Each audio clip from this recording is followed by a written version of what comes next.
starting to feel it. We got time to be free. Let's go dance like there's no one else. Need my arms around you.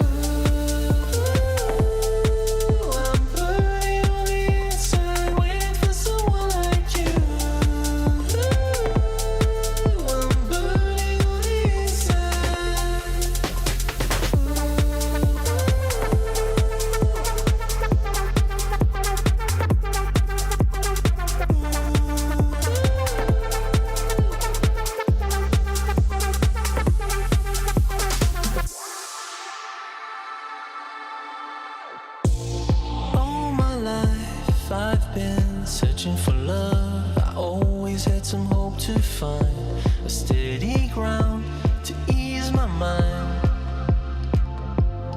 So I'm changing the scene to be all that I've dreamed. I know I have to believe it. And the look in your eyes came like stars in the sky. I'm sure I was meant to find you.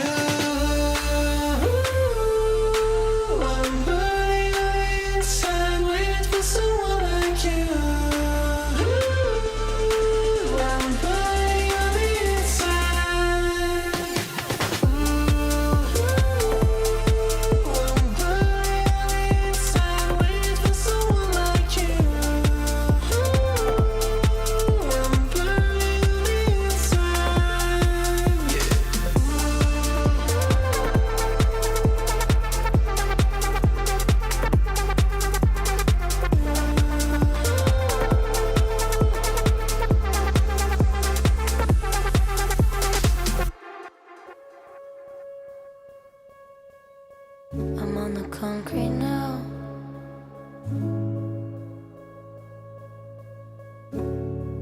I can feel it all around. A chronicle of people caving in under the pressure of the death. Many people think I'm Polish, and obviously I am. That's the flag that's in my HLTV page, the flag that I bring out on stage. But for most of my life, I actually grew up in Northern Ireland.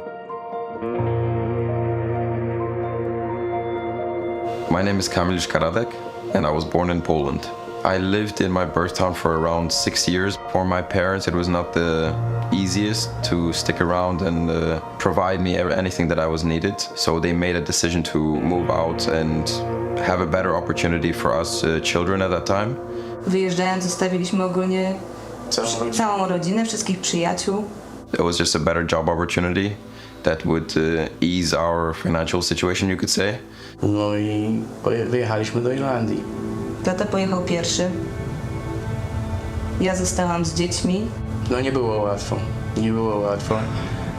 Nowy kraj, nowy język. Trzeba było zaczynać wszystko od początku.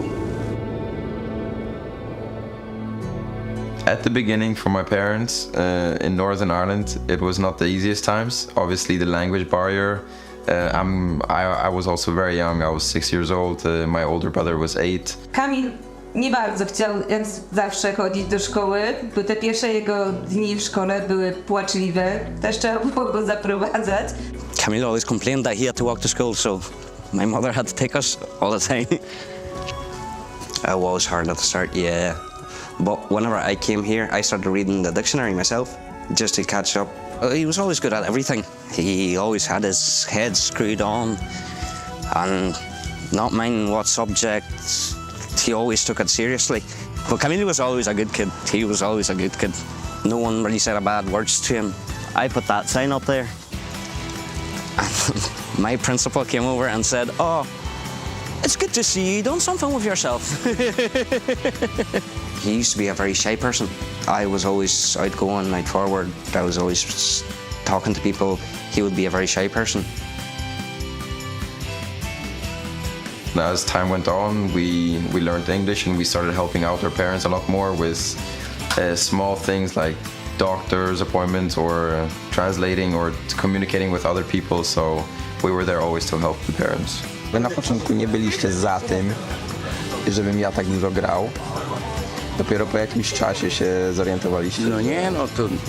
Jak który rodzic byłby zadowolony, jak... Zawsze było mówione, nie pozwalaj dziecku siedzieć tak długo na komputerze. Tak. Idź na Ile podwórko, idź ile na razy prosiłem? piłkę. Chodź, pomożesz mi umyć auto. Chodź, skosimy trawnik. Nigdy ani ty, ani Dawid. Tak. Nasz w końcu nadszedł moment, że komputer wylądował przez okno na podwórko. Mój błąd, bo później za parę miesięcy... Nie, to było za parę miesiąc? dni. Za parę dni musimy Za parę dni musiałem... Kupować nowy. No, musiałem wydać dużo pieniędzy na nowy. He did fall in love with the game straight away. He always loved watching me play as well. That's when he got obsessed with the game. To me, it was very fascinating how there's teams out there, there's players that are making a living out of something that they love. And that is just something that I really liked about this game, that it was able to give you an opportunity to do something you love in life. Even me, after playing for a few years already in Ireland, I didn't know that there was actually some players out there until a certain point where I met someone on Face It. It turns out they were from Ireland as well, and then they introduced me to that. Oh, they have this small league that they play. There's this one tournament, one offline tournament that they go to once a year. Occasionally, I would play the Polish Pro League. I feel like I was not treated the best in terms of maybe people already created a certain image about me that was more on a negative side. The coach of Izakobors approached me one time. He didn't take into consideration the opinion that people had about me from the Polish community, and he just wanted to try me out anyways. We decided to go to boot camp with the team in Warsaw, and as the boot camp came to an end, it was during COVID time, so to fly back home for me, I had to take a COVID test. And although I was feeling good at that time, the COVID test still came back positive. My manager at that time, he decided that he would take me to my hometown, which is in Nissan. Every time my isolation ended, I tried to go home, so I went to do another test, and was doing a test, came back positive, doing a test, came back positive. So there was no luck for me going back home. Experiencing how the life is here, it brought me some memories from whenever I was a child, but also it showed me how developed the city became and how much I enjoyed being here actually. So He kept on always talking about it, that in here there's not really much opportunities and people don't know what esport is. Protestants and Catholics here, you know, it was always, you know, they would burn cars in the middle of the roundabout and stuff like that. You know, police wouldn't even dare to come here. Even if you go to the beach, you can't even go for a swim because the water's so cold, it never heats up. Down in Poland, it's the people, the lifestyle, the culture, the opportunities, it's just way higher than what it is here. Ku naszemu zdziwieniu przychodzi i mówi: tato, mamo, wyjeżdżam. Zawsze mówiliśmy, że jeżeli tak czujesz, zrób to.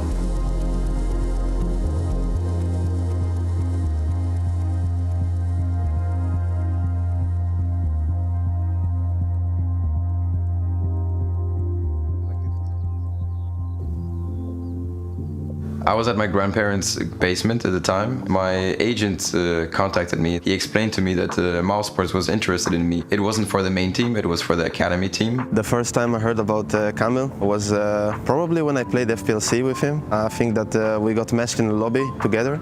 Instantly we kind of had fun with each other, and I could sense there was some chemistry, so we started becoming pretty good friends from that point actually.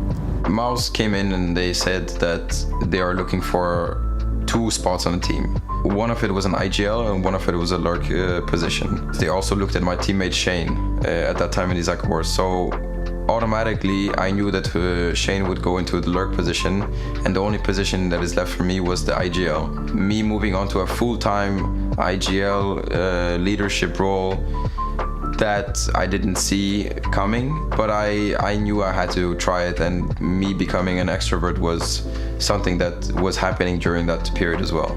Our success started basically since the very beginning, I would say. Like when we first got in the server together to start practicing, when we played our first official, we actually had no practice at all. I remember it. We played against Entropic, I believe, and we won against them, and they were like top 30 at that time or 40. So I think instantly you could sense that we had a great team. The Academy League, I think that was one of the biggest successes and the best thing that could happen to us at that time actually.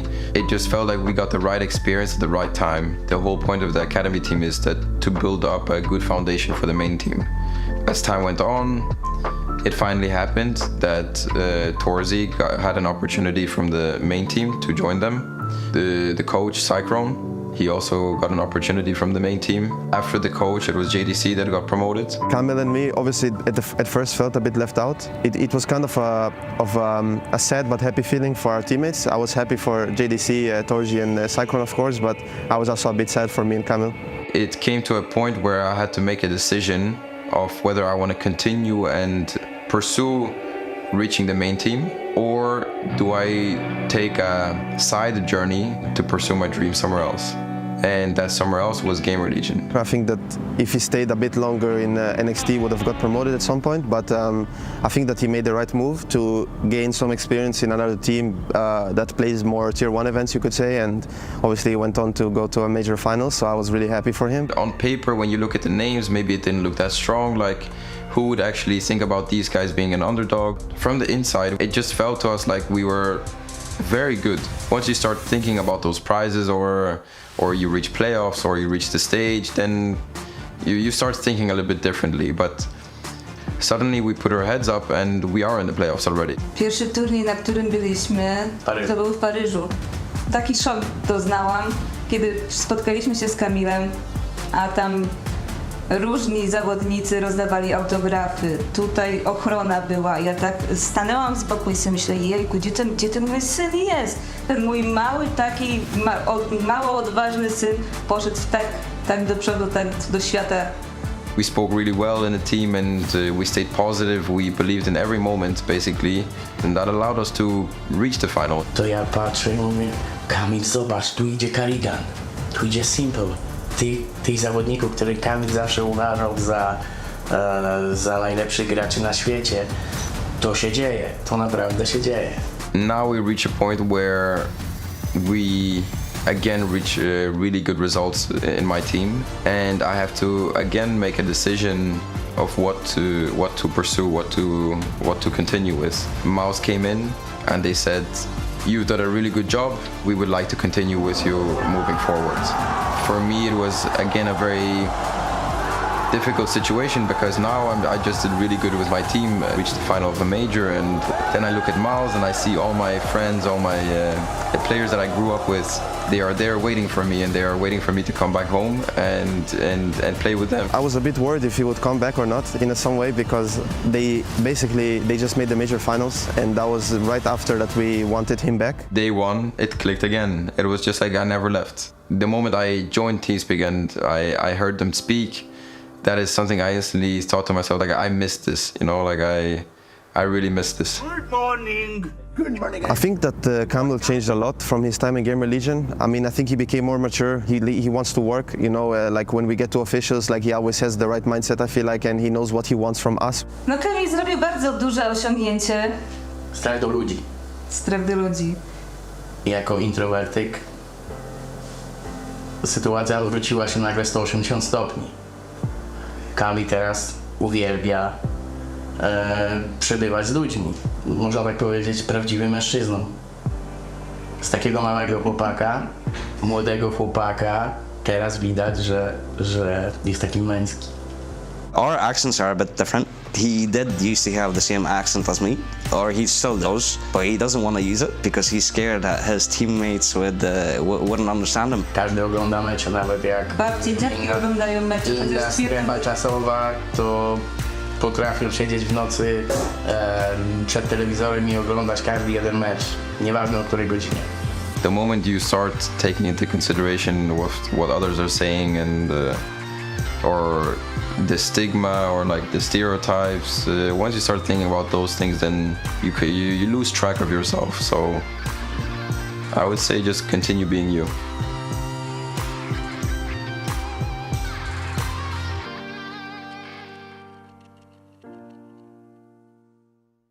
I'm here with Bro from NRG, and we're getting very introspective today. You just said it's always a different perspective from the outside. What's the perspective from the outside, you think? I know you're on the inside, but what do you think the perspective is? It's always difficult to say, because I, as a player, tend to see things differently than the ordinary viewer would. So that's why I said it, because as a player, I always think of different things when I look at teams and like the interpersonal dynamics, or like what are we, not on the gameplay level. Also knowing the players and seeing them outside of the game, you know, and seeing how they act. It's like it's extra factors to the puzzle. So something makes sense more often than not. So look, this year NRG, and we were just talking about it last major as well. You had DAP standing in for Nitro. There's been a lot of things that maybe haven't been going great or in the favor of NRG, but you would say that? Yeah, it's been rough. Like, I also had an unfortunate event last week, which also has had an effect like on practice and also a tournament. So it's just not great. Like the past 6 months for us as a team has been rough. Also at the very first tournament of the year, last bounty, we had to drop out because of some other reasons as well. So it's been difficult also with practice and tournaments. So I was talking to someone, I don't remember who I was chatting with, but we were talking about practice opponents and stuff, and someone said you were playing from Europe with the rest of the boys in NA. Yeah, I've been doing that for some time also to like manage my stress levels. Okay. So I said I would rather sacrifice jet lag and then play with higher ping so I get more time to recover from playing so much. Because I don't mind jet lag that much. I think the sacrifice is worth it if I get to spend time with family, because I'm a family guy. Okay, well, what's the ping we're talking about here? It depends what location in the US, but New York or Chicago, I usually get 80, 90. It's not terrible, but it's not great. No. It's CS2, so it's like you make it work. And actually, it's gonna sound stupid to some extent, but it actually makes me aim sharper because I have to hit the first shot. Oh, okay. So it's actually not that bad. And again, it depends on how you practice, right? Like I still DM a lot and get the hours in. Practice is, you tend to play as a team or try to. So it's not so much about getting those important kills, and obviously we can work around that. And I respect, as I said, if the guys want me to play from the US, obviously that's what I'm gonna do. So right now I'm just playing with the options that I have. Okay, nice. Now, I brought you over to this Pick'ems board. As you can see, it's been filled out. That was filled out by Bait just before you got here. Is this offensive to you? Not really. I mean, as I said to you before the camera got turned on, at least we win 2 games in this scenario.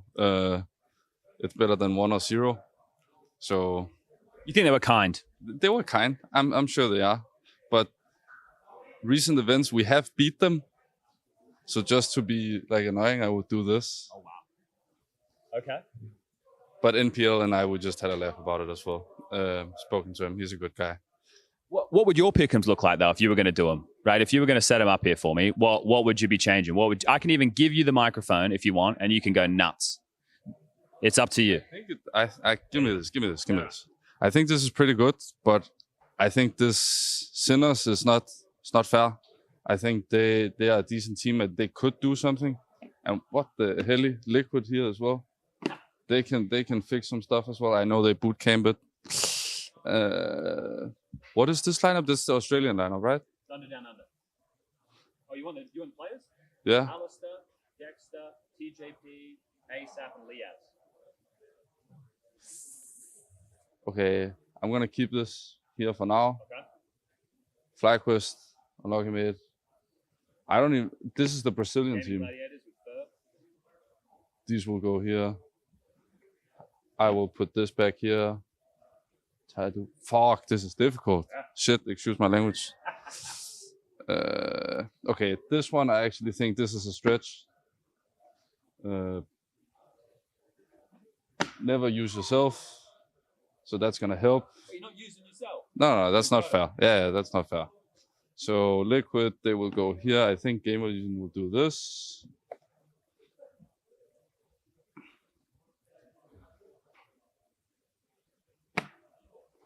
I think that's it. You're not placing yourself?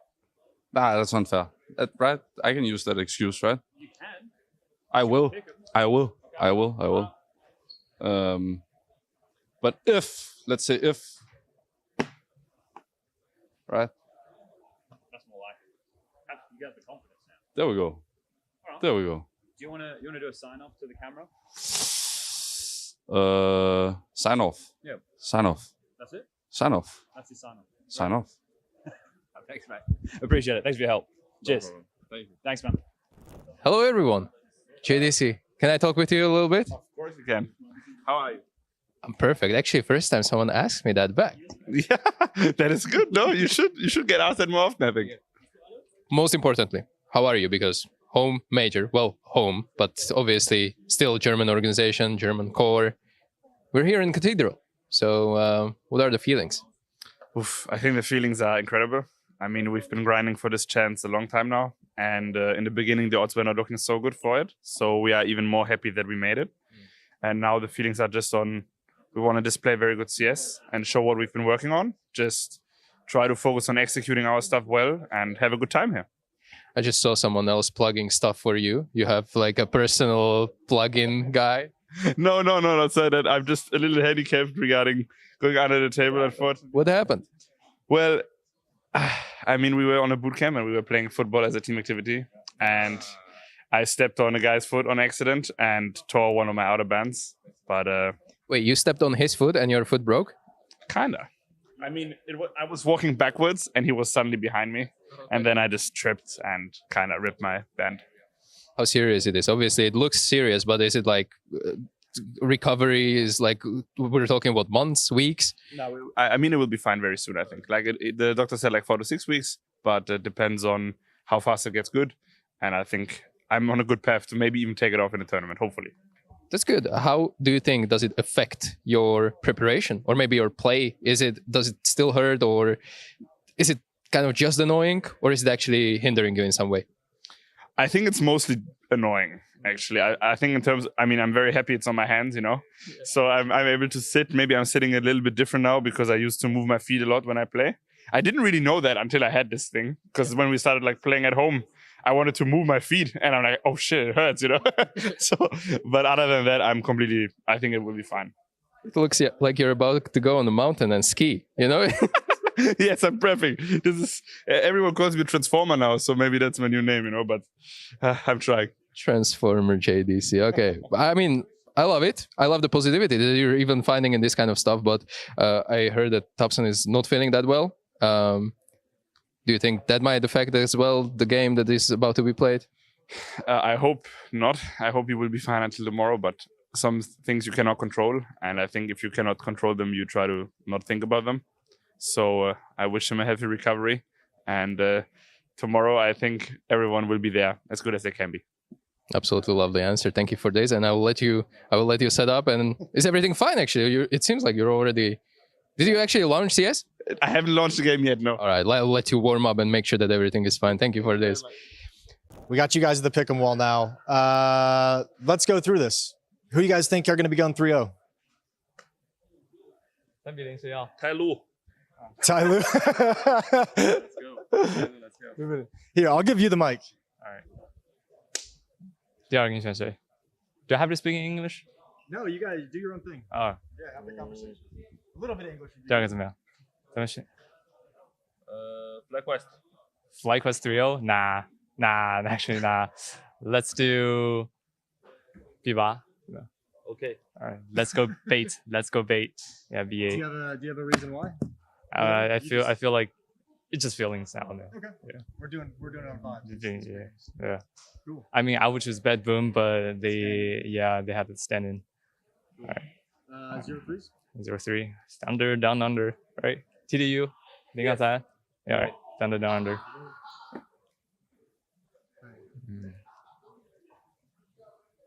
There's a lot of places you could go with this other one. Lynn Vision. All right, Lynn Vision, let's go. For fuck's sake. All right, advancing.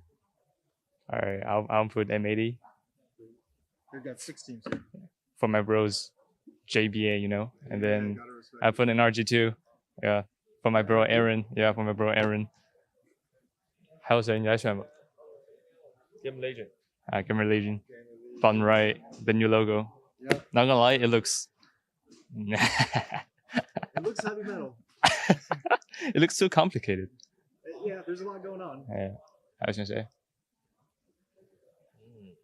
It might be R. Yeah, it might be R. Do you think that there's going to be 3 North American teams going through? North American team? Oh, Team Liquid. Yeah, you're right. Team Liquid and Bad Boom. Yeah. You got 2 more to put in. Liquid or Bad Boom, as I'll say. All right, let's go Bad Boom and Team Liquid. All right. That means these guys are all getting eliminated somewhere. Yeah. Let's go. Oh, are we done, or we have to like do 2-3 or 1-3? No, we're done. I'm not gonna make you go to that kind of detail. All right, perfect. The Lynn Vision Pick'ems, as crazy as it seems. I like it. Thank you guys. All right, we got TYLOO, and we all know what that means. That means there's one man we have to talk to. One man that we need to see. G, my brother, can I interrupt you really quick? Oh. Yes. It's been too long. I looked it up. It was since Belgrade last year. We would have last seen each other. It's been almost a year now since we last got to hang out.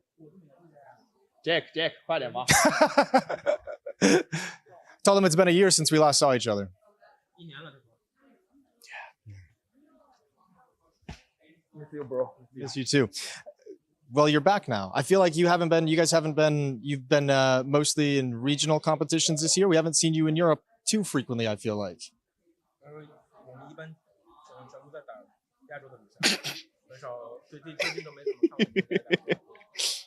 Yeah, because we are Nuke. No. Joke. Yeah. Are you guys excited now? What's the feeling for the major? Have you got all the noobs out of the system? Now you're ready to compete at the major?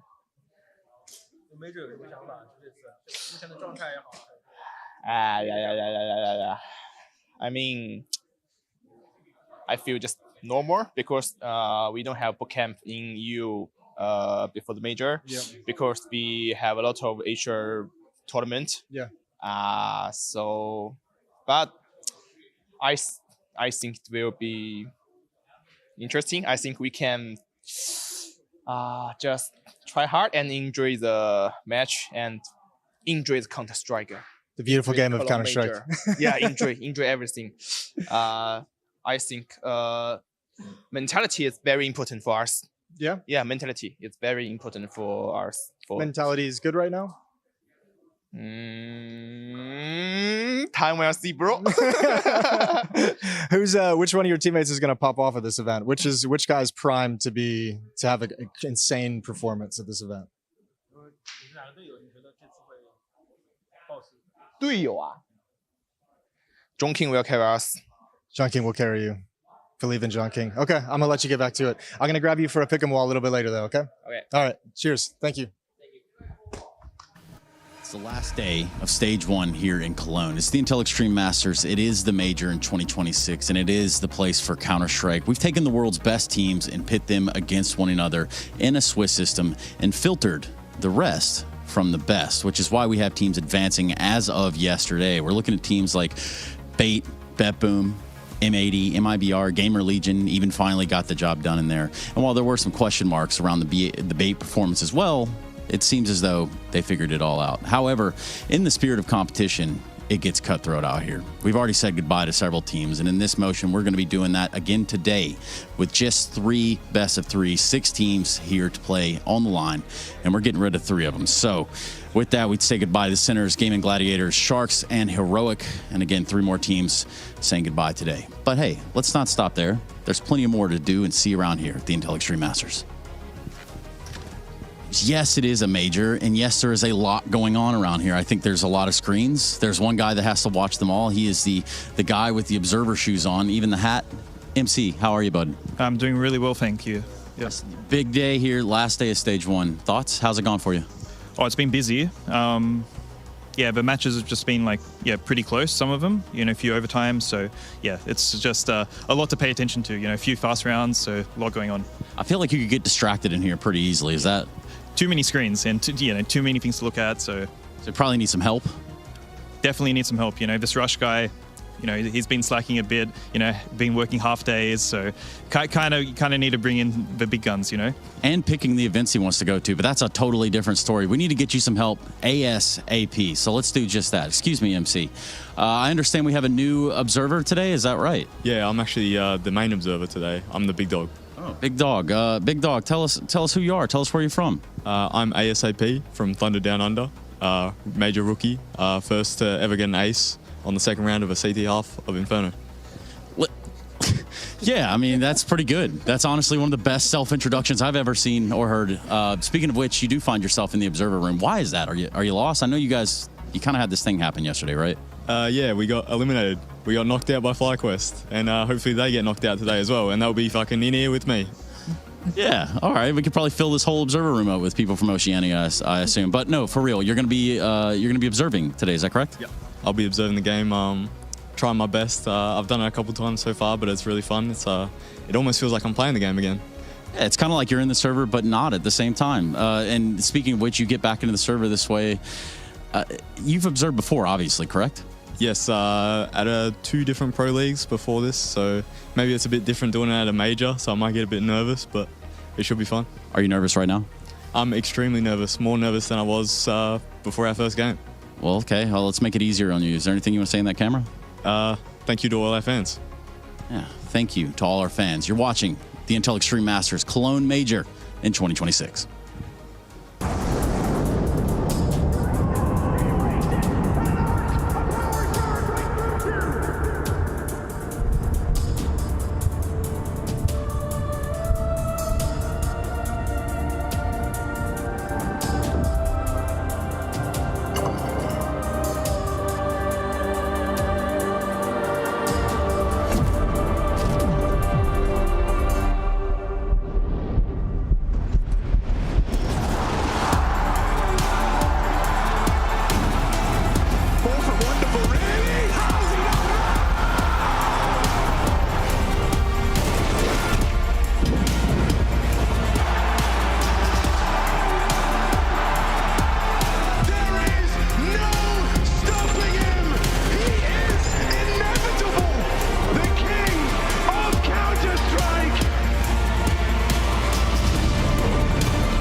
Things are starting to heat up here from IEM Cologne 2026. We're heading into the final day of stage 1, which means do or die time. I'm joined by Janko and Ash. Both of you have in common that you've been coaching.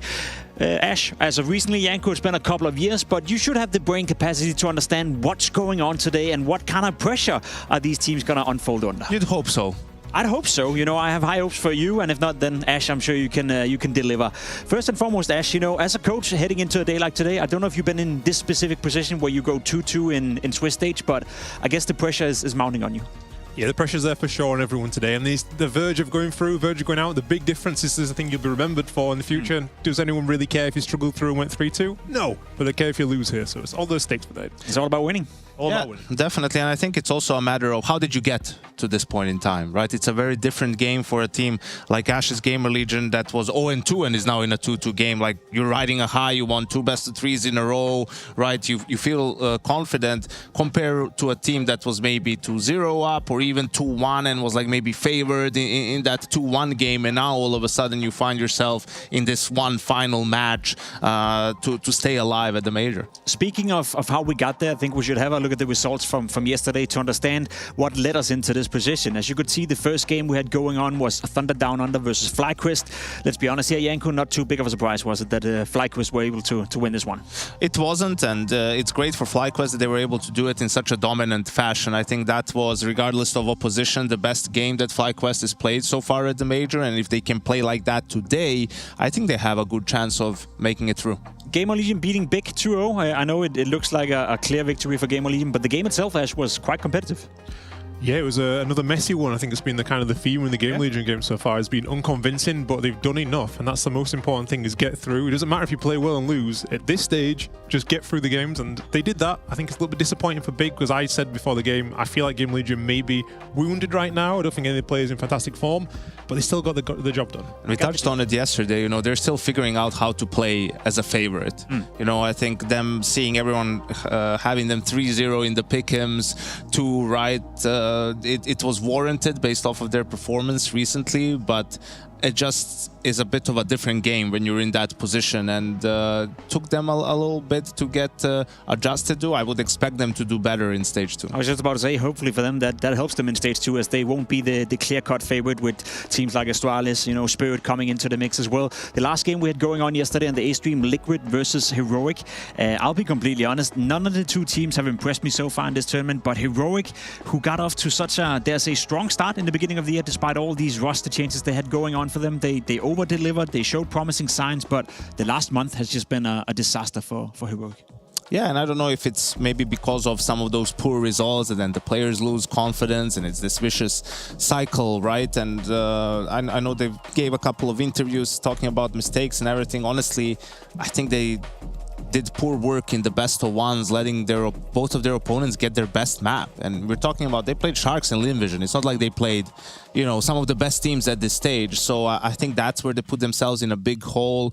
Taking down Gaming Gladiators was always going to happen. But yeah, a very disappointing campaign for Heroic. Yeah, very disappointing for Heroic, not gonna lie. They have been eliminated from the tournament and probably have to go home and figure out what's going on. We also had the B-Stream games going. TYLOO took a win against Shark Gaming in a relatively close game. MIBR beat Lynn Vision and M80 NRG Ash. Is there any of these results that stands out to you? I think that MIBR, the way they've bounced back against Lynn Vision, they've been pretty convincing. And I would say they've gone now from, I would put them as the third most convincing team so far to go through this stage. I think Bet Boom were very good, Bait were good, and I think MIBR are in that conversation where you can say actually they played solid Counter-Strike, and yesterday they just blew Lynn Vision away. And I think so far in this stage we haven't seen that many stomps in the best of threes, and they did a really good job. Yeah, they did bounce back after a slow start to the tournament. That also leaves us with some updates on the pick'ems, and I know everyone is caring about the pick'ems. That's what we're all here for. That's what we're all watching the games for. And I don't know about you, Janko. How's your pick'ems looking? Do you know? Dead now, of course. Dead now. Dead after day 2, I think. Okay. It was a little bit unlucky. Yeah, you got screwed over by Bet Boom. Beating. Yeah. Okay, that's tough. And what about you, Ash? Are you in contention still? Mine are looking good because my favorite color is red, so that's promising. I see. Where are you on this graphic, Jacob? Good question, actually. I guess they just scrapped me for some reason. There you are. There we go. I'm still in contention.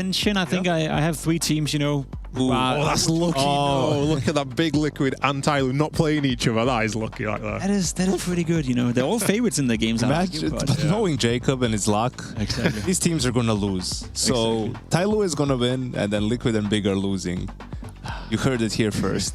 That'll be a classic me. That'll be a classic. That'll be a classic me. Hopefully I don't join the community pick'ems out there as well, because I do know there's a couple of big figures who, as you, Janko, have been a little bit unlucky with their pick'ems. They have been sort of eliminated, so to speak. You're looking at the names like Maui Snake, Banks. I think Thorin is maybe still in the mix, but needs all the games to go his ways as well. But overall, wasn't Maui all the time talking about who puts Sharks at 0-3 doesn't know ball? Maui's on for a perfect score.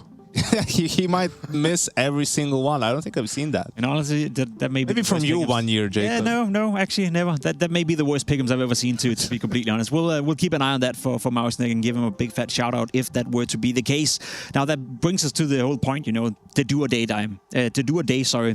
die day that we're having here at the tournament. I feel like this is maybe not the time where you get to see the most clean Counter-Strike. There's a reason why these teams are 2-2, but in terms of emotion, in terms of pressure, I guess as a player, as a coach, you don't get to play any bigger days. Yeah, and I think a recurring theme, obviously, in stage 1 is always going to be mistakes, people, doing more of them than you usually see, losing rounds with advantages, not playing together in post plans, making some questionable even calls in terms of, out of freeze time, what they want to do on the map. So the key word for me is going to be discipline, right? One of them. And the second thing is going to be minimizing those mistakes, right? And who can do better in clutches, who will have the nerves not to go for an individual swing, and play with their teammates Actually, I think teams that are able to do that today will come out on top. Ash, I'm curious from a coaching perspective as well, because in regular sports we talk about finding the right balance between being excited, not being nervous. You have to find the right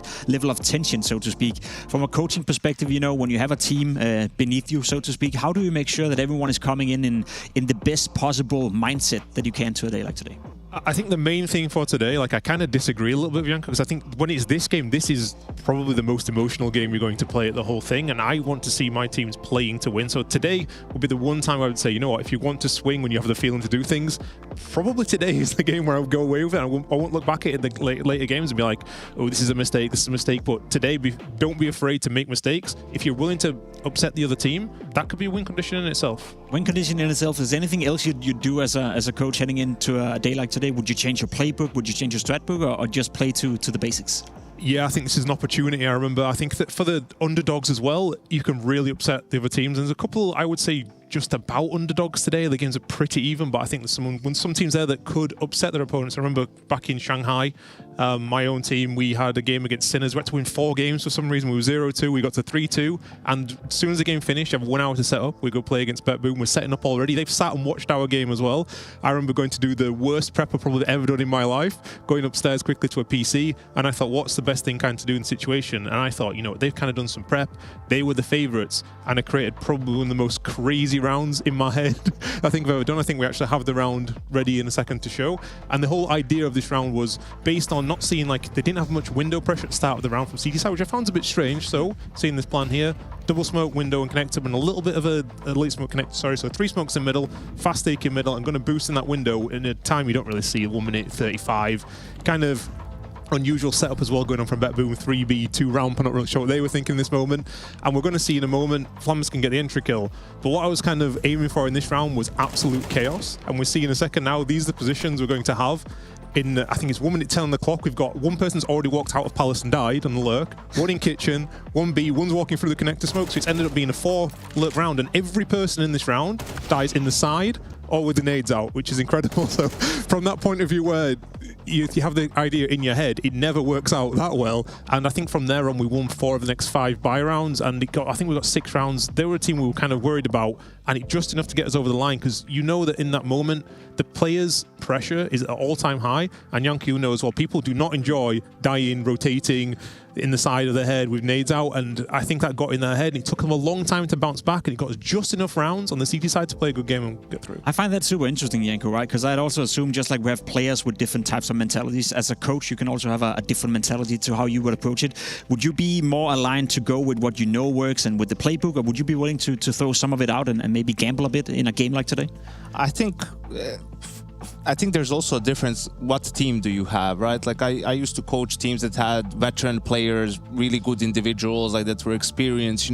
I always thought of it, my job is just to give them options and put them in good situations. If I get 2v3, if I get 3v4 post plans, that's always the players can carry it from that point on. So wouldn't be focused too much on gimmicks and trying to come up with rounds to surprise the other team, in some crazy way. It's just a lot of default and a lot of trusting your players that they're going to be able to outplay the opponent. But definitely, I remember during Shanghai and Gamer Legion at that tournament, for example, that lineup from Gamer Legion didn't have those sort of players who can make good decisions in the mid-round, or who, were proactive and taking initiative. So I remember that at Ashes, a lot of T sides were set, right? And they were either faster rounds or even slow rounds, but they were set. You can see how they were going, and it was one of the reasons for their success, right? It allowed just the players that don't have to think too much about it, right? They know what they need to do, and they can just focus on their crosshair and sort of trading and executing rounds. And I think that's was a great thing to see, and it's important to understand sometimes the limitations of your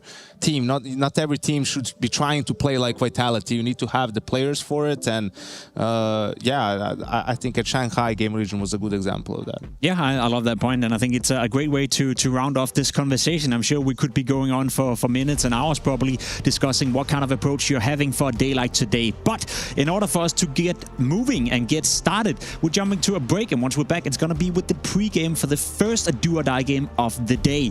We have TYLOO taking on Lynn Mission.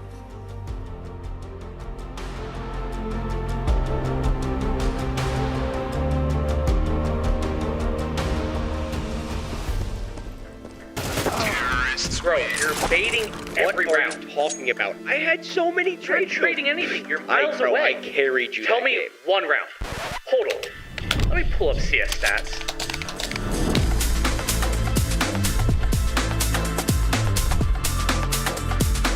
Oh, wait. My bad. You suck. Settle your debates. Search your profile on CS Stats and turn on tracking to see all your games.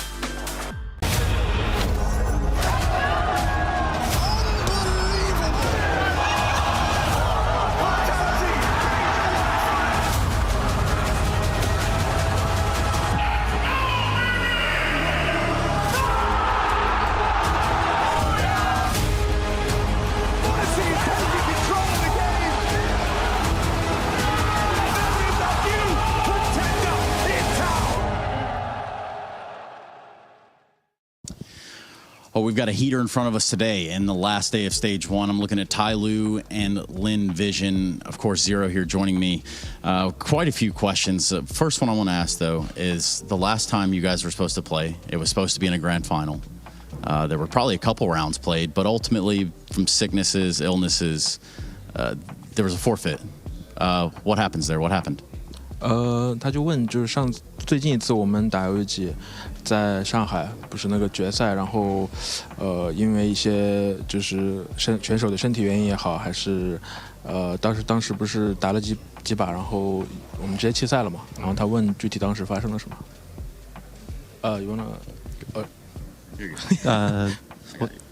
有当时是因为莫思雨生病了，然后导致比赛不得不终止。So basically, Mose was sick. He was too sick to continue to play, and we had to forfeit the match. Yeah. Does it leave a weird taste when you have to do that against the team, and now we're here at the major? Does that make sense? Yeah. 他问，就是说，就当时那个情况，因为我们比赛毕竟没打完嘛，然后现在就同样再重新面对 LVG 啊，就当时那个比赛没打完，会留下一个比较。怎么说呢？奇怪的感觉吗？就比赛没打完那种感觉，对你来说？对我来说的话，其实还好，因为之前我们也有跟 LVG 打过，但强度的话中规中矩吧。So, I mean, for him personally, he didn't play against them on LAN environment since he joined the team. But in general, he didn't think the matches there were like quite competitive as in here. And for you guys to meet here at this stage at 2-2, who are the playmakers? Who are going to be the people that the observers need to watch on your team?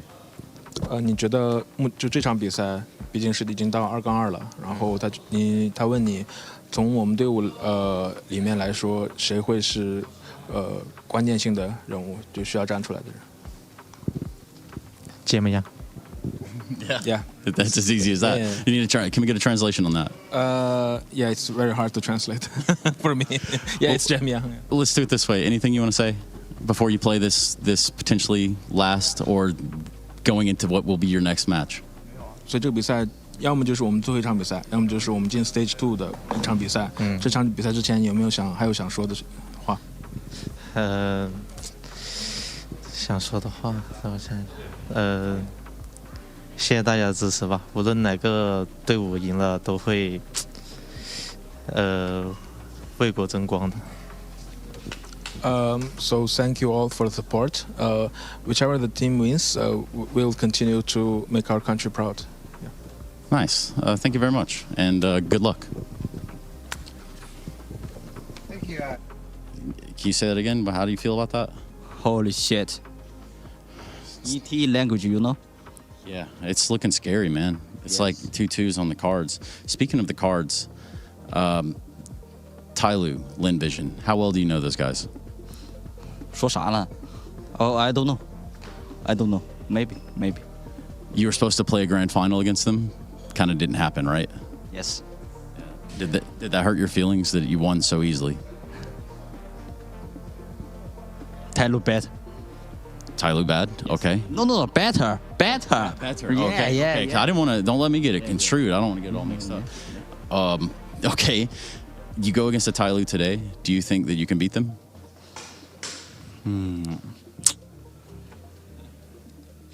Maybe need look what kind of G today. He gets scary in the server, right? Maybe. Yeah. Is there anything you want to tell the Chinese viewers at home that are going to watch this game for the major? 不管我们还是天路输了还是赢了，毕竟都是 CNCS 的一员嘛。我觉得不管输或赢，就是还请继续支持我们，谢谢。And on that note, 谢谢。谢谢。 The Intel Extreme Masters Cologne Major 2026 is brought to you by ESL in partnership with Intel, Acer Predator, DHL,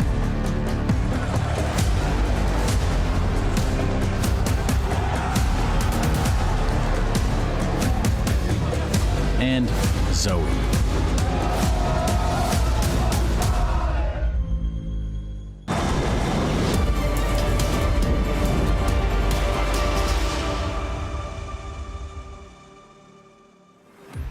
And there we have it. We're lining up the first game of the day between TYLOO and Lynn Vision Gaming, a domestic matchup. But before we dive into that too deep, Janko, I would like your assessment on where do you see Chinese Counter-Strike being at right now? I feel like whenever we have majors, it's a good time to check in, you know, in the regions. Are they trending upwards? Are they stagnating? Are they going downwards? What's your assessment of Chinese Counter-Strike at the moment? Honestly, for me, I think they're going downwards because of how the VRS works. They're just stuck in China or in Asia playing mostly regional tournaments, right? We did see TYLOO at Rotterdam, and then they had CAC over there where both of them played. But I just think you could hear G also talk about they didn't do a boot camp in Europe prior to this, right? That's how you get better. If you're not from Europe, like you need to come to Europe and practice against these teams and maybe play a couple of smaller tournaments, right, to get reps and see how you need to advance. So a bit fortunate for them perhaps that they're meeting each other in this game, and one team will go into stage 2, but I think you could feel they don't feel as dangerous as they did perhaps at some of the previous majors. Would you agree with that sentiment? Yeah, I agree as well. I think the infrastructure down there isn't the best, and when we were down there for the Shanghai Major, the ping difference is terrible, so I don't really know how you can get any quality practice down there and also playing against lower level opposition. You need to be tested. You need to know what doesn't work, what can work, and I don't think they're really getting the best of that down there. Lack of practice is always going to be an issue. Just ask all the NA teams who've been struggling with that for the last 10 years. Now, in regards to this matchup, I think we can start with TYLOO, and we can start by where we left in the interview as well. If there's any players, you know, that we have to look out for, and any players that is maybe stage 2 worthy, I think Jamyong is the player to look for within the TYLOO camp. Has he convinced you that he's this, you know, upcoming superstar that a lot of, I guess, regional people within China would tell you he is? Without a doubt, and you could see it. And when they won Fisher last year as well, there were some good teams at that tournament, and he was the best player and the MVP, right? And like we talked about in the pre-show, TYLOO is coming to this game from being 0-2 down, right? And winning 2 best-of-3s to be here, I think that's important, right? Their individuals have stepped up. Jamyong leading the way, obviously, so I think they have an edge going into this game. I know you looked a bit closer on Jamyong, Ash. What is it he's so good at? What is it that makes him this, you know, potential upcoming superstar? I think he's kind of developing his game a lot, and he kind of has everything now. He's almost going in that res bracket from what I've seen. I was watching a bunch of the demos last night, and I was really impressed. So I think we have a clip we're going to play shortly now, and I kind of have in my head the play that I thought Jungmin was, and I thought he was kind of a brute force guy going in, sharp aim, entry fragging. And there are moments of this for sure. We'll see one of them here, double entry frag against Sharks, goes in, deletes the second guy, doesn't really have a chance. I think there's another moment here as well. This is kind of what you think Jamyong is in the smokes, in the chaos, like aggressive entry players. They know how to play in the chaos. He picks a good timing. He's going to go through the smoke in a second. A nice clean double kill. I think this is kind of what I expected, but also there's more to this. So this is, again, just a blow your head off entry. It's nice. I'm seeing a development in his game now. So here we've got TYLOO going in together. The lurk in window. Didn't happen very often, but he's there. And again, he understands the time, and the utility is going in. If you see now Kisarek, number 5 on the radar, he's not going to enjoy the way he died here. For utilities running around, and in for good measure, a nice little shot at the end on the other lurk. And what I say to players, young players especially, is you need to be able to find kills when you're not feeling that sharp. You need to find the moments and know the positions and the timings. He's finding that in his game now. We're seeing this moment. He goes through the smoke. He finds a little pocket here behind the 2 smokes, And with the Deagle, first thing you need to do, just execute that first person. If you get an extra kill after that, that's a bonus, and you find 2k. And the last one I want to show here, on this last round and a half, TYLOO was struggling. Jamming's here, and he picks a great timing again. You don't know when people are walking down ramp silently like they did. He peeks out, and you see again, mechanical, instant deleted. Unfortunately, then didn't realize the third person was there. But you're seeing like a development now. He doesn't just rely on brute force. He has initiative, and there's another level to his game. One thing I noticed in all these clips, which is obviously nice to see a different variation of what he can do to offer, is also a TYLOO, you know, struggling against the opposition. I know you said that they went from being 0-2 to now being in a 2-2 scenario, Janko, but they really had to fight for it against Sharks. They really had to fight for it in the other game they played as well. Are they relying too much on Jamyong? Is there anyone else within TYLOO you think offers enough for them to be not only winning this game, but also be a competitive team in a potential stage 2? Unfortunately, with how G has been playing lately, you have to turn to the riflers, right? Yeah. And that core as something that's going to bring you success. But luckily for them, on the other side, you have Lynn Vision, who doesn't have a single player with a positive rating so far for this tournament, and they made it to the 2-2 game, right? So you just have to play, I feel like, your standard game, and for TYLOO, I think they are the favorite in this matchup. When you look at Lynn Vision, Ash, is there anyone within their team you think can come in and be the difference maker? As Janko said, no one has really stepped it up so far in this tournament, but personally I'm looking at a guy like Saka, who normally would be the guy to look at, but is that enough for Lynn Vision to beat TYLOO here? I'm not sure. They don't have the best history against them. I think they've lost a few best of 3 I think in a row now. They both ban each other's maps, so we're going to get quite an ugly game. But what I noticed when I was watching Lynn Vision is I think they're the most set team here. And when Janko was talking earlier about Game Legion when I was coaching Shanghai, that was my least favorite period of coaching because it felt like you were just playing so set, it didn't even feel rolling like the dice. Yeah. Exactly. Yeah. Ancient, though, is a map where you can play very set, and you're going to see on the CT side lots of set round pushes with flashbangs, everything. However, I've noticed their 4v5s, T side and CT side, are dreadful. They don't really win any of them. I think this comes down from lack of practice, just being too set, and the players themselves aren't really flourishing. And on the other side, you have TYLOO, who's the best team so far in stage 1 at 5v4s. They have the highest conversion rate, over 80%. So you could tell even from their previous game, they played in the final of the Blast qualifier, which was online, right? And obviously they didn't face each other on LAN recently because of the fourth fit. But in some of that games, you can see that Lynn Vision is a little bit too rigid. You know, sometimes unnecessary utility being used, players not rotating when they should, right? When there's no pressure on their side of the map, like they don't go over to help their teammates, like they struggle with that. So for them to find success, I feel like it has to be a lot of snowballing, right? Like playing from ahead. If the game drags out and these rounds come to situational Counter-Strike, that's where TYLOO has the edge. No Mirage, no Dust 2, Ancient being picked by Lynn Vision. Anything that stands out to you, Ash, so far? No, this is, unfortunately, they're both banning each of us best maps. It's both the Permavan. I think it's a very obvious Ancient Inferno here. I think that's a no-brainer. And I'd be very surprised if TYLOO let this go to Nuke. They've been a bit poor in it recently, so that'll be the only surprise here. So yeah, the last map could be really anything of the other two maps.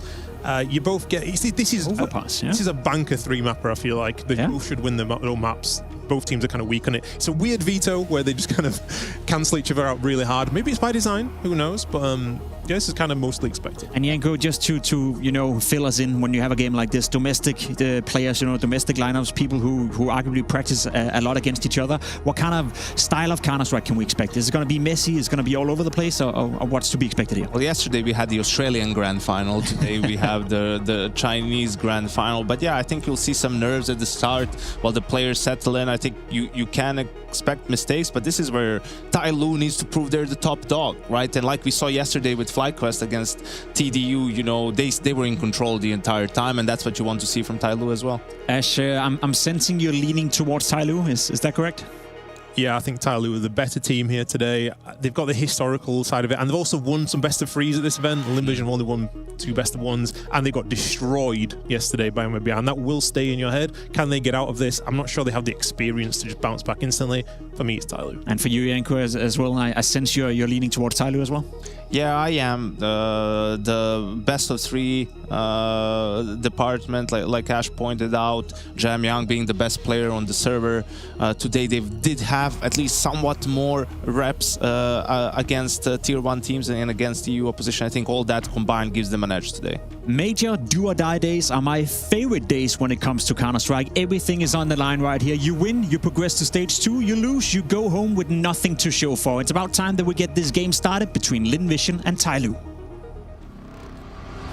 I'm excited for this one, and myself and Chad Birchall are going to be bringing you through this exciting derby. Yesterday, we had the Aussie derby, and they had 0 head-to-head. This time, they've got about 60 head-to-heads. It's a team that they're familiar with. Just once this year. One of them was a forfeit. There was a conversation at the time when that happened, but that's a chat for another place. We'll get this one underway. We've got early A smokes. Yeah, it's an A split. And, oh my god, he just hit both of those headshots instantly. Starry starts as he means to go on.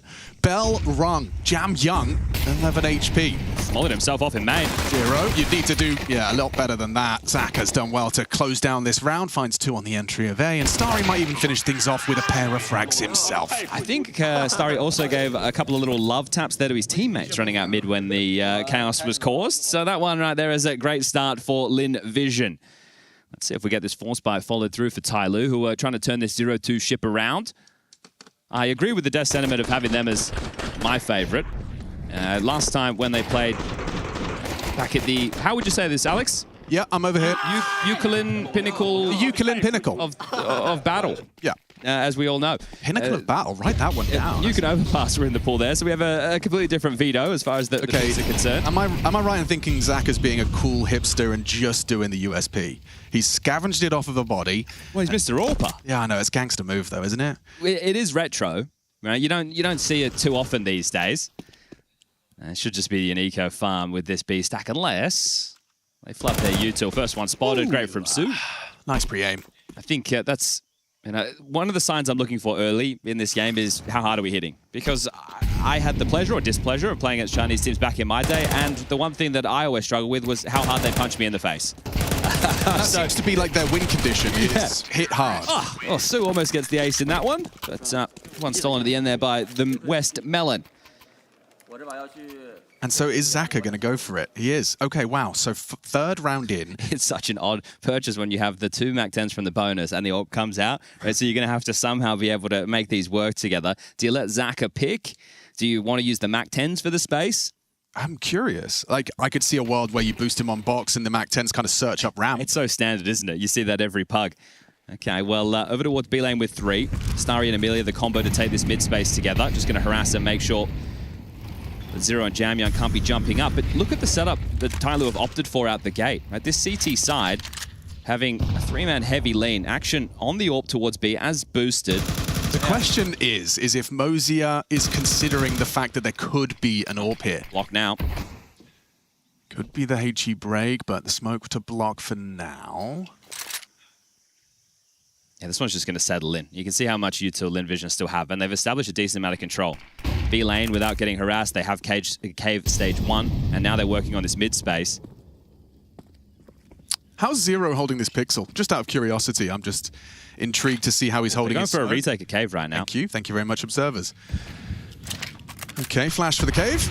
Westmelon's already left. This is nice, right? They're putting so much, so it's good info. It does free up this A hold to stay strong. On that pixel, and he's been very patient, and then throws a very solid block smoke. No HE, it will be the A split. Rotation heavy on the way. Everyone's going to be here for TYLOO. All right. G's going to be smoked off, forced onto the site. Obviously susceptible to a Molotov. Only one available, and that's on Amelia. Oh, break in their face. Beautiful from Zero. Gets set up by G. Might be a save. It has to be, really. I don't think you're giving this one a go. And 25 seconds left. Didn't get to do anything. I mean, I'm stealing your opinion, Chad. Oh, that's fine. You know, I hear you talk about Counter-Strike almost every day of my life. And you've often echoed or had the sentiment that T-side AWPing on Ancient is limited, I think is one way you'd frame it. As in the options you have aren't plentiful. It's not as great as like a CT side overpass or anything like that. There's a couple of players who I think can wield it to great success. Monacy. Right? Yeah, that's the only name I've got at the tip of my tongue. I would say Zywoo, but they don't play this map. Yeah. Only once against Aurora. And I think, you know, your names like Wonderful, etc. You can definitely get some AWPers who can find proficiency on it. But the type of fights that you're looking for early are always going to be high risk. High risk, high reward, right? We've seen the mid breaks trying to catch players jumping up or even running out with a good spawn to take that fight as the CTs are jumping down the stairs. Yeah. You can go towards A main and search, but those fights... With that little boost for big box? Yeah, but it always feels quite cumbersome, right? And at the same time, you could just easily be blocked. And then once you're out, all good, but then this is part of getting out. As you highlighted, you know, it was with this weird kind of bonus where you had the Mac-10s and the Galils and an AWP, which did lead to a kind of empty round for Lynn Vision. I think TYLOO handled that well. I mean, let's not forget Zero blocked. That was his smoke that blocked him in Donut, and G's the one that blows it open and nails it. Well, so they've only got 3 kills, and they managed to get around. So not shabby. Not shabby at all. Oh, wow, look at Jam Young go. He's going to be ahead of the flash. Not really. Doesn't matter, though. Don't need vision if you can track them blind. Okay, Jam Young was a monster yesterday. He had almost 30 kills more than anyone else on his team over the entire series. Well, in answer to your question, Chad, I do think everyone's hitting hard. And looking at that frag from Westmelon. They're hanging around. Flashed again is Jam Young. And now smoked off. Okay, you have to respect that. I mean, bullets do go through smokes, and Jam Young demonstrates. Very nice. So that's one when he was fully blind, and one fully through a smoke. Hasn't seen anyone yet, but has got 2 kills. I'll get us a wallbang next, and we'll complete the set. Now, Who plays first, Chad? Is it going to be Amelia, or do you kind of hope Sue gets a bit more ground? I think in this situation, yeah, you're hoping for the CT regress that's coming. Oh, it is coming. Are they going to boost? No, just swing. Easy pickup for Zaka. No trade from G. That's going to pull us into a 3v3. I think Mosier is going to be kind of putting face to palm there. Feeling a bit silly. They want to pivot. Jam Young's still in Donut. 35 seconds on the clock now. They have to make a decision. He's got a molly coming. He's missed it. He's flubbed it. Well, Jam Young feels safe. A is cool. So Zero will partner up with G. It looks like they're ready to just take this head-on fight. G spotting the ramp, swing. Oh, Zero does well. Trade attempt. Amelia can't hack it either. Beautiful work on the M4 from Zero. And Zero impressed us as well. Last time we were watching them play, he was at the top of the tables. And that was against Sinners. And that was a game where you could see Sinners having a little bit of choke creep in. And TYLOO, they dug deep and brought back some tough score lines. It's kind of what kicked off this campaign because they lost to Bait and MIBR in their first day best of ones. Then Sinners, they 2-0'd. Sharks went 3 maps yesterday. Whereas the road for Lynn Vision, it was a loss to M80, a win against Heroic, a win against Sharks in the best of 1, and then they kind of got owned by MIBR in the best of 3 yesterday. So while TYLOO are riding the momentum and the high of turning the 0-2 around, Lynn Vision are still a little bit shaky. They've got their well, they don't have their sea legs, excuse me. So just this AWP and some upgrades of nades. P250 for Westmelon, a little bit of harass utility, but nothing to really concern Zero. I think for a major rookie, to see him having some, well, not some, a lot of multi-kill rounds in that game while under pressure and shooting pretty damn hard. Here's one of those options we were talking about. Enables Starry to kind of try and advance. Zaka posted on the potential AWP line. So if you can get out and get towards big box and sight, Zaka could take a deep CT spawn line, but you are going to need to take down Jam Young. His rotation is G, hedging over now. Oh, being pulled back and forth. I think he's going to jump spot for Zero as bait. B lane's clear. They know it's not B. I'm surprised no one's helping Jam Young right now. Yeah, I mean, it should be okay against the unarmored Glock. Of course, Zaka with the AWP, and here they come. Jam Young and Zero should be fine. There's Zaka, though. He has found the first rotation, and Jam Young hasn't found immediate lethality. There's G in combination with Jam Young, and a leg shot hit from Zaka's AWP, and the bomb down. So you've already, it's ball fruit. Zaka, that's ambitious. Leap of faith there. I understand where he's coming from. I don't think he anticipated so many bodies on his screen. All right, well, Starry doesn't want to give him anything. I'm just going to defuse this bomb, and he's just going to be holding on to the Glock. It's all good. He's going to get the loss bonus coming through. The positive is he just didn't give them an extra $300. So 3-2 in favor of TYLOO. Rion on the trot. And only a couple of dents, right? That one got a little bit shaky. Zaka was able to find that kill on the rotating player coming through CT. Didn't look perfect in terms of the way TYLOO wanted to set it up. There's a bit of back and forth between G and Zero, but regardless, they get the round and the guns are back out. Zaka does not have an AWP this time. It'll be a Galil. Emilia had the best mid spawn. Might clash with Jamyoung here on the mid-hold. Looks like he wants to. 30 HP after the barrage of utility. Strafes on out. Gets caught mantling the box. Ugly. Bombs lost under Jamyoung's boots. Zaka is trying to retrieve it, but that could be the end of him. He's just going to walk gray screen. That is suicidal from Zaka. Okay, that's one of the moves of all time. We'll just simmer into another one of these scenarios, but this time there's no need for TYLOO to play forward for aggression. You just set up in info gathering. Right? You just jiggle or have a teammate like this, a two-man cave setup. Once you get the info on where they are, then you retool the setup to deal with the information or the new information that you've been able to garner.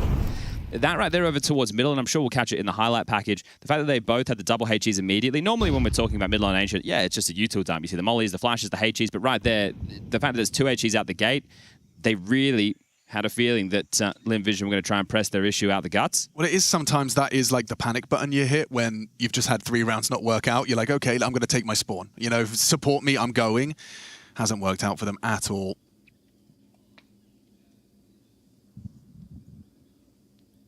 Westmelon swings on in, and actually, you know what? Trade's not immediate. Mercury going down as well. Not getting this bomb back. It's nice to make a bit of a dent and force out a couple of rebuys to keep the finances limited. Westmelon, you're going to be able to get away for the save. Up towards the heavens, and okay, he's out of there. Interesting flavor for this one early, right? This isn't rock and sock'em Counter-Strike. It's not how I remember playing against Chinese teams. It's that's the thing when it's a domestic head-to-head like this one. There's a lot of the tendencies that are known between the crews. It is a little bit more tempered early. We'll see how it starts to unfold.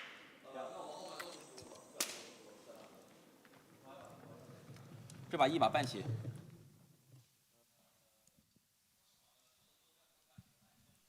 will have to be another lighter investment.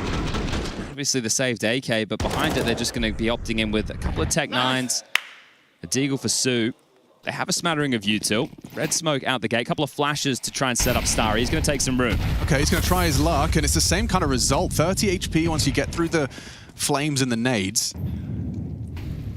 So that applies the pressure, it removes the information for TYLOO in middle. This is such a powerful deep line. G's been set up on Mosier, the stepping stool. And it's a hard shot, but even on the jump spot, you know, there's a world where G hits that flick. Blocked on cave, Mercury has delayed. The key with this boost as well is you don't need to expend the smoke for it, right? This is one of the keys of having orbs. In some maps that we talk about, like Anubis, for example, it's great. It alleviates a lot of pressure. You can just run double orb setups and you can use your smokes to really funnel them. You're seeing indecision, aren't you, in G? It's like the comms flowing. He's actually been called to block. Perfectly timed. Another hurry up and wait moment. Yeah, so another 20 seconds before we can really see Lynn Vision do anything, but it will be a big explosion. So Zaka has a smoke and a couple of flashes. Westmelon with one of his own, and then Starry has the HE. What kind of angle's G on? I feel like that's a very tight line. Okay, yeah, we'll back away. Missed long smoke short. He'll have to play ahead of it. It's all going wrong. Missed Molotov back, and a nice one for G. Nice drive fight for him. Mostly pressure on the ramp side, and he has missed his shot. Mercury set up to succeed. Amelia finds him, though, through the flames. Solid from Jamyoung. A double kill with his Molotov. It's chaos. Chaos! What are we witnessing? That's got another unique marinade in the round. All right, 5-2, 3-round gap. You asked me before we came into this what I thought it was going to be, and I just have TYLOO. I feel like they... I didn't want to just have throwaway analysis of hit harder, but they don't seem as lost as often. When I saw Lynn Vision pop onto the scene, this was many years ago now, it was more through set pieces and quite explosive rounds. When we watched them play on Overpass the other day, they looked well put together. Oof, fumbled the run boost in middle. So Jamyoung will not be up to the heavens. Little clumsy. And Zaka's already probing into cave, so he's committed in. So 1-3-1, and an AWP shot missed. Oh, God. Oh, my God. What is going on here? Okay, well, you know they're entrenched in cave. Both ways. AWP cave, Mercury cave. Mercury can get out of there now if he'd like. Is he really going to stay committed? Well, I guess that is the subversion of the expectation, because it's 20 seconds later, you would expect he's relocated. He's just going to hang out. Oh no, he's actually going to try and relocate as the smoke fades, gets into the off angle. Crazy. They're playing so heavy cave, though, in the defense, aren't they? They really are. All these rounds they're playing to block, they just really want to funnel them ramp. Oh, and that's beautiful. They actually re-aggress. It's the CTs that bring the opening fight. Get an opening kill, and now grouping on A. Zero's got a full belt of U-tilt. G on the mid line, donut. Jamyang's in red. He'll make sure no one can go donut in a second. The smoke's going to fade. Yeah, so he can hold Starry's lurk. And now who's responsible for this main explosion? Looks like it will be Zero. They're having a big conversation. I can hear it now. Moses rotate. They have all B lane. Mercury knows. He's died now, sure, but it's 20 seconds. They have to go A. They have to go A. And here they come. Zero eats the first flash, and there's more where that came from. Amelia needs to get the Alex, there's 12 seconds! Yeah, it's just looking like the round's over. How on earth are you supposed to get the bomb down now? Oh my god, they're getting the kills though. Wait a second. G removes another. There's no time to win the round. There's no time to win the round. You're just going to get the kills. Lynn Vision and the clock. It's a conversation we continue to have. Yesterday, or not yesterday, but in that game versus Sharks you referenced, it was different in the sense that they kept pulling it off.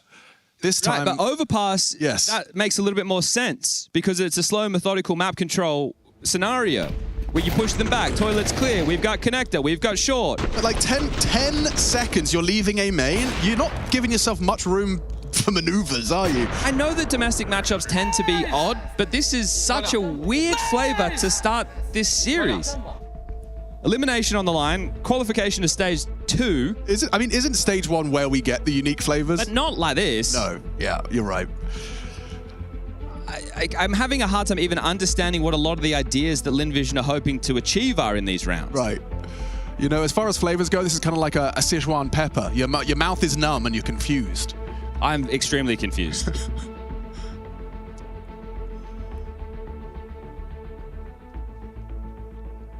So 6-2, 4-round gap. But if you want to keep the confusion going, Chad, they win with Tech-9s here. That would be perfect. Yeah, that would be the way in. Yeah, the cherry on top. Red smoke that I believe is missed. Looks dodgy. A cave smoke that achieved its purpose, but there you go. I'm going to go check. They picked this map, right? And I feel like for Lynn Vision, their entire T side has just been behind a smoke, waiting for it to fade. And here's another one. This is not what I associate with Chinese Counter-Strike. It's a bit more like 4-1, in your face, explosive, taking jewels. You're in so much trouble. I don't know what's going on. Okay, they're pathing back. I like this. I don't like staying B lane when the door smoke fades. I think getting stuck in Polly's pocket or any of those positions overextending, never a great idea. You can get flashed and overrun very quickly. Shout out to Polly one time. Mighty Max's best mate. Yeah. All right, B eruption. There's 2 players ready for this. Perfect flash and a spray down.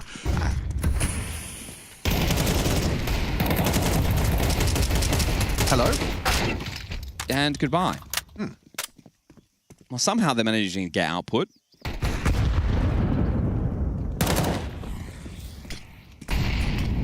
Well, it will be rounds. I don't foresee Zaka winning this one. 7-2. Nice. Great flash from Jamyang. I mean, you couldn't ask for a better timing on that.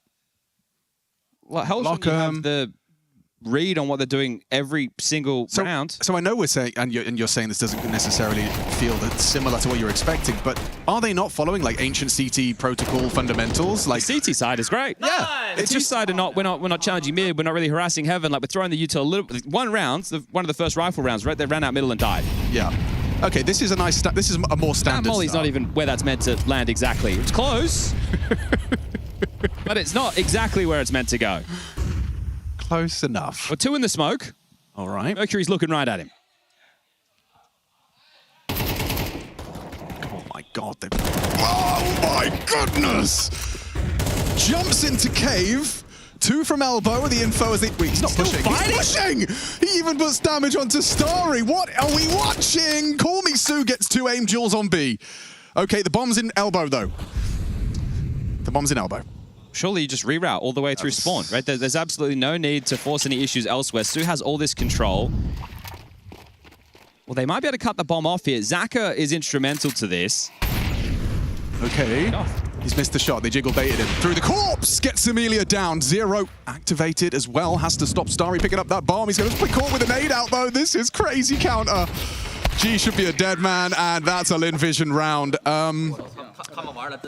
Nothing like this. I haven't casted anything like this before. Yeah, this is a brand new type of Counter-Strike we're watching. Shout out to Blair and Elfish Guy and Pilly and those guys who do this all the time. Can we talk about the exchange at the start? Yeah, this jump through. Look, watch this. Watch this. Okay, here's him. Jumps. Westmelon reacts. And... but then the repeat. And then the repeat. The repeat. You're lucky you got away with that. Repeat. Okay.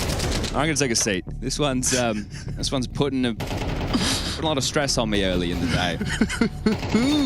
All right. There is a lot at stake. To reiterate, someone's major ends today. It does. It does. And we're getting there in an entertaining fashion. It's a roller coaster. It has its ups and downs. Yeah, I think we've got some loop-de-loops as well. 7-5 would be a recovery? It would be. It would be. So taking stock, it's only 1,900 loss for the final round for TYLOO, but they have a couple of players with extra cash. So we'll talk about the buy when we get there, but they should be okay for the final round, even if they lose this. It's Lynn Vision, the ones who have to dig deep, claw this back. So waiting for a second timing mid-control. They've been able to waltz out. They're not being forced and pushed, so they don't need those flashes that were being held in spawn. They just walk out silently. The setup being highlighted towards A main. It's an awful lot of info. Jamyoung will call now that donut is possible. G, he'll have to pick that up, and Zero, he gets liberated to take space over towards A. So even though they've lost mid because of how they decided to open on the CT side, they're still in a decent position right now, TYLOO. Is Su going through this? They're just going to slink through. Well, he's thinking about it. Now they just tuck in. It's fading now. Blocked on Cave instead, and then Mosey is going to be responsible for this fight. They're walking through. They just walked through the smoke dry. Mosey will spray down too, and round done. Round over. Well, I suppose you're probably getting sick of just staring at smokes. Might be some sort of explanation. I can't wait to hear what Ash has to say about this. I'm going to go ask him right now. Be right back. Okay. It's going to shout across the room. I'm not lying. Chad has actually just walked off the caster desk. I've never seen this before. I've never seen a game of Counter-Strike lead to my color caster departing the casting desk to shout across the room at the analysts. He wants answers. Maybe you guys can give us some answers as to what we're witnessing here. But yeah, that is a smoke walk. As you can see, that is undeniably what they were going for. Yeah. 8-3. I can't get there, so it's too far away. We'll go ask him at half. Okay. See what Yanko thinks as well. This is a flavor, isn't it? Okay. Pace, Westmelon, Molly K, Mercury, respects. This is the most normal looking round yet. Yeah, I like it. But there's 4B from the CTs out the gates. There is 4B from the CTs out the gates. G is perfectly positioned for that fight. Westmelon crouches into the AWP peak. Well, I'm loving this. TYLOO are just throwing them around now. Well, they're owning him in opening kills. That's not even close. If it's going to be a B finish as well, Jamyoung and G are going to go sweep through mid, call it clear, and they'll probably be back in time. 9-3 in terms of opening frags in favor of TYLOO, and they lost the pistol. They're hedging A. I tell a lie. Even Mosey is going to be starting to play more passively. But they have limited util for the executes coming in now. Zaka missed this long smoke before. This time it looks like it's good. Short's in as well, so the bomb can go down. There's mollies available for the plant. There's a molly B doors. Okay, they'll stall out the plant. Mercury can break the smoke and they can fight. It's all about the timing. And it's actually perfect because Zaka's trying to make it across as they smoke break, but then the flash pops, it saves him. 35, get that bomb planted. Free smoke short, and it's a post plant. Man advantage for TYLOO last round, so everyone's going to give it a go. Jamyoung has equalized onto Zaka, an easy one, dips back. Amelia for the claw back, finds it onto Jamyoung. Starry stands his ground, does well. 3-on-2 as Starry doing very well on the long fights. Another man about to put his head in the vice. G, oh my god, nearly got caught picking up rifles. Starry takes his third, and it's a clean close. Starry gives Lynn Vision a little something to hold on to. Apparently, this is their pick. They've got 4 rounds in the first half. We'll be right back.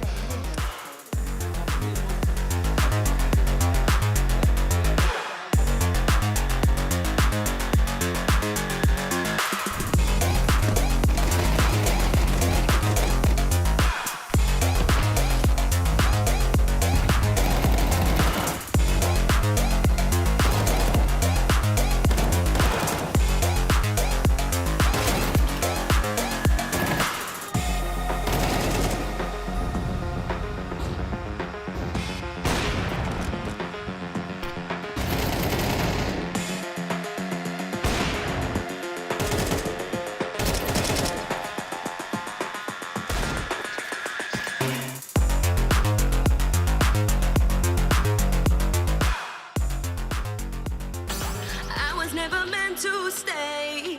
It was you that put me in. Promised me that we'd be okay. All of your lies I was believing. You were there most of the time, but that was never good enough for me. Had me going out of my mind, had me going round like crazy. But I gotta end this way. Why is there always a struggle for you to let me go? You got me like crazy, like you were always right and I was always wrong. Crazy, baby, where did our love go?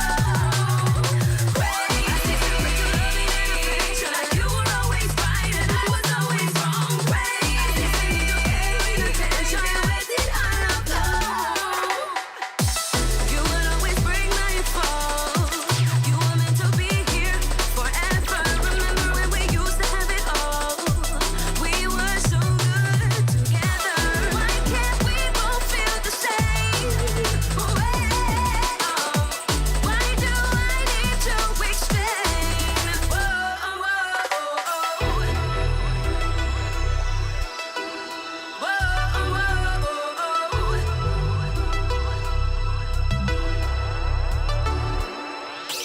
You were there most of the time, but that was never good enough for me.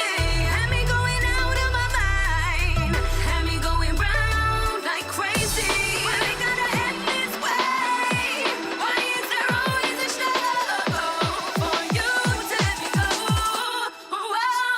You got me like crazy, like you were always right and I was always wrong. Crazy, baby, where did our love go? Crazy, like you were always right and I was always wrong. Crazy, caring attention, where did our love go? Crazy, are you sending your caring attention? Crazy, are you sending your caring attention? Are you sending your caring attention? Oh wow, there's the first bomb frag. Nico gets a double. There's still 2 players left. They got no help on them. 13 and 3. Oh my goodness, how does he do this? How does Nico do it again? The IEM Cologne Major and the final day of Stage 1. The last few spots available in the next stage of competition. We've got a domestic derby in front of us. TYLOO versus Lynn Vision. A 2-2 matchup, and the first map has left us both scratching our heads. A very unique, the word we've been using is flavor, but it's just a brand of Counter-Strike, and seeing it clash that's left us all feeling a little weird. Obviously, there's a lot of head-to-head between these two teams, just not this year, right? So it feels like maybe mind games are playing in some overthinking. And maybe a little bit of stress to the scenario because miss util throughout. But it's a fast play. Smoke red. They're out for pressure, but the bomb wants to finish towards B. They're going to part through this red smoke with Jamyoung's flash, and he missed that. Yeah, it didn't go deep enough. Starry falls back, but the makes you think space it's is an A conceded. split. You're definitely going to feel like A is under scrutiny. Amelia's in A main, though, so far away from this split on B. Yeah, oh, Zaka goes down, and Mosier finding Westmelon. It's a perfect pistol. Zaka goes looking for info. Pistol. Westmelon tries to deal with the slip, and then Sue up a river without the paddle. At that point, if you're Su, what are you meant to do? I've just lost my ramp player. I'm getting flanked from behind. It's all over Red Rovers. Amelia does get something for his troubles.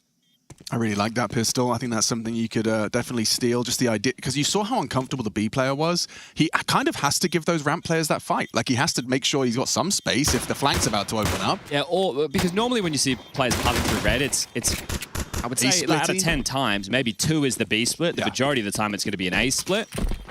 So you're hightailing it back to try and plug that gap, but they'll grab themselves the 9th TYLOO.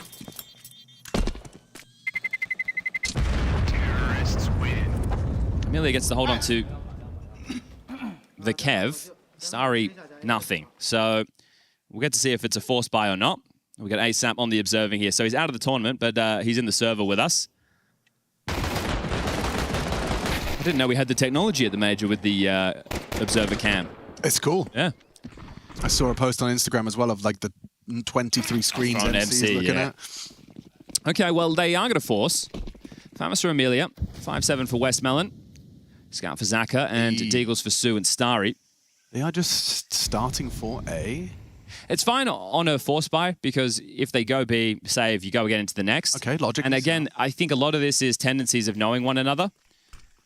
So there's the overthinking. I do find that a curious smoke from Call Me Su. Now, he's solo B, right? But he's chosen to, from long, throw a cave smoke? I think if you don't play ahead of it like Mercury did, then at that point it becomes a question mark on either side. So you, instead of just one player being able to watch Heaven and Cave, now it becomes 2 players' responsibility, and that might lighten the load. I see. It also buys time because it becomes a question. But Mercury mollying and playing straight through, great response to it.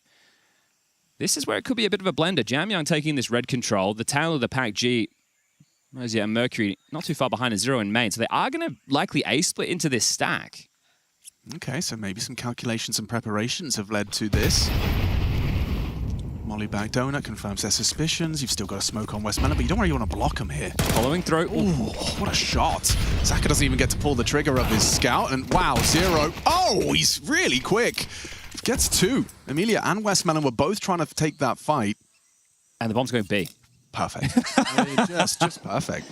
You find a little bit of resistance, you win all the fights, and you make sure you get to the other side to get that bomb down and avoid any possibilities. Su and Starry. Has it always been, you know, the Asian Counter-Strike conversation been a question of, is it TYLOO or Lynn Vision, pretty much, or am I kind of forgetting someone? I think... No, Rare Atom for a little while. Yes, that's right. But I think that in the last couple of years, it's definitely been the TYLOO Rare they just kind of take turns of like having the stronger on paper team. Well, this is the thing. It felt like this Lynn Vision roster's been together for some time. Obviously, Starry left for a short period of time, and then he's come back. And the G swap as well. There's been some oddness.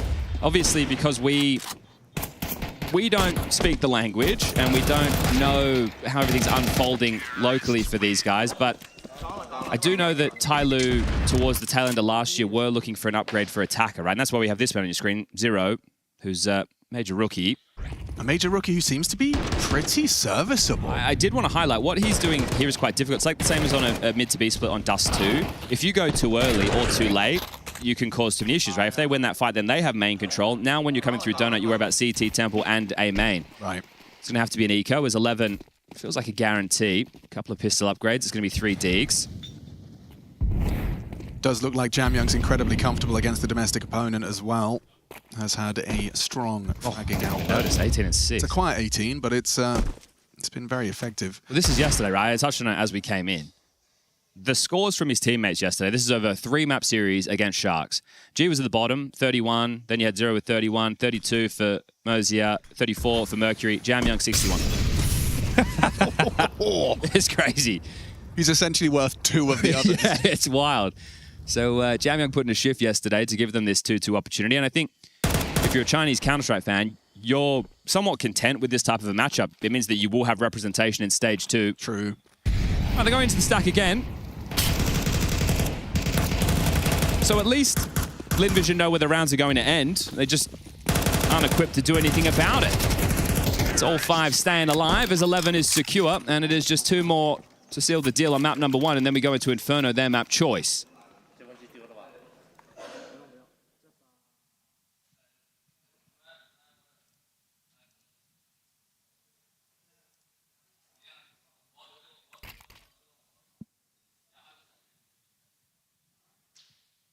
What's the call going to be? Mercury.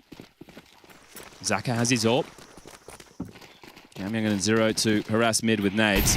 Oh, the boost up, see if they can catch Starry on the jump.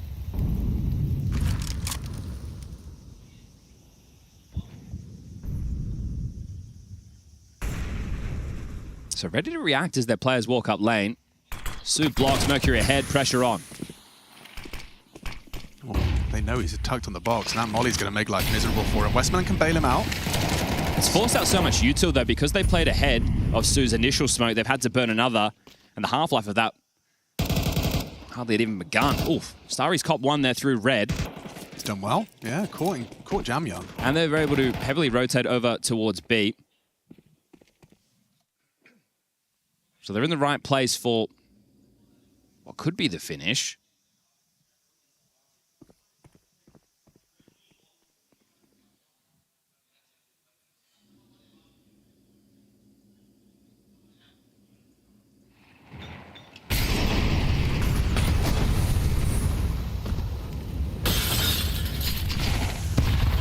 Bombs on the back of G. Mercury walks straight into the crosshairs of Su, so an easy pickup. TYLOO are looking to try and path in towards A, and it is only Zaka here, not currently on the donut line. At what point does he take this line? Maybe just in time. Yeah. If it was any later than that, he would have been in strife. Yeah, Molly is going to nullify his AWP for a moment, and maybe you get the plant from G. Doesn't look like Amelia's willing to push that smoke, so yeah. It's a 2 versus 5 post-plant. I think don't have a kit. There is a universe where Zero and G can become the heroes, but I think it involved both of them. The fact that Westmelon's caught G there puts it all onto the major rookie. Zero versus the world, and he gets himself the first 2 with a lovely transfer. He did get dinged. Not looking particularly promising now. They can surely just hit the defuse, a 10-second stick, and Westmelon provides the necessary cover.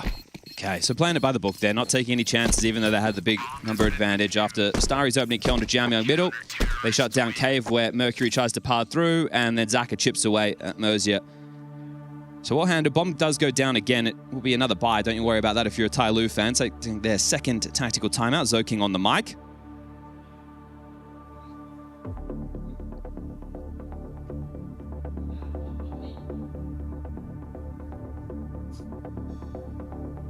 Drops take shape on the other side of the server, and Lynn Vision are fully bought up.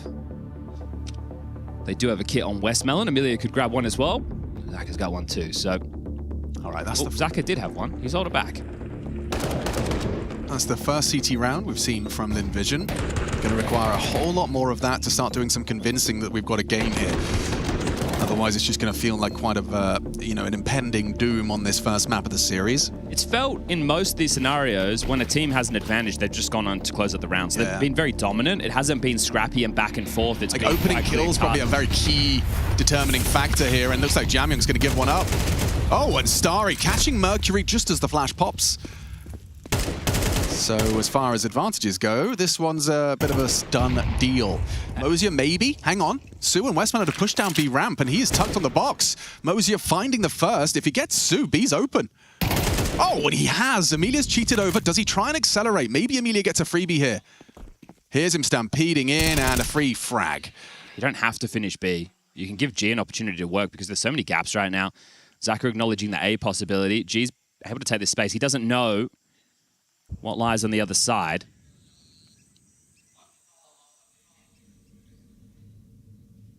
You know Zaka has typically been found towards that temple line, but he keeps his movement, and it is enabling options for Zero. He's playing for this re-aggress cave. He's going to get it. Oh, gets the info on Amelia's leg. That's the bomb. They saw the bomb. Yeah. Got to try and make it feel like it's going to be that B finish.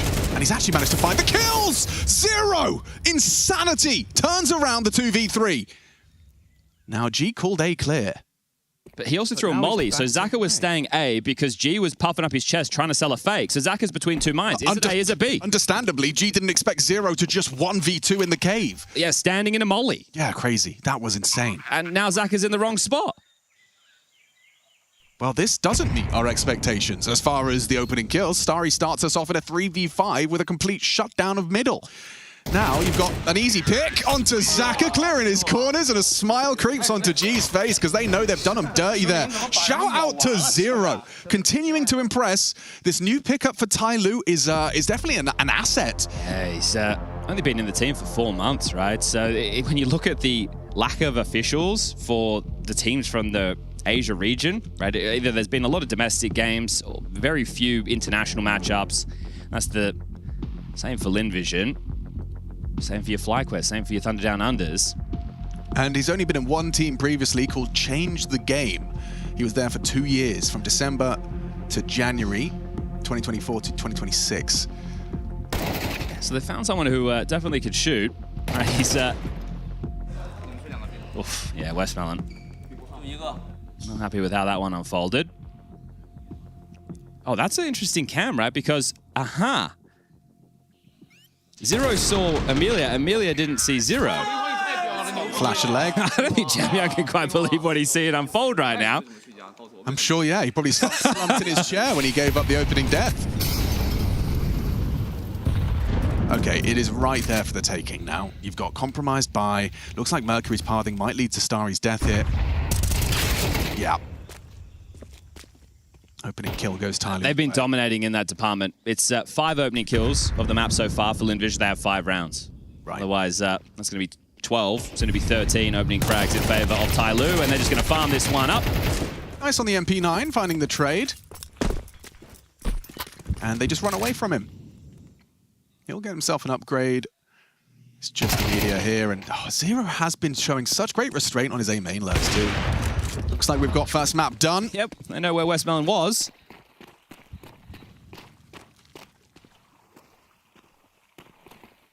The long venture around the world. With no kit, an AK, 73 HP, a smoke. Tell you what I'm doing, I'm just trying to get a couple more kills. Okay, you're thinking about the stat line. I'm just thinking stats. There's, there was one. Oh, gets nothing for his troubles. That's dominance. TYLOO 13-5, their domestic opponent. This odd game of Counter-Strike, both teams picking up the T side pistol. Was a big run of rounds on the CT side for TYLOO that really left a lot to be desired in terms of Lynn Vision's approach. Right, understandably, lots of head-to-heads between these guys, but only the second this year. Mind games must be rife, and, well, I can't read their minds, so in terms of the Counter-Strike we saw, that was out of the box. Let's throw this one down to the desk to see if they have anything to add. I know domestic lineups and domestic matchups, sometimes can be quite difficult to get a sense out of. But this one, as Chad said, was quite puzzling to me, Yanko. It wasn't a beautiful game of Counter-Strike, but if anything, a very efficient performance coming in for TYLOO, where they pretty much exposed Lynn Vision for every single mistake and mess up they did. I mean, it was a very strange game looking at Lynn Vision's T side, right? Like their approach. I don't know if in the preparation, they were really honed in on, TYLOO likes to smoke and then leave that area completely, so we'll just walk through it, right? And then they were getting punished time and time again. TYLOO had their number. I mean, it was surprising to me that they even won the 2 rounds they did on T side after the pistol, right? But in that sense, it was a very strange game, and TYLOO will just take it. They played pretty much standard for the entirety of the game, taking advantage of what Lynn Vision was doing on their side of things. Yeah, for you, Ash, are you sharing that sentiment? A weird game of Counter-Strike? Yeah, very weird. You can see the ideas that TYLOO had. They wanted to get a kill and just let Lynn Vision kind of suffer, and they did. And to be honest, this is one of those games you kind of look and go, did TYLOO even need to do anything other than just join the server? Because this was a real mess. Ash, I know you picked up on a couple of moments in this game, some back-to-back rounds where you get to showcase a bit of what you're talking about in terms of Lynn Vision, not really getting the job done. Yeah, so I think for me, we've got to kind of understand the situation, because I think this is mostly all stress, and I think we should remember, as much as we expect people here to be able to handle the stress, this is 5 human beings struggling a lot in the moment, and they really could not handle this. And I'll give you a quick example. If I would throw a ball to you now and you would just catch it, no problem. If I said, hey, I'm going to shoot you in the face if you don't catch this ball, suddenly it's going to feel a lot different, right? So we're going to see some rounds where it's just weird decision-making going on, and unfortunately for Lynn Vision, this was almost every single buy round in the first 10 ones. runs. And you see even here, missed window smoke and jumping for some reason without even clearing anything properly.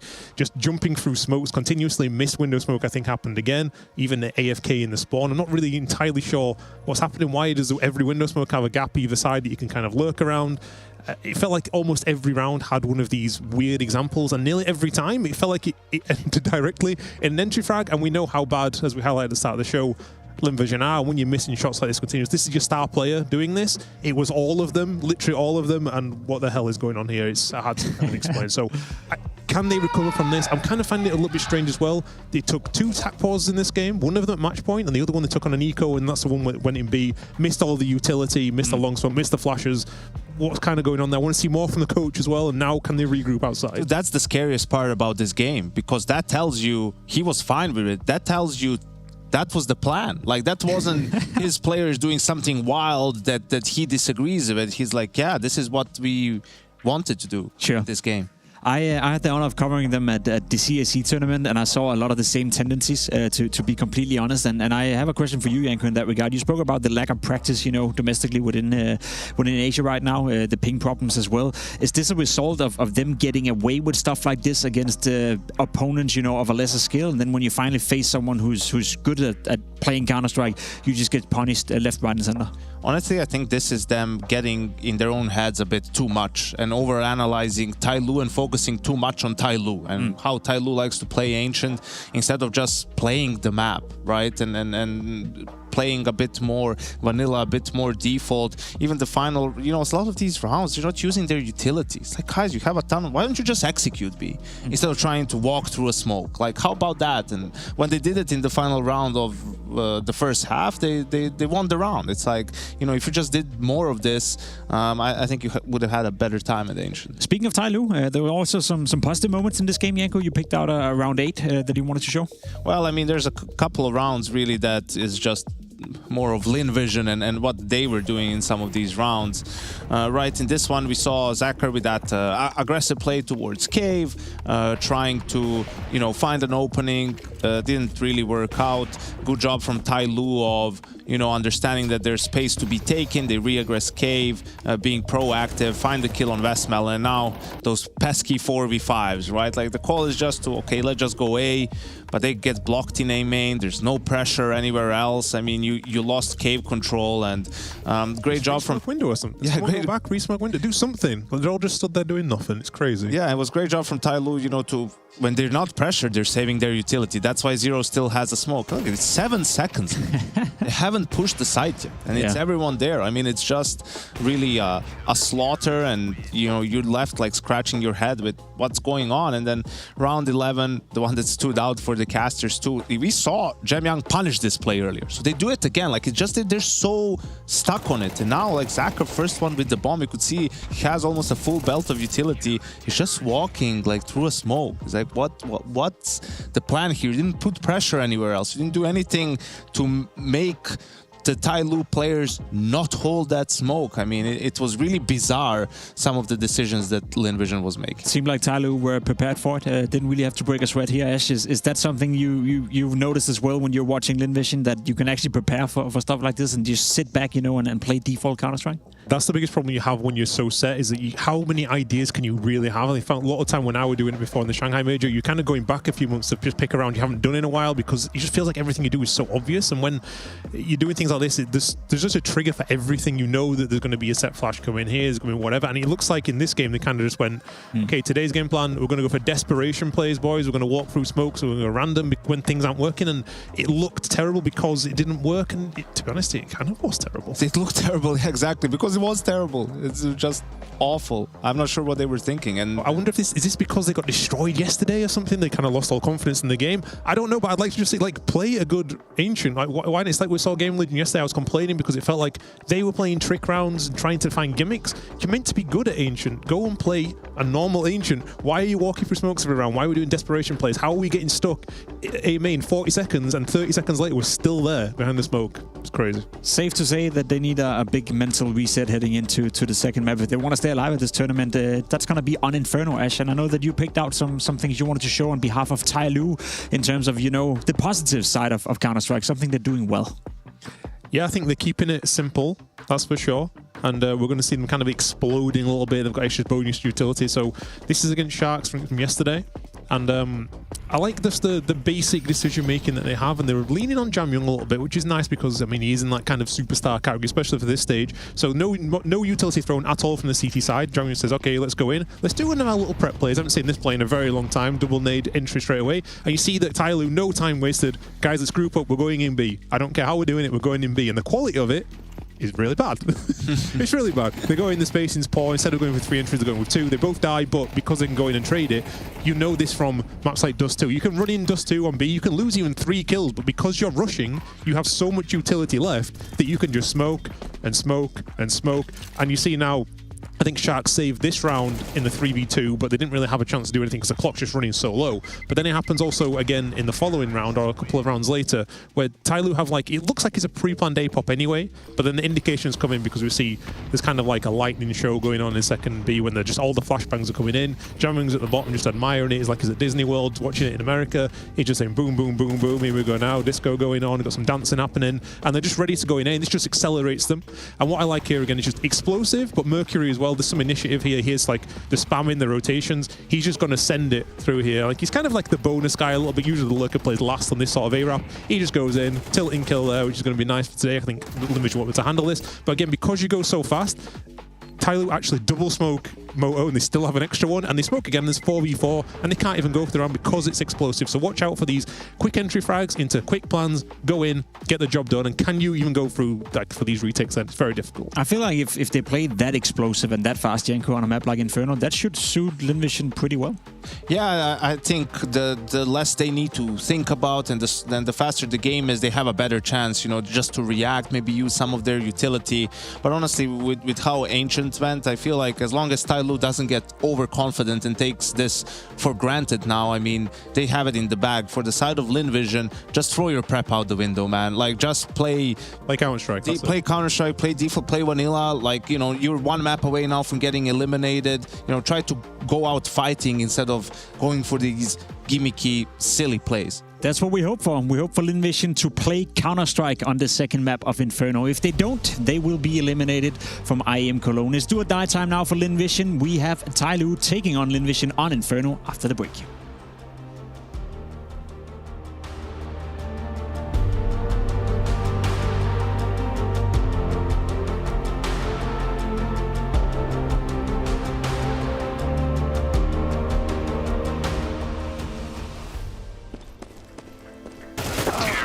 Bro, you're baiting every round talking about. I had so many trades. Trading anything. You're miles away. I carried you. Tell me one round.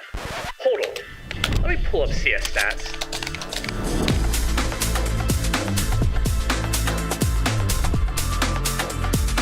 Oh, wait. My bad. You suck. Settle your debates. Search your profile on CS Stats and turn on tracking to see all your games.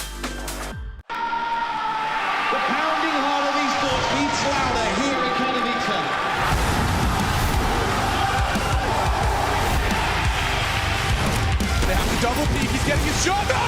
Unbelievable! Something special to throw this decoy, and that's exactly what happens. Katowice! We are back!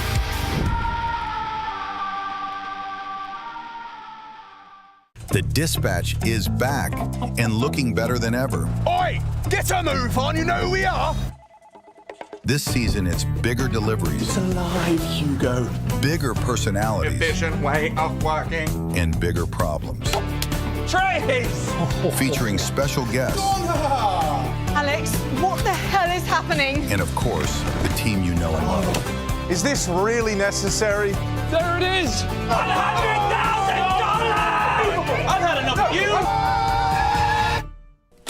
Be careful what you wish for. The Dispatch. The all-new season premieres February.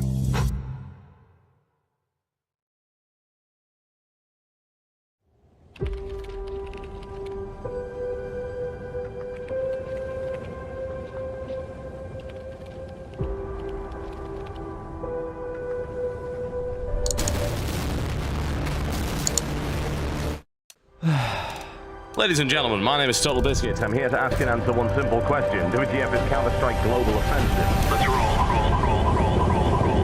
What the fuck is this piece of shit?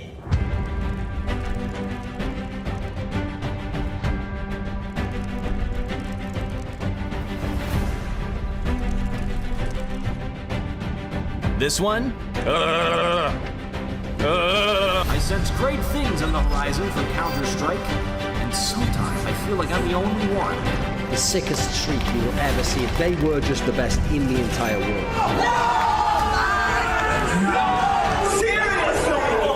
Goes for the defuse, he has to get it right now! Oh my god! To pick off players, 2 in a row from Apex! Versus Pro, the first team in history to beat NIP on LAN. They must be feeling happy. Let's see what's in space. Let's see. Okay, it's live. Congrats, guys.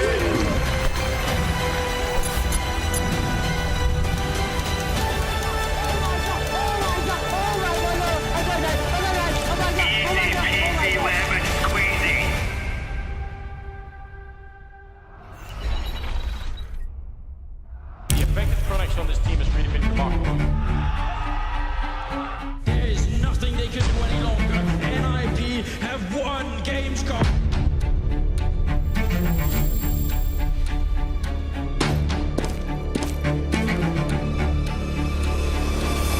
That is massive. He waited, and then he finished off the job.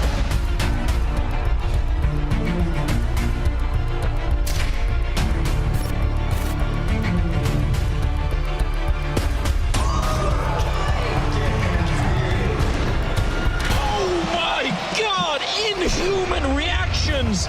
Now it's going to come down to Shoxy. It's a running start, and Neo Shoxy's making it happen. Shoxy is a god. They want to go all in. Eco comes in with another kill in that bomb. So far, Tick, they got to move quick right now. The defuse is already happening. Eco, are you kidding me? Cloud9 win it. What? Waiting to find himself a little bit of smoke to hide in, but it's a 2v4 and it's desperately hard to hold on to. While we go, but the defuse is coming in. He's still going. Oh!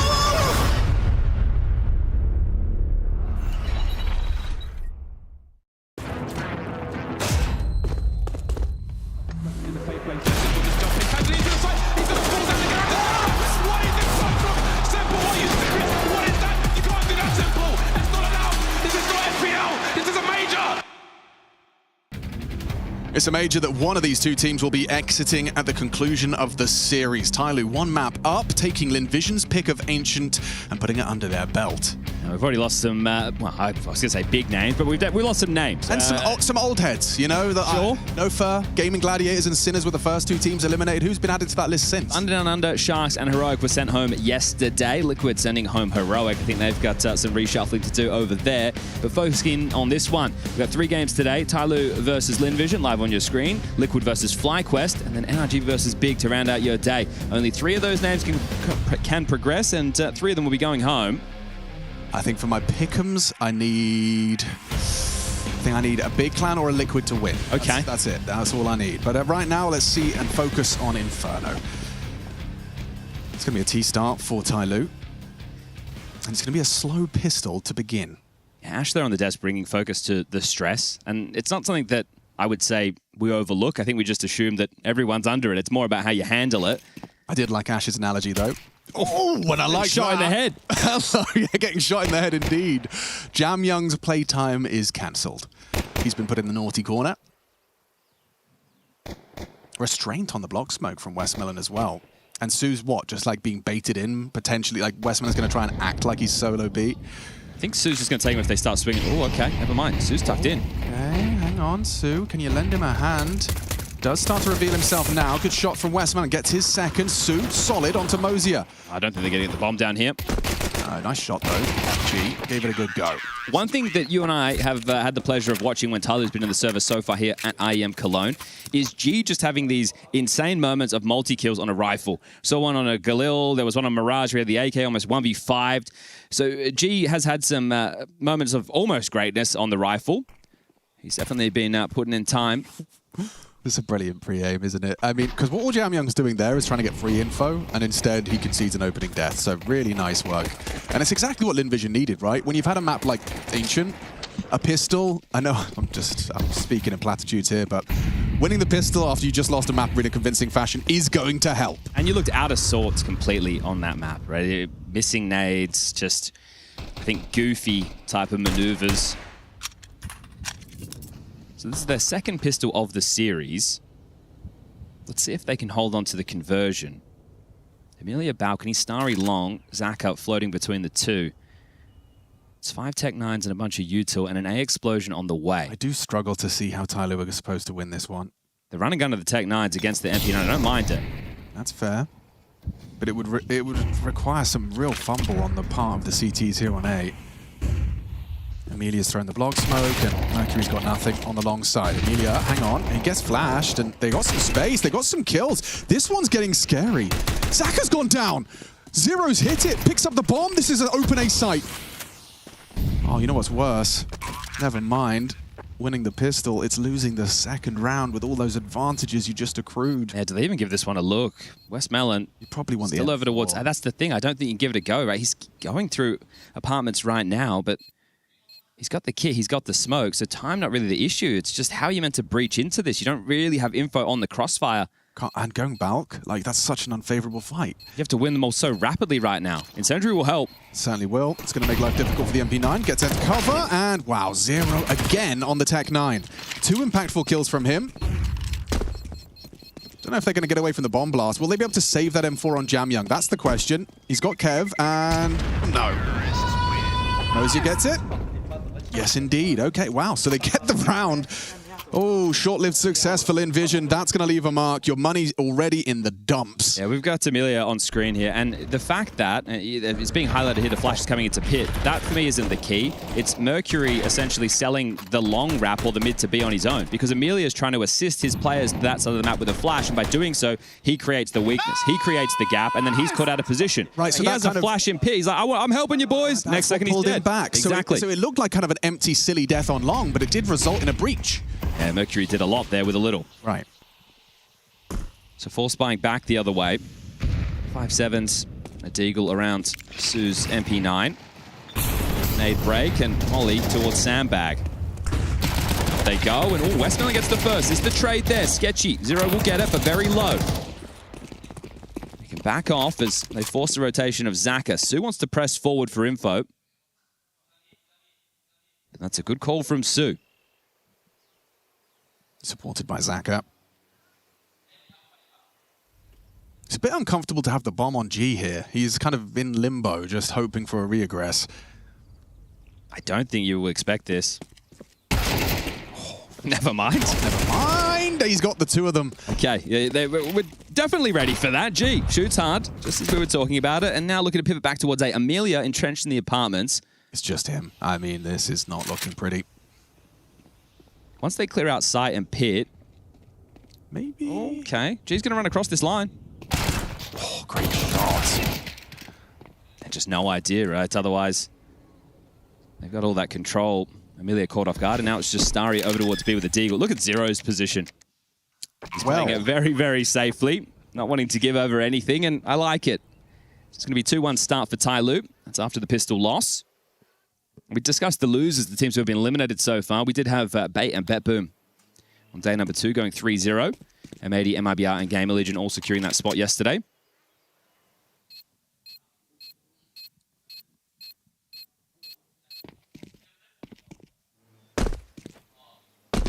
Well, Starry's got a upgrade into an MP9, full belt of nades, a defuse kit. It's not too shabby to save. Okay, so for Lynn Vision, this just feels like you put yourself in a hole immediately, right? The pistol I was thinking could be a bit of a fire starter, some momentum. Instead, you're going to find yourself in a bit of a hole to start your CT side. As far as the best thing you can get out of this one, it's going to be Starry hanging out with his nades, going to try and facilitate the boys, just drop them across so he can focus on the MP9. Yeah, it's always going to be tough, right? This is one of TYLOO's comfort picks. They have won the last 5 in a row, 2 of them here in Cologne, whereas for Lynn Vision, they've lost 2 on the trot in Cologne, 1 to M80, 1 to MIBR, right? So this was never going to be easy. The fact that they were a no-show on Ancient sours the mood even more so. And that's even with quote-unquote good starts to halves, being the pistol win. It's just the follow-through that they fumbled. So TYLOO looking like the better team without a doubt. It's just Su over towards B. He's about to have an awful lot of util in his face. Westmelon's coming. He's got a flash. Make it 2. There's 1. There's 2. And they didn't play through. So the chance to cause chaos on the way into the site has been removed. Starry has a HE. They're still going to give it a go, see if they can limit this. They will be buying into the next round. So finally, a little bit of chaos should unfold. Pistols, there you go. There's some chaos. Westmelon gives it a go. It just looks too casual for TYLOO. Yeah. You know, you can see the scenarios that them getting themselves into. Things looking safe. Zaka backs off. Starry still in ruins. Could get mildly excited because of that kit, but they're not even opting to give a late second defuse a go. Or are they? Okay, hold on. They are. 0. Ooh. Tracks the one man with the kit in. Perfect. Perfect to see him hanging around. They saw what happened in the big game with Gamer Legion and thought, we don't want any of that nonsense unfolding. So handled. And first rifle round to begin. Zaka could go glass cannon on the AWP, but is opting for the rifle.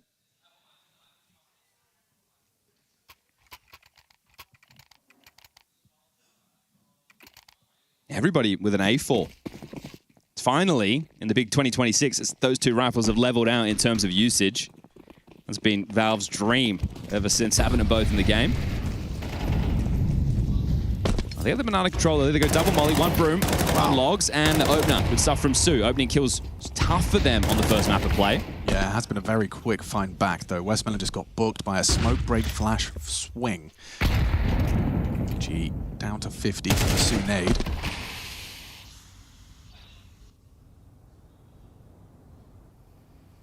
And now what? It's just an equal division, a 2-2 split of their defensive resources.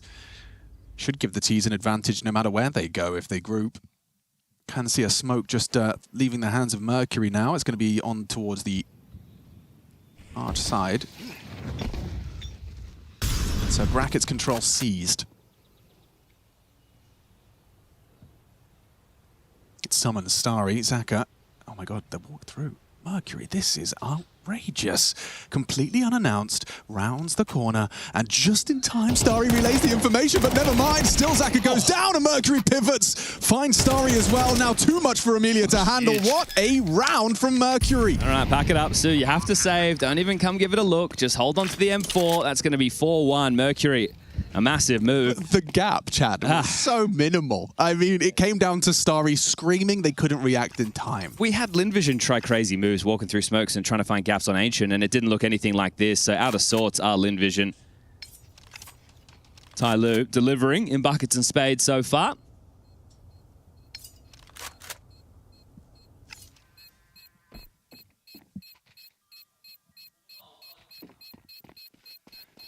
Yeah, super uncomfortable for the CTs.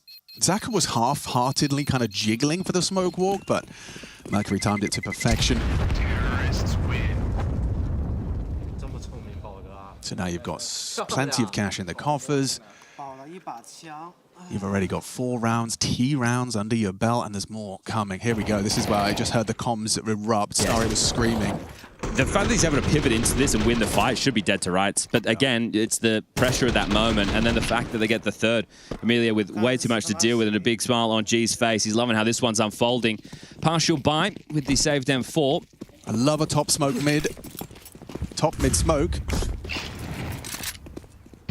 Mercury's going to immediately, like a moth to the flame, use that to take some space.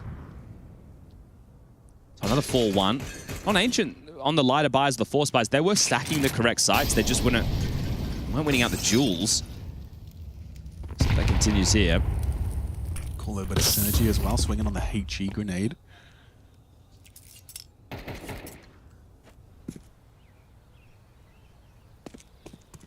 So at least the M4 is over towards B, but Su's playing more of a retake setup. And if you're playing over towards CT, if you get the block smoke in and then you're able to path towards site, sure, but you're on your own. So essentially, for Su, has to go massive. We're talking 2 to 3 kills. I say 2, it has to be 3, right? Or 2.5. A lot of damage has to be done right now to make this one a possibility because the stack, it's still over towards A.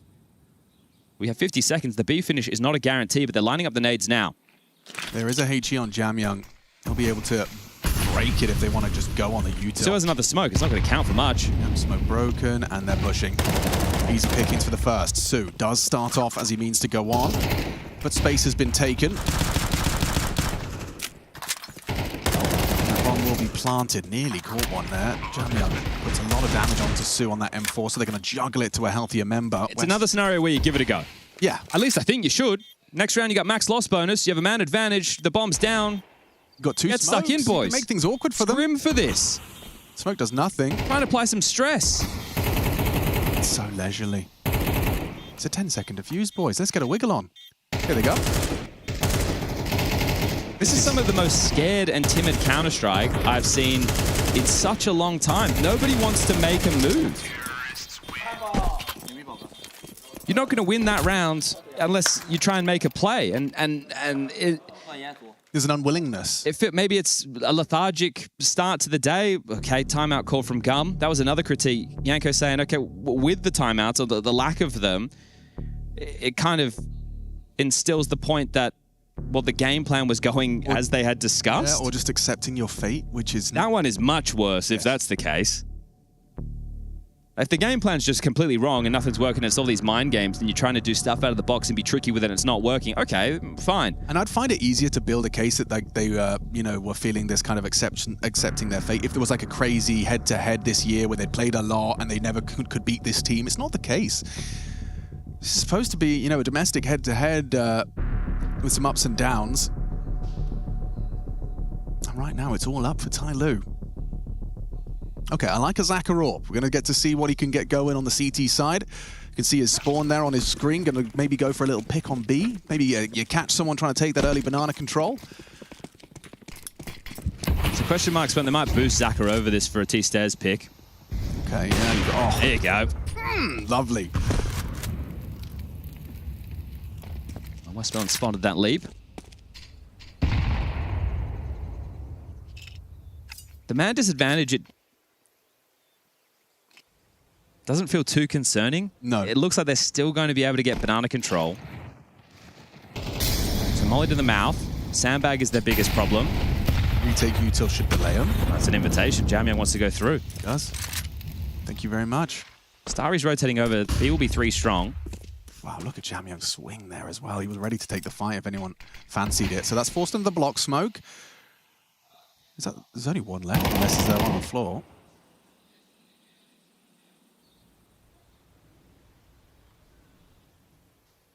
Ozzy is coming back over. He was over towards Boiler. He's dropped out. He's rotating back towards Banana for this finish. So even though it is 3 strong on the stack, a solid execute with some well-timed flashes could be the difference maker. TYLOO could just breach in. Yeah, G's going to be the one throwing those nades. Here it comes. You've got your pieces in the right place. This one feels compulsory for Lynn Vision's major hopes. You must be able to convert here. 30 seconds on the clock. Zero's got the bomb on his back, and oh no. Westmelon's the first to fall. Zero on the double entry. No trade. Maybe there is. Jamyoung catches Starry, and your stack achieves nothing. Nade breaks.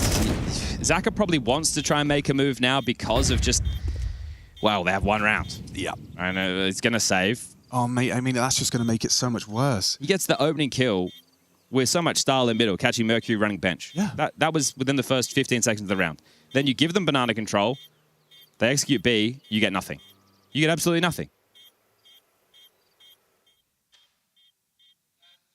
6-1.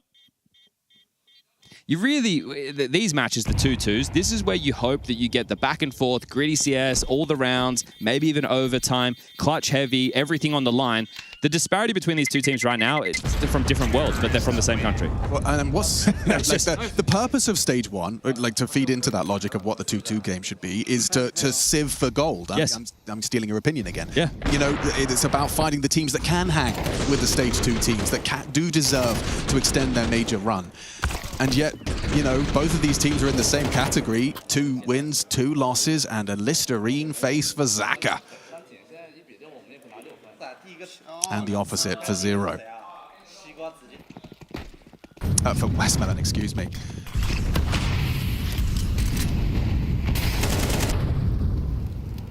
You need a fire starter round. You need one that's like a shutdown. Someone goes huge, multi-kill. You've got a good read on the situation. It's a good call from the in-game leader. Or it's a clutch. It comes down to a 2v2, and the boys, the comms are perfect. The flashes are there. You know, that gets the people going. But right now... Go on, Starry. Yeah, perfect, perfect! They're all lined up for him. Emilia's flash gets him 2. You have to win this one. This is it. This is the one. The fire starter, the 6-6 half. The pulling yourself up by your bootstraps. Ooh, smoke break doesn't work. G actually benefits from it. Emilia holds on.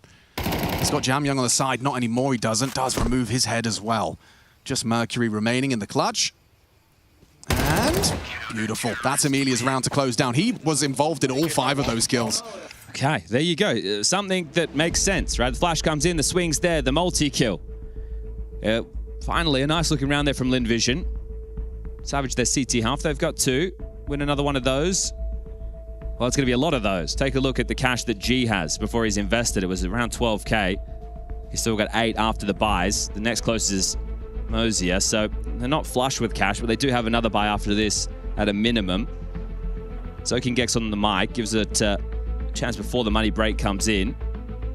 He'll be very happy with how this is unfolded. You lose the pistol, you go on a run of 6, you lose 1, you take a timeout. Think about how comfy it gets to be for the coach, and that's it. Hey boys, all good. Don't worry about it. We've already got 6 rounds. Plenty more to be played. Everything else is just cream on top.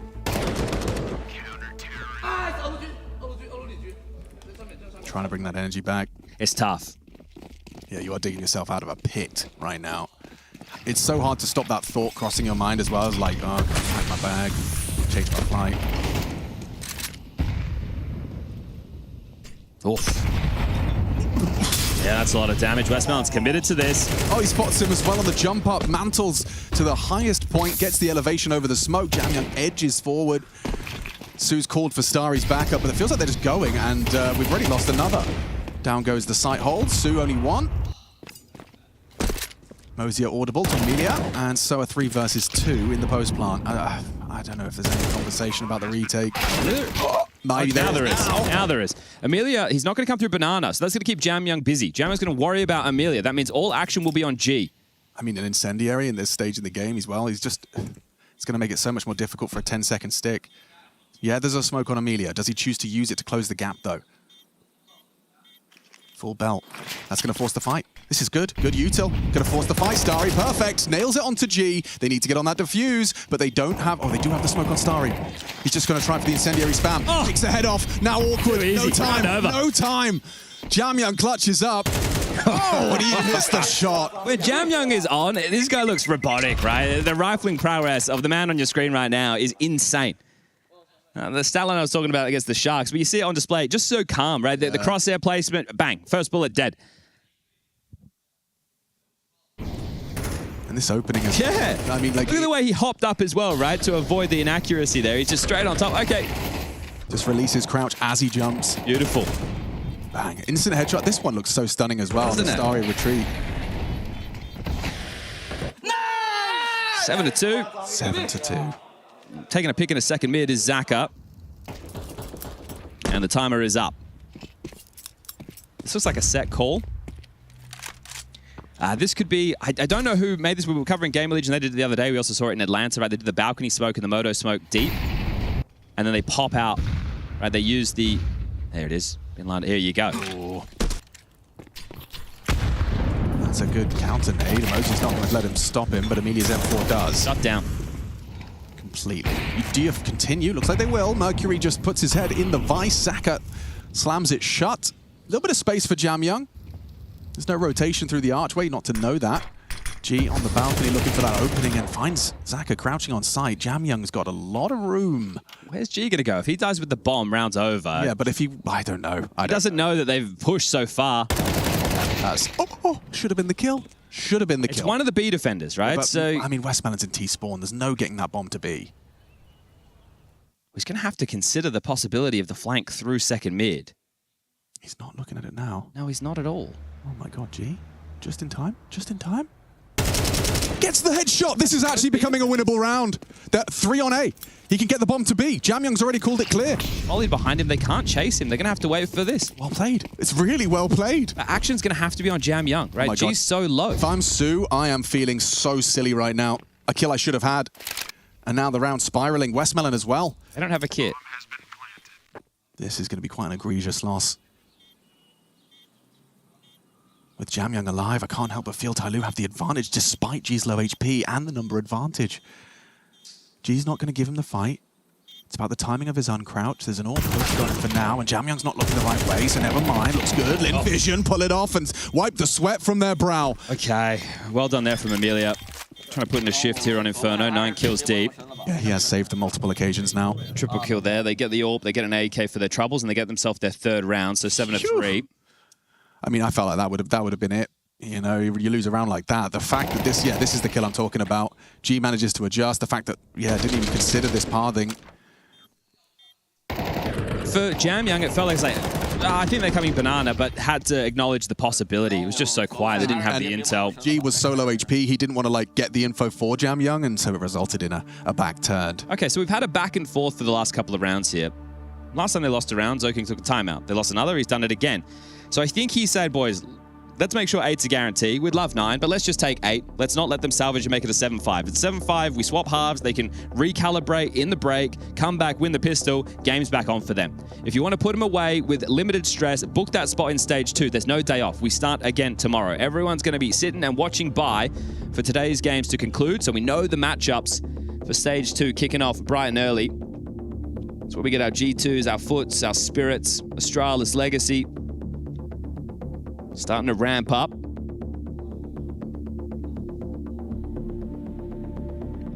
So they've gone for something a little bit more of a pocket strat there, right? That's a set call from spawn. They've motioned into it. They've executed it. Hasn't landed. Unlikely to see them go into that again, but they have been getting away with a lot of banana space. They give it a go once more. Looks like Westmelon is going to be putting up a bit more of a forward fight.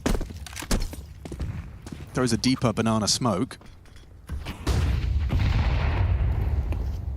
Full apps control early for Mosier. Yeah, very quick. Minute 30 in Boiler, already controlling mid.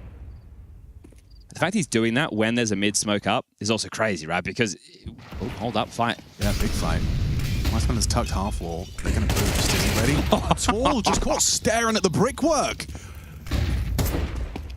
Comfortable for Su. Summons Zaka. There's still so much time in this round, and don't forget about all that app space. Looks like they're going to return to middle. No one on brackets for the CT side. Double pit setup, though. It is hard to break, especially with Amelia and Starry both finding output so far in this map.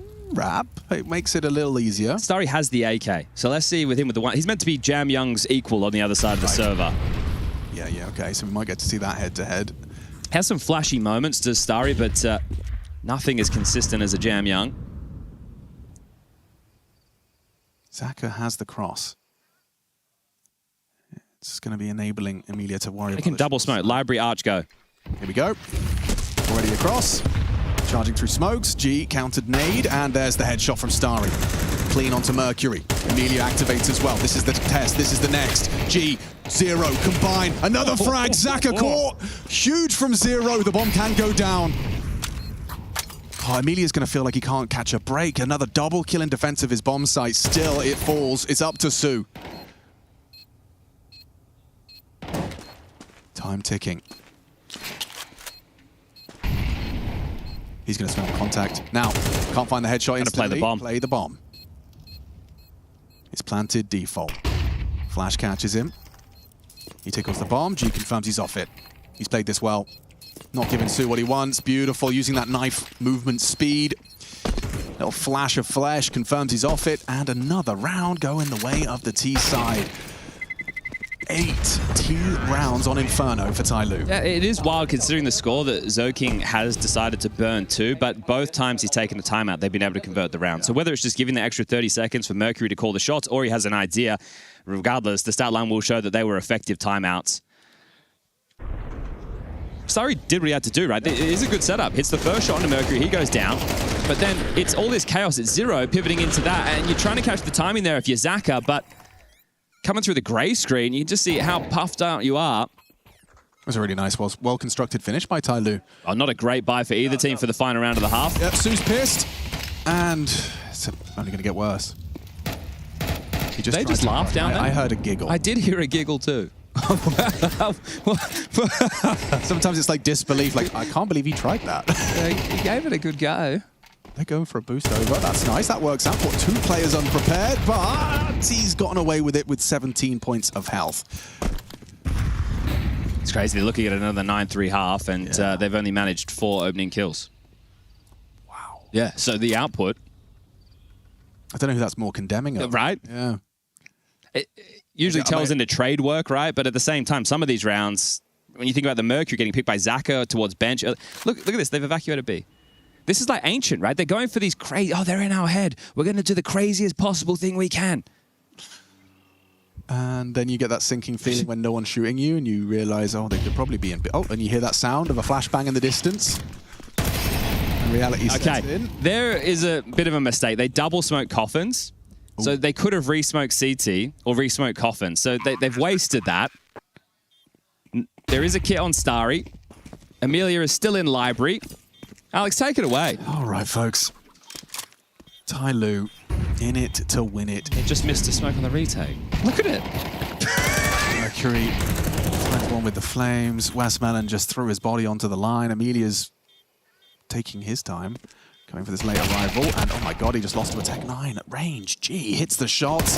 Osier down to Zaka. He's given it his best shot. They've got the kit. They've got the chance. It should be 4. Lynn Vision, an opportunity with a Tech 9. Oh, he's dodging, ducking, and moving. Can't get on the bomb. G's hyped up. Of course he is. TYLOO have got just 4 rounds separating them from eliminating Lynn Vision from the Cologne Major.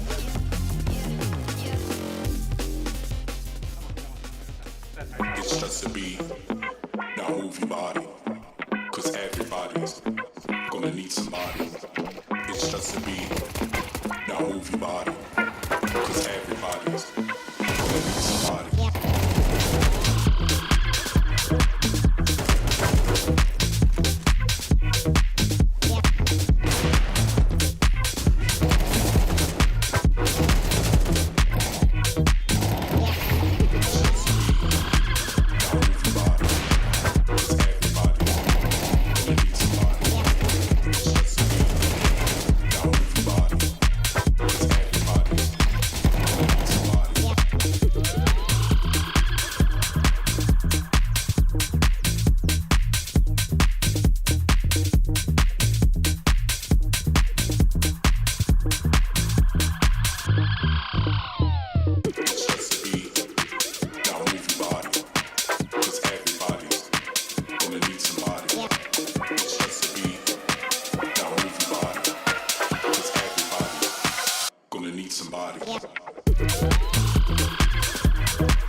back. It's the Intel Extreme Masters Cologne 2026, and it's a major baby. Right now, TYLOO, they are just a handful of rounds away from stepping into stage 2, and G's having a good old time out there.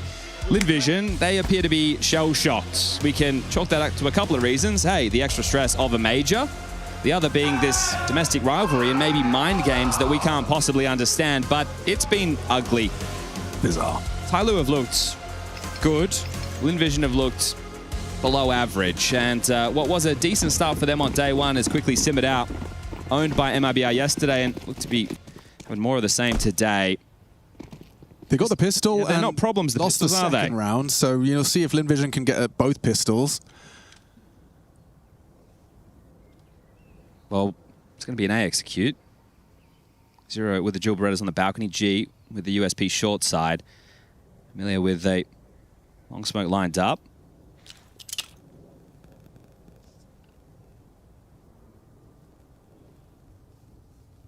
How many is Zero going to get? How good are the flashes? I think Zero's going to be fine. Yeah, I don't think he's going to get blind at all. His back's going to be to them, and he could just nail the first and the second headshot. And now G can activate, draws their attention away. Zero combines, gets another, gets 4. Zero shuts down the pistol. TYLOO making this one quick. I'll give the guy the ace, huh? Let him have it, boys. Come on. Let him have it. Ah, big smile on his face right there. Beautiful work A from him. major rookie, and he's hanging. He's had a lot of 4Ks over the last couple of days of play. He has. Again, in that first half, what was shocking was TYLOO, by winning 9 rounds, only managed 4 opening kills, and Jamyoung won them all. But they still managed to convert 9, so very good work from them. And this is great from Zero. Good shooting. Simple stuff.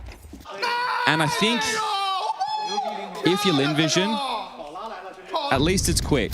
Yeah, I suppose. Rather than a heartbreaking OT where you should have had it. These are tough losses, though, because you wonder, at what point did they go wrong? Was it the preparation? Is it the attitude, right? Is it the mental? I think it's the ancient loss must have baffled them. The reason you've picked that is because you feel like that's your strong suit. Even Ash was saying that he expected this one to go the distance, go 3. This isn't even close. Not even remotely. TYLOO, we've got 4 players on A. Does look like an exec 8. Or at least for some bracket space. Oh, what? Just a smoke spam. Just a smoke spam from Mosier, and the returning fire gets him half health. That was all their nades. They have to go. And now you flash Mercury in, and ooh, you hit a good headshot. That's what you do. Zaka provides the equalizer on the aggress. Are they looking to pivot without any nades? I guess it's relatively level in that regard, but you can't execute into a site. You just need to trade. It's got a block smoke, so you're going to have 15 seconds, and it's going to be flanked as well.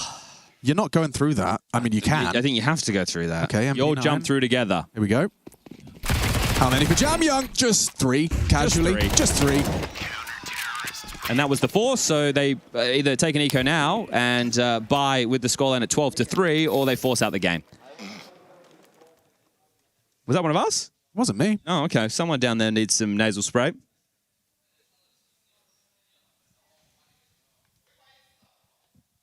Okay, well, they're opting for the less exciting.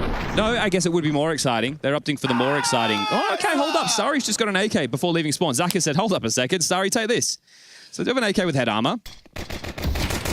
Okay, Selfless King. We've got Glocks. Yeah, I guess it was a third option, right? Eco, force, or do something in the middle. Do something else.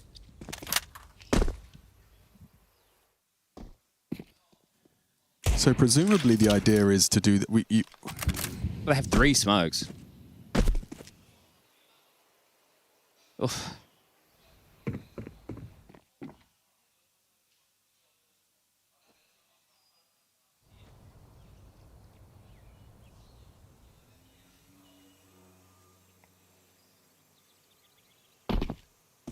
Jump across, you bait, you get some info.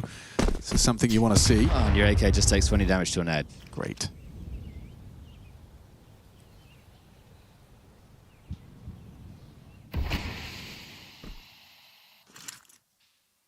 The smoke's going to keep G's boots planted.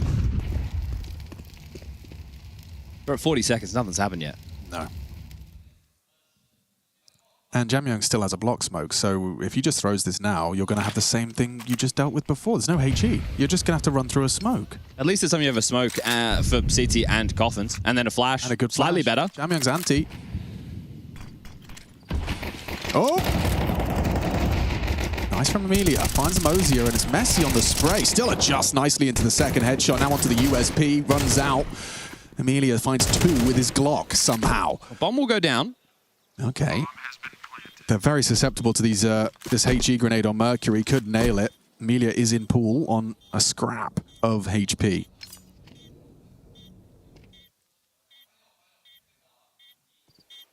Kits are available for Mercury and Zero, and the flash hits Zaka completely. Amelia caught out. Nice work. Just Zari and down. That's 12, folks. Definitely feels like an impending exit from the Cologne major for Lynn Vision. Yeah, again, I guess this is the point we reflect on the journey so far. It's the last 2 that are glaring for me. They lost to MIBR on Anubis 13-5, and then on Inferno 13-2. And then right now, they've lost, well, 13-5 on Ancient, and it's currently 12-3. Bizarre. So when you combine the run of their best of 3s, it's been miserable for Lynn Vision. Whereas TYLOO, they started down in that 0-2 category and have been able to work their way back up.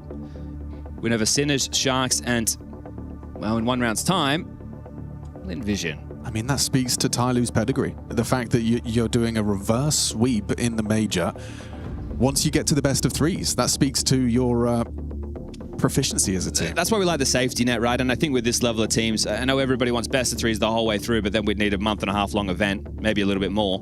But I think with this level of teams, it's fine with the best of 1s, right? There's always going to be upsets. It's very difficult, especially when this last 6 months we have had very few head-to-heads between not only these guys regionally, but these guys against some of the other competition here. So we're seeing what sticks. Okay, round 16. The guns are in for Lynn Vision. 3 up second mid. 2 towards T stairs. Looking to quickly get this boiler and halls control. Zero wants to fight.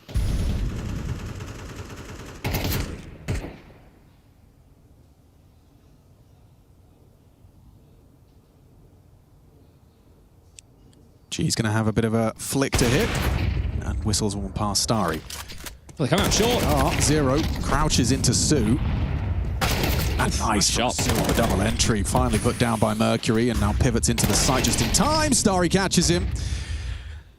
They're in. Safe. Lynn Vision 4.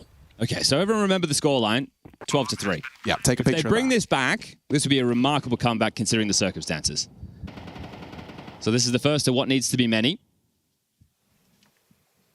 You can see we have FlyQuest and Liquid who have taken to the upper deck of the studio right now, getting set up for their elimination series. I am very, very curious for that series.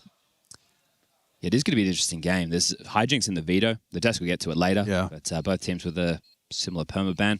Okay. There's also yesterday FlyQuest sending home Thunder Down Under and Liquid. Have Liquid and FlyQuest played this year? I don't know. FlyQuest have only played in Chinese tournaments. Oh, that's right. We learned that yesterday. Yeah. Okay. Their year has been against your Chingus Warriors, your Rare Atoms, your Alter Egos, your TYLOOs, those bunch of teams. I mean, I always love it when there's a high-stakes match where teams don't have like a recent history against one another. Yeah, I think what happens behind closed doors is the interesting part, right, in terms of the practice against one another. And also you have some history there. JKS once upon a time wearing a Liquid jersey. You've got a couple of those members on the other side, Ultimate NAF.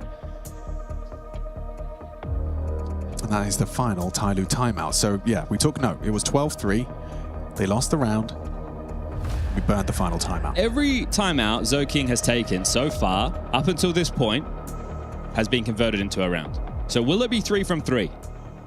Okay. He's shooting at 100% if his boys get this one done. That's a great coach stat. That would be the best coach stat. And it secures you stage 2. Yeah, and his boys, they have 2 M4s. One of them saves, a Famous for G, 5-7 for Zero, and a Deagle for Jam Young. Okay, I see a smoke leaving their hands from spawn. It's going to be that mid-smoke. They want to fight Banana. There's an extinguish by Mosier. Mosier's going to go and try and lay down the law. Tugs half wall, pays quite the price. And Amelia, loses the head-to-head. He's got 1 HP in it. And now Mercury getting cheeky, frisky around the smoke. Starry anticipates aggression and handles it. So mid shut down. They want to explode through this. They need a rally of you two. Like, you'd want a long smoke in the sky and then a flash to make this possible with maybe even a porch molly. But by the time they group that up, this smoke's already fading. G? Is he going to just sit in it and play for the fade? G, let's go down. And it's a flurry of kills for Lynn Vision. Jamyoung's the B holder, so... Okay, never mind. They call the bluff. They rotate over. They will be able to get themselves a 5th. Jamyoung might just be looking for the save. You see, they're still being quite cautious on the way, and they don't know if he's home. I think just put Zaka on the end of the rod, let him run in, clear everything out, and then bring the bomb in and plant it. Starry's dead man for free. He's not going to be ready for this. Jamyoung should have the kill dead to rights. Okay, and they still haven't planted the bomb. So at this point, maybe give it a look. He was worried about an A push, so... Jamyoung picking up what he can. He's found himself a kit. And he's going to give it a look. A 1v3. I mean, Zaka number 13. Oh, we jumped over. It's just a leg shot, but that'll end his attempt. The big smile on his face as well. Oh, okay. Well, Jamyoung's out of there. I'll tell you why he's smiling. It's because it means that the next round he gets an AK. The rest of his team will be taking an eco. So he gets to try and be the hero. Okay. Well, he's felt like that at certain points for TYLOO throughout this event.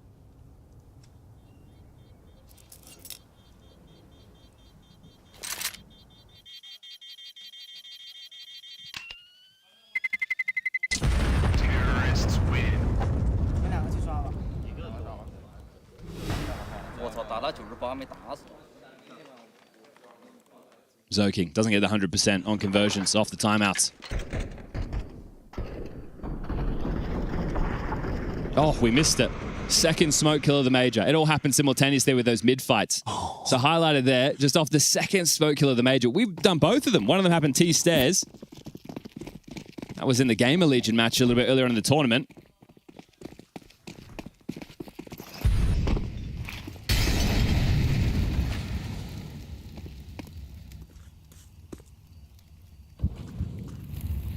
Well, it can get worse. You can lose to a saved AK and essentially an eco. Yeah, that would suck. Jamyoung, however, is already going to have to do it with 30 points of health. 20 points of health as the cacophony of grenades thrown out towards the car position.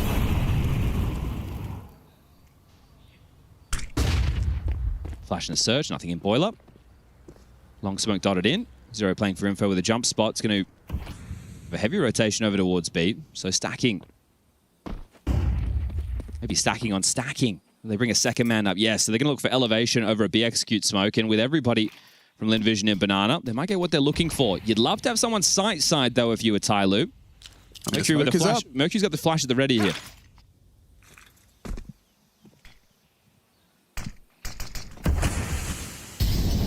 She's just going to go for a bit of smoke spam. Jamyoung primed and ready. Vision over the top of this smoke could lead to a multi-kill. Starts to unload it. Yeah, just didn't find that instant headshot, so shouldn't be too much more to be said. Plenty of time to get that bomb planted. Mercury audible towards the ruins, and yeah, nails it. So from 12-3, goes 12-6. At what point, if you're TYLOO, do you start to feel like it's no longer your game? Probably 12-12, I reckon. This is it, right? I feel a little silly then. They had a buy that was hodgepodge. They just had a saved AK and the eco, and now they have the gun round again. I think even if you lose this one, it's still not... it's not even a full gun round in my book. A full gun round is everyone has armor, they have their rifle of choice. In most scenarios, your AWPer has their AWP, and you have full sets of nades and at least 1 or 2 kits. Right.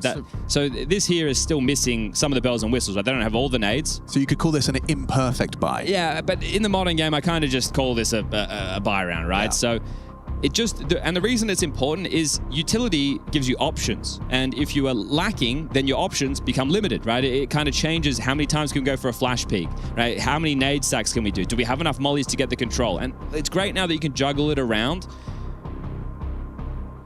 It does make things a little bit easier on the load, right? You can stack the util to one side, you can put the bodies on the other. You see that on Inferno a lot with 4-1s.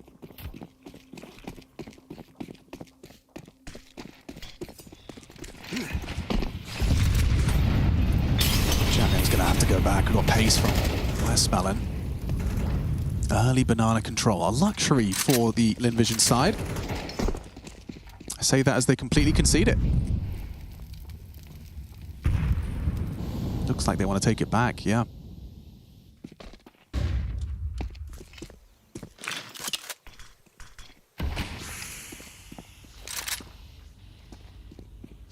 So you've lost that territory. There's so much time, but so little util, right? And understandably so, we said TYLOO didn't have everything, but now the same for Lynn Vision. Just a handful of smokes, couple of flashes, Molly and HE for the finish. So at least they have this brackets control uncontested, which gives them a couple of opportunities to try and pressure this site. A library smoke, excuse me, 3/4. So Mercury can either stay library or rotate towards Arch. Breaks it open. G comes over to have a look as well. Well, they're going to try and boost over this. Okay. It's a nice idea. Ooh. Well, not anymore. Whoa. I don't think that's a... Oh, he still gets it. Gets away. How has he done that? Okay, nice one back. Starry throws a very well-placed HE grenade, and now it's uncomfortable for the G and Zero defense. No rotation over. Mosier and Jamyang still on B. G cleared by Amelia. Lynn Vision set to collect a 7th. Just slowly chipping back into this. It's a dink done, but Zero goes down. Mosier and Jamyang will save. The loss bonus starting to build. 2,900 into the next. So likely to be a partial buy around these two guns. And then into the next with a 3,400, all the guns should come out.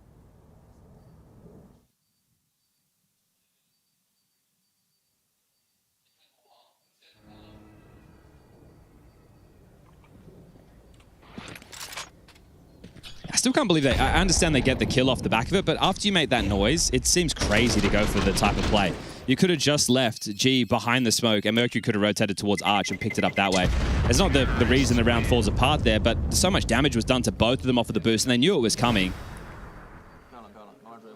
So round at a time for Lynn Vision. The score was 12-3, now 12-7. And could very well be 12-8 because of the buy situation.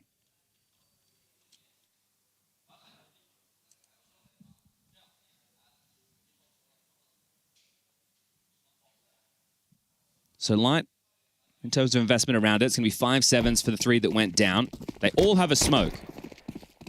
So just blocking and trying to channel this. Both the guns playing over towards B, so not going to try anything out of the box with this one.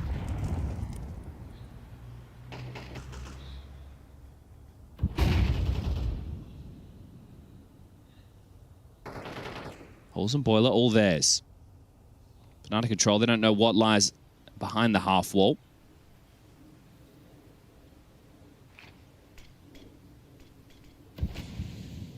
Long smoke, mild pressure, but because it's a lighter buy, you're not going to over-rotate in the same way that you would, right? You'll stick to your guns a bit more.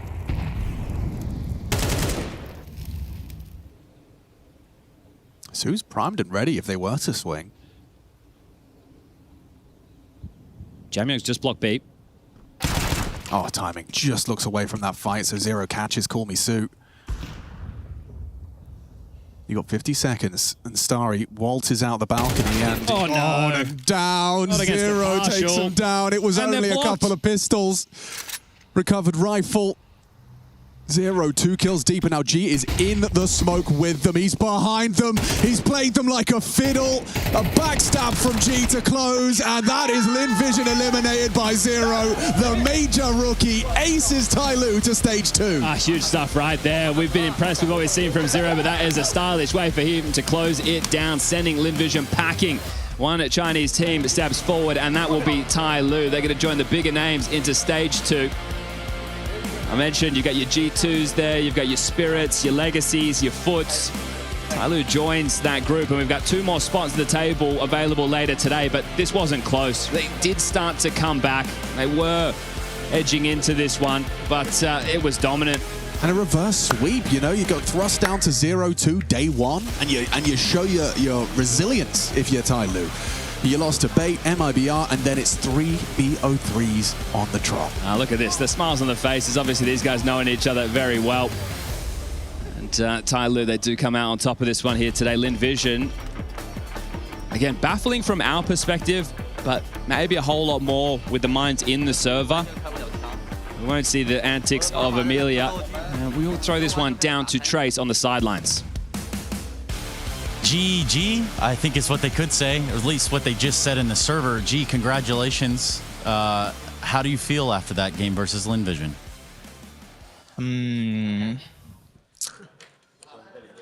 Excited, I think, because our Cologne major is 0 to begin, and we win 1 BO3, 2 BO3, and today we win the 3rd BO of 3. I don't know how to say, come back from the hill, phase up. The comeback from hell, yeah, I mean, it kind of is. You're right, the BO1s gave you guys trouble. The best of 3s. Why is this team different in best of 3s, do you think? Why 怎么 different 在这个 BO 在这3个 BO3 里面？I mean, first I want to talk about our map proofs and our. I think we still need to improve our map proofs, our individual skill, especially communication during the mid-time class situation, and our aim, and I think we. I don't know， 状态很慢热怎么说啊 ？Slow start, yeah. In BO1, we slow start always, and we lose a lot of pistol round, I think. And I don't know. Just keep believing, yeah. Keep believing miracle, yes. Well, look, man, I think it's only appropriate. I've got this ice cream in my pocket. Just kidding. I have no ice cream. No ice cream. I've got no ice cream. I'm too fat right now, I think. No, I don't think so, man. I think you guys are looking big in the server. So is there anything that you want to say? Chinese can? Sure. You're not taking the mic. Oh, sorry.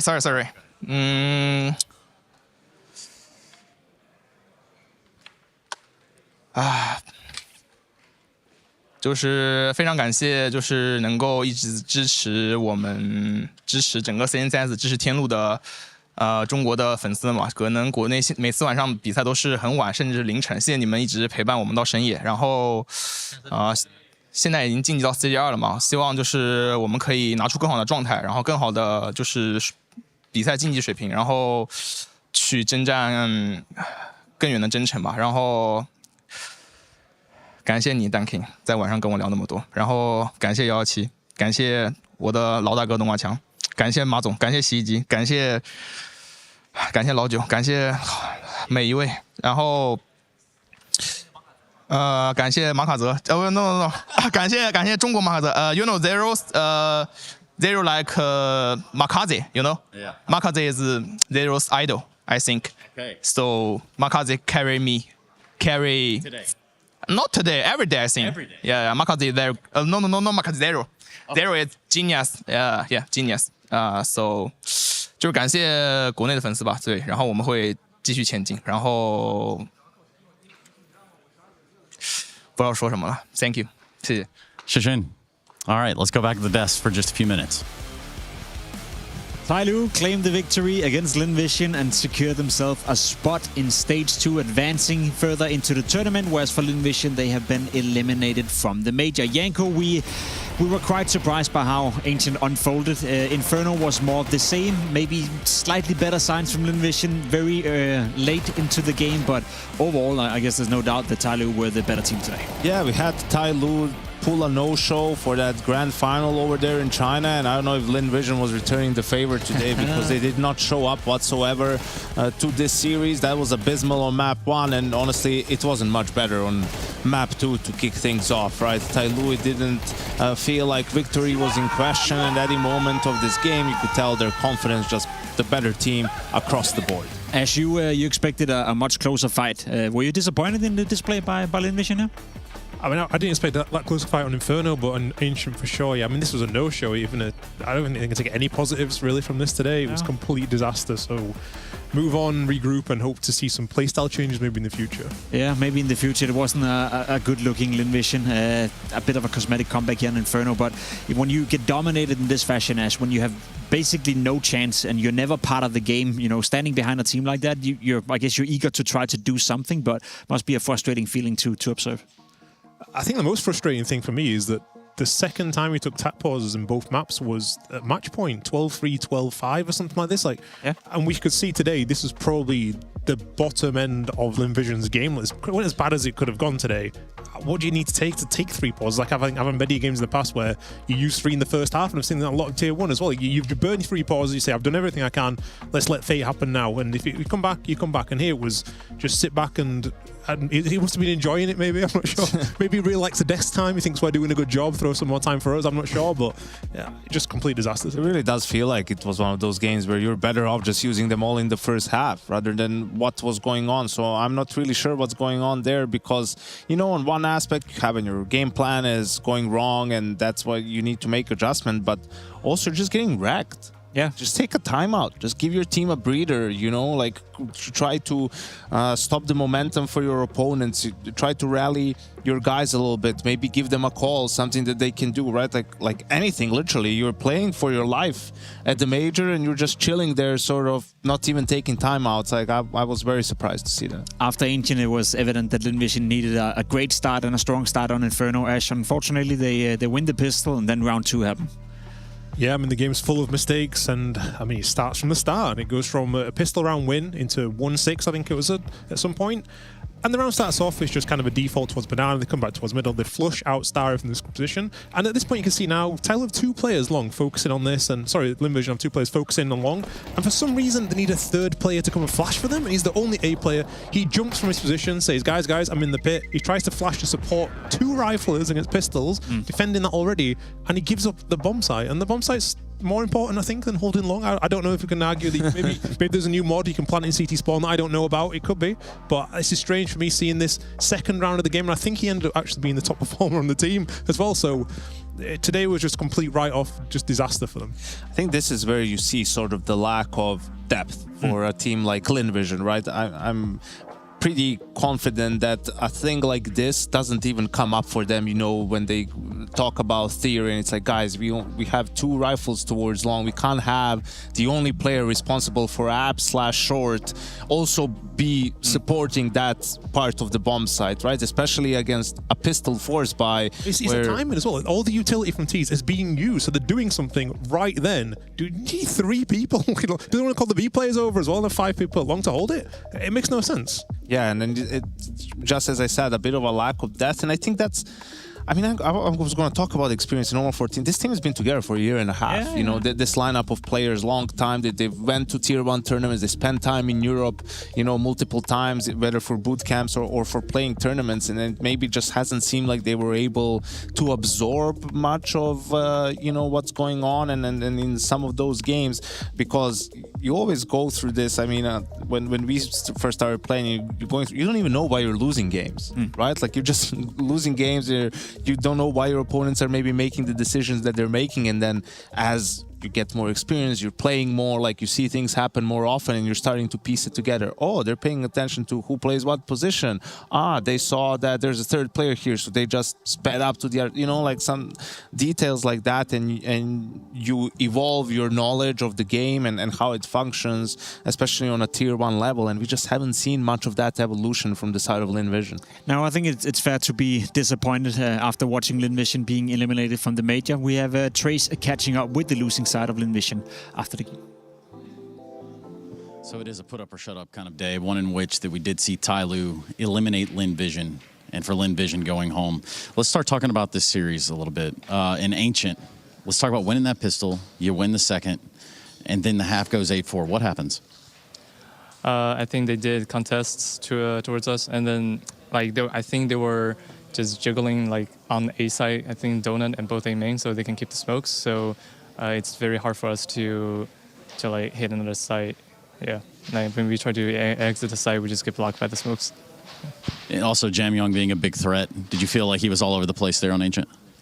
Not really. I mean, according to where I play, I don't really find him a lot. But yeah, we were struggling getting mid, so we were trying to take mid at the first place, and then like a couple rounds, and then we cannot get it down. So we just decided to hit 2 sides. But anyways, I think the biggest problem that we lost on T side is we were too focusing on how to contest them according to like the preparation, but not actually playing our own strats. Yeah. And that's a rough way to look at it, too. This was the elimination match, and, you know, unfortunately, with that, I have to ask the question, which is, what did Lynn Vision take away from Cologne this year? Our map pool is too skinny, I think, or too thin. Like 7 maps, we're only good at probably like 45, like 3 to 4 maps. And then the rest of it, we didn't have enough time to practice all of them, especially against MIBR. Their map pool just basically wrecked us. We're not good enough on these maps. Yeah. Well, on behalf of Lynn Vision, is there anything you want to say on your way out? Not really, to be honest. We didn't play that well at the end of the stage right here. Yeah, I think our communication was so fucked up. Yeah, but unlucky. But though we were still gonna keep tryharding. Yeah. Commiserations, and thank you for your time. Yeah, no problem. Very eloquent here from Komisu. Obviously disappointed after leaving the major in this fashion. Speaking about a thin map pool, to some extent I'd agree with that, but I think it was more than that, Janko. You know, I also think from an individual point of view, and as we have seen in this game, the individual decision making throughout, not really enough to be part of stage 2, is it? Yeah, but I think it's also confirmed our suspicion after map 1. You know, they were just so focused on countering TYLOO that they didn't play their own game. And when that happens, like we talked about Gamer Legion yesterday, I think it's important for people to understand when you do that and it doesn't work, it kills the confidence of the players, because they don't even get to play the game. Like, you're just, I mean, how are you gonna feel if you're being told, just trust me, walk through this smoke without anything, and you walk through the smoke and you just die because a guy is holding you and waiting for you? I mean, how's that going to feel like? And then 2 rounds later, you're expected to take initiative in a default and ask for utility and play. Like, it just doesn't work like that, you know. And that's the problem when you get lost in the prep so much. Like, you can really kill the confidence of your players and sort of ruin the chances in the series for your team. Is this one of those scenarios, Ash, where they go back on the drawing board, they figure it out, or do you think we need to see more severe changes within Lynn Vision for them to be, I guess, more competitive on a stage like this? I think for me there's 3 noticeable things. One of them is that apparently when Chinese teams win rounds, they shout nice in English, which I didn't know about. Sure. I think they can take some inspiration from TYLOO, because TYLOO, I think like this time last year, maybe I'm a little bit wrong with this, but it felt like they were quite a set team as well. They were doing like flash pushes together, it was come from spawn. T-side kind of felt the same, but nowadays watching them, they're defaulting a lot more. Jamyoung's making good decision making, and the difference between defaulting and being set plays is that you see what's going on. You go into your positions, you see, oh guys, this team, they're not smoking here right now, let's go for this position. Let's understand the timings, they can hear rotates. But if you're going, guys, we're doing strat A, strat B, strat C, you might not even go to position. At this point, you're just a soldier, you're not doing anything, there's no decision making. That could be anybody in that team, and unfortunately, I think Lynn Vision are exactly like that, and that's why none of the players are really standing out. They're just 5 like blank faces you can put there in a team. Who is who watching them? You can't tell because, oh, to this game I got spammed for a smoke, I was trading my teammate. There's no chances to go, I outsmarted this guy, I made a good play. And it looks bad in the mid rounds as well. It looks like that's the way it is. When they lose the entry, they don't know what to do because they're playing the way that it's going to be solid at this level. Drawing back to the conversation we had coming into the game, do you think they have the player material to play more, you know, basic, more default, or do you think it's also one of those things where that's what they have to work with at the moment? I think that it's probably decision make from the coach and management. Maybe they're deciding to play this way, but it might be a lack of trust. Maybe they think the players can't do it. Like I said earlier on, the Shanghai thing, that was my decision because I felt like I couldn't trust the players and the teams. But if you want to be good enough, you're going to have some sort of change, because what's the point otherwise? If you're happy to just be good in Asia, be the second best team, sometimes beat TYLOO and on an off day, that's fine. If you want to come on and progress and go deeper, which TYLOO have won 3 best of 3s here in this stage, Lynn Vision didn't look close to winning a map in one of these ones. So they need to think about this. What team do they want to be for the future? If they're happy where they are now, they're going to continue to be at least solid in their own region. Yeah. I'll be curious to see if they can bounce back and somehow, some way make it to the second major of the day. Now, let's change a bit of our focus here, Ash, to something more positive, perhaps. You had a list of players that you wanted to highlight coming into the tournament, you know, certain players that you expected to do well in stage 1. And I want to check in on those. Have you been satisfied with those players? Natic, Alex, right? Is that how it goes? Are those players on the list? No?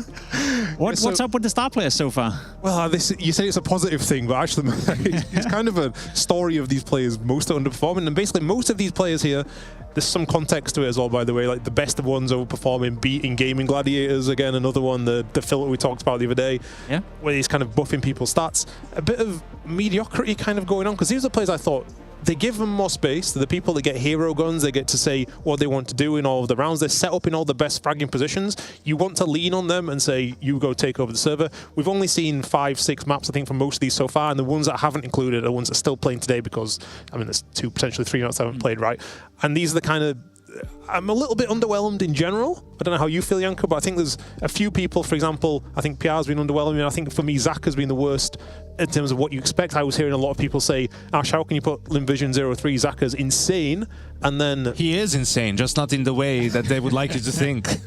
Yeah, it looks like this. So, I mean, Insani was okay, but the context to it didn't look good. He was okay in the games that didn't matter so much. The same way you were saying Gaming Gladiator games don't count. After seeing Lynn Vision today, can we really count the MIBR win from yesterday, you know, in their stats? But what's peculiar as well is seeing some of the more experienced guys, you know, perform on a high level, like so Boomage, obviously the highest rated player of the stage. Did farm Gaming Gladiators as well, though. True. Snacks was playing really well throughout the entire stage. So I don't know if nerves play a part in all of that for some of these players, but I think you're seeing with the shakiness and everything, you having to rely more on just across the board, you know, players delivering. I think there's a few people that I think did perform mostly. I think Klim was very impressive. He was consistent. He didn't have a bad map in the whole thing, and he was good. I think in the last game they needed to win. They didn't play the highest level opponent, but he was solid. Flamus was the one, I think, in the only list here you say that he doesn't get the most resources, and obviously he's playing as a stand-in all these random roles. He, for me, was the standout player of the whole thing, and he didn't farm Gaming Gladiators. His worst map was against Gaming Gladiators. So I think he was impressive. And then also I had down Jamyoung. I think he was also very good. Maybe not as good in this last map we just saw now, but I think for me, the 3 standouts are people I expected to do well, and the others were kind of poor or okay. I think probably the reason for that, sorry Jacob, is also what we talked about is, you know, these teams are getting baited a little bit by the prep and are focusing so much on it. They just don't play a ton of default. And then, like, I mean, if PR is just executing this strat and is the second guy coming in, then it's a bit of a roll of a dice. So, okay, where is there going to be utility or not? Is he even going to get a chance in rounds? I'm not saying it's all down to that, but maybe it explains some of it. And then you have teams like Bait who are playing more just standard default, you know, and seeing that MPL is still having some good moments for them. I was just about to say, Janko, before we let you go and go to a break, I noticed PR, I noticed Resh, you know, being part of that list for good reason, but also 2 players who's underperformed. Just looking a bit ahead for tomorrow and when stage 2 is starting, is that going to be an issue for Gamer League? Of course it will be, but it's I expect them to come back. That's kind of my thought, and I think PR will bounce back as well. He's probably feeling a bit of too much of the community hate maybe, and he's a young kid. People forget he's only 19. People love dishing on these people, no? Like Yusuke's way. There's try and make them feel bad. I don't know why. Wonderful. Why are people so obsessed with bringing other young kids down? It's weird because a lot of these people are very quiet and keep themselves. So yeah, that's a little strange. Yeah, I think they'll bounce. I think they didn't know how to deal with being the favorite, you know, and then like a clear favorite for a lot of people. I think making it through stage 1 with that was the most important thing. And then in stage 2, they won't be favored in all of these games. In some, they still will be. So I feel like there will be slightly less pressure. And I think tomorrow we'll get into the conversation about teams that have just shown up versus teams that have already had reps playing in stage 1. Yeah, I think that's a more than fair way to look at it. Speaking of pressure, though, I think we can ramp up the pressure a little bit as we head to a break, because coming after the break, we have Liquid taking on FlyQuest in another do or die game.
double peek, he's getting his shot. Unbelievable!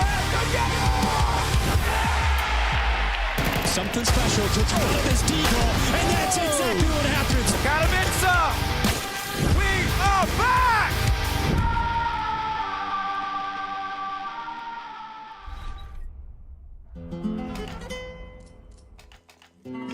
Masha, what do you think about the new King-Win team? My friend, new King-Win team, my friend, they have no chance, to be honest. They have no chance. Mike Lilly going to go down eventually. Neo to finish it off, and it doesn't look possible here. Rain gets 3 kills though, and now 1 bullet left. The Patrick gets the quad kill.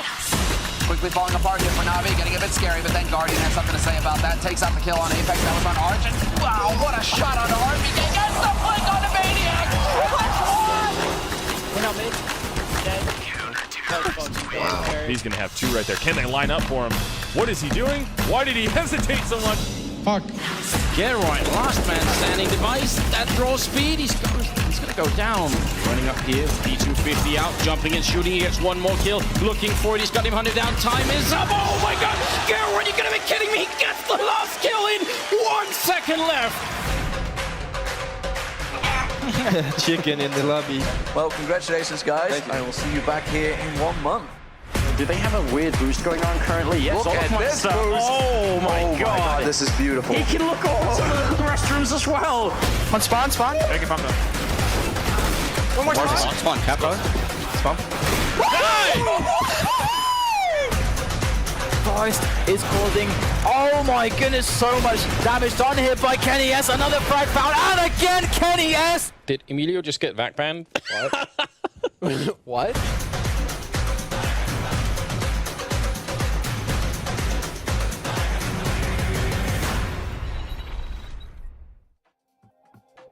It's the Intel Extreme Masters Cologne big day here for Team Liquid, obviously stepping off in a direction in which they'd like to finish stepping and keep stepping at that here at the Major. How have you found it this time around in Cologne?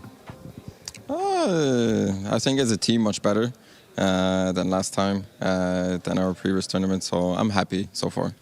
Tell me a little bit about that switch up, you know, as that leadership figure, as that guy that has to kind of put everybody on the same page. Tell me about that switch up for when, you know, things are slow and low versus when things are going well for Liquid, like yesterday. The main goal is to keep the guys on the right track at all times. So when we do have a hiccup along the way during the tournament, it's important to adapt and take away what we need to take away from the loss or from the bad moments, but also move on and improve for the next day. So that's what I've been focusing on, to have the guys always prepared for the next day. And I think we've been doing a good job at that. Yesterday we saw Malps pretty activated against Heroic. How do you keep that working like that? And what happens if it doesn't? You just gotta let him let him do it. Honestly, it's Super Mario and Banana. I'm happy to see it. You know, I'm just sitting back. I'm just throwing all the flashes for him. He's doing all the work for me. So I'm happy to see it. I just hope he continues. And continue today again, FlyQuest, and what is a 2-2 last day of the group stage. Of course, you know, Liquid probably wouldn't have it any other way. So what do you think of FlyQuest? We believe we're the better team here. We're ready to win this game. We have all the work done that we need. We just need. Last thing that is needed to do is just show up on the server. Thank you very much, Uwe. Thank you. Thanks. No problem. Nice jersey. Thanks. No problem. The Intel Extreme Masters Cologne Major 2026 is brought to you by ESL in partnership with Intel, Acer Predator, DHL,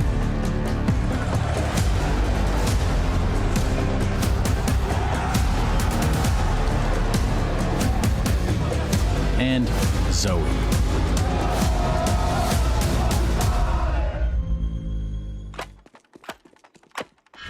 Stewie's on his own, but look at the time! Look at the time, there's 7 seconds of blood at one! They're trying to go pyramid, but there's no more play! Stewie's on the round, we go to overtime! Second elimination game of the day. Team Liquid taking on FlyQuest. Winner progressed to stage 2. Loser will go home unsatisfied, dissatisfied, not too happy about this major. Now, Peter, we have you joining us now on the desk. And you are a player and a guy who knows what it's like winning at a major. But you also did have a career that ended in some sense. And you had a last major. And this is where you come into the mix, Ash, because I have a little quiz for you. Do you remember, or do you know who was the last team or last coach to eliminate Peter from a major?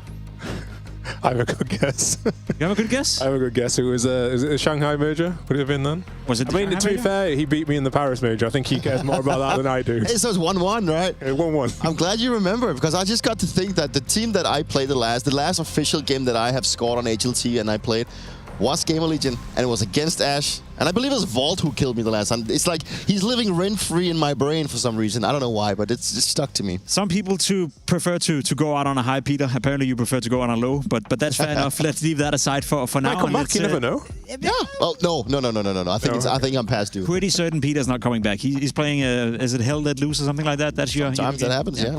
Anyway, let's focus in a bit on Liquid and FlyQuest, because I do think this is a game which the stakes, obviously, you know, outside of the major, you know, staying, being part of it, stage 2, going home. I think for Liquid's sake, personally, I would feel pretty confident saying that if they lose to FlyQuest here, that's the last time we're going to see this 5-man roster play. Would you agree with that? Yeah, I do. I think it's even at a pace where if we go to stage 2 and they bomb out, they will also just make changes. I think there's so many rumors going around in the Liquid camp right now, and we talked about yesterday that they seem to play better against Heroic, but I've been thinking a little bit about it, and I'm like, if they would have lost yesterday, or if they lose today, that wouldn't really matter to me. I mean, I think Liquid has to move on to stage 2. It's going to be disappointing regardless, and I think that themselves, the fans, the organization, everyone expects them to do so because they have a roster that yields, you know, a lot of players, and you know, the road for Liquid has been a little bit turmoil, right? You know, it's the game against like Heroic was the better one for them, but you know, they also scored one against Big where it looked good, right? But you know, against Bedboom, you saw the struggles they had in the T side. You've seen their struggles throughout the majority of this stage, and it's just been a mess in many directions. Looking at how Liquid got here, and FlyQuest for that matter as well, Ash, has neither of the two teams impressed you so far, or is it a little bit up and down? I think would maybe doing Liquid a bit of a disservice because they're dealing with so much pressure. I'm sure you've dealt with this a lot. We expected to win a game. Sometimes they're the hardest ones to win. People make more mistakes and everything. They've had like an absolute nightmare run to get here. With the teams they've played against, MIBR, Betboom, I think they've been the two best teams here. They already beat Big. Heroic as well, I had down as an absolute certainty to go through at this stage. They've kind of underwhelmed as well. So I think if they win today, I think, you know what, fair play to that. However, I think Bushos has maybe let us down a bit because I see Big on the other side, and they've played against Lynn Vision, I think, and the Gaming Gladiators and TDU, and the teams that you kind of look and think, well, they should all be going 0-3. Not Lynn Vision, but you can't get to the same stage beating those teams, it feels like, and have to say it's fair. So I think kudos to Liquid if they get through. There's a lot of pressure on them. People want them to fail.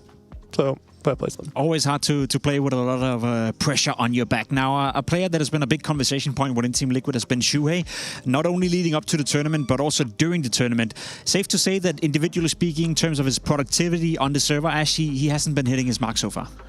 Yeah, so I looked into this, and it seems that he's really struggling at the moment, and in the metric list, he's out of 80 players, and every one of them, he's almost bottom in nearly all of them, and I'm a little bit concerned and confused as well because this opening duel attempt, he says 22%. That's how many he's tried. He's actually at 0% success rate so far, and this winning 5 rounds or more, he's going in first and he's dying well, pretty much every single time. I'm a little confused by this because the player that he was on Game Legion, he was like a star fragging in-game leader. He was in map control positions. He was going for entry frags, and he was really good at it. He was consistently fragging. He looked crisp when I was watching him. He goes to Mouse, becomes a little bit more supportive. He loses some of his positions. It goes kind of a bit more anchor. Yeah, of course, his production goes down a bit, but now it feels like his production is just falling off a cliff. The team's struggling. However, the T side this event, statistically, it's been quite good. I think the 3rd out of 16 teams. So there's some signs that they're still doing potentially a good job, but I think the team is in such a mess right now because we expect this team with this lineup to be really good, to be solid, to be going through stage 2, no problem. But now we're thinking,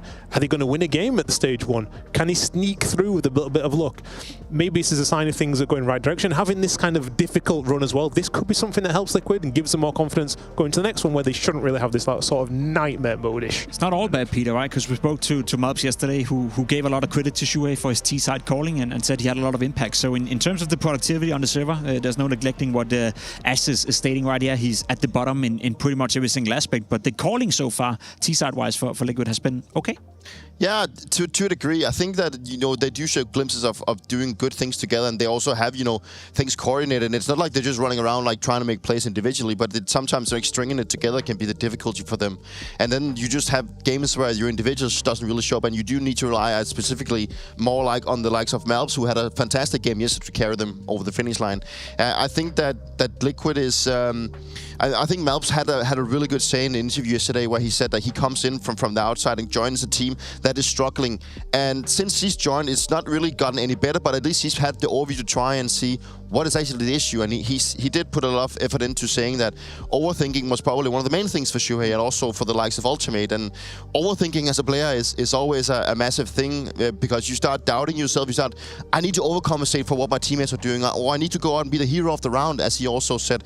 And sometimes that makes you just make so many bad decisions because you don't really think about the overall aspect of the game, but you more like focus on what you have in front of you and like, I need to go and be this star player I used to be. It's like it occupies their mind so much. And for a guy like Shuhei, I think that's probably also, maybe the case for him. He's having probably a lot of, pressure on himself that he needs to get this roster to function.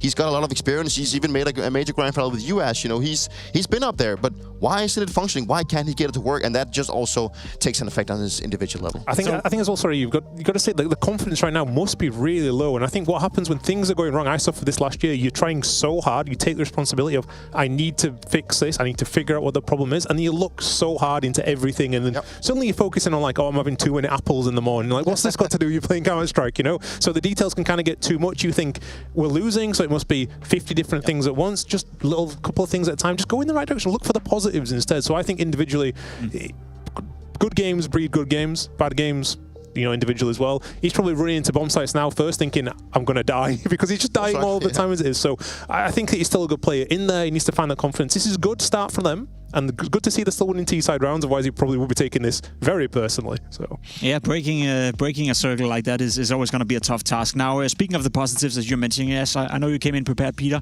Round 16 against MIBR was a showcase of Liquid doing something. Yeah, the man we just talked about, sure, he is preparing a little bit of a play onto the banana, and it's the utility soft, not the targets here, and we do see that actually lands pretty perfect. I do believe it fails. I really see Ultimate rotating in to then set up Malbs with a massive play where he does the nade that lands behind half wall. And Malbs, again, we talked about the man of the hour yesterday, does a lot of job here. He gets a triple kill off of the terrorist, and then he gets a little bit too over-exaggerated. He tries to go and get this extra kill, which then jeopardizes the round a little bit. The fact that Youngster goes through, then puts his team in a position where they need to be searching for info. So we do see Naf at least trying to look for this info to try and salvage things. Neil almost gets away with a double. If Neil would have gotten away with a double here, then the round would potentially been lost. What I'm trying to bring in and saying about this round is that Liquid have like the textbook thing, like they know what to do and they do things good, but they also seem to be a little bit too overconfident, like as if the round is already won. Malbs didn't have to go for this specific one. We actually talked about it in the green room yesterday. Would we have done it? Yeah, we probably would have, right? But the right call, like the ABC counter, would have been to fall back. Just hold the smoke. You have 3 guys there already. The fact that he dies and Shuhei dies, and then it just jeopardizes everything. And it puts your team in a position where they need to be, then they need to try and salvage it. And it's a thing that happened for Liquid before, that they put themselves in such a good spot, but then they manage to let it slip away sometimes. I think it's an interesting conversation because obviously, with Shuhei not really getting the job done in the opening kill department, Ash, you have a guy like Malbs who clearly is at the moment and trying to help them out of this slump. It must be a tough balance for Malbs not to overdo it, to stay within his range, but also trying to compensate for Shuhei. From a coaching perspective, how do you rein that in? How do you balance that from behind them? Well, sometimes players are who they are, and sometimes you want people to be a little bit reckless. Like, you want to get a balance in a team. Some people who are going to be little chickens, when they get advantage and running back and keeping things, and some people who go and get the extra frag and they tilt the opponent and they make an advantage. Like, it's probably so many times down the year as simple as he's no right to peek an angle, and that's the reason why he does peek the angle, because the team's players are expecting it, and he goes out and gets extra kill. I think what Malbs is trying to probably bring is he's showing that he still has confidence, he feels confident in his game, and he sees a team that's struggling, and he thinks, you know what, I'm going to be the guy. But actually, one of the main problems Liquid are having is exactly what he's doing in that example. Is they are just playing reckless, peeking, overfacing, and it reminds a little bit of when Zonic banning the players from Falcons from playing Face It, because that looks like Face It. If you could take the names, I would say that could be one of the FPL pugs where they play against each other, where you just peek, oh, I'll just keep going, my teammates will win the round. So I'm still lacking seeing that discipline from Liquid, which has been staying for a long time now. And there was already a lot of confidence in the play. Like he does go out and get a triple. He believes in the plan. The grenade is perfect. He gets a triple kill off the bat. If he would have just like stayed a little bit to left, hold the angle with the 5-7, would have been perfect. Switching focus to the opponent in FlyQuest then, is that something they can take advantage of with their individuals and with how they played so far, Peter? We're looking at a Netic, we're looking at a Vexite, we're looking at some of these individuals who's been here before, who has a bit of experience. Do you think there's weakness within Team Liquid that the world number, I believe they're ranked number 81 at the moment as per HLTV, can they really put it to Liquid? I think that there's a slight chance that we can have a surprise from the likes of FlyQuest. I do think the two guys we have on the screen right now in terms of Netic and also Vexite is the two standout performers of the team, not only for this tournament specifically, but also overall, where Vexite is probably the one that you've been going to the most, but I think Netic is probably playing his best tournament he's ever had, and I know the opposition is a little bit less compared to the other Tier 1 tournaments that they have participated in, but at least he's been doing a lot of the heavy lifting for the team, and also a very big reasoning to why they find themselves in this elimination game. And I think with all the talks with the no practice thing for FlyQuest and also a Liquid that coming in with really sloppy form, it is going to come down to the fact that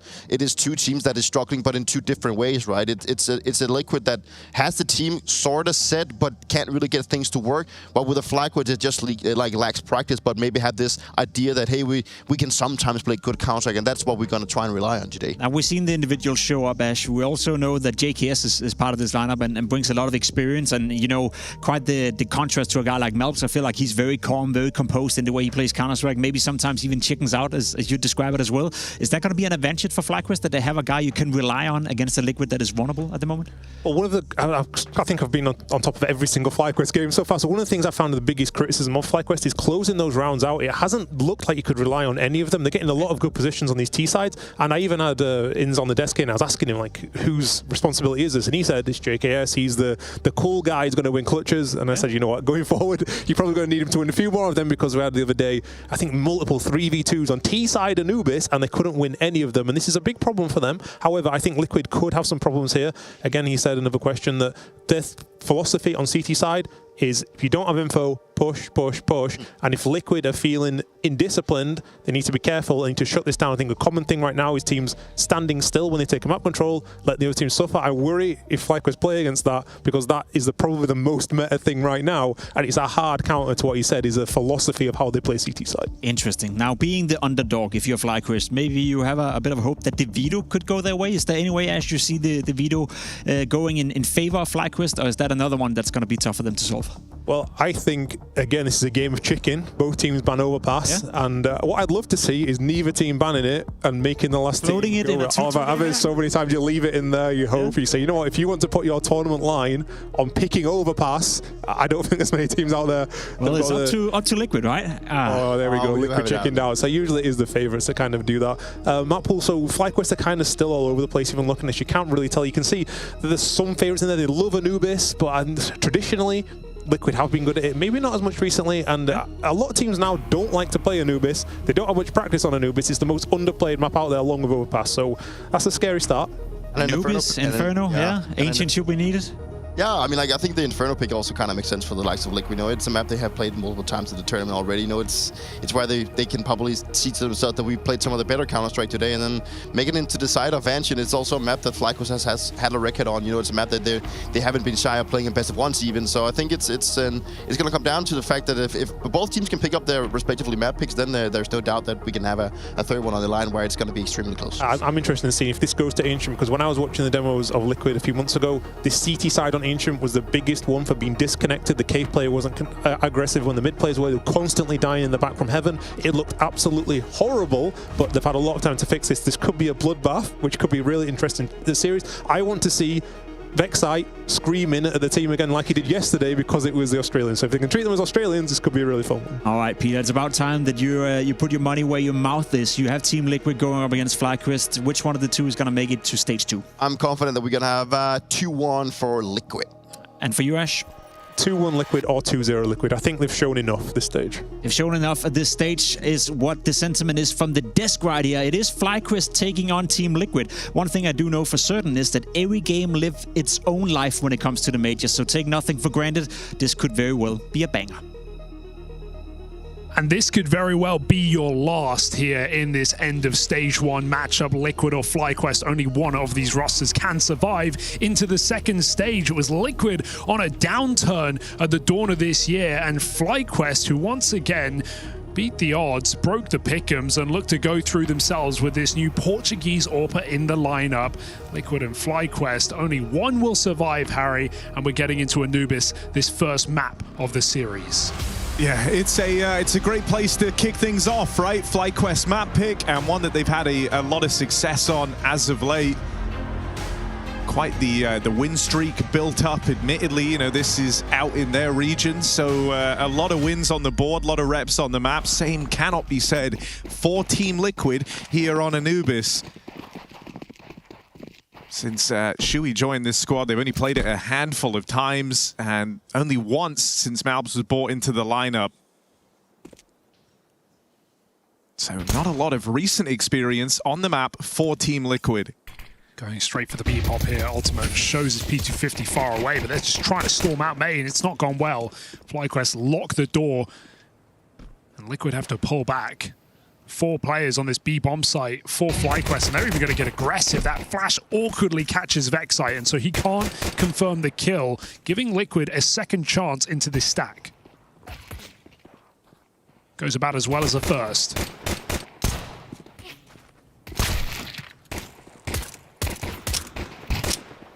FlyQuest shooting very hard in this pistol.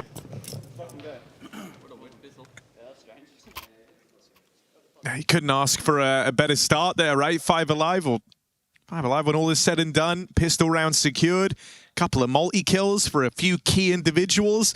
And a hot starter here to open up this all-or-nothing head-to-head.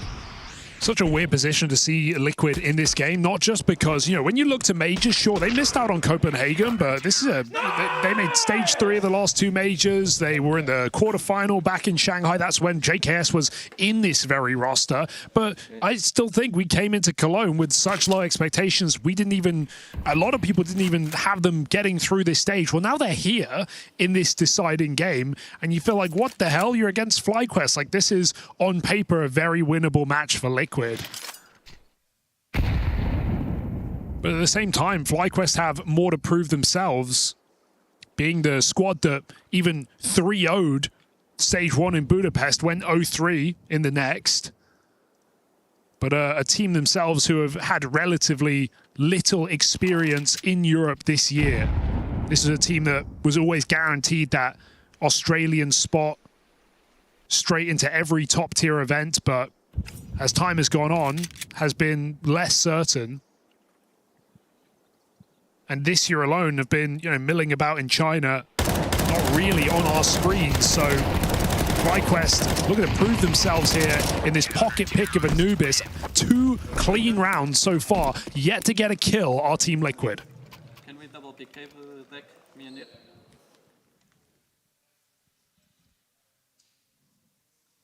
Yeah, we got their first gun round coming up now, though. And if you think back to yesterday for Team Liquid, that head-to-head over Heroic, the one they were able to take with a clean 2-0, you and I were covering that one, and we both remarked it was a very, very positive sign, right? Kind of the most on the same page and synergized we've seen Liquid in a long time. So let's see if they can tap back into that today.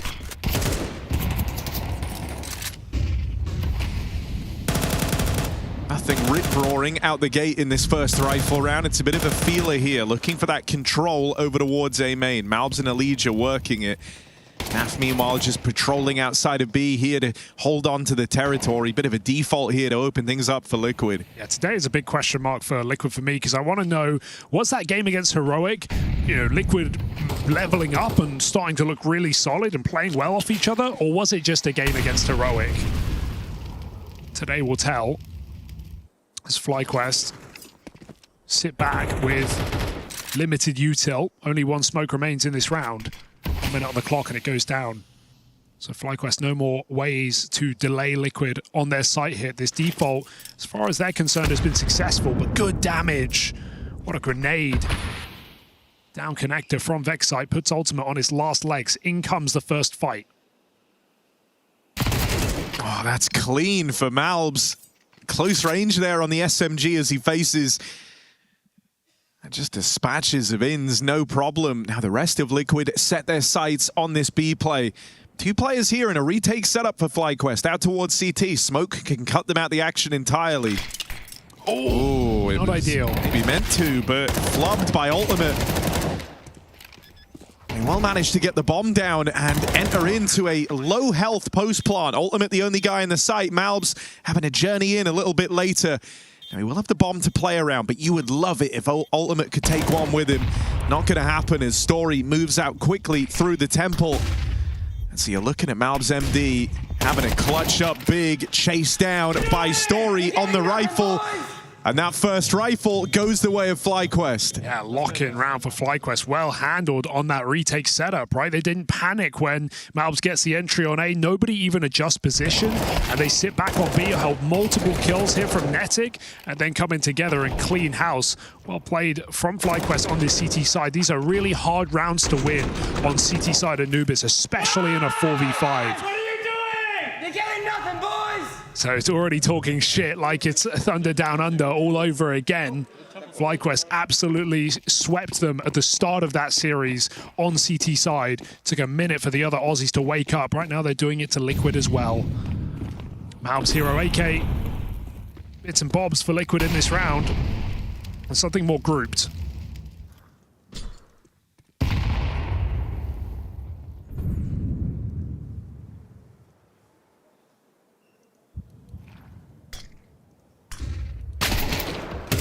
Story is on a tear. And that feels very consequential. It's been a rough major for Story thus far. Yet to really take control in any of their games. Here he's 10-0 to get the ball rolling. Currently sitting as the second bottom-rated player for FlyQuest. If he enters in a big way in this must-win match, that really is an X-factor for the Aussie squad. Yeah, it's an upgrade, right? This is the replacement to Regali. It was, the Romanian AWP that had definitely great flashes, but the floor was quite low, and we saw mistakes when it came to utility and team play at times. But Story, at his second major, his first in the FlyQuest jersey, looking to take this team to new heights. Be a well-timed high performance, 10-0 right now on Story. Netic also looking solid. Continues to put up kills on this B site, but he's caught jumping out of position. Big pickup from Naf. Back to a 4v4. Liquid looking like they want to pounce. Yeah, rotates have been slow to arrive here, so gonna need something big for ins. He's let the first man in around him, but I don't think he's aware of it. Thankfully, Naf never checked this corner. And now rotates come through. JKS even makes it through that temple smoke. An extra player in the bomb site. Stuck. The flash gets him out. Looking for this AWP. He's just heard Ultimate scope in, and he knows better than to go down there. Just drops that smoke with a minute left. That's the bomb blocked off back in main. No way, would he really? I mean, this is crazy. Ultimate won't be expecting this. In's just right into him, and that's the bomb dropped. Liquid might have fought hard to get that entry. It won't come to matter. A cleanup out of FlyQuest, keeping it very, very crisp past those initial entries. Liquid aren't even getting to fire shots in these rounds. The only kill comes through the edge of the smoke as Naf sees Netic jump up. Every other player barely fires a bullet as they walk into a FlyQuest peak. It's Liquid just shifting into crosshairs right now, and FlyQuest not afraid to make moves. That is the benefit, I think, of being on a CT side Anubis start like this. You feel like you've already won your half in a sense, and so now they're playing a lot more confident. Yeah, house money, right? That's just one of the advantages of winning the pistol, winning that first rifle, having this big cash of rounds and a chance to sweeten the deal here with money in a weird spot for Team Liquid.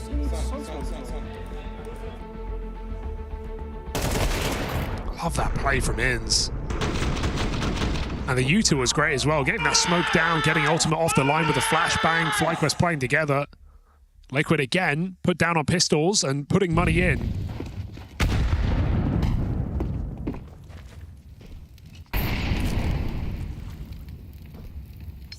Still waiting for Liquid to look alive in this series.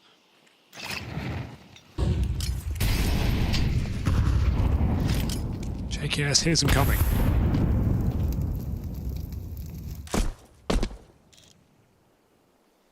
Well, Story's rifling was really looking good. Let's see how the AWP, his weapon of choice, fares up against the pistols. Well, but this goes very, very wrong. Yeah. Flashes connect. And Story caught out in the open. Same story for JKS.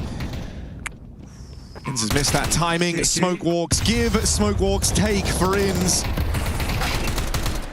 And a shutdown on the low econ round sees Liquid finally break through. Yeah, just a group play. Liquid have done a lot of defaulting, tried to do splits on this B-bomb site. They've been getting picked apart one by one. So something where they just pop together, use their numbers to their advantage, and Pistols overrun FlyQuest on that A-bomb site. Reassuring round for Liquid to get on the board on Eco, and they grab guns as well. That's going to pump the numbers.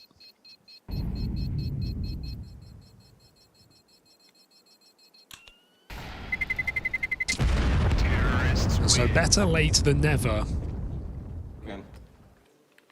We can. We did a phase B push. Yeah.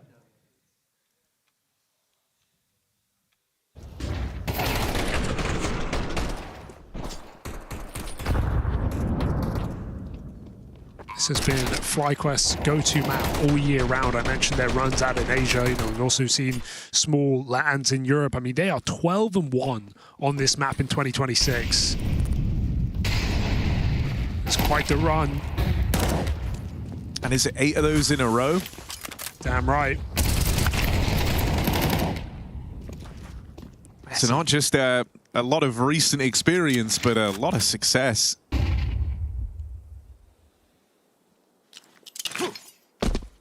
Messy push up on B here. Feeds Liquid a couple of kills. It's the first time FlyQuest have done something out of spawn. For the most part, they've been moving in the mid-round. And so trying to make it cool has left them high and dry.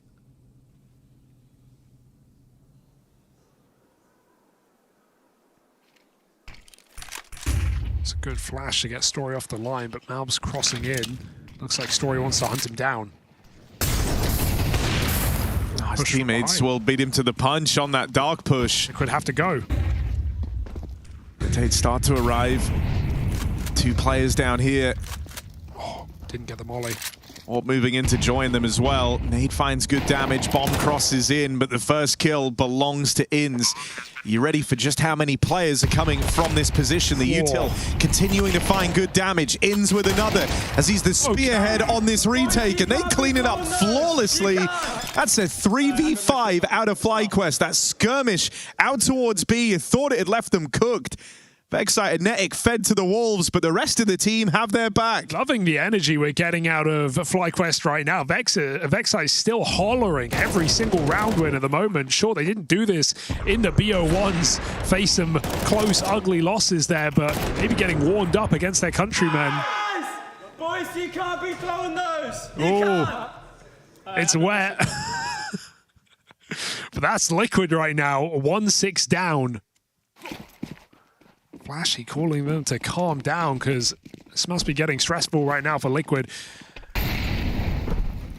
Story with his AWP hits this shot as well. How often do you see AWPers start a great game with a rifle and then they take the AWP and you almost feel like it's holding them back? He hit an integral kill in that round and should not be getting away with that though. Missed chance from Ultimate allows Inns out under the scope. He takes a 5v4 against the captain. I mean, said earlier on how this hasn't been like a great tournament for Stories, the second bottom-rated player. The bottom-rated player for FlyQuest is Inns, and he's also putting in one hell of a shift right now. Had a number of key multi-kills, had a number of kind of turning point moments in these rounds. This one, no exception. It's a double push out towards main, and Inns will claim a second. He's more than done his part in this round. When your floor is so high, you're still in a penthouse. Liquid go back. A lot of cancel the plan calls here for Liquid in this T side. A lot of things have gone wrong. Back towards B is the weakest site. Vexite has a Molotov.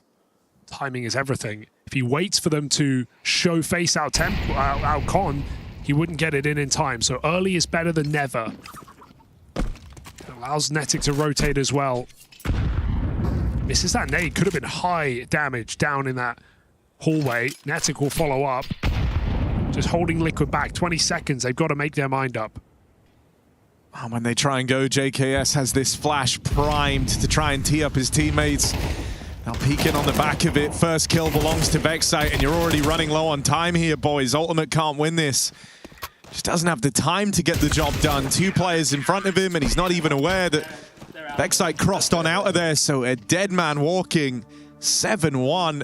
Timeout burned from Team Liquid. They're just hemorrhaging them now because FlyQuest have not slowed down.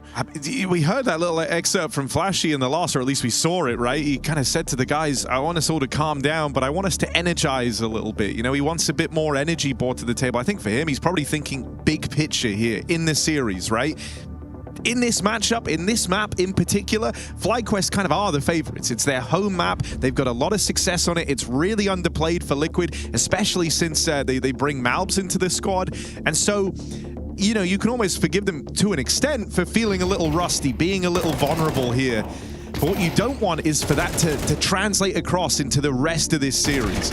You can't get so shaken up on this first map that it throws you off heading into your pick. Absolutely, got to hold your mental together, and part of that is just feeling like you actually get to play the game. And right now, as we've established, Liquid don't feel that. That won't help. Inns runs at them out the window and finds a 5v4. He's even going to get out. You can just see how the playbook is really opening up for FlyQuest, right? As the game's gone on, the moves have gotten more and more aggressive. They're bringing the fight to Liquid more and more.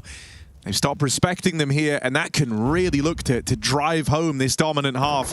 If you were to play a game that gets in your opponent's head, this is how you do it. Yeah, it's just a robbery, and then back to a passive 5v4 story here with the AWP. But he's got cover from Inns. Back in middle. First class delivery.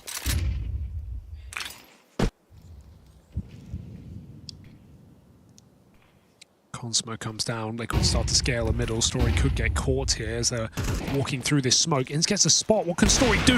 Hit these combat shots. He'll take one with him. Inns second in the round. Captain standing tall as he looks for Naf as well. Inns is on a ball right now. Just triple kill. Shuts down the round and they don't even react. That's a full buy. Just melted. And Flashy sits back in his seat. Liquid looking lost right now. I mean, dude, you would have come into this game as well thinking, okay, right, let's take a look at kind of who's been the heavy hitters for FlyQuest. You know, what does JKS like to do here? What does Netic get up to? How do we deal with Vexite? Story and Inns have not really been super relevant in this major run for FlyQuest, and they are the two tearing this game away from Team Liquid. Oh. Collateral for JKS on the rifle as they line up for him out here in main. From bad to worse. All-out aggression, and the dominance continues. Now it's just disrespect, right? Just running into pistols and getting out with barely a shred of damage from Liquid. These rounds are over before they begin. Vexite just out on an island right now, fighting forward fearlessly. Why stop? It's going so well. 9-1. Dude, it feels like this map is over. It feels like Liquid just need to conserve energy for Inferno. They have not even been in close positions in this game. They have had just a couple of bomb plants. That is it. 3 bomb plants in the entire map. I mean, dude, they've got 15 kills as an entire team. They're nearly getting out-fragged by 3 separate individuals for the side of FlyQuest. We're 18 minutes into this map, and it's nearly over. There's so many reasons why this feels bad. When you actually look at what's happening in the server, too, the brand of CS that FlyQuest are playing, it's super aggressive, it's in your face, it's disrespectful. It's all the words. And it's all the rage, because it's working. And it's just the most suffocating type of Counter-Strike you could play. You know, there's ways to lose a map, but still feel good. This is not one of them. All right. First bit of utility that Liquid have thrown for their teammates, it feels like, coming out here and Connector. Story's holding on, and it fails. You're joking me. Ultimate missed flashbang, and it cost his team his life. They chase them down in the site. Vexite is here for a double. He's just going to go through. This guy doesn't give a damn. Perfect flash from Vexite. Triple kill alone in this bomb site, and there is nothing left for Liquid. Nothing in this map. Daddy's on B side. Daddy is on B site. He's right. It's a brick wall. And I mean, come on. I'm sorry. Ultimate, one job, absolutely fumbles that flashbang. I mean, Liquid look out of it, man. Like, Malbs is known for his fantastic mechanics. What this guy's able to do, right? Bit of a kind of modern day Scream. But, Boys, you can't come B. Daddy's at B side, boys. Daddy's on B side. It's over. This map is cooked. What a game from FlyQuest.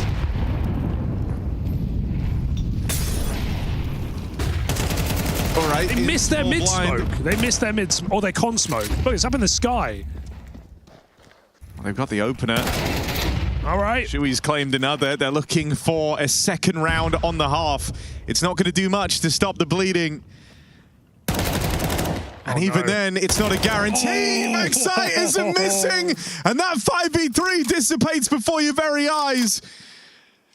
Vexite on a con push all the way behind enemy lines has just robbed this advantage. And now there's an A-stack getting assembled. Liquid need to try and dodge this. They're going into a solo Netic over at B. You know this has been open. You know this route has been unchecked. You haven't had eyes on middle in this entire round. Netic needs to keep his wits about him. He's backing up, back turned, and won't get a shot off in time. Liquid, they're going to get to see one post plant here before the half is over. It can't. It's on the back of Shui right now. He got all 3 kills in this round. Is he going to be the guy to give Liquid their second round on this T side? They'll take it one way or another. But FlyQuest are still in with a shot. JKS 11-2. Vexite's had a hell of a game as well on this B bomb site. JKS is going to send him in and look to clutch up himself. Vexite very low.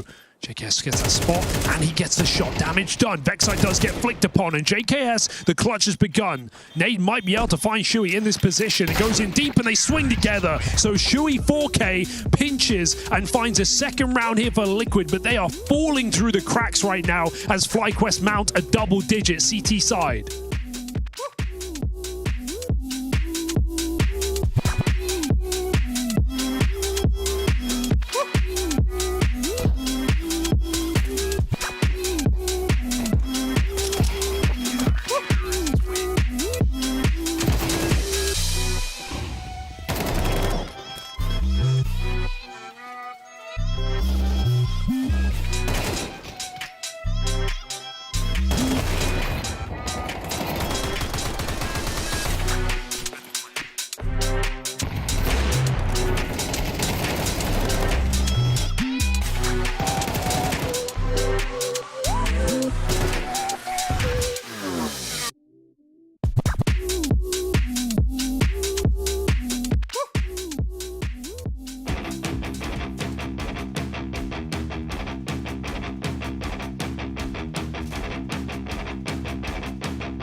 was you that put me in. Promised me that we'd be okay. All of your lies I was believing. You were there most of the time, but that was never good enough for me. Had me going out of my mind, had me going round like crazy. But I gotta end this way. Why is there always a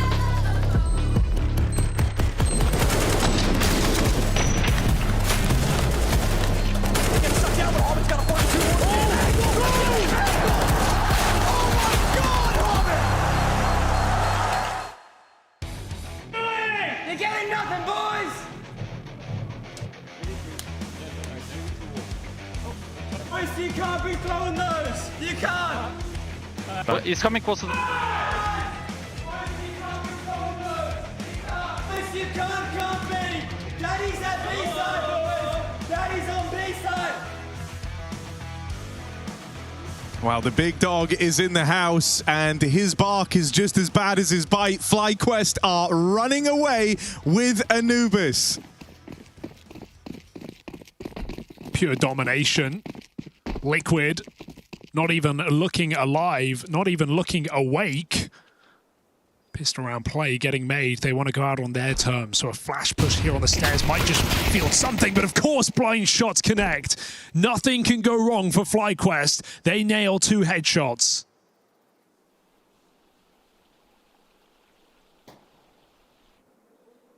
I like that they haven't fallen for this trap. They didn't just full sent into this bomb site. There was still a bait and switch and play, and so Nav can trigger the triple. Nice shots out of Nav. Can that save this round? I'm counting nothing out of FlyQuest. 2 versus 3, and we got a 1v1 stuck in the middle. In's trying to force his kill, and Ultimate is just having the worst day of his life. JKS slips in. Back's turned. He spots them. Oh, he's seen them both. And he's closing in. Could end this right now. Flubs the shot on the dualies, and Naf's been given a second chance. He's had to be a one-man army in this round, and his work is far from over. Feigns the double fallback, but Inns has not moved a muscle out here in middle. Low on health, can't long out a fight. Would just love to get it with the timing, but again, how many chances are they going to give to Nafly? Oh! Finally dealt with, JKS comes through. And for Shui now, a very tricky 1v2. Inns on the wrap back round of main. There's nowhere safe left to hide, and he'll get finished off. FlyQuest with that pistol and wind in their sails. They're looking for a dominant win to start this series. That maybe feels better than just winning the 5v3 straight up. They get the double entry. Naf triple kill gives you hope, but then he leaves the A site to regroup with his captain, and they get duked, don't they? JKS, multiple missed shots from him and Inns. None of them mattering because Liquid can't capitalize. 11-2. Save face on Inferno, because it will not happen here.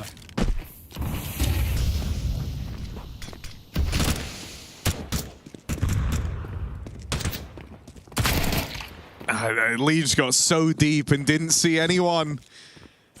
But they're hearing him the whole time, and so one peek, his round's over.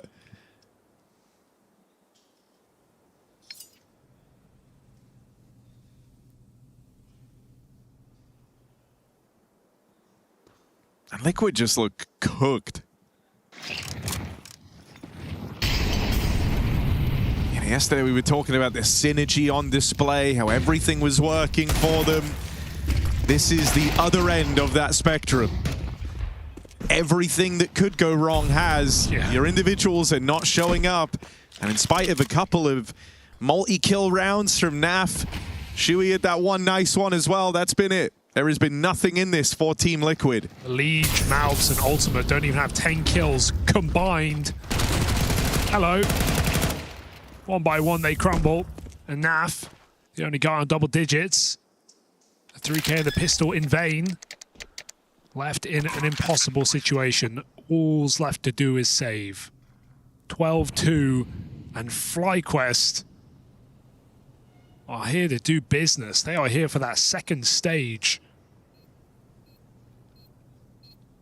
Because as much as you can call this, you know, a map in their pocket, one that Liquid don't play, you can bring out all the stats about how Mavs has only played it once in this jersey, Shui only a few times, and this isn't where Liquid would want their major life to be on the line.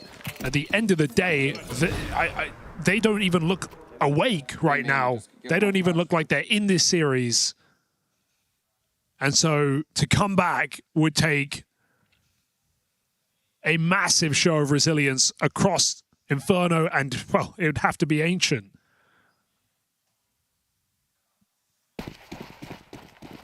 What a lifeline for FlyQuest, and well earned as well. Can they just finish it here and now?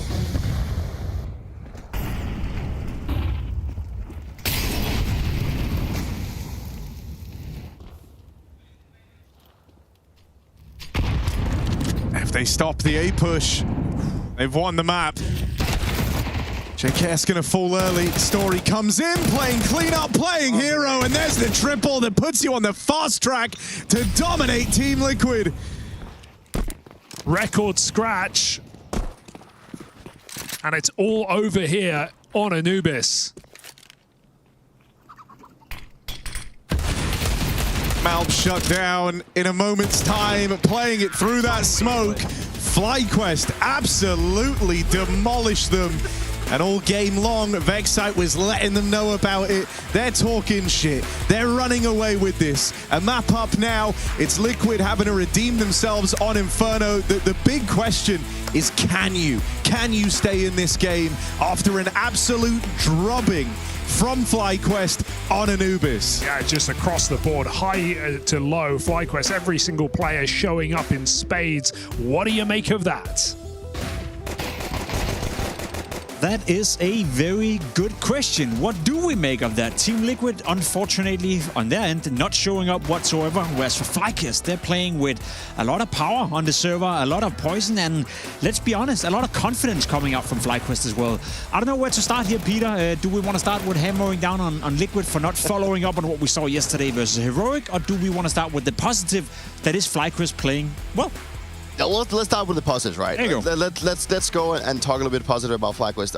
A team that definitely wants to win. That is one thing is that they show it in the server, but you also see it out. So, you know, they're yelling at Liquid. They're telling that they're not going to get easy. It's not, you know, they can go home and everything. You know, they're really getting in their head. So mentally, they've won. They've also won the first map. So they right now, you know, they're up 2-0 in that department. I think that Liquid to go in that down that road, you know, Liquid is a team that is again showing that they can have individual prowess. You have Nav going with a triple kill in the beginning of the pistol round. They lose a 2v5. They lose like the majority of the outplans. There's like a lack of discipline. They're not communicating. Flash is saying that, you know, they're not energized. I mean, I could probably like do like a whole table of content of things that is going wrong for Liquid right now, but I'm going to try to keep it short. Liquid is not showing up right now, and with a team of that caliber and with those type of players, it's just a massive disaster.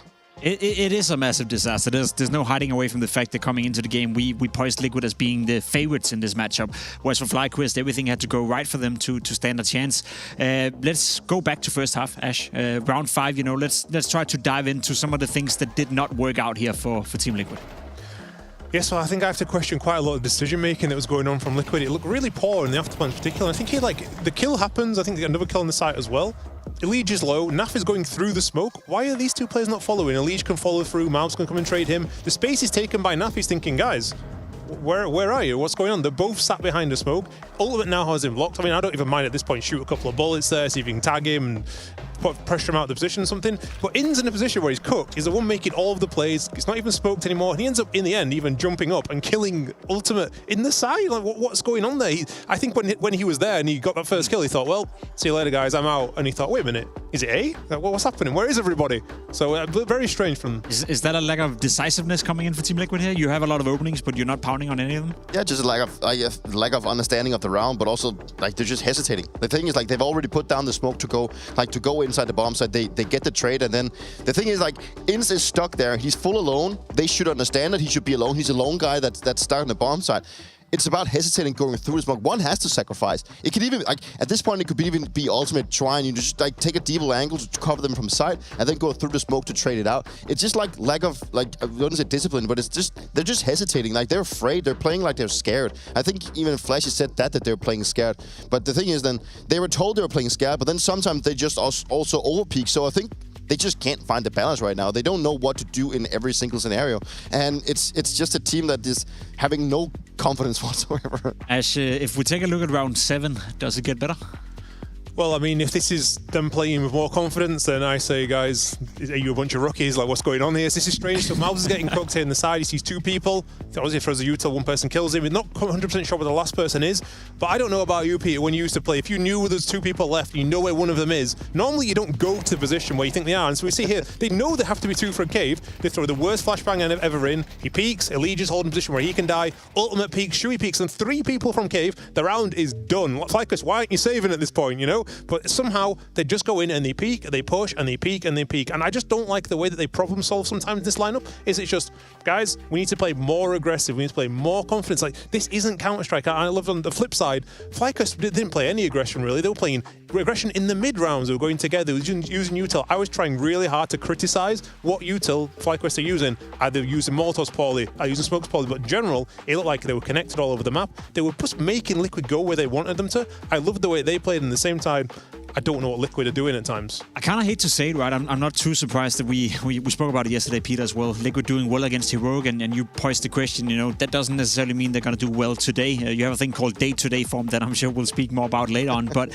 my issue here is, I guess I'm a bit surprised by FlyQuest being so efficient at punishing Team Liquid, because we can all agree that what Liquid did here was not great. You know, problem solving, the way they play some of these advantageous situations as well. But it also does take a good team to consistently punish them round after round after round. And I guess my question is, are you surprised that FlyQuest were able to do that so consistently throughout Anubis?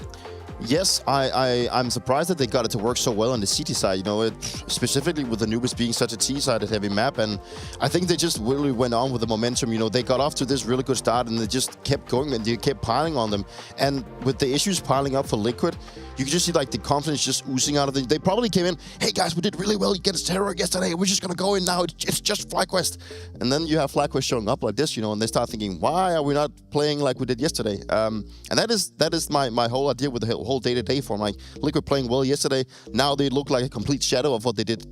But you know, you also gotta look at the map, right? It's a map that FlyQuest have 100% win rate on. You know, they'd love to play Anubis, whereas as Liquid just obviously is lacking a lot of wins and Jin Jones a lot of grind, and they seemed to have been pushed in a place where they're not confident at all. So FlyQuest as a team, they just wanted more, and wanting it and wanting to win is also a factor that has to pay in when you're playing these type of matches, because you got to show up, and Liquid just hasn't done that. A lot of pressure, a lot of emotions, obviously at play right here.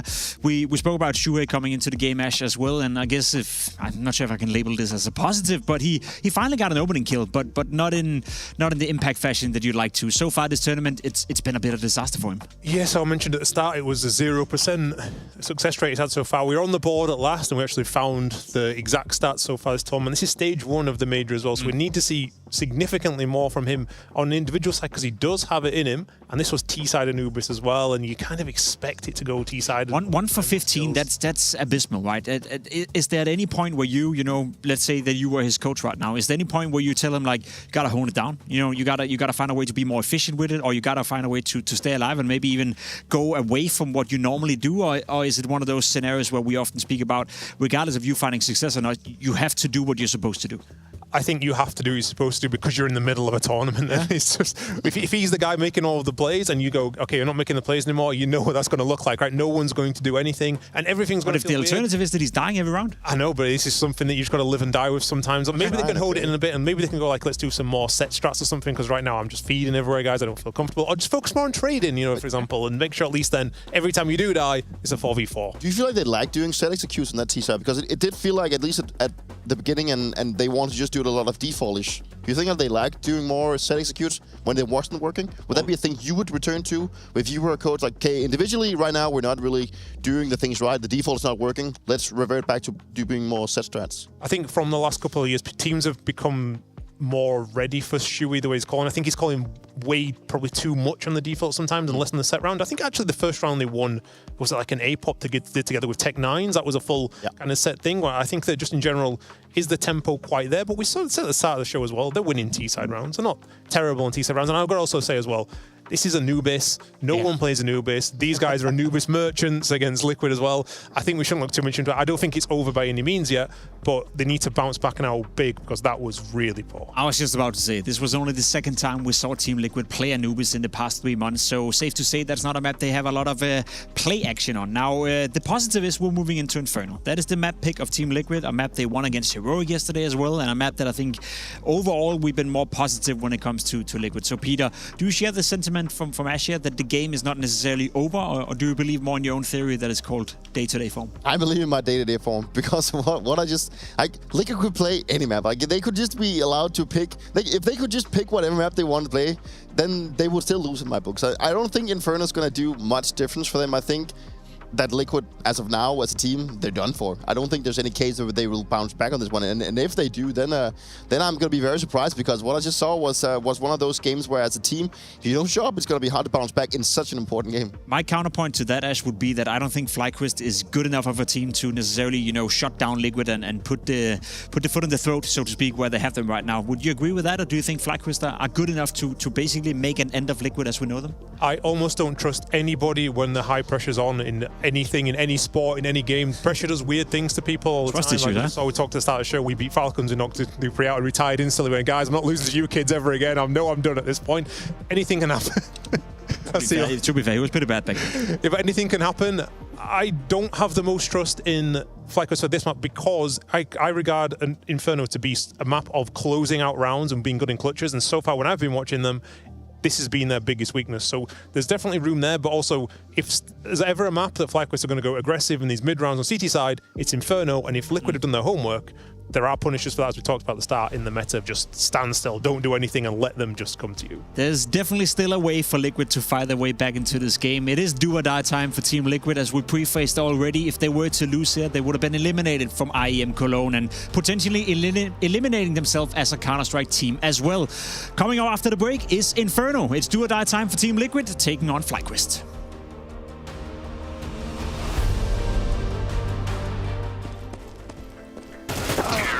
Bro, you're baiting every round. Talking about? I had so many trades. You're trading anything. You're miles away. I carried you. Tell me one round. Hold on. Let me pull up CS stats.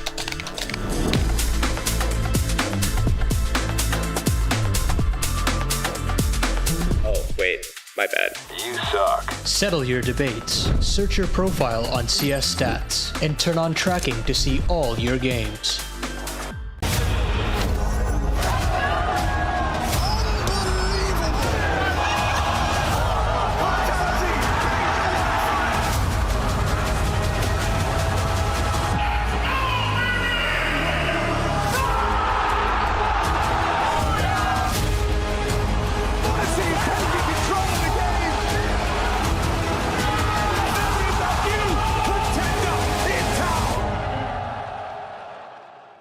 You actually full flashed him from long while peeking from short. Yeah, I actually thought it was sick too. I'm happy you showed it because I even asked my team, like, did you guys see that?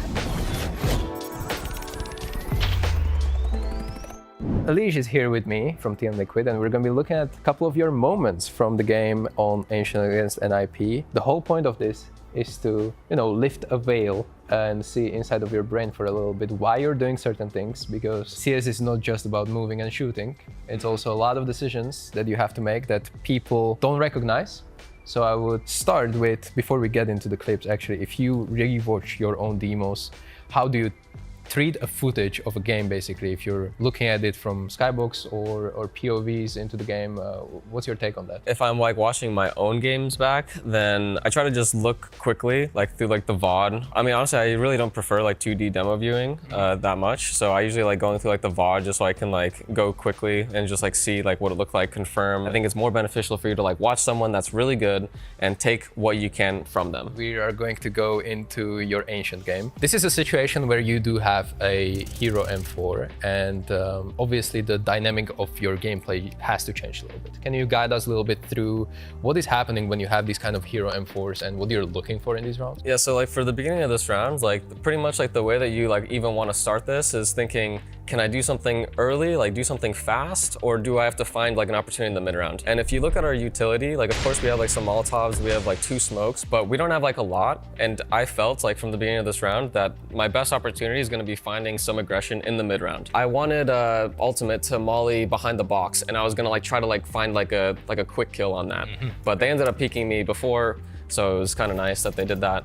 And got this kill. I think you heard this guy because you were your previous engagement was with a guy up top, right? Yeah. And then you kind of, when you were re-peeking, you were completely ignoring him. And also Naf is here to flash as well. So like the goal was to do like a molly at the box and like a flash over at the same time. So we were gonna do like a molly plus flash check at mid. Yeah, that's pretty good. I mean, it nets you an opening even if it doesn't go according to the plan, but you're in a position to kind of rack up multiple other, let's say, mistakes of NIP players. And then immediately, like as this is happening, we already know like that there's numbers at mid. They know that the hero gun is at donut. So I'm already thinking that they're gonna be going towards B. So we start rotating. They got stopped because I'm pretty sure that, Mario smoked top of the ramp. So he was able to block, he sees them. And as soon as they get blocked here, that's when like we have to think, what are they thinking? And I'm thinking, someone could be close house. I'm checking this for the rotations. We already have 4 jump spot. So I have a ton of information, and I'm trying to be greedy with my info. I'm trying to figure out where do they want to go. And I'm already thinking that they are either going to go back to B, but I'm going to be one step ahead here. And actually the goal is for us to double push A main. So because we're already 3 towards B, I already think that we're fine. And they actually have another smoke as well because Naf is there. So I had ultimate come with me towards A, and we were going to double push A main. So we're trying to be super active because that's the only way that we're going to win this round. In the end, it was a correct call to go towards A. You didn't even have a chance to like push into A main. Yeah, but you winning this duel kind of seals the deal. Sharing what you just shared is extremely valuable for people who want to improve. Alish, thank you, and we wish you good luck in the tournament. Thank you, appreciate it.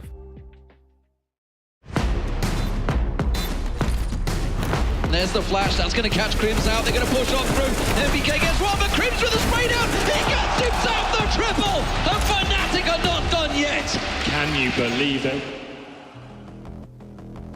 FlyQuest dominated Liquid to start this series. That was on their home map though. Anubis convincingly going their way. We're moving in now to Liquid's map pick.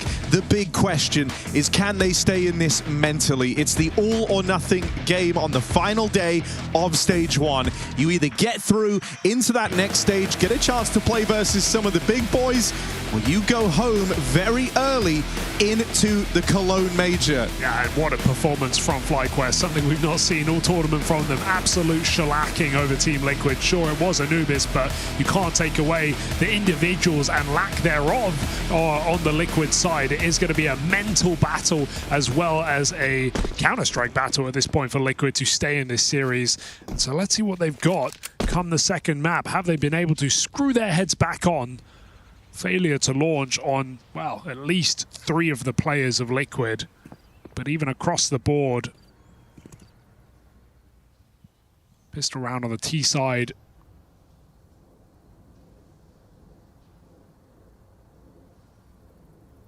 Liquid come up mid. You would absolutely love to start this off just remembering what winning feels like, right? I think the last thing you want is to instantly feel like you're back on Anubis. So this pistol hits hard, and so do the ones from FlyQuest. 4 kills in an instant for Inns and JKS. And that leaves it on to the captain. Shui, 1 versus 3 up through the long side, but now they've got the spot. No reason for Inns to go down fighting here. Just plays to contain. Repos is nice here for Shui, but it still leaves him going into this 2-man hold. He should be aware of that. Checking out middle, Inns re-pushes, and Shui gets a chance, but it's a triple kill from the captain of FlyQuest, who certainly showed up in this series. Liquid walk right into the setup, into the trap laid by the Aussies.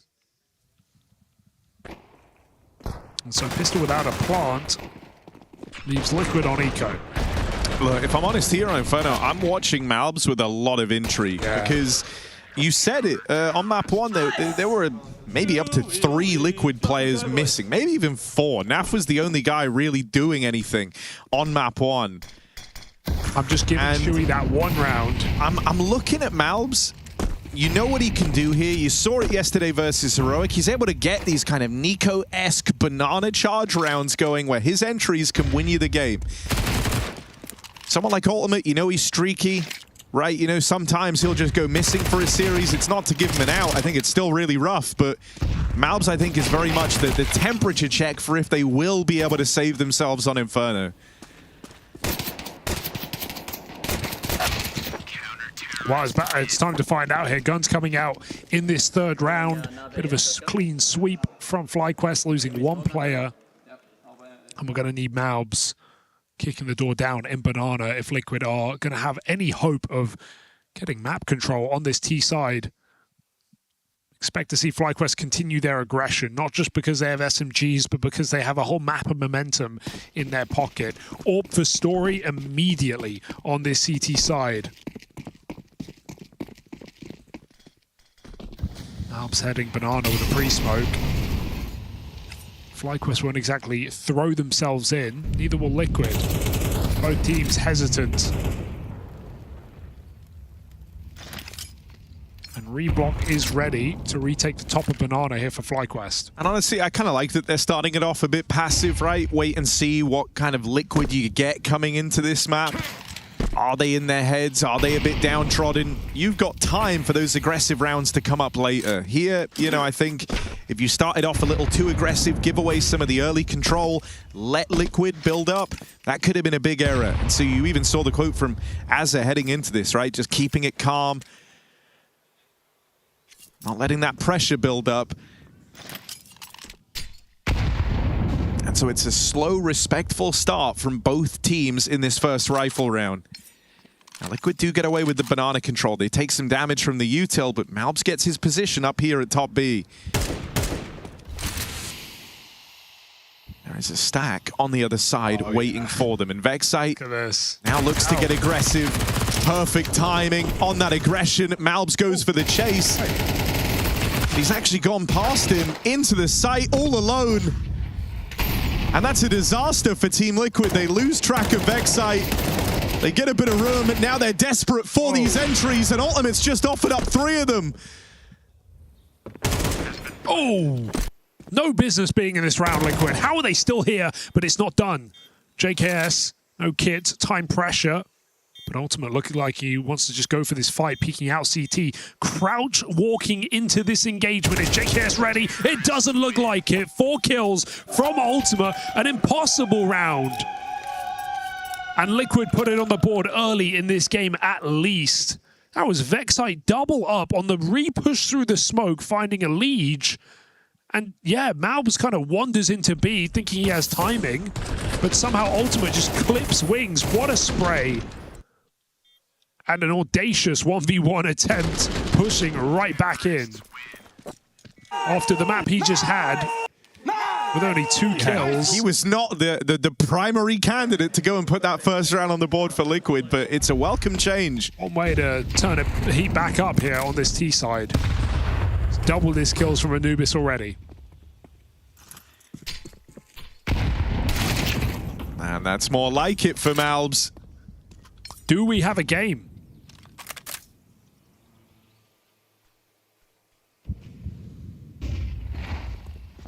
It's right there ready. Nades have been pulled multiple times and punish again as they come around this corner. Good catch for a lead. You know there's one more here. Tries the spam, but not on the mark. And now it's down to Ultimate to play for this trade. Hernetic burn. Expects the reposition. That's an easy shot for the AWP. He's going to try and link up with Naf on this lurk in the apartments. And he's missed Story, aggressive out towards Boiler. Defense is split.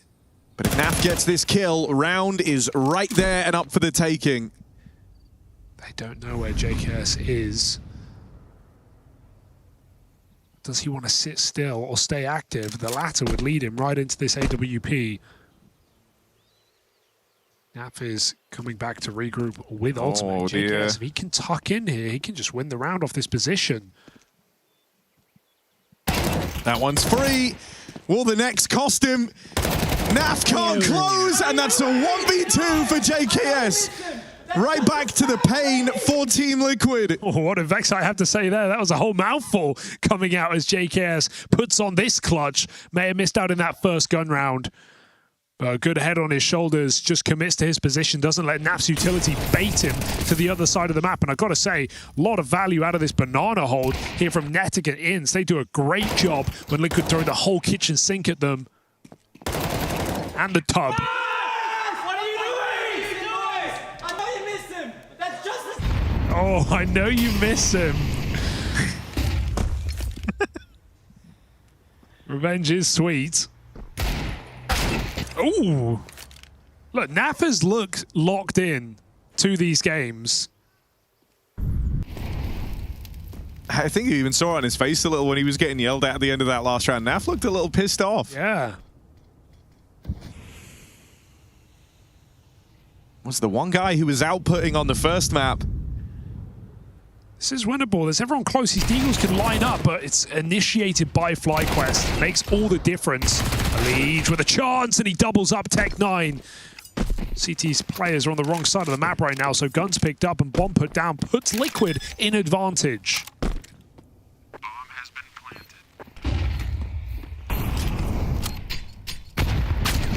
Oh, that's a wild shot for Inns. Malbs tried to really cement that with a swing on the AWP. Now it's left hanging in the balance. Mirage has found great damage here on this spam, but the nade gets rid of him. So Shui's got to do this alone. Both players are low. One shot from the Deeg deals with either of them, and he won't even get a bullet off. Round stolen away. That one peek from Malbs, the one that was meant to seal the deal on the round, ends up giving it all over. Yeah, that's a round where you're in such a good position, you feel like you can't even lose it, right? But all peeking library, one shot, you want to take your chance on the headshot line, but Inns is just holding for it. What a banger from him. Great utility placement as well. Molly, Smoke, and HE all having impact on that retake there, making things very easy. And Shui just could not connect the Deagle shot from the apartments. He had chances. But FlyQuest just keeps stringing these rounds together. And game or not, sure, expecting more from Liquid on this map, but FlyQuest have not chosen to slow down in this series. They have a wounded Liquid, and they are taking advantage of it right now. I mean, dude, JKS even threw up a little fist pump at the end of that round. That's, by his standards, that's very animated. It's like screaming. You know, a very, I would say, reserved individual. Not like some of his teammates. But he knows that they are still on this track of dominating Team Liquid. And you just don't want FlyQuest to be feeling this invincible if you're Liquid, right? The idea that they can do no wrong, that's really powerful, especially on a map like Inferno where saves are so prevalent. If you're suddenly going for a lot more of these man disadvantage rounds and you're winning them, that's a big problem. This is the map in the pool you think of where 1 or 2 kills can just decide the outcome of rounds. And that is not the vibe we've been getting here in these opening couple. Double setup in the apartments. This can sometimes go really wrong, but not here. The AWP might not have to do a thing because JKS has dealt with them both.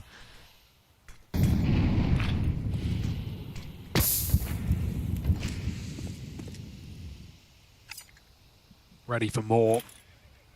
AWP waits, and every nade feels like it's homing Liquid down as it was on Anubis. Flash is ready for long side, not going to be required right now. Liquid just try and find a dry pick in the apartments.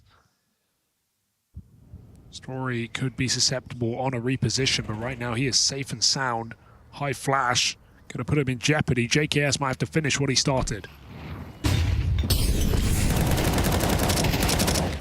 Barely even required. Now makes it down in a mini pit, and Malbs needs this chase. It all just looks a little awkward right now for Malbs, who's really not arrived in this series.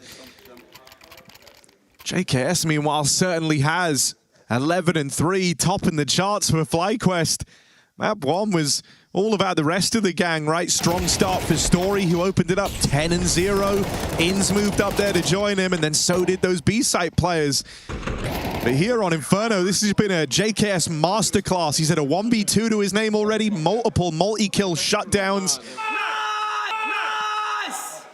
And while one team is elated and celebrating with every round that passes, the other just want to sink into their seats. They don't want to be here anymore. Luckily enough, that's a problem that just might take care of itself if things keep up. Pop out middle here, Liquid upping the pace, upping the ante. Leg shot connects, his story's up with a shooting gallery right now, and shoot he shall. Multiple pistol kills just to put a bow on it, and not feeling the pressure to keep this up because FlyQuest in a 5 versus 2, feeling safe and sound. Bomb at their feet, and Liquid as well. 6-1 lead, not a casualty against that eco.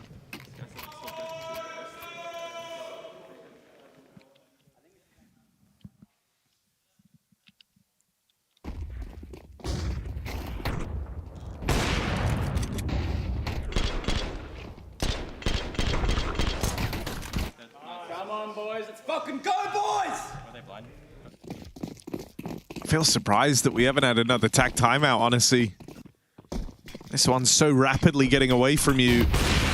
You're running out of T-side still to play.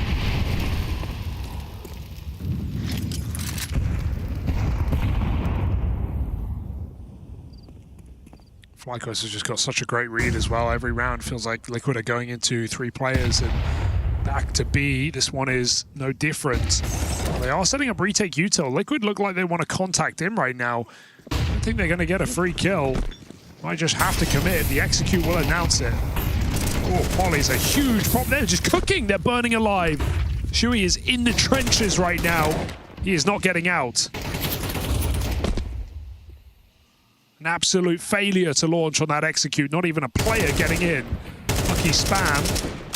Delivers a kill, but there are 2 more backside B.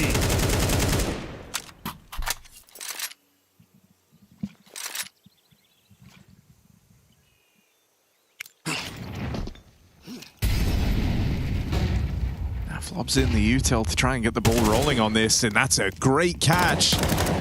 They weren't ready for Vexite, just out in the open and fighting though, and so trade straight back. It's onto Elige now, trying to take the space away, but look at who you've got to deal with. Top performer JKS. Elige gets past him nice and easy. A-site opened up. Chance for Liquid.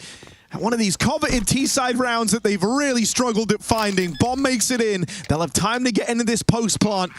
Let's see if finally they can hold on to one of these bomb plants. Vexite is only leaving B right now, so this is going to really slow the roll. He was hiding out back quad. He's going to have to just get a kill ASAP right now for FlyQuest. Gets given a bit of a fight, but is this round really on? 2 shots in the orb. Vexite moves up. 1 player committed to Vexite's fight, so he just gets the free kill. Knife out, they're sending it. That info comes through, but Elige can play the clock. He can play the time, and that is enough to win Liquid their 2nd round on this T side. Cracking kill back into that A bomb site does have consequences. Elige getting out at least as Liquid survive another. I will follow it up.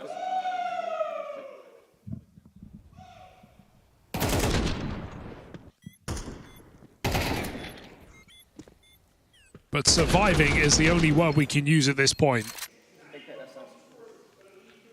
Strong. Well played. Important kill on JKS. Holy shit.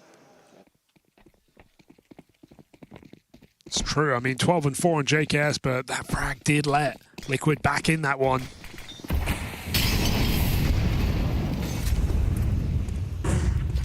Back to Banana. Now still struggling.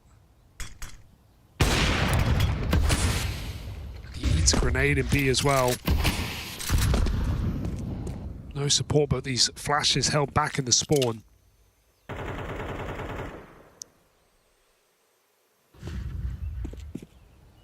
Hints may not be expected here, but Vexite's got to get these nades out soon. Alps just gets fed to him. The molly's even trapped ins here, but you're all a little bit fearful. No one's coming through looking for ins. There's the flash to try and make it happen. Oh, they didn't believe it. Had him pinned in that entire time, but they just thought he would up and leave. Yeah, I mean, they got the molly and they trapped him in position. You'd think they would trust it. Surprising to see.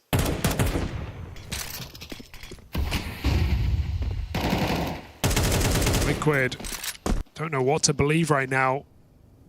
Can a kill on the lurk once again open up this very difficult round? I mean, last time there was only one player to worry about, right? But this time around, you've still got Story ready to assist JKS in this hold.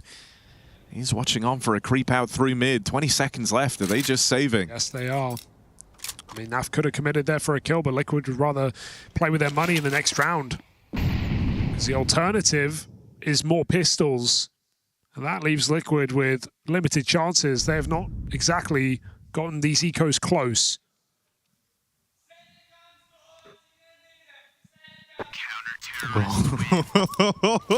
Dude, I mean, I don't know if we picked that up. I hope they got it on replay. I can hear it in the room. Play it.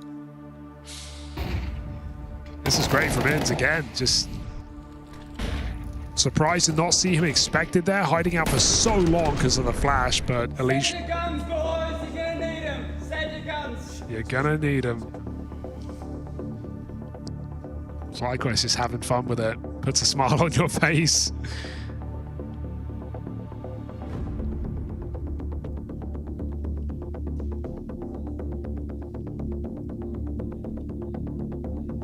This one is getting tense for Team Liquid.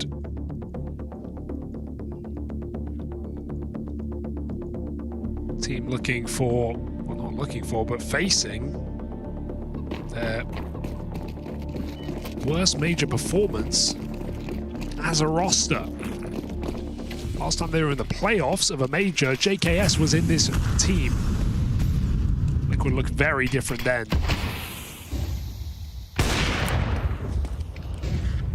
Story has really been trying to put that AWP to use, and he's finally going to get this opening kill, so lightens the load even more. Bananas conceded by FlyQuest, but as we've seen in this game, their nades have just been pristine.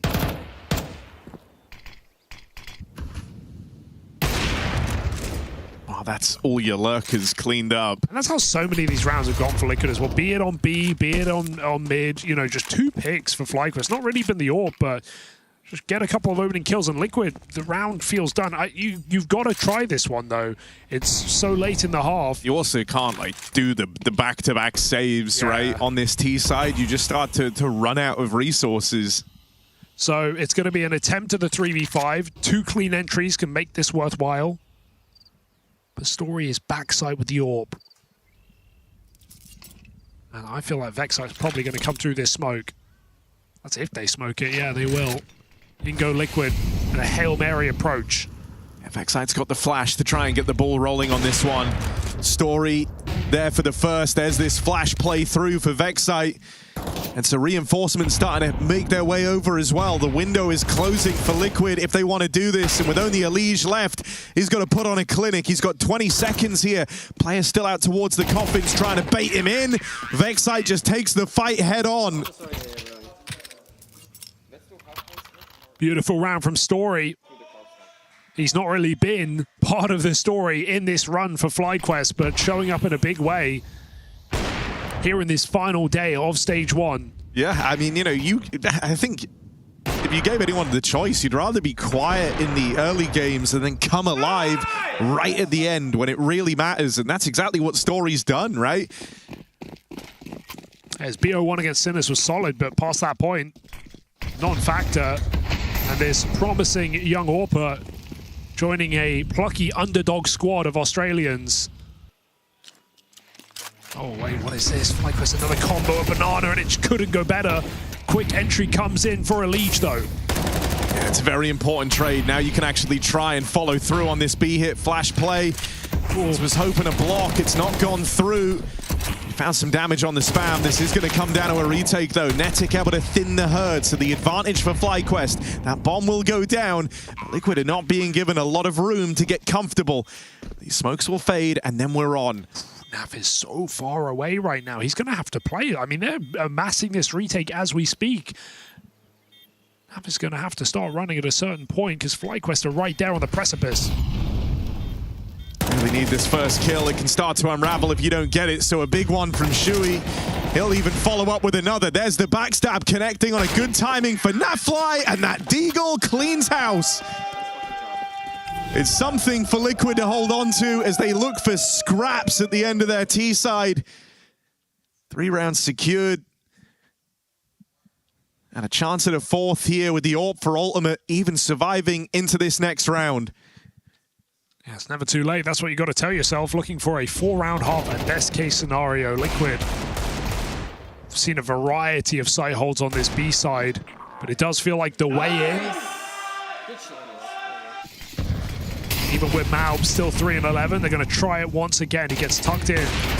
Missed shot on the AWP, fully blinded. Albs could have chased that kill down and found that spam through the smoke. He's going to shrink back, losing confidence, it looks like. Does not want to hunt that kill. Feels like a perhaps wasted opportunity here from Albs. So a bit of spam would have just taken Story out of this one.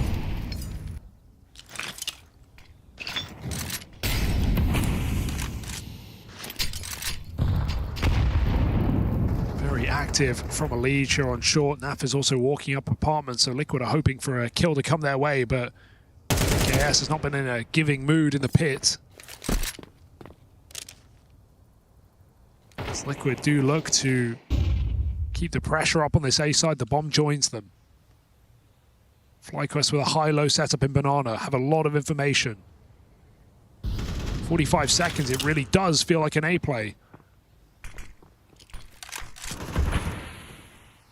Dead out towards B, and with Story getting rid of Shui, this could be a big problem. You've at least got round the AWP.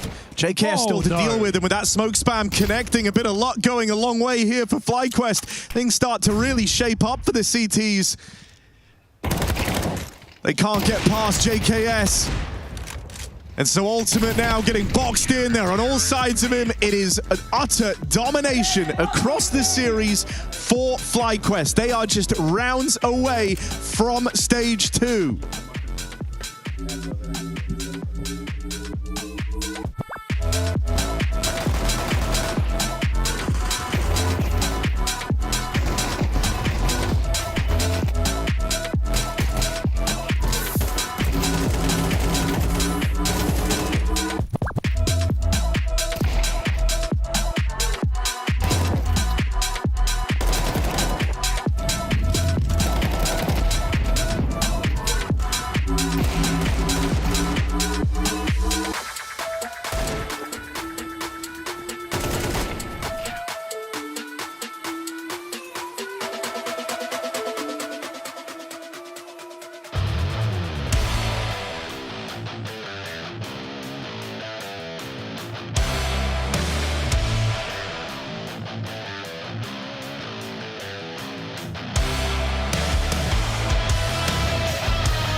Stewie's on his own, but look at the time!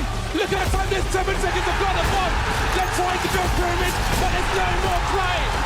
Stewie's won the round, we're going to overtime!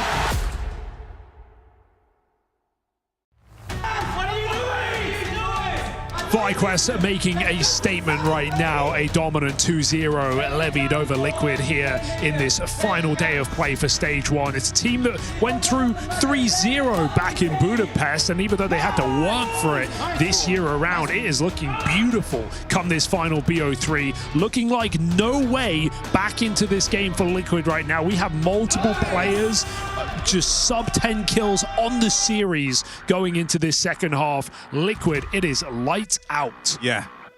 Malbs has 7 in the series. Ultimate and Shui have 10. The only guys comfortably in those double digits is Naf and Elige. That's just a failure to launch for over half the roster on Team Liquid has not left them with a lot to fall back on here in this do or die series. That entire first half, Liquid got 2 opening kills. That might get worse before it gets better. Malbs goes 1 for 1. Shui on his own in the back of the site. Why wait? Tucks himself away. Wanted to just get one, but dead at the very first peak. Running from Inns on the Glock. Bomb now planted. Ultimate's tried to snatch back the advantage, but Inns just isn't missing a beat. Coming into the day, bottom-rated player for FlyQuest. He's had an absolutely unreal series. Played lights out, that's for sure. Liquid are picking their way back into this round. 2v2 ensues. Naf gets close. It's Naf and Elige, legacy players of Liquid, looking to hold on to this one, but Inns is not missing a beat. Third headshot comes in from the captain, doing it on his own, and as Elige runs them down, it is inevitable for FlyQuest. Pistol round off the back of a 9-round CT side, and this is Liquid's map pick going out of the window.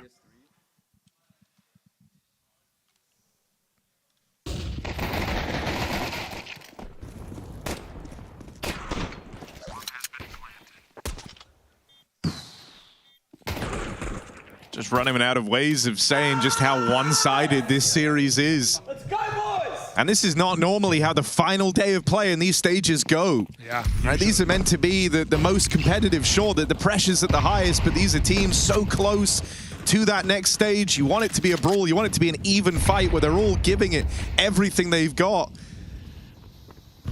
And Liquid just feel empty. I mean, they've not had 2 rounds in a row in this series. Shouldn't surprise you with 5 rounds in the series. But how can you ever get things going, get a feel for the game, put your opponents on eco, any of the things required to win a series like this? Another 1 for 1. FlyQuest fearless, just popping up mid, cruising for a bruising.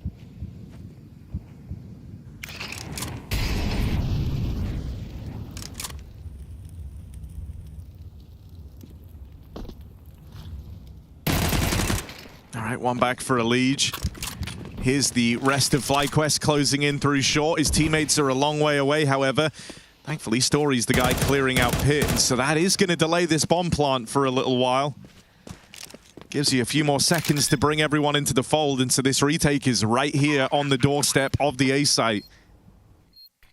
How will FlyQuest win this? Another missed bit of utility. Inns follows up. He can back out as well, but he wants this fight right now. 16-4 will finally fall to the long side. It's Story scrapping. Mac 10 pushes in, and Story tucks out on low health in this site. Elige can win it, but he's got to win it quick. Chasing them down. Story has that cross and lost in the source. Liquid just getting shouted down by young Vexai. 11-3. You can call a timeout, it won't change a thing. No, this is just rough, isn't it? Individuals not showing up, so much missed util. And on Anubis, you know, maybe you could have given them the benefit of the doubt, feeling a bit out of practice there. But this is your map pick. This is dire straits. And we've touched upon their struggle to win rounds. When you're working with less, all the util matters even more, right? It's not like you have infinite smokes to replenish these.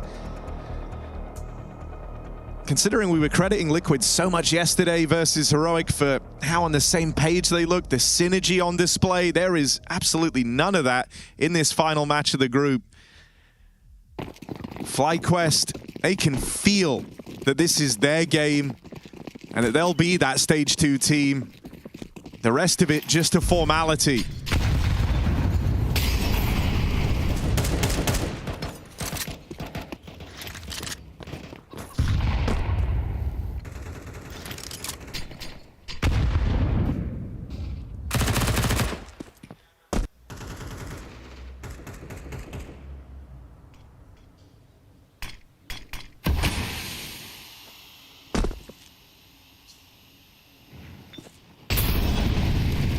Almost see the Reddit comments now. People saying this game could have been an email.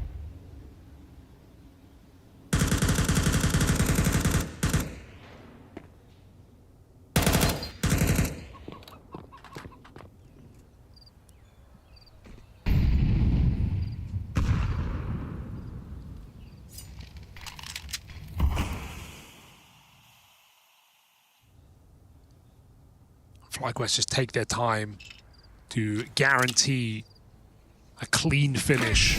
40 seconds on the clock. Liquid don't have a single grenade left in the round. Pre-rotating B.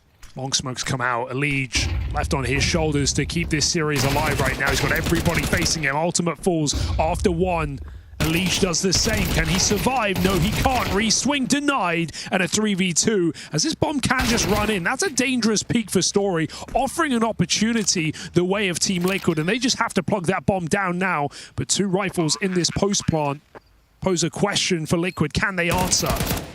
I've been a little overzealous in some of these fights, but in this game, FlyQuest have been feeling invincible. Is this where it changes? Oof. 1v2 in front of Vexite, and he's just off the mark. Malbs finally shuts him down. An awkward engagement, but a big multi-kill round for Malbs finally comes through. Been dead quiet across the entire series.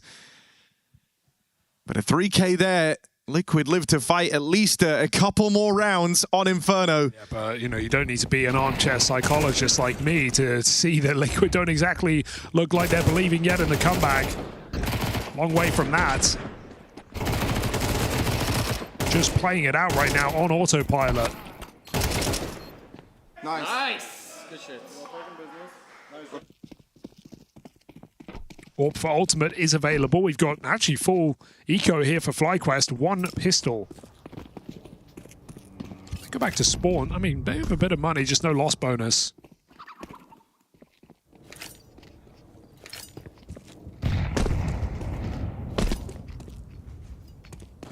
Now take a homage to his old team.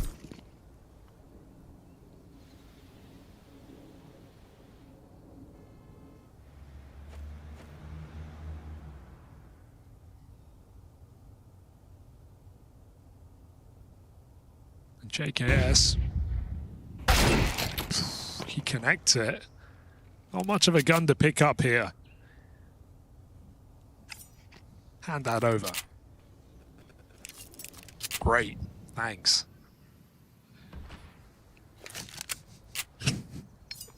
Just sharing it round. Trying to figure out how the hell do we use this thing? If they win this round, Harry, I'm out of answers. Let's see. Mag 7. What's it capable of? No trade yet. The AWP of ultimate moves in. He gets glocked. Mag 7 does big damage, softens them up for the ins Glock, and now there's guns to be retrieved. Surely not, though. This is Glocks and a stolen shotgun. This can't be around for FlyQuest. This would be a new low. They've traded the shotgun off onto the AWP. They had one Deagle in this round. That is all they purchased. You are joking me. This was already going to be a rough loss for Liquid, but if it goes like this, that's a new low. Molly's a little off the mark. Vexite allowed to hide out here. He might just go overlooked at the back of the site now, and there's the swing! Oh, Liquid! Hey, you're going home, boys! It gets lower, it gets worse! Delete the VOD. The floor is now a basement for Team Liquid. It's in the core of the earth. Glocks. One Deagle and Glocks. And that's what put FlyQuest on to match and series point. Stage 2 points. Oh no. This might be the last time you see this Liquid roster. Get out of here, boys! You're Echo. Hey, you're going home, boys! You're going home! And dare I say that's justified. Yeah, I think, you know, Vexite's hit the nail on the head there. That's the prevailing feeling, and I think it's been that way throughout almost all of this series. That's the first time I've ever seen the Mag 7 entering on T-side. And it's the last thing Liquid are going to see before their flights home. They just look crushed, don't they? You can see it on their faces. There's been a number of rough rounds in this one, but that's the worst yet, maybe. Just saw JKS with his hands in the air laughing. Aussie, Aussie, Aussie. And for Liquid, oh.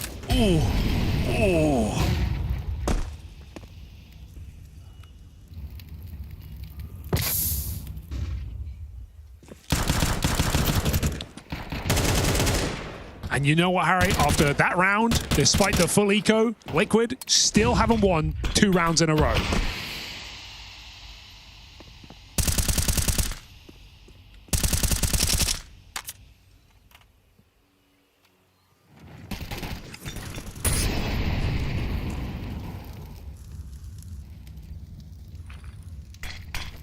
Oh, cheeky boost throwing up here.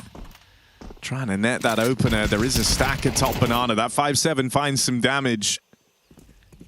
But you're going to need a lot more than that.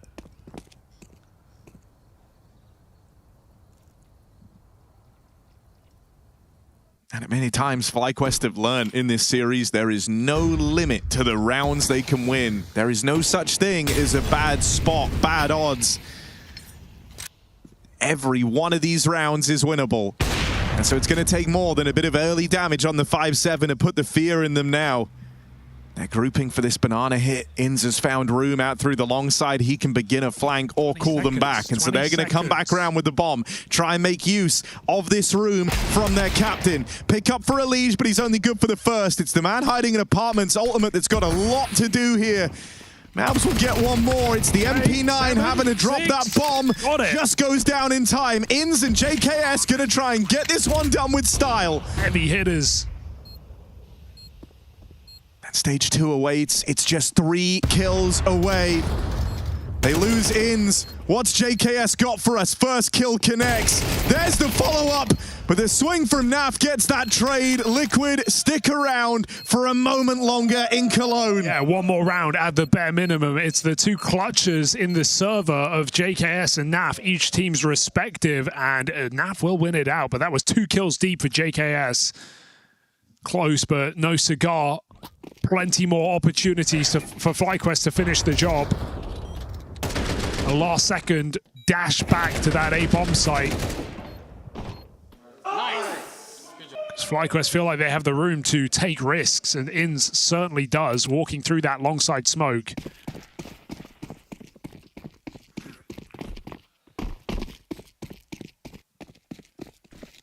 Orp just changes hands right back to ultimates. Mouse throws himself into banana, 1 for 1. These feel like the best bets Liquid can get, but that is nice. A trade back for Shuey. It's big. Just falls short. Survives it. Got to get out though. He just jumped into the molly.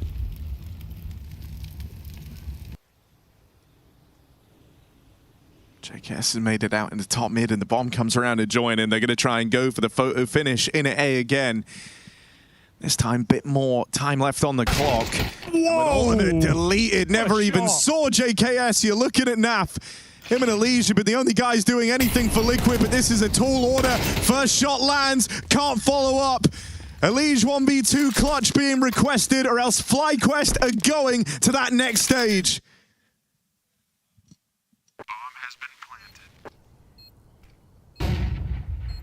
Closes in through the top of mid. But this is asking a hell of a lot from Elige. They're in a crossfire. This is one of the trickiest rounds you could have to fall back on. This is such an awkward 1v2. The setup alone could be enough. Elige disrupts. Plays that one perfectly. And Elige isn't ready to go down without a fight. Yeah, he's going out on his own terms. Massive 1v2 for Elige. Spots that barrel and a second turn the wrong way for FlyQuest. He reads that last position, knows what is optimal for FlyQuest. And man, I mean, they get themselves in a fantastic position there. Shocked to see them lose it. Liquid ready to unplug. But this is back-to-back clutches to keep them hanging on by a thread. Maybe the scariest round of all now. What, Glocks? It shouldn't have to be.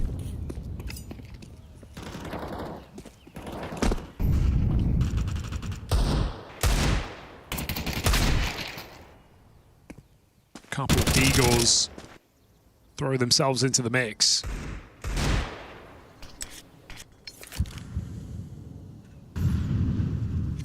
Surely you, like I, am sitting here with bated breath, waiting for the inevitable.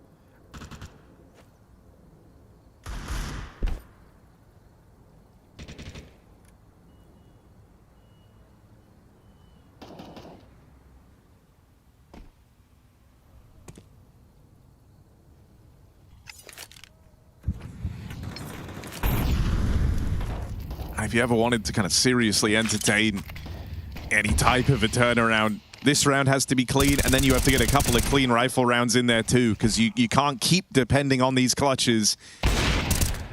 This one at least looks to hold up to that promise. Not going to fall down versus the Glocks this time around. So no worries there. 5 alive. You'll get full rifles in the next.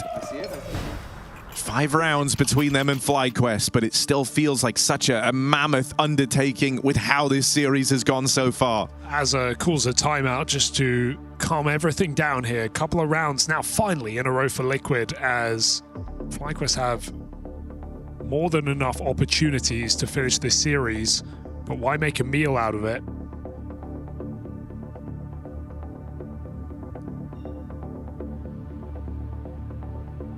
Trying to tame his team a little bit, as they have thrown some awkward situations in these post plants.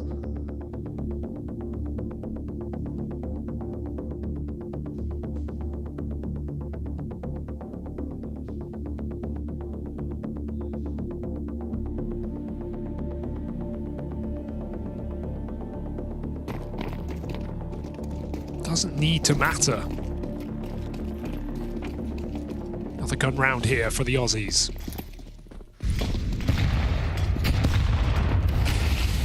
Ace. Guys, they hit timeout because he knows that they lose. They lose. Can we do Spirit or something? We are full back, guys. Well, you gotta believe it, don't you? 5 rounds. What's 5 rounds? Think Liquid.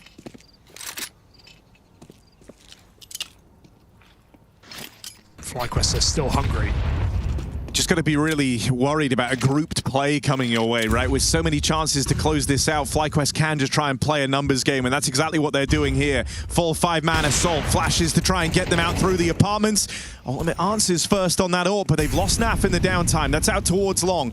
Play now coming in short side, and Elige out in the open, dead straight away. Could start to come unraveled. Ultimate's got to hit something. They get past him. Can't lose this. Malbs 1v3. And this entire thing was kept alive with a string of clutches, but this is surely one bridge too far. 1 kill for FlyQuest, and they're in that next stage. They give Malbs an early fight. But is that reason to believe? AWP on the line, ready to peek on Vexside's contact. And the nade will get it done. Banks it around the corner. FlyQuest go into stage 2 with their heads held high, dominating Team Liquid in a series that is not even close. Yeah, you might have been ready to ride out FlyQuest coming into this stage, but I think these last couple of games have been gratifying for FlyQuest, showing up in a massive way. Multiple players looking reliable. Inns, the captain, leading them to victory with a monstrous performance in this matchup, and into stage 2 they go for Liquid. It is a new low, a bottom performance, their worst major placing since they didn't make it in Copenhagen. And so Liquid, it is very much back to the drawing board as we see this roster exit early in stage 1. What a way to end what was supposed to be a competitive series, what was supposed to be a good day on behalf of Team Liquid. It is, on the other hand, FlyQuest stealing all the headlines and getting the job done. Not only beating Liquid, not only eliminating them, Peter, but doing it in a style where they left no room for doubt whatsoever that they were the better team in this matchup. Very confident throughout the whole day, specifically in Anubis. Everything just seems to be clicking. Same can be said on Inferno as well. They make very few mistakes, but they also just get all the multi-kills every single time. They win all the clutches. They play out the situation correctly, and Liquid is just making too many mistakes. And you know, it's mistakes in terms of micro decision, the player making the wrong calls, missing utility, having wrong you know spacing between the players. But when you play like that, you're simply just not going in. As I said before, you know, it takes a good team to punish all those mistakes and doing consistently. And we have one of those punishers with us here on the desk, Vexite. First and foremost, congratulations making stage 2 of the major. Thanks, man. Appreciate it. Yeah, I'll be honest, I'm a bit surprised by how this game unfolded. I think all of us, you know, had maybe Liquid being the favorites on paper. One thing is winning and beating them. Another one is dominating like you did right here. Are you surprised to be completely honest? I mean, it's just Aussies at majors, man. We're here to fuck pick'ems. That's what we do. Well, it worked. Job well done in that case, yeah? I'm curious, like you started off with a very slim victory against Tennis, and then you dropped the games to both Heroic and Sharks. I think this was probably the best we've seen you at this stage so far. What changed for you guys, and why did you come in so fired up for this one? Was it because of Liquor? Was it because JK's history? Can you talk to me about it a bit? We didn't play Heroic and Sharks. You did? By the way. That's what it said. Thunder Down Under, they played. Thunder Down Under, that's true. But yeah, I don't know, honestly. Like, I think our backs were just against the wall, and we had a bit of attitude in that Thunder game, obviously because they're Australians. Oh, you had some attitude. I had some attitude, yeah, because I know they talk some stuff, and I want to talk back, you know. And then I guess it sort of just feels natural now, and I feel like it helps my team. So I don't know. I'm just here to bring the energy and just shoot hard for the boys. I was thinking I should have brought in around for you. I wanted to showing you where there's a little bit of chaos happening inside Inferno, where you decide to go for a little bit of a crazy play, I'd say, with the 3 guys. But can you walk and tell me what's the thought process right here? Yeah, I mean, it's pretty simple. So we're at a position where we sort of feel like we need some information, and we've already gambled towards B, and I had a small gun. So actually, yeah, it's a bonus round. Like, it's a bonus round for us with our small guns. So I just felt like we may as well get some info because we have 3 guys there. If I die, maybe they react and speed up into our team, and then. Yeah, that's about it. Obviously, I think going for the second kill might have been a bit greedy, but that's the attitude, right? Like you play confident, bro. You end up losing the round, though. I mean, you ended up losing this one. 5v3, right? Like, yeah, it was because I mean, like I feel like the play you did was right. You know, it was ballsy, but it worked out in the end. And how did you feel afterwards losing that round? I mean, after losing a round like that, you sort of know that the game should be a bit more difficult because obviously that was an advantageous scenario for us. And if I'm being fully honest, we lost composure. Okay. It's as simple as that. Like we had kills when people weren't looking at us, and we just lost composure. But I mean, it happens, right? We got a bit shaky, and then we closed it out. So that's how it is. The 2 losses you've had so far in this tournament were slim losses in best of ones, and obviously it's been hard for us from the outside to kind of figure out where you guys were at.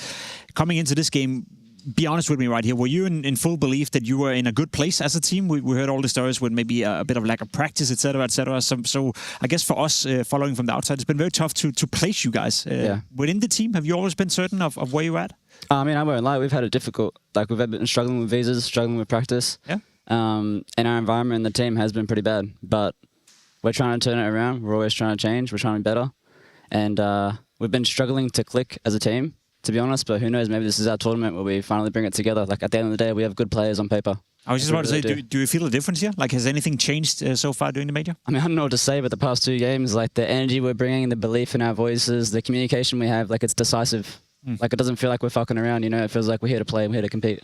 I just want to say as well, like, who's deciding where you're playing on CT side? Because I've been really impressed with the utility management, especially when you haven't been practicing as much as you say, like a good on position, struggling with the Vs and everything. It looks like you're playing a really solid game. Like on Anubis, it seems like the smoke timings are really good all the time. And again, here, you're not relying on gimmicky entries to win rounds. Yeah. It looks solid Counter-Strike. So where's this kind of coming from mostly?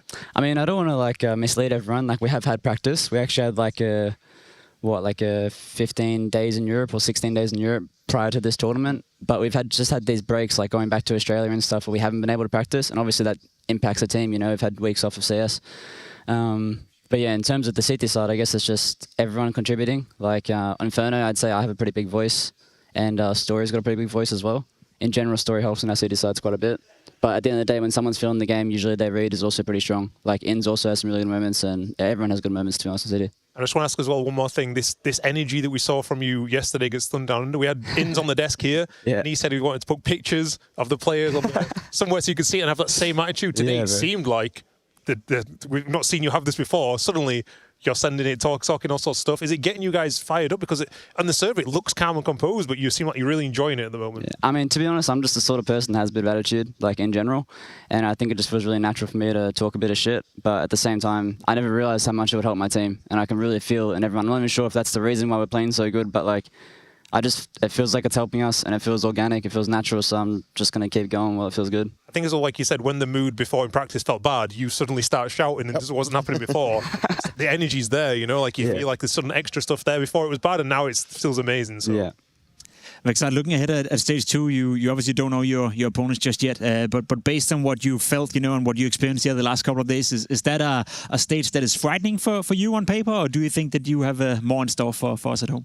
I mean, I won't lie, it'll be difficult. Like, there's strong teams here, you know, it's a major, everyone wants to win this, everyone wants to be really good. It's very prestigious, but I don't know, we're just going to try our best, compete, play our game, and hopefully have some attitude. Well, make sure to bring that attitude. It's been incredible fun to follow. Naturally, from a happy winner to a disappointed loser, we had Stunner catching up with Elise after Liquid were eliminated. Somber tones is what we're going to experience here, at least for Liquid. They are on their way out of the Intel Extreme Masters Cologne Major in stage 1. Elise joining me post-match. Elise, you've won in Cologne. You've come second in Cologne. You've done a lot of different things over the course of your career. Talk to me some of the emotions you're feeling right now. Just disappointed. I think that we could have beat them, but I think that like mentally, I don't think that we were like ready to win on like both maps. Like I think that there was just kind of like a feeling of dread, I think, like after like the first map, and there wasn't as much trust, I think, like during the game.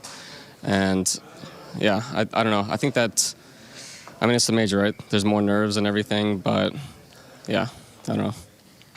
Yeah, I mean, there were questions about Liquid getting to this major in the first place, right? There was a big community sort of outcry or Reddit post or however you want to put it. Then you guys come here, you have this result. You've seen a lot of the game. You're a veteran of this industry in the game. What do you derive from this result? I mean, it's just that, like, you know, a lot of things that we've tried, a lot of things haven't worked. I think that's pretty much like the main takeaway from this season. Like we've tried like a lot of things, even, you know, with nerds here and everything, different like systems, different like way of how we want to like do the strats, and, you know, just trying many things. But I think just like not even be able to make it out of stage 1 is really tough. I think that, you know, as TL fans and, you know, obviously as myself and everyone here, like we want to do better than that. That's like not acceptable. And yeah, I think it's just, you know, problem solving, like what we want to do like after the major, because of course the results aren't acceptable. 2,221 maps for you played in competition up to this point, and it is quite a bit of Counter-Strike overall. But if you add one more from that, you go in and play H8 right here against FlyQuest. Would you just rather not have that one on there? No, I'd rather be there for sure. We have another chance to win. Like I think that if we would have like, you know, got a couple more rounds, if we won like a pistol, like I think that if we would have won this map, like we could have easily won Ancient. So like it doesn't even matter like how good they are on it. Like if we were able to like win this map, then we would have won. So I wish that we would have got to Ancient. 2 last things I got for you. First one, the community is also talking about the impending changes here. The words or the names Crimbo have been thrown out. Talks of Naf, if he's still going to be in this lineup, what the changes might be, what you can allude to, if there are things that are on the horizon for Liquid you're able or willing to share with us. I mean, I've said this in like other interviews as well, but I mean, everyone's name should be, you know, a question mark, just because, you know, a lot, like I said, like a lot of things like we tried, a lot of things like haven't worked. So everyone should be like up for grabs, myself included. So I think that's just like up to the org of, you know, what they want to do, who they want to keep, what they want to, like what direction they want to like go towards. So we'll have to see. It's not up to me. So yeah. Any final words before I get you out of here? I just apologize to the fans. Obviously, stage 1, not good enough. We've definitely been trying a lot, so I know that it's not a great result for us or the fans, but we put in a lot of work. Sometimes you don't actually get to get the happiness from putting in all the work, but we tried, and it's not like anyone was slacking. We were playing a lot, doing a lot. We were in 5 different continents in the last 5 weeks, so it's been a lot. It's been a long season, but unfortunately it hasn't worked out. But thank you guys all for the support, and hopefully we have a better next season. Thank you for your time, Elise. Thanks. As harsh as it may sound, I think that was the highlight for me when it comes to Team Liquid. Elise actually being very honest in this interview, questioning his own spot within Team Liquid, questioning basically everything that is going on within Team Liquid. And it's hard not to when you look at the results, not only at this tournament, but also leading up to the major. Which brings up this topic that I think we can address now, which I think everyone at home right now, whether that being on HLTV, on Reddit, Twitch for that matter as well, is addressing. How on earth, Peter, do we solve this mystery that is Team Liquid? And do you first and foremost agree with Elise that pretty much every single player within that lineup is a question mark? No, I think there's 2 players that's relatively safe in that one. The first one being the man himself, Elise. I think his return to Liquid is something for the future, obviously, and I think Mobs has been very instrumental to at least it's hard to say that the minor success they have found within the struggles, but he still has put up good enough numbers in my books to have him there. He's also a very skilled guy. So those 2 guys in my books is at least a save. I think you got to be looking at the rest of the guys. I would also be glaring into the staff, mainly the coach here. I think is maybe a little bit on the line. I don't think Flashy has managed to create anything with the roster that he's had, and also the players he's brought in. So I think there's a lot of hits that's going to be rolling. I agree with you. I have Elise written down. I have Melps written down on my cue card right here. Ash, those were the only 2 players I could write down. Do you agree with that they are the only 2 safe players within Team Liquid and when it comes to assessing this lineup and perhaps rebuilding? I think that Malbs is a safe one because obviously he's just joined. And I honestly wouldn't say for sure anyone else is safe right now. Okay. But I mean, I'm not going to say it's excuses because it feels like Liquid are given a lot of excuses this year. But I remember there was a point earlier last year where there was some rumours about Mike or joining 100 Thieves. And that was probably the most distracted we were all tournament. I think that straight away when that came out, we lost that game really badly in a really strange way. So I'm not sure where the players' heads at right now. The form's bad, but it really doesn't look good. And it's not nice to sit here talking about players that could be removed from, my point of view. I'm sure feel the same as well. Because I'm sure right now this is probably the lowest they're going to feel in, I have felt in quite a long time. And this interview as well, like you've got to appreciate Elise for being honest because you feel emotionally, you want to kind of say a lot of things that you can't say. There's lots of things on your mind and with all these negative thoughts going through your own head. So, I mean, for now, Miles will probably be confident he's staying, but only because he's joined recently. And that's also part of that whole equation, One thing is being safe to stay within Team Liquid if he wants to. Another one is there other teams maybe looking at Malps thinking we can save him and put him into our project, right? That's at least what I'm sensing right now with Team Liquid. And I don't know if you agree, Ash, but I'm looking at an organization as well, and I'm looking at a lineup where the first question you have to basically answer is how do you want to approach it, right? Do you want to build it up from the ground up with potentially 4 or 5 new players? Do you want to keep a couple of the pieces? Do you want to keep the core still? That could be Elise, Melps, Nefly, perhaps, Ultimate, Shue, who knows? From a coaching perspective, let's say that you were put in charge of this, and I know that it's a very far-fetched question to some extent, not knowing your limitations, your budgets, etc., etc. Looking at Team Liquid, do you think it's better to build from the ground up and start all over, or do you think there's still potential within some of the pieces? To be honest, with the pieces put together, I don't feel like I'm seeing what should be there right now. I mean, there's got to be lots of questions. That's the main thing. The management needs to really step in now and ask those difficult questions. What's going on? How come at the start of the tournament we were talking to a Legion interview and he's saying stage 3 is a minimum expectation, and we're sat here on the desk saying winning the game right now feels like just get yourself going on the server. I don't think they're aligned off the server. I don't think they're aligned on the server. Tactically, they look a mess, but I just think that everything is going going wrong at the moment, everything, and people don't know what to do, and they're just all struggling. Every single person in this lineup now, I think is struggling. And when you're assessing the lineup, you can't just go statistics and look at that. You need to look at why is the mood bad all of the time when they're having all of these pauses every time. Why am I always hearing the same things? Guys, we sound too frustrated right now. Let's try and win the game. Why am I seeing in afterplants people over peaking, people not saving on CT side? And why am I seeing here against the Eco, shotgun NAF at match point, 7-12 down, alone deep apartments, risking that thing? What is going on? Are they playing like they don't constantly want to win? It looks like in practice it must be a right mess when you're looking at this. Like, what the hell is going on? Someone's got to make an assessment. Unfortunately, I think people need to change, and there's so many things right now. I will be thinking personalities of the players have got to be a big factor. Who wants to win? Who is putting the effort in? Who has got the potential in the future to make a team that could win trophies? I think you make a great point when you say that. Obviously, it's so easy to be us, you know. It's so easy to be on Twitch right now, or HLTV, and play Football Manager, you know, shopping in and out names and basically disregarding the fact that there are human beings behind these player names, and it is their career, it is their life, and we may be disappointed, but bet you know, the players on Team Liquid are easily the most disappointed persons in the world right now when it comes to this.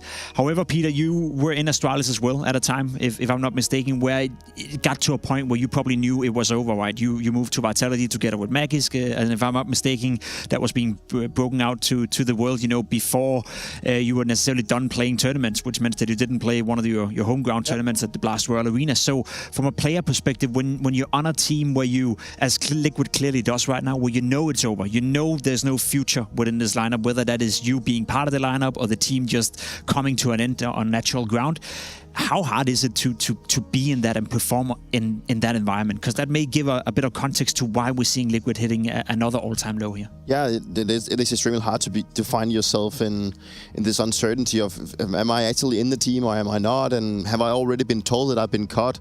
Maybe I even know who's replacing me, right? It's there's a lot of rumors that circulates. That happened in Falcons, didn't it? Yeah, it did, and also happened back in Vitality. You know, my own experience with when FlameC took my spot was that we had just won the major, went to Washington, and I could sense that something was off inside the camp. You know, I could feel like people were like a little more tense, and you could feel that there was something cooking. And then when I got home, I started seeing this weird post from KRL saying that there's rumors that FlameC is going to be praised to pre, and I took a screenshot of it and posted it in the chat, said, guys, look what they're saying. And then, like, I don't know, a week later I was benched, you know, like, so there's all these rumors, unfortunately, in esports is at times correct. So there could be a lot more between the lines when you look at Liquid, and it's difficult for the players to go to such a big tournament and then have your hopes high. I mean, you kind of have to go with the thing of, you know, fake it till you make it, right? I think that's what they tried, but they couldn't really make it count.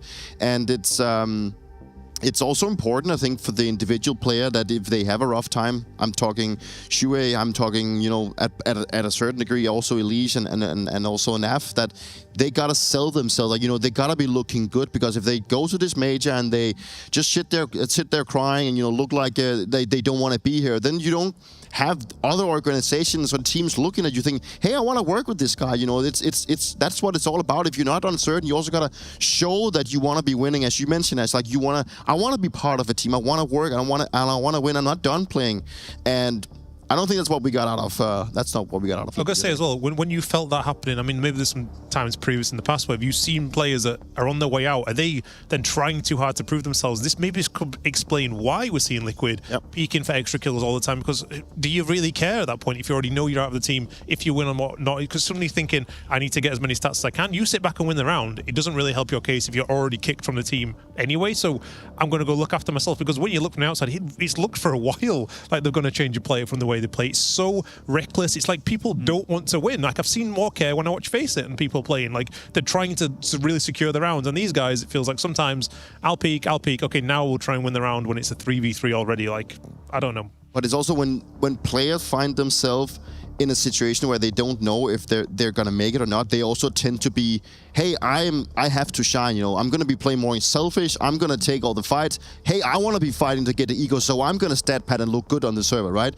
That's what they sometimes tend to. And then you have this very small percentage of players that know that I'm about to get kicked. It's probably already known, but I'm going to go out and do my best. I'm going to continue doing what I have done to help the team as much as possible and still stay true to what I was brought into the team. And what comes to my mind is when Kixon probably saw the rumors in Rio when, hey, Kerrigan is supposed to replace me, right? And he was even asked about it.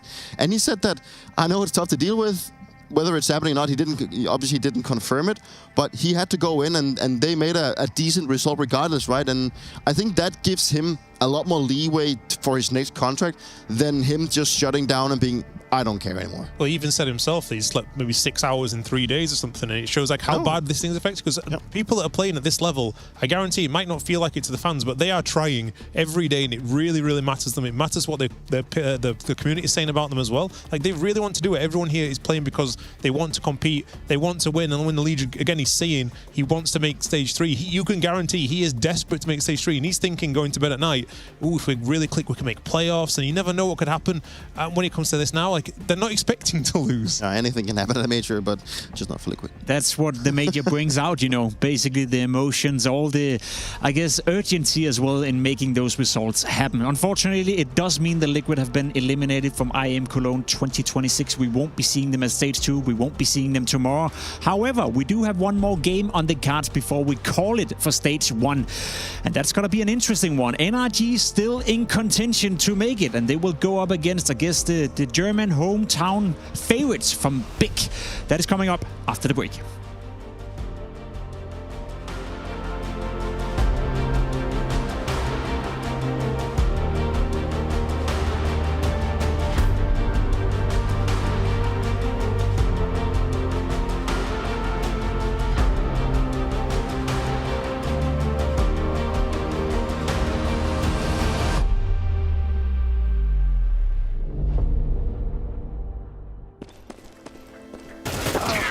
Bro, you're baiting every round talking about. I had so many trades. Trading anything. You're miles away. I carried you. Tell me one round.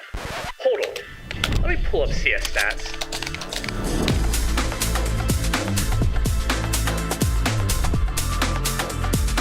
Oh, wait. My bad. You suck. Settle your debates. Search your profile on CS Stats and turn on tracking to see all your games.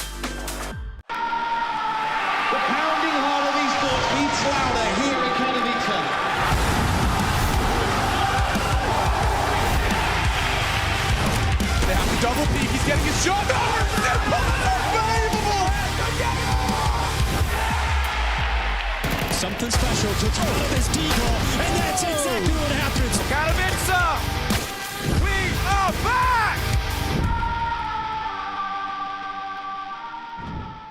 back! He's coming close to the smoke, I think. 1B. I have it. I'm gonna block main sector. I'm playing in cave. Yeah. I think it's faking cave, guys. It's faking cave, guys. Carry. I blocked. Carry mid. We're good B, guys. They're really taking water. They didn't have to smoke. Watch out, B contact. I'm hiding heaven. It's smoked right now. Quick, we double cave here, bro. Two mid. I'm gonna walk to the cave smoke. One more, I think. Outside A1, I'm flanking. Listen, guys, mid and outside A. Nice! Throw me, okay? Attack up. Boys, that was fucking sick to watch. Well done. Fucking hell, I don't even know what to say. You guys are pumping them, boys. Listen, boys, it's all about us waking up, okay? That's what we need to focus on. As soon as we wake up, we'll be fine, okay? Just take it round by round. But as I said in T-side, like, I just feel like we are playing not to lose, and that's what we want to avoid. We talked about it after the game. Let's not have regrets after the game. Let's settle it now, okay? Okay, cancel. What are smokes to do? Nice kill. They just smoked mid. Maybe you guys can try to work B. I might get a kill, kill A. I'm cutting this out. Can you give me molly, please? Smoke fade.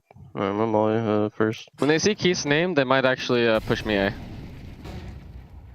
Does you know, Coffin? Coffin dead. Nice. Can you wait? Oh, yeah, they're moving. Come back. Just run to A. I'm running out to Coffin. One is sight, I just have to win my kill. Yeah.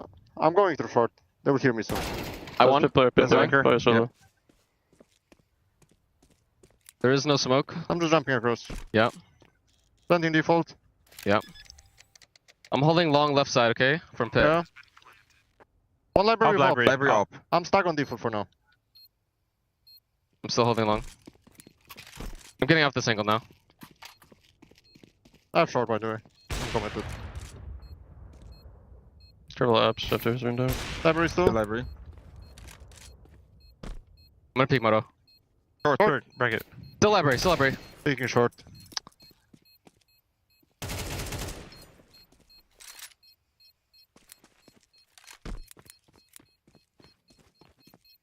Nice, John. Well played. Thank you. Important kill on JKS, holy shit. Yeah, thank you. Alone, go away! Okay, Bomb me. Let's push. Two bonk. I can't help. I'm behind a smoke. Throw anything. Up short, and one murder. Short up, gonna pick us. He's up short, guys. I'm coming through on you, Justin. I'm staying alive this run. Out. Short, Coming. last up. Bomb. Wait, Josh. Inside. Nice! Good shit. Well done. What am I doing and what are they doing? Yeah. Honestly, well done. The building is fucking good. Like, we're staying in full control of this game, boys, okay? We're not letting shit get to us, even if we get pistol or whatever. It's fucking awesome, right? I'm loving the mid-round shit, too. Like, we're communicating. Like, we're connecting so fucking good, boys, okay? So keep it up, all right? I'm going away. Go short fast, guys. Okay. Short, close. Thanks. Side, and Tarek up. I'll swing. Top side on the box. Dead. Get the bomb down. I'm blind, wait, let me smoke motor, and I'll take off. Yeah, I'm playing default, Josh. You saw motor.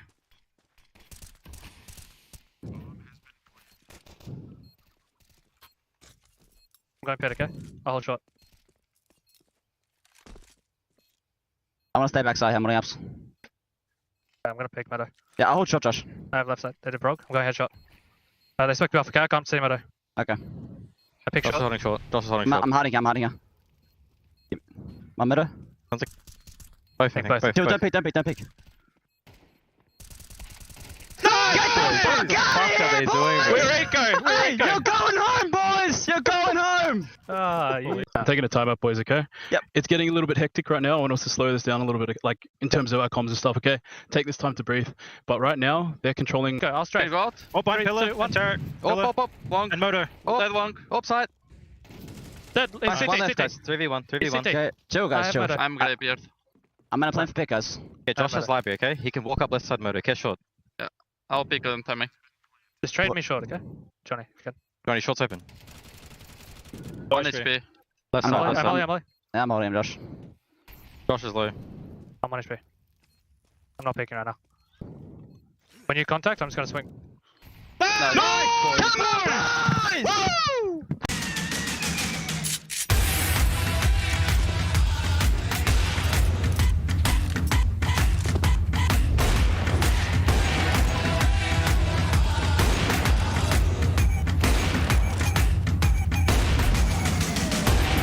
There's Kenny dropping the bomb. Oh, what a beautiful repeat. Goes for another one, and he's shutting it all down.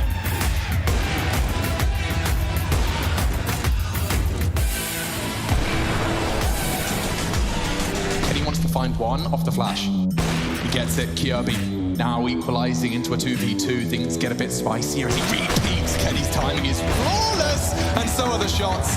That's 3. What a turnaround.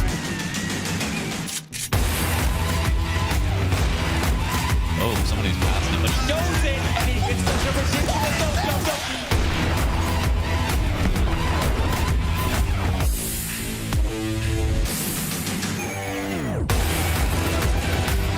Kenny not wanting to unscope with his native. Kenny not wanting to give away the sound. That's a beautiful shot. He fakes it, and there's Kenny.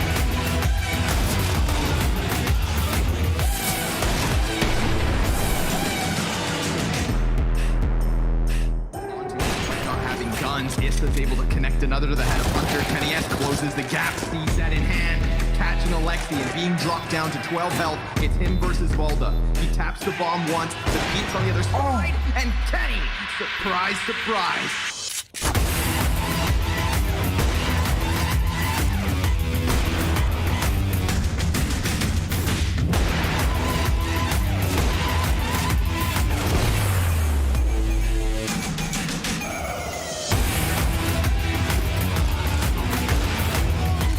Now Kenny doing the dance, and Kenny's got moves like no other.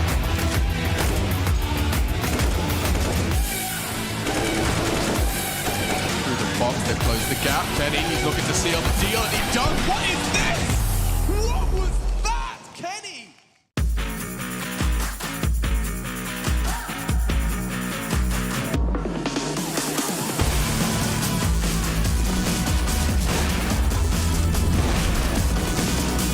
Jackson's here, Kenny has a cross, and he's got 2. Oh, and he's put up another.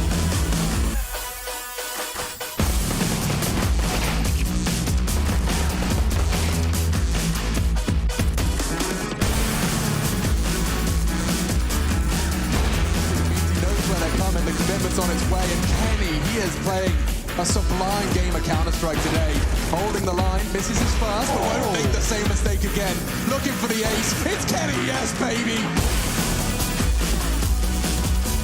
Oh, what a shot. Kenny S takes out Valdi, didn't even see it coming.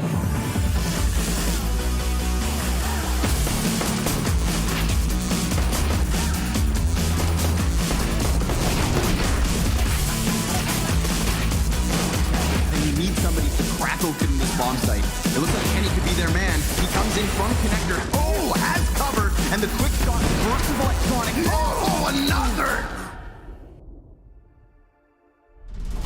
Finds himself now in the 2-on-3. Will he check close left? Kenny will. Nexa. Good night, Kenny! Third kill. Looking for a little bit more. And he's still hungry for it. Esperanto on the other side. Holding close. And Kenny's going to defend this round. 11-12.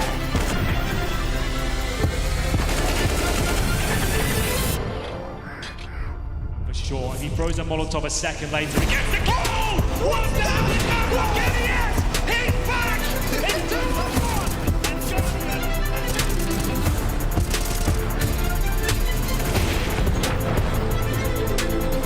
It's Kenny and shots versus the world here. Kenny, first at that, he finds the shot, but he's being pressured up close. He needs shots to support him. He's running for a play, but what? Oh my God, Kenny!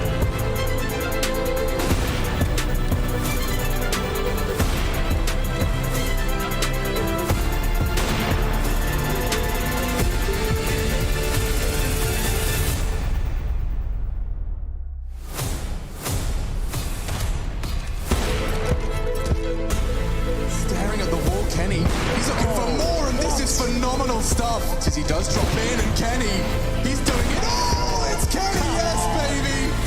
Never forget the name.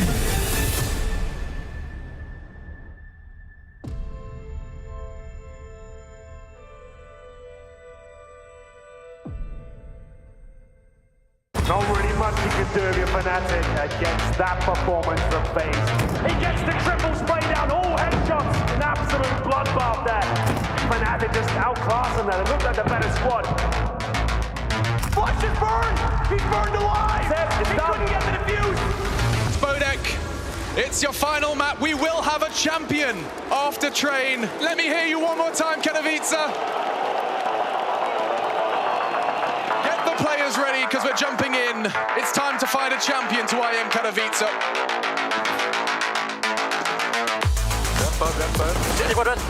Connector. Mid-low side. Not really much the CT defense can do about this. FaZe with 4 players alive. Jag tror han kör rally, 2 kör rally. Pusha fram mot 6an. Se mig. Död. En ärlig. Se mig, död. Ärlig. 2 båda. 6 död. Nice! Fan vad bra. Bra boy.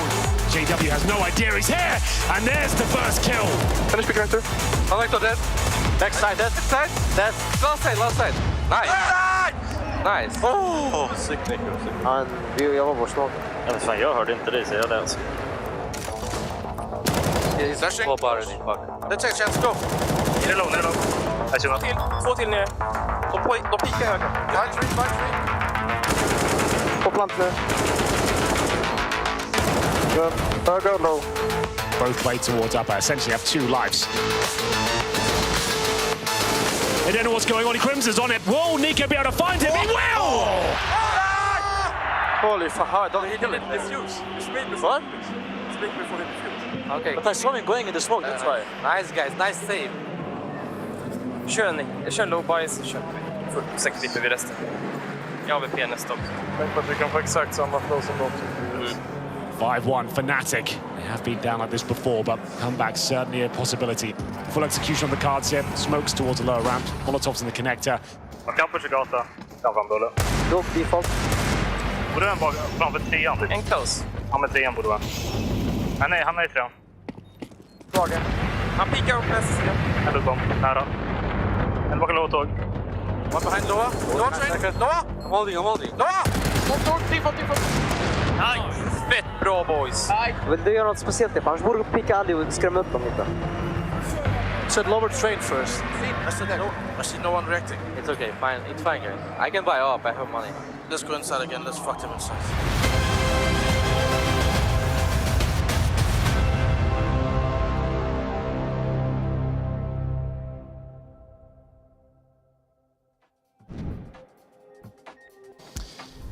NRG, BIG. And we're talking about who's going big on big here today because it is an elimination game. Sonic, the community right now talking about you. What did you think of the forum post? What do you think of the reception of that when it comes down to getting that feedback from the community? Which part particularly?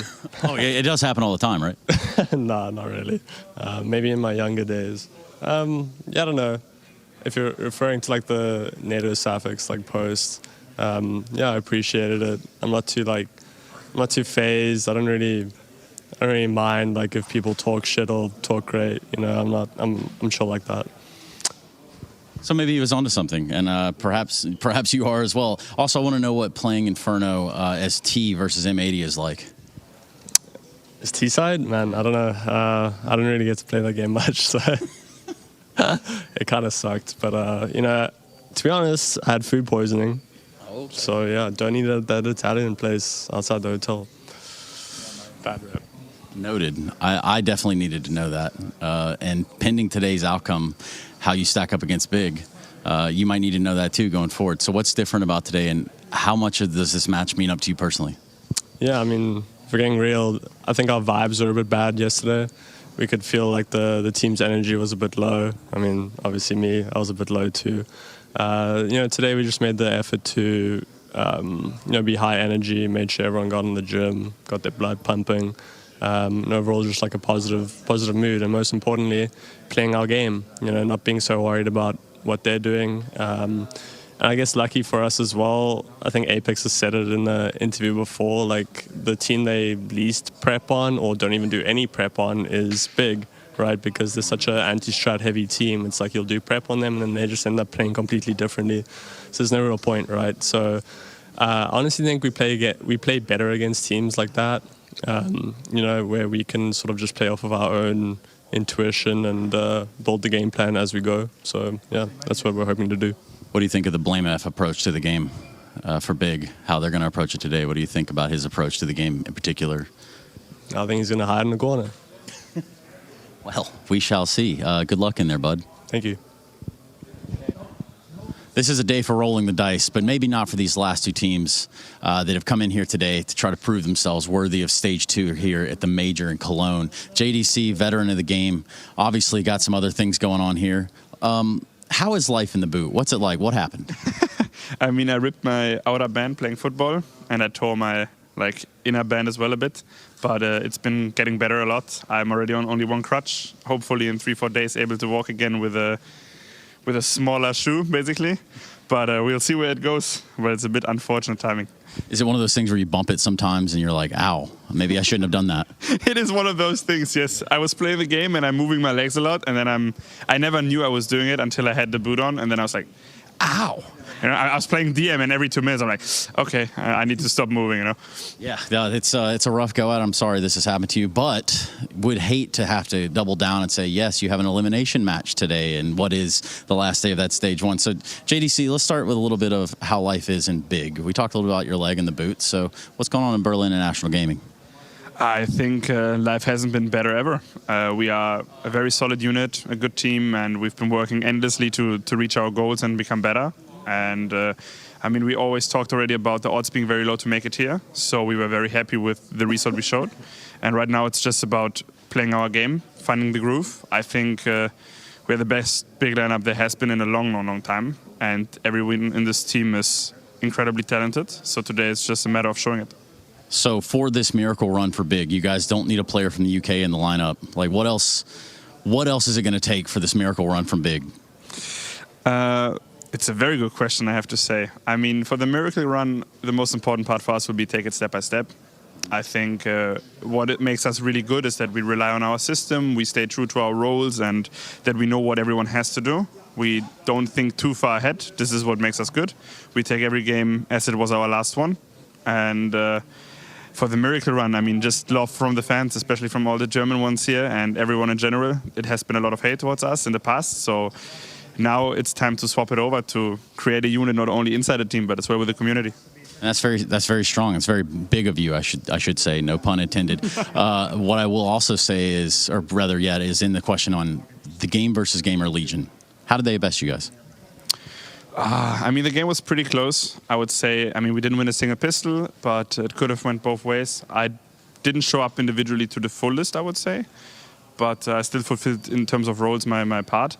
But overall, it was a very close game with chaos rounds. Next did this amazing clutch in Ancient Cave where he hid behind us, and it was very back and forth. I think we were having a lead on both, especially on overpass. We were leading 12-10. We should have closed it after the Ninja defuse. For me, it's just they are a good team. They played well. We crumbled a little bit in some moments, and it was the first top 10 team we played since we have this roster, so they just played very good. I think it's time to play the game. So what, off gets? I think that's what we're saying around here. Off gets? Off gets. Let's do it. Let's do it. Thank you very much. Thank you. The Intel Extreme Masters Cologne Major 2026 is brought to you by ESL in partnership with Intel, Acer Predator, DHL,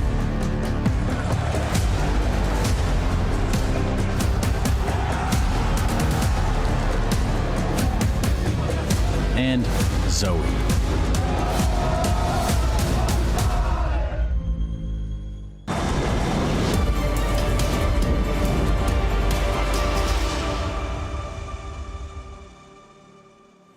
We've had 2 blowout games so far today, but the final game of Stage 1, well, that could be different. That's up to NRG and Big to be deciding, as one of these 2 teams will grab that final spot in Stage 2. My name is Ferris Spears. I've come in to replace Pimp on the desk. I hear there's a biking tournament or something. We've also got Dupree, ever talented, and also Stiko, the man of many talents. You've been interviewing, you've been doing a bit of the lobby today for some of the very exciting teams coming tomorrow in Stage 2, and you're back on the desk with us. Welcome. Thank you very much. Always pleasure to be here and analyzing some good games. So far we haven't had those competitive ones today, so let's hope for the third best of 3 of the day to deliver. Maybe you're the lucky charm, perhaps, Dupree, because yeah, that liquid blowout that we just saw, that wasn't pretty. No, a massive disappointment in my words, but also what Elise managed to put out in that interview. He could see that he was very gutted. You know, it's they've been hit by a truck of disappointment throughout the entire season, and it's just really not seems to be getting better. And now you're just wondering, like, what's up for Liquid? Like, is there going to be some heads rolling? And what's the path forward for them? Because it's a massive disappointment not even making it off Stage 1. That's all I gotta say. Let's park that really ugly bus there. The last time we will see Liquid, I assume, in this version, in CS2 that is, because we've had some news recently. Crims leaving Fnatic, which means what in the context of this matchup, Stiko? Well, in context of this matchup, it means a lot of things for Tapson, because right now he becomes the longest tenured player on a single team, and that is, over 3,000, almost 3.5k days on BIG. And actually, fun fact, you know what team he was on before he joined BIG? Go on. It was Energy. That's it was true. actually Energy that they are going to play today. Yeah. So longest active streak of a player on a single team. Well, Crims was somewhat around 10 years, and this is translating to somewhat like 9.5 years. So Tapson, whatever happens today, congratulations on this milestone. It's actually funny when you have certain players where they belong in that team and they can't go anywhere. That was the likes of Crimson Fnatic, but that's definitely also the case for Tapson and Big. You know, I've been wondering so many times in my playing career that he's actually been so talented that I have been wondering why he vowed his life to stay in Big and not try and become like a star player in an international team. But he just wants German Counter-Strike, and he wants to be part of the rise and the proudness of this whole nation. And it's kind of crazy that he's stuck with it. And I think if you go back a couple of years, he should have maybe changed things up. Yeah, he's been very loyal, perhaps to a fault. A bit too much. Some may say, yeah, Stiko, what was your kind of... Because I know there was discussions about... I mean, I even remember discussions about Vitality should pick him up, the likes of FaZe as well. I mean, I think he said it in a podcast recently as well. That was actually on the table. Do you think he maybe should have done something different? I don't think people understand how good Tapson was, and still to some degree is, but obviously was in terms of early days of BIG. Like, he was card carrying while calling, and it was like bringing all this structure. He's a staple name for BIG at this point. And yes, he revealed it himself, I think, in a couple of interviews lately, that he had offers. He had offers that he didn't take because he wanted to just build that German scene up from the ground. And even though we had moments where BIG were international and he was still part of that organization, you know, it really blows my mind how good he is at staying so relevant for such a long time. Obviously, they barely made it to the major, but what they have been showing here is pretty admirable. In terms of your tenure on Astralis, Dupree, if I've got the maths right, it's over 2,000 days active Something like for that, yeah. Astralis, because that's the context of tabs as well. It's actively playing. Obviously, we've got other players like Rain, etc., who've been on a roster for slightly longer. But in terms of having to withstand the change that goes on around you, right? Because we've just seen tabseN giving up the role of in-game leader, blameF coming in as well. A lot can happen in that time, and you have to adapt around that. That's tough. Yeah, it's you find a place where you grow up. That's what I did in Astralis. I think that's where I really, created my name within esports, and I think that's the same kind of history for tabseN. He's also, been growing up inside Big, but also lying alongside a coach of GOB, and I thought when GOB left, he would also be the one going out of there, right? But it's like everything can kind of change in the team. One thing is the players, that's like the obvious one. Then you have the coach, but it's also all the staff that's working with you around the organization. And for my time in Astralis, we, in those 18, 19, we really had like this family feeling. Everyone was enjoying himself, but as things progressed, people, ended up going somewhere else. We made changes. We didn't really get the results. Things got a little bit different, right? And we had to look somewhere else to try and find some joy. But at least for my sake, I will always be Astralis by heart. I don't think that can ever happen. And if one day tabseN do decide to try to chase his past and changing a team, then I think he will always be Big by heart as well. Even when you go to Vitality and win a major? Dupree, come on. You're a little bit Just remember, Frey, that I won 4 of them in Astralis. Yeah, That, it's kind of adds up, right? But how do you have to win so much? But speaking about tabseN and the importance of this event, right? Obviously, coming into things, we didn't really know how big we're going to stand up against, tougher opposition than maybe they faced to actually earn a spot here at the major, right, Stiko? Yeah, it was a rowdy road, I would say, and it came basically down to the wire. If you guys remember, they beat FaZe, obviously, in the final of that Belgrade event, which was highly anticipated and highly watched. And it just made them kind of this dark horse of a stage 1, in my opinion. But eventually they made it here in a very similar way, how Energy, because they obviously had a similar start to the tournament, and they bounced back yesterday 0-2 for both of these teams in the best of 3. But actually, I feel like Energy did not show that good of a game compared to BIG. BIG actually had chances yesterday against Gamer Legion. Okay, but I'll raise you if we could bring up the graphic again of their results so far. The caliber of opposition that Big have got wins against Peter.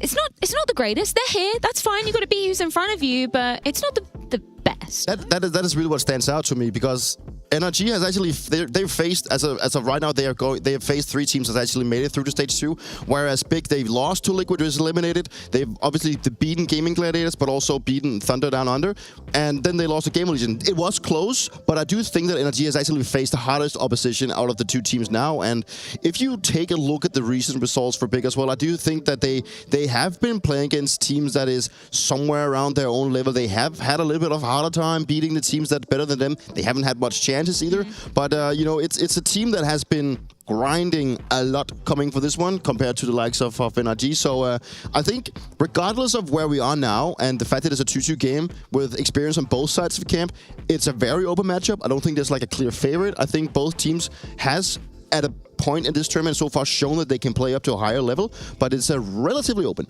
What about day-to-day form? Oh, well, the day-to-day form is gonna pay in today. But I think the day-to-day form is gonna pay more into the individuals than the teams today, actually. I'm not dismissing your point, though, Stiko. I do agree. It was a very close showing versus Gamer Legion yesterday. Some could have argued that, yeah, they should have closed that one out right. I just want to go back to the conversation, well, the topic that Trace brought up in the interview with Sonic, saying, where do you expect blameF to be?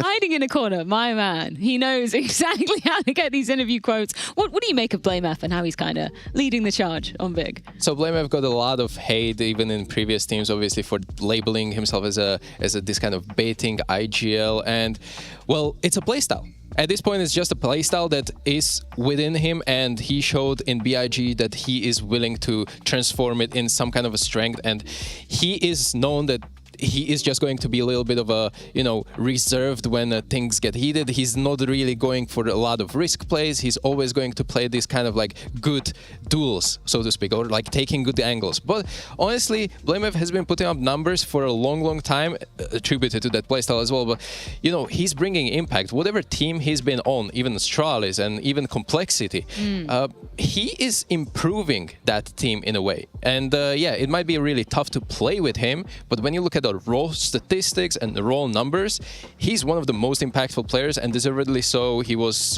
labeled as top 20 player as well of one of the years in HLTV. And also just the fact that he's an in-game leader. I think we are looking at a state of Counter-Strike where you also need to have firepower inside of your in-game leaders. And that is where blameF really puts up the numbers, right? Maybe he does take a bit of a percentage away from his teammates around him, but there's no doubt that whatever this guy does, he still puts up the numbers. Even if his team is playing bad, he still manages to do it. If it's because he's baiting or hiding in a corner, I don't know, but he gets it to work regardless. He is also speaking with massive words when it comes to interviews around Big right now. He's talking about that the team is feeling good, that the roles are set, and I'm a guy that really likes to hear a player telling that the roles is set, because that's what I think is one of the most important traits as a team. Everyone feel comfortable and everyone know what to do, and everyone is feeling that they know what to expect from each other. And that's a good trait, especially if you want to make it out of stage 1, where I think that is one of the things that a lot of teams is actually lacking. Correct me if I'm wrong, Peter. You didn't play with blameF. I didn't. At any point. No, he was on Astralis. You were like ships in the night, passing. What have you heard about him, though, from your tenure? Because surely other Danish players talk about other Danish players a little bit. Frey, I think there's a reason why that he's not in Astralis anymore, and he's not playing in a Danish team. That is probably the biggest, the biggest lead I can give. I'm not going to be spilling out specifically what some of my former teammates have been saying about him, because it could turn into the opposite of a family show.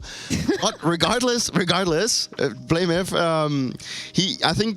I think he's more set in an international lineup than trying to go back to Danish Counter-Strike, where maybe his reputation is some sort of reset a little bit. You opened a can of worms right now. Yeah. I like that. You can't give us one worm and then take away the can, Dupree. Though save it for the post. There's probably a bit of bait in the context somewhere, but it's to what extent I'm gonna keep that to myself. I was looking at your history versus blameF as well as Stico. There's been quite a number of head-to-heads over the years. I think most recently when you were on Apex back in 2022, you were playing him on Astralis, and some Complexity in there as well. What was it like when you entered the server and knew that blameF maybe somewhere? What did it make you think? It's just a meme at this point. Like, you're coming into the prep and you know that everyone is telling you, coach, analyst is telling you, guys, we're playing against blameF.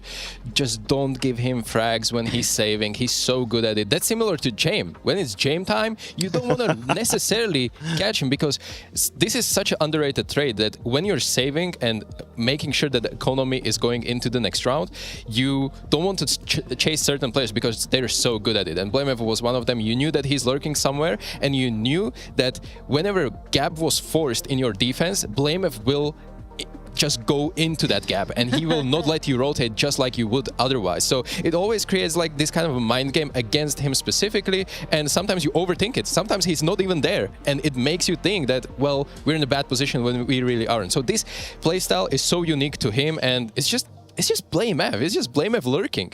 It is blameF for lurking, but I think from player to player, I think one of the things that actually annoys me the most about his playstyle is that I know that he's good individually, but he still managed to bring himself in positions where he's the one that gets the hero AK. He's the one that's supposed to go and win the round when they have an AK saved or whatever it is.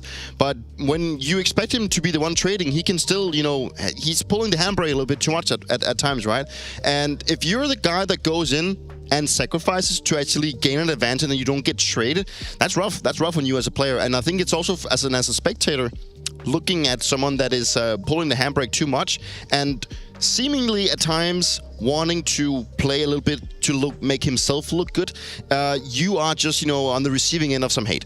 Yeah, I wanted to mention this as well, because it's incredibly difficult to play against him. It's similarly difficult to play with him, because he's taking a lot of space, and he's going to, if he's going to get that hero AK, he's not going to be going first in, he's going to be the one trading. But similarly, if he's the one on the deagle, and the rest of the teammates are having good guns, he's letting them go first and then pick up the... It's always like he's in a better spot, quote unquote, and it is harder to perform in this kind of in this kind of environment where your IGL is taking a lot of resources away from you. No, it makes sense. You've totally got to believe in the system, I guess, if you're his teammates, right? Let's put the shoe on the other foot for a second and take a look at how NRG found themselves in this position. As you said, Peter, some harder opponents, some, I guess, quote-unquote, better wins against some high-level opposition than compared to Big. What's your takeaway of them? Are you surprised, first of all, that they're actually in this 2-2 position? Both yes and no, I'd say. I mean, I think NRG has still gone a little bit under the radar throughout this tournament alongside M80, with them already qualifying. I think if you look at, like, on paper, they have a very, like, experienced squad. You know, Nitro having been in the Liquid era, you know, winning the most in NA, but also playing alongside players like Grim and OC. You know, it's a squad that seems to be having a lot of, you know, experience, but still seems to be struggling creating the right amount of results. And I do think that also just comes down to the fact that they are a team from NA where they have pretty bad practice. And I think it's like a returning issue that we have with a lot of teams coming outside of the European region, that they just have limited practice against the good oppositions. And then they once in a while they do get to play against tier 1 teams, but because of their very low seed, they end up going against a team like Vitality or Falcons in the first round. And then, and you know, if there's an upset, they will drop out of tournaments relatively early. But it's still a squad that I think had and have the level to make it to stage 2. That's why I think this matchup is so open. And to me, this one's going to come down to, as mentioned, a lot of day-to-day form, but more on the individuals. And I'm specifically worried about the AWPer on the NRG side of OC, not only because where he is in the team right now, but also just the fact that he had his time in Liquid for a long time, and he also had a pretty rough time. Yeah, I was just looking at the stats. We can probably bring up a comparison between the two AWPers we're going to be seeing entering the server, but he's amongst he's the 6th lowest player overall of the tournament. And as an AWPer, not what you want. And as an AWPer, you know that it is such an instrumental role, and it's so crazy to see that there's such a big difference. And I mean, Grix is obviously a talent that has been brought into Big to elevate them, and he's had a time in Heroic where he's had a hard time slotting. And I think he only played like 3 tournaments for Big, and then he was actually benched because they didn't think that it was the right fit. And from talking with some of the guys behind Heroic, I know it was because he struggled a little bit with, you know, communicating in English. But so far, so good. It seems to be working. So probably with also how Heroic has been looking, you know, it's probably a little bit more dense than that. But Grix has been, you know, lights out this tournament together with Blame F. You know, he's been the one clear reason to why they're even here. Yeah, Grix. With OC conversation, it is that he's facing Grix. Whatever stats he has right now, Grix is on the opposite spectrum of that. And think about it this way. So far, BIG lost more maps than they won this tournament, right? And despite that, he has 1.33 rating. It's pretty damn impressive. And honestly, for a rookie and is kind of like this younger guy on the team, I really love to see that, because whatever he's putting on as numbers and performance, I absolutely love to see the confidence. I actually had a lobby, as you mentioned today, and I spoke with a couple of teams that arrived for stage 2, and I asked them who impressed you the most, which player, and multiple teams said Grix. Really? Nice. Oh man, good for that guy. There's some big names out there as well. How would you compare them stylistically? Is it a stylistic thing? Is it just how they're approaching the game? Like, what are the other differences there we can see in the server? Obviously, both of them are fulfilling kind of a different role, and OC is just going to be that supportive element, as, you know, even as Nitro was when he was still opening on Liquid when they had that Grand Slam that they clinched, ironically, here in Cologne. True. So always this is kind of coming down to IGL and utilizing that AWPer. And in general, when I think about it, NA AWPers were always kind of the supportive element of the team. And well, for Grix, he definitely is finding a lot more impact when it comes to early rounds into the mid. He's even surviving in those clutches, which is sometimes hard to out-survive BlameF, but he's doing it, and he's in those clutches. So I do think that Grix is just bringing tremendous impact compared to OC, and maybe even because of those results, we're having such better numbers. Well, we've talked about the most expensive weapon in the game. Let's talk about the least, the pistol rounds. Incredibly important, as we've always been talking about with MR12. What's the story in terms of some of the numbers that we see on both sides? Well, for NRG and BIG, again, opposite side of the spectrum. For NRG, this is one of the best stats that we have throughout this tournament. They won 70% of their pistol rounds, and they're really good at converting those as well. There are some breaks as well, but we have low data statistics for that one. On the other hand, BIG are really struggling with pistol rounds, and I want to highlight this. If NRG are thinking about winning this best of 3, those early rounds in the half are going to be detrimental basically for them, because they need to really get that snowball rolling from the get-go with a good economy, and this is probably the biggest winning condition for NRG if they want to squeeze out the win here. Easier said than done, for sure. Maps though, best of 3. Do you think there's any kind of manipulation that could be going on here, particularly when we're looking at both of these guys' map pools as well? I'm very intrigued to the fact to what Big wants to be picking here, because you see in the graph right here, there's so many options to the point. You know, it's like they could really turn their attention to whatever they want here, but most likely I'm leading them, you know, going for overpass, because that's also a map they've played at the tournament already. It's also particularly their best map in my opinion, even though you do see that they have a higher win percent on Inferno, but the amount of reps they have on overpass is just out of this world. But it's also the fact that, you know, as a team, if you can play overpass at the current and the map that was added last to the map pool, then you're in really good one. And Big starting out by removing Inferno and NRG, they actually managed to remove overpass, which probably turns to the fact that they want to be going to those 2, which NRG is yet to pick up another win rate on. So, you know, right now, for the fact that they don't get to play overpass, but at least get those 2, and that seems to be a little bit in the favor of Big. It's that 7 map pool that BIG are able to flex. This is such a big thing in best of 3s, and I'm excited to see how it goes, because obviously BIG are going to be an advantage whatever happens in the veto. Well, we do have our maps and the teams are ready. We've got Big, we've got NRG, and we've got one last spot remaining in Stage 2. Yeah, we want to be hyped, we want to get loud, we need big energy, but there's only room for one of them in Stage 2. That's what's going down here. Taking a look at Big, they've had a number of close maps, a number of close series, thinking back to the Gamer Legion one yesterday where they had chances to take that one over the line, and you could try and make a similar case for NRG. Number of close performances in here, but these 2 squads have ended up in the dreaded all-or-nothing match. Yeah, I hope we're going to have a loud series today, not just from us, Harry, because I heard them shouting at each other during the warm-up for the last 15 minutes. So let's see where this one goes as we get straight into the antics up top middle. Pistol round, rip roaring as Sonic and OC tear heads off and Big get out long, but at what cost? Well, BlameF's made it in. Now Bomb's coming over to join him. But you're lacking manpower here, so need to level the playing field. Dink is a nice way to get the ball rolling. That will give you a bomb plant and a chance to embark on this 3v5 post.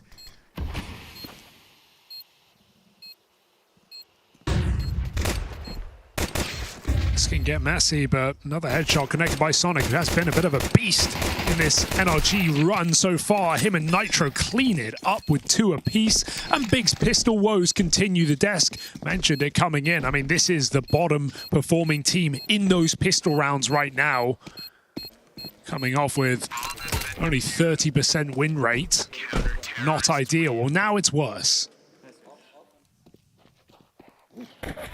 NRG on the other way have been one of the best teams so far at this event, picking up pistols. So no surprise to see them coming through confident, running up top middle and taking the fight to Big in this game.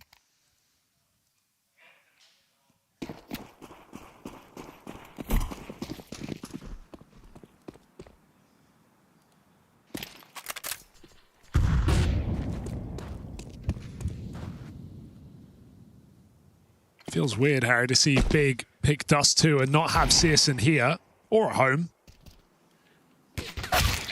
But I think you can agree that Grix has been very impressive on the EAWP for this squad. Of course, the import's taking a lot of the attention on this roster. Just felt like in a lot of the games I got to see him, and he was able to stack up really well against his AWPing counterparts. Often ended up coming out of them feeling impressed by what he brought to the table.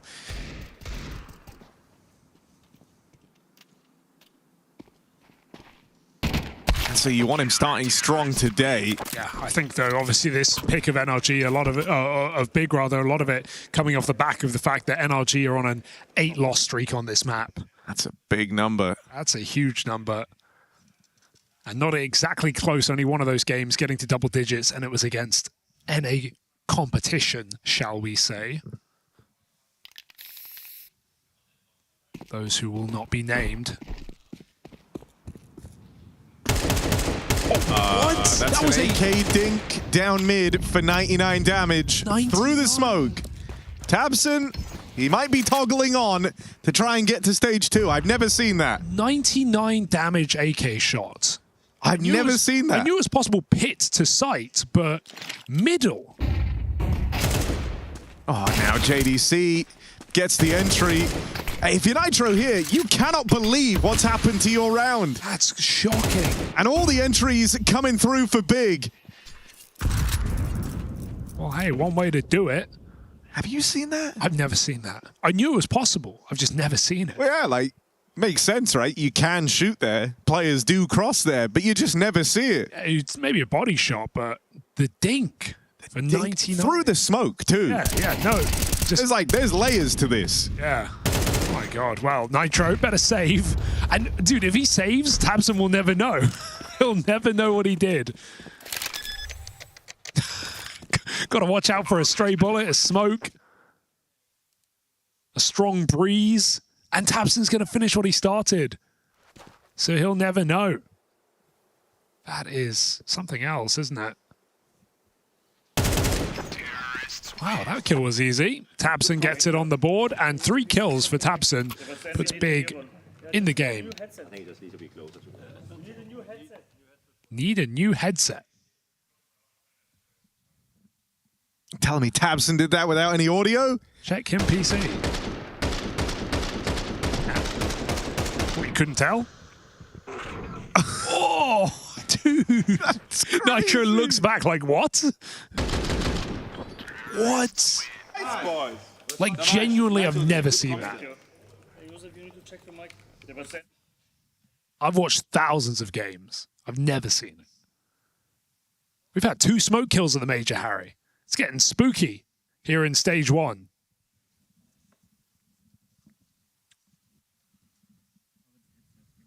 Someone please tell Tabson later.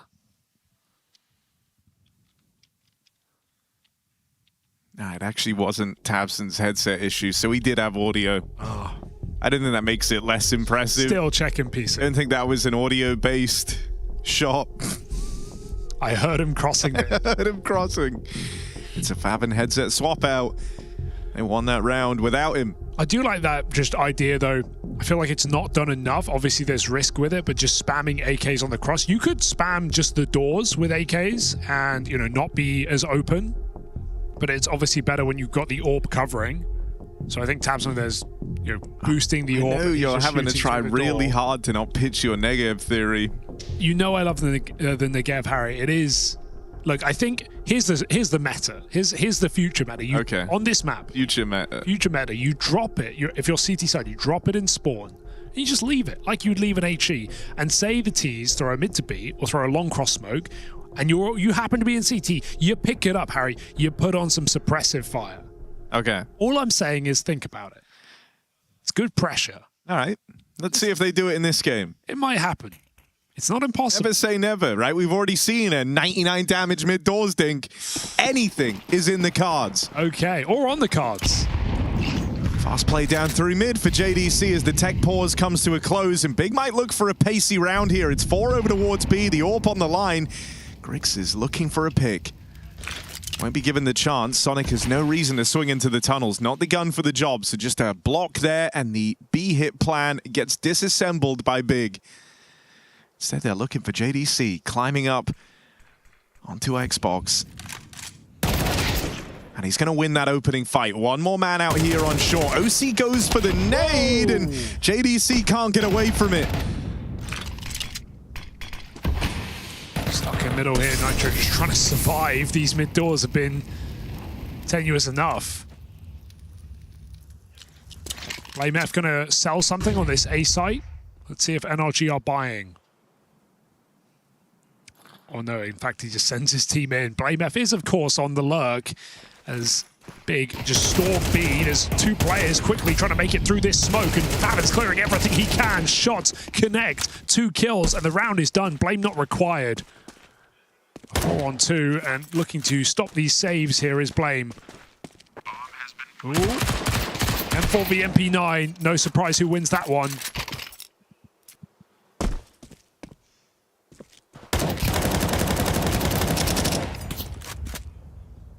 And so Big back to back since the guns come out and looking for another clean round. 4 alive and both of these money getting built up and NRG put down. Yeah, good punish on the hunt for Blame F there. Removes everything from play for NRG. I do think Blame F going to be under a bit of a microscope here, right? Definitely. He's played a couple of rounds that have been very centered around his lurks across this event, and I would say those have been maybe low points for Big in their games. What I have enjoyed is the way he talks to his team. There's been a few clips, even coming into this event from some previous small lands, the way that he, talks to his squad and keeps them composed and keeps them calm. I have enjoyed from a leadership side. Obviously, his style is very critiquable when it doesn't work, but at the same time, we have seen some really nice T rounds from Big. So, it's open to interpretation, but the bad ones do look really bad.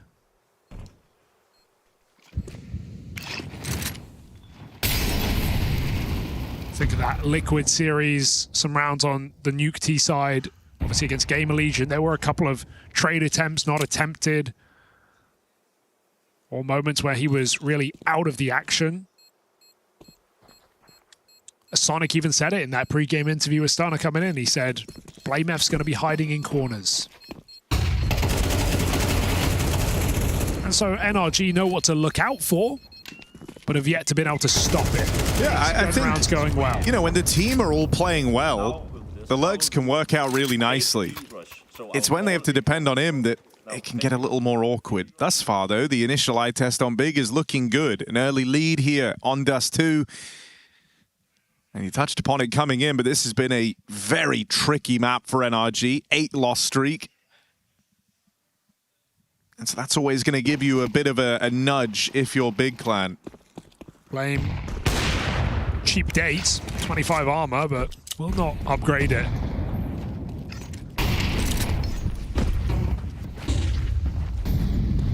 Detail that often goes unnoticed, and especially when you're trying to call the shots. Blame goes right down middle in this round, flashed up for Catwalk. Just as NRG are getting into position here, 2 players with OC lining up utility. Still some fear of long right now, but Big have not got any control there. So flash primed, OC will send him in. It's a great flashbang and Blame gets nothing from it. NRG wasting some time, but 2 smokes remain.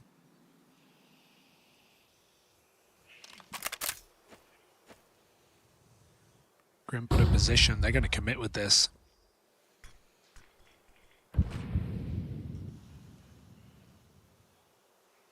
Gonna have to see them accelerate once they see this mid to be coming through, and so Sonic is already doing that. Closing in, he's gonna deal with Blame F. Can't follow up on a JDC. B-hit is still looming here. And so the site player's job is far from done. JDC continues to cause a ruckus. Jump for Fabin's getting blocked here by Nitro. And so just him being in this position ends up disrupting the round. I mean, it's such an unorthodox position, so not surprised that he doesn't realize what's going on, but he was just jumping into his opponent and could not get himself on top of that box. Really awkward. Now, legally, this is winnable. But 1v3 in 10 seconds, JDC has got to go for it right now. And Nitro will not let him have it. So nice hold on this B-bomb site, well controlled by NRG in unorthodox positions. And Big get caught off guard. I like the aggressive move, re-pushing off of Cat, realizing after that smoke fades that, hey, if no one's here this late in the round, may as well go for it. So NRG do punish Big. Nice. Nice, guys. Good job, Alex.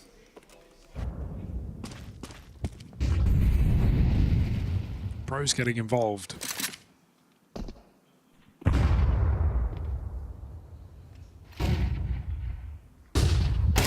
Yeah, JDC just hands him that one on a platter. The tunnels play not spotted.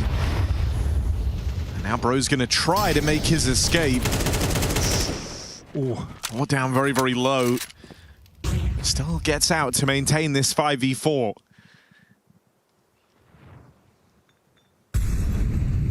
Big wanted to go for the A split. They've encountered resistance, but they are getting the room on Catwalk. Now going to try and get out long. That leaves them in the hands of Grim, pushed up. It's an easy double. And so 2v5, but you've got this positioning out towards the short side. And you're still interested. Flash for Favin, sends him into the action. Spots a player on the cross, doesn't know about Sonic floating around here, ready to jump on up. That can happen at any time, and there it is. Hello. Flash to set him up. Grix might get one. The round's just beginning. It's a 1v4. Drops on down, and 2 there to cover. That's 1 too many for that AWP to deal with. NRG will let Big tie this game up. They're not ready to give them the lead just yet. Yeah, NRG looking very comfortable. Everyone holding their own in this round. Grim, difficult position, still gets himself a double. Bit of a lazy check for Big, hoping they can contact out. Pay the price. And NRG right now offering a lot of utility to their team, so it's flowing quite nicely on CT Dust 2, as it will need to. That's a play from him. Big no AWP. They've lost that luxury. And OC getting set up in middle.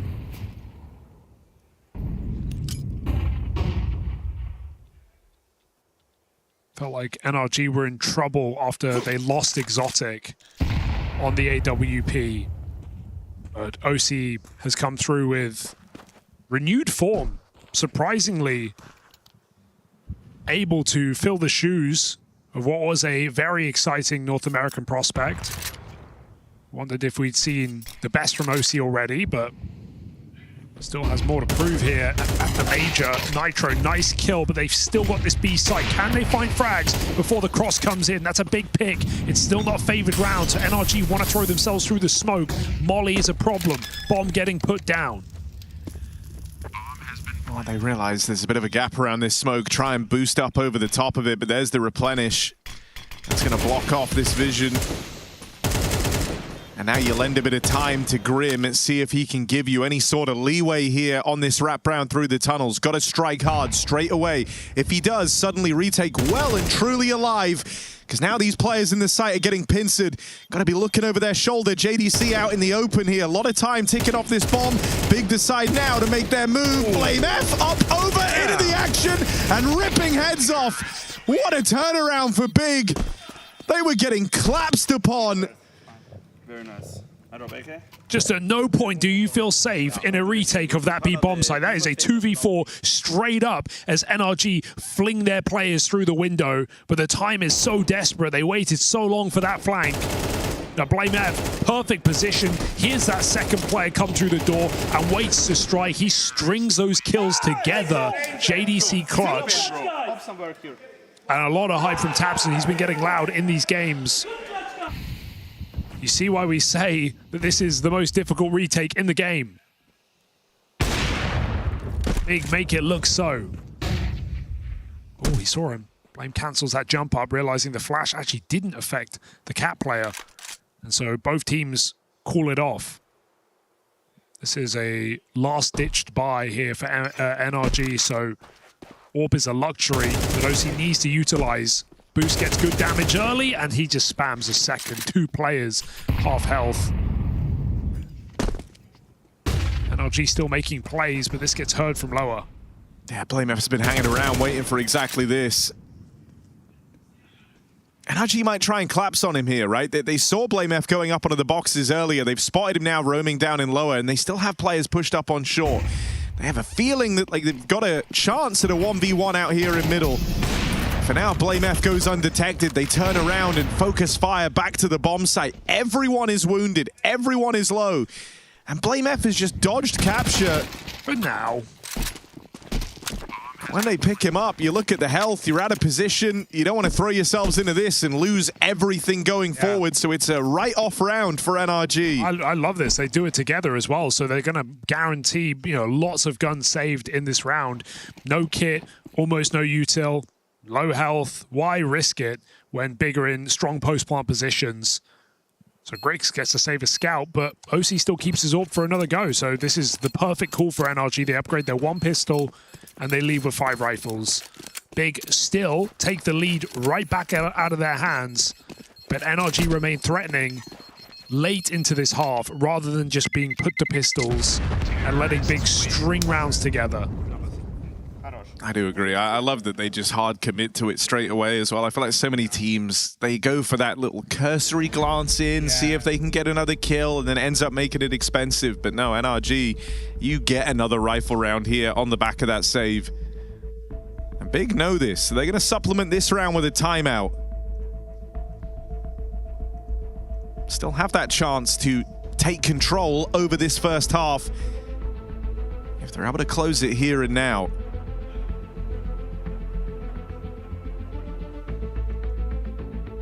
It's not been anything super complex thus far for Big.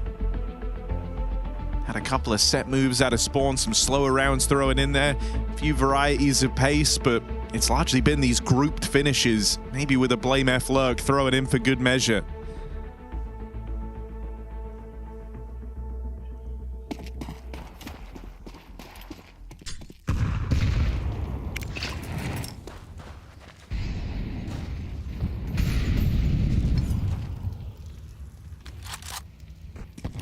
Util to deny any kind of opening aggression from NRG. And they really do their diligence here in clearing lower. They've been burned by that push in the past. They mollied the catwalk as well. They know they have a lot of room out towards mid. That smoke is only going to sell you on this idea further, that it's a passive round from NRG playing back in the bomb sites. Break on the smoke. Oh, Sonic tried to get involved there, tried to force the opening, and ends up on the receiving end of a JDC entry.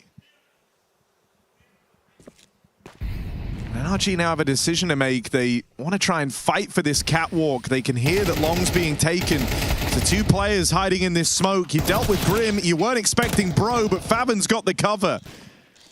And so NRG are out of this round, dominantly so. Yeah, just again forced to save and feel like you never even got a chance to play in. Everyone just in that kill box on shorts. Oh, that's ugly as well. JDC with a huge round. We've had different players stepping up every game for Big, it's felt like, right? We saw yesterday the high and low of Favin, from bottom performance to a carry on the second map. OC is not getting out of here, and so JDC grabs an AWP potentially for his teammate. Big pickup, despite Griggs being 1 and 6. He's now given a chance to redeem himself at the end of this half, and Big could start to really run away with Dust 2. Great opportunity for it. Mentioned NRG's ugly string of results on this map, yet to be punished at the major on Dust. Obviously BO1s, that's getting banned out. But even against M80, insta removed. Yeah, and I think, you know, this round shows a bit of an issue in kind of the fundamentals there, right? It was their own smoke on short for NRG after they lost Sonic, and then they kind of realized, well, we don't have long. We haven't had info there for a long time. We actually need short. We actually have to play through our own defensive smoke. The alternative is, you know, you're playing within the site. You're getting pincered from long and short. They kind of left themselves with no options in that round.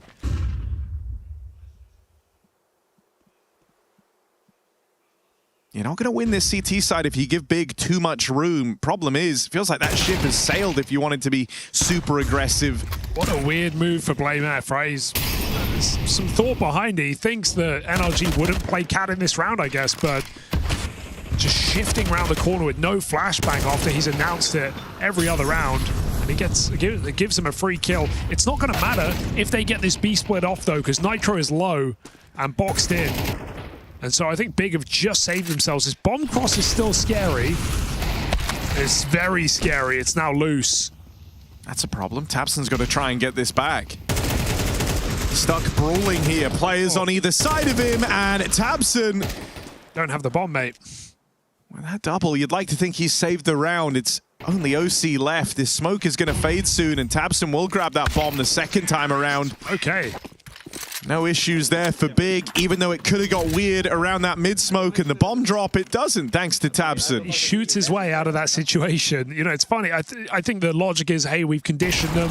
You know, we've thrown util to get up Cat every single time. This time I'm going to walk into A and get away with it. But NRG a pistol, so Cat is one of the best positions they can play in that round. And well, offers up a free kill, blame FC's numbers, and he tells his team to pick up the pace, and Big do well. tabseN's bought an extra orb because he has the spawn for B, so while Grix is working mid, tabseN's going to go looking for that B pick. Okay, why not? tabseN, not a stranger to the AWP. And they're just going to go. Right in. Don't hang around, don't wait for that smoke to come down. They try and pressure the B site very, very quickly. Nitro 2 shots. Doesn't go down without a fight. Is eventually removed, and that leaves it in a very tricky retake here. You'd love the chance to catch players crossing. Break on the smoke was meant to provide exactly that. Big don't give you any type of a way in to this round. Sonic's forced in by the util, and this one comes unraveled. Big and a dominant T side on Dust unless Grim can clutch up. tabseN's gonna finish the job, and he will, shutting out Grim from a close 1v3.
Big showing up in the server right now. German team representing Intel Extreme Masters Cologne Major and looking to survive another day and another stage.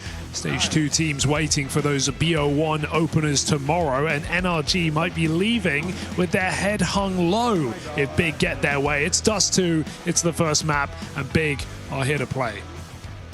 Important. There were probably for some of us bad situations in the game. We didn't feel. I didn't feel it at all. Okay, yes. Keep it up, guys. We are in this together. We are fucking in it, man. They cannot take this away from us. No chance, man. They cannot take it away from us, Harry. I'm getting inspired right now. Yeah, tabseN has been inspiring here at this event. Been very dialed in, been bringing a lot of energy. The old boy of Big still got it. Yep. He's blocking smokes as well. And that's a great block, isn't it? Yeah, smoke was really obvious, unfortunately. So easy block as tabseN shuts down this long cross. He's just going to pick them all up. Double headshot for tabseN. Maybe more where that came from as Big brutalize in the pistol. I'll use his own quote. No one is going to take this away from them. Pistol round secured, and now you're on that fast track to the win on Dust 2. Oh, NRG looking dejected, and can you blame them? That was their ticket back into the map. When you consider the pistol differential between these two teams, one of the best to the very worst, Big picking it up in this second half.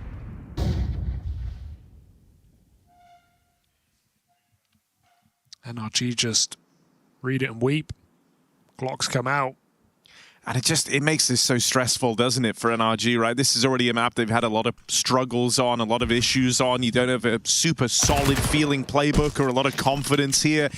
And now there's a tremendous amount of weight put on your first rifle round. They take the full eco here just to try and get those guns out as fast as possible, but really, really rough spot to be in, and there's no denying that.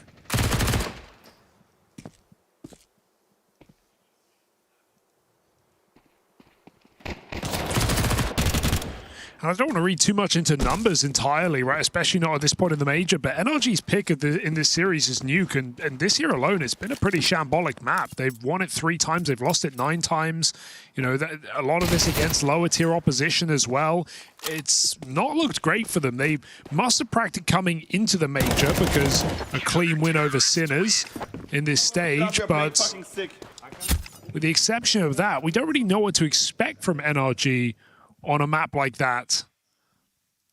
And knowing they're going to start T-side as well, when you consider their difficulties, it's really going to be an uphill series here from NRG. We've seen good fight from this squad throughout this first stage, but perpetual stage 1 team when we look at these previous majors. Budapest didn't make it through. Austin, same story.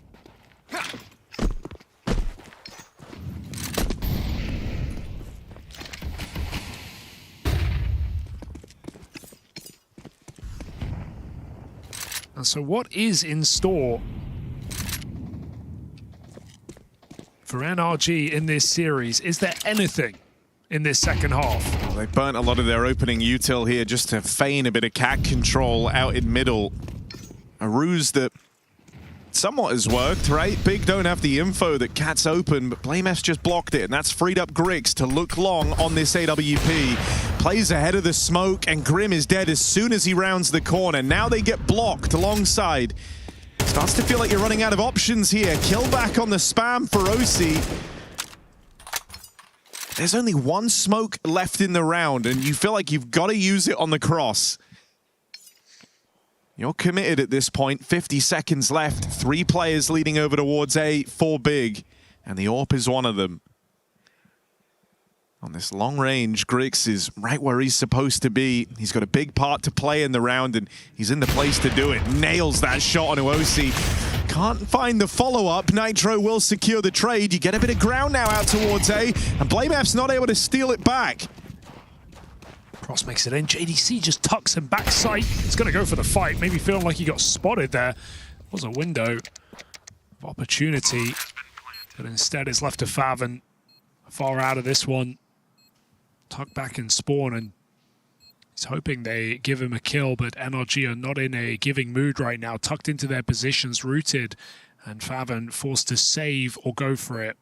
Can't stay here.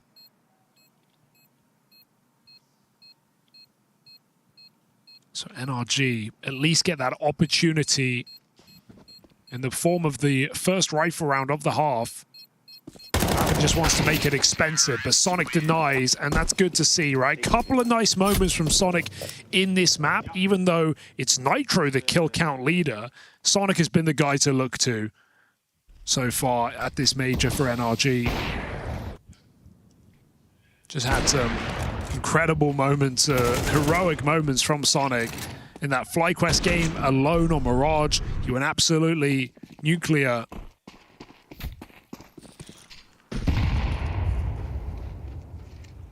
Same against Sinners too.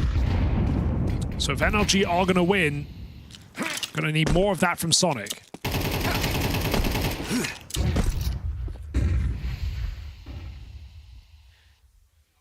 Big's money. And a spot of bother. Only 2 M4s in this round.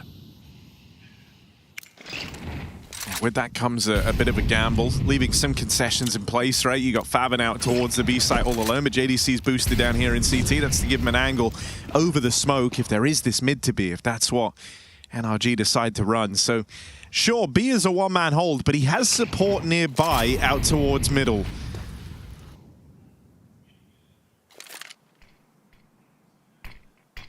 Smoke lobbed in. Faven will confirm that no one's heading this way, and that allows Big just to hunker down, stay in place. tabseN on this off angle.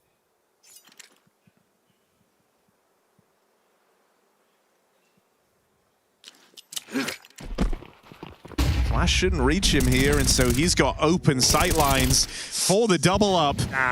No trade comes through. Sonic has provided an entry out through the short side, but it's the bomb here on the back of OC at those long doors that's the big problem. Even though they're getting all these entries, if OC doesn't make it past tabseN at the long doors, this round's over. There it is. There's no winning this one for Bro. Bomb lost, and with it, the round. It's not even necessarily a mistake for NRG, right? It's just awkward timing on that flash. It does hit tabseN, but it's one guy throwing a flash, and so tabseN gets a second of vision on that player out long doors before it pops. This first one does nothing, second too slow. And then OC's just stuck alone. Almost impossible to win that fight. tabseN locks down long, and he is happy about that. 18-6 on tabseN, putting on an absolute show. Is the legend of Big. He's not just, you know, bringing a great energy. He's bringing a great performance in the server, and he's really looked to embrace the new kind of shit talk meta that's come around. He's loving it right now. I mean, tabseN is also, if you think about history, he's played for this organization, right? He was back in one of these NA German squads all the way back in the day. And we are going back. We are going back, but I don't know if tabseN remembers anything before Big. True. Been here so long. He's a part of the furniture. Premium oak. Strong as a tree. Double couldn't do any more than that. Flooded by all 5 players, and it looked dire, but his 2K more than enough to make this a comfortable round for Big.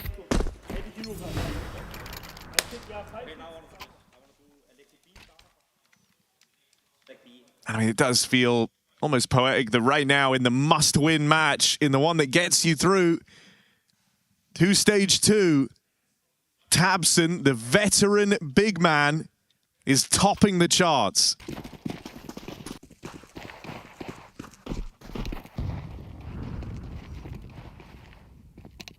Not live, not live.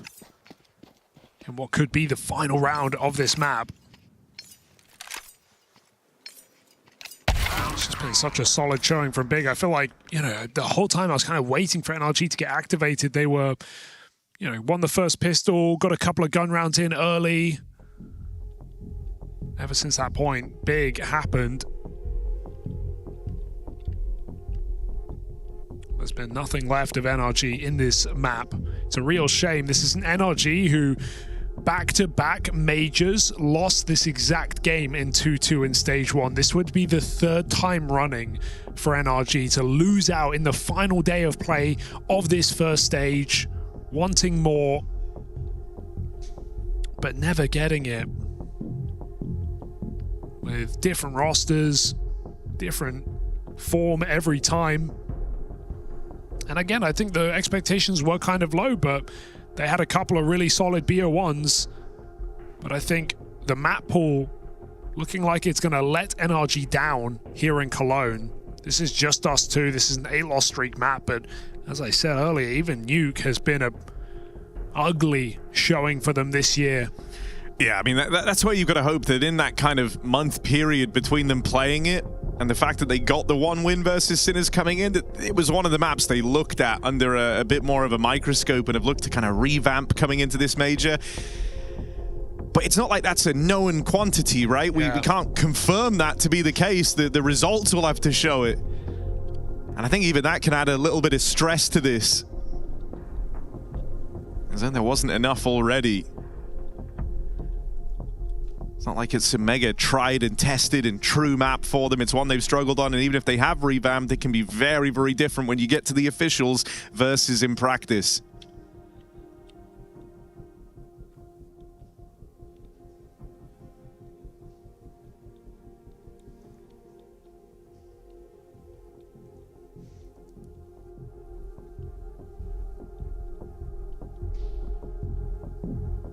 Just more than impressed at tabseN's output in this game. Grix has not even been really a factor on a map of Dust 2. Orb, not required. It's tabseN locking down long on this CT side.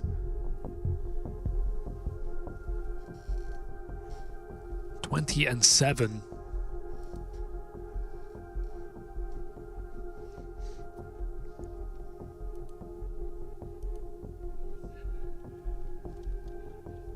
We are back live, folks. Big NRG in the dying stages of Dust 2, unless NRG can pull something out of the hat. Gonna need some serious magic. A rabbit won't cut it.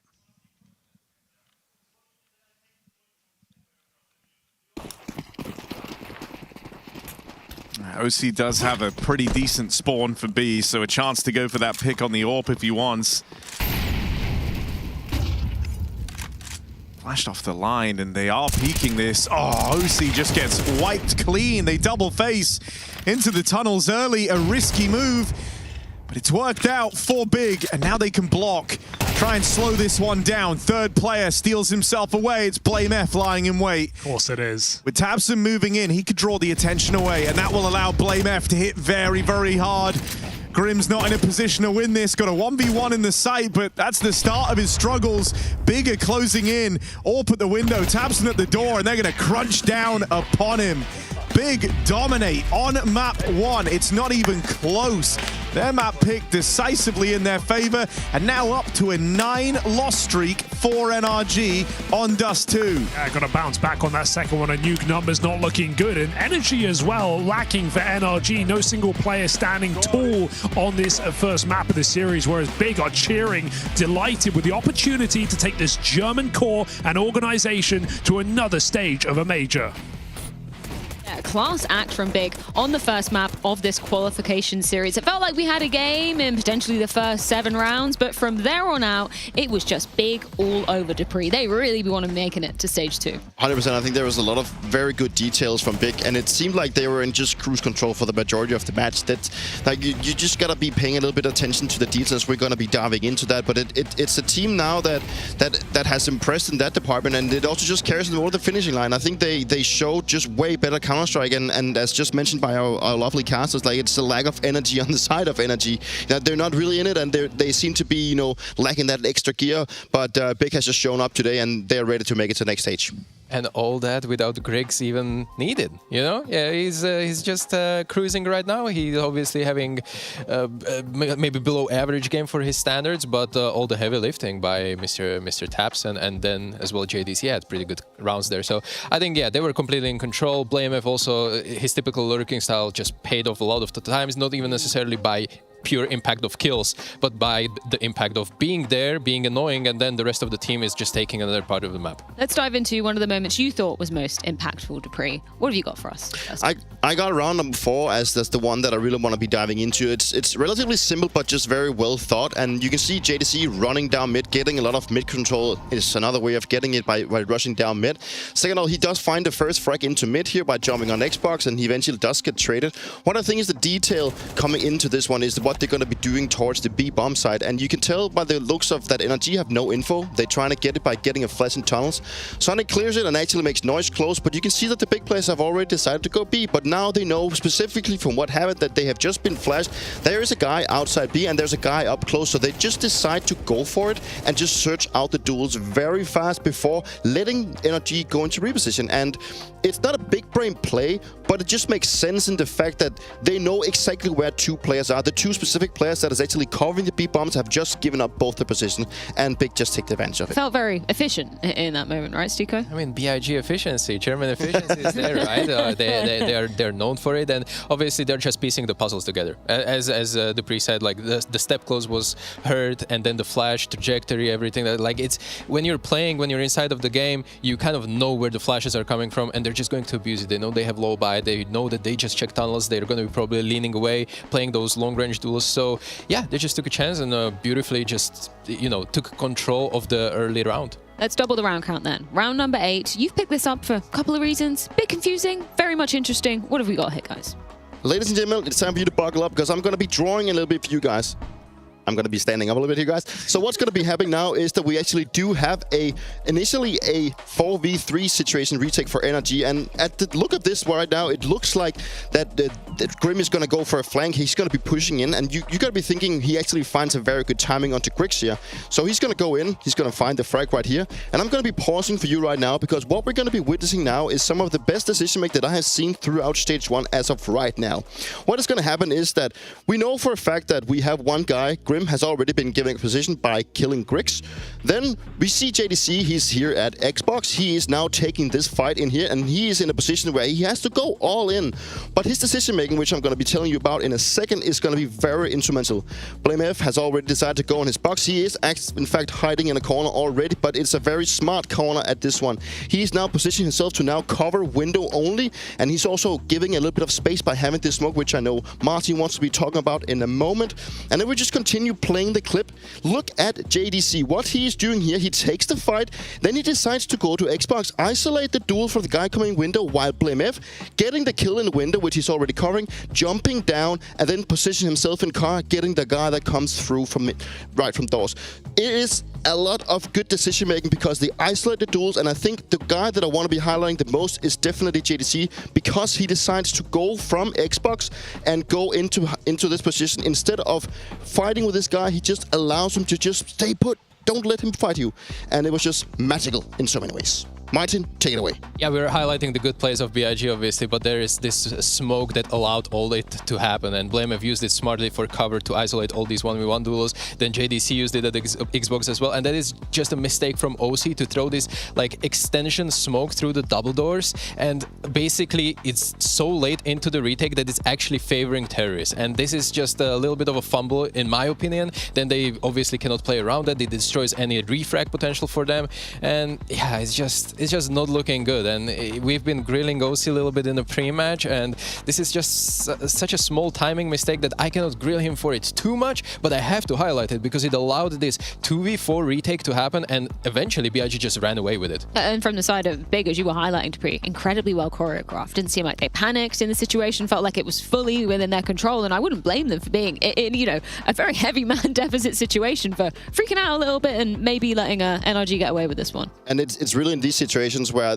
these type of decision making is very crucial, but also extremely hard to be making because you're under a lot of pressure. And I think JDC is again highlighted for me as the man of the hour because he knows that if he just if he's going all in with the guy fighting in tunnels, he's going to put blame in a shit situation. So if he decides to just leave him, he knows that Grim's not going to play first because he's the one that's already been spotted. He's going to be jiggling in tunnels doing nothing, actually. So it's just extremely well, but also the likes of Blame F, getting killed, then jumping up and isolating, and then hiding car for the last guy. You know, there's a lot of beautiful things to be witnessing, but this one is definitely creme de la creme. Very smart, indeed. Wasn't just in isolation, though. JDC having a field day on Dust 2 as well, Stiko. Doing what he needs to do. He's on the crutches, but it doesn't feel like he's, you know, in any disability whatsoever. He's feeling it, he's smiling, he's cheering, and this is exactly the JDC that we absolutely need for BIG to make it to the stage 2. So I'm pretty happy for the man. I'm very happy because I felt like we were kind of robbed of his tenure in MOUZ as well. I'm very happy that he's kind of found a system that it feels like he's working in for now. Obviously, Tabson, we highlighted him before the game as well, just speaking about his tenure. He's like the unk of all unks when it comes to the loyalty for this organization as well. Incredibly impactful from him too. It just felt like it was almost going picture perfect for Decided Big. NRG though, like I'm left with a lot to be desiring going into that nuke. Yeah, there's a lot of question marks right now for me looking at this NRG lineup. Not only the way they play, but we even had quite a massive discussion about the whole veto coming into this one, which unfortunately seemed very odd. And it's like we're talking a lot. Maybe it could be because of preparation they decided to go for the maps that they've decided to go to. I think it's also just in the details right now. They lack that little bit of extra, you know, attention to detail. And I think the situation that I tried to break through before was a good one. That, you know, deploying a smoke that's actually not needed, giving more space, not trading efficiently, taking the right path. It's all these kind of small details that they simply just lack. And Big is just utilizing those mistakes to their favor. And it's also why it's been so relatively one-sided so far. Speaking about this veto, we mentioned that BIG are flexing 7 map pool, but I feel like NRG are just flexing 5 map pool. You know, like I don't know what is their permaban essentially, but it's between Overpass and Dust 2. They generally don't like to play those 2 maps. So obviously there's like punish pick on the silver platter for anyone who is playing NRG, and well, BIG took it, and well, Dust 2 was not even into contention. So I'm really worried for NRG, but at the same time, Nuke is one of the maps where, well, if they piece out together some strong T side, because obviously BIG are going to be starting on the CT side, I do think that there is a potential for a third map. However, I personally don't believe so. I'm just playing a devil's advocate. How much are you believing, Dupree? There's definitely a case now that they turn attention to Nuke. It is one of those maps that they can play to a high level, and also what they have shown before. And, you know, I think still looking at how good Big showed up in this one, they looked very prepared, and potentially also, and from knowing Big as an organization, as a team, they love to prepare for themselves. So I don't think there's going to be much that NRG can come up with that they're not going to be prepared for. But hopefully, for the likes of NRG and all the American fans, there's going to be a little bit up their sleeve. You believing at all, Stiko? It's over. It's over. It's over? Hopefully it is over, but I'm biased because Pickham's needs to be saved. Yes, that's very true. I guess Pimp is here with us in spirit some way, somehow, but we do need to throw things to a break before the action can be restarting. And I know we say it a lot, but this truly is do or die time. NRG now just 1 map away from elimination here at the Intel Extreme Masters Cologne Major 2026.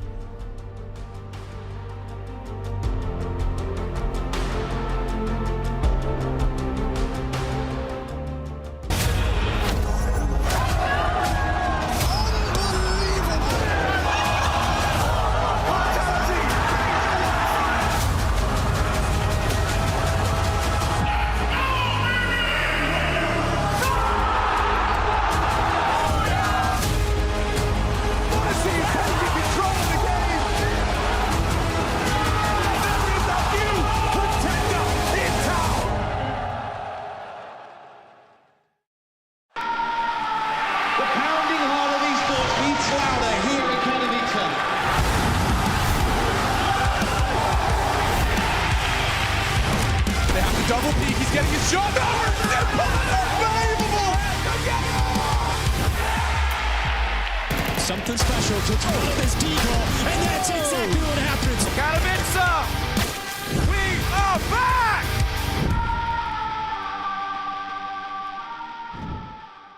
And one is car, I think. Wait, shouldn't be car. I have Molly. Shouldn't be car, both in front of B. I'm interplaning. I play in tunnels then. Re-smoking door. I re-smoke window. I don't see lower. They boosted above door smoke. 2 guys there. I'm kinda NT. Yes. You have HE left on Ben, else nothing. You have full tunnel, right? Yes, I don't see. Will work smoke. Could be left on right out, guys. I have window soon. Tunnel close already. Bot peeking. Probably they will flash B. In B.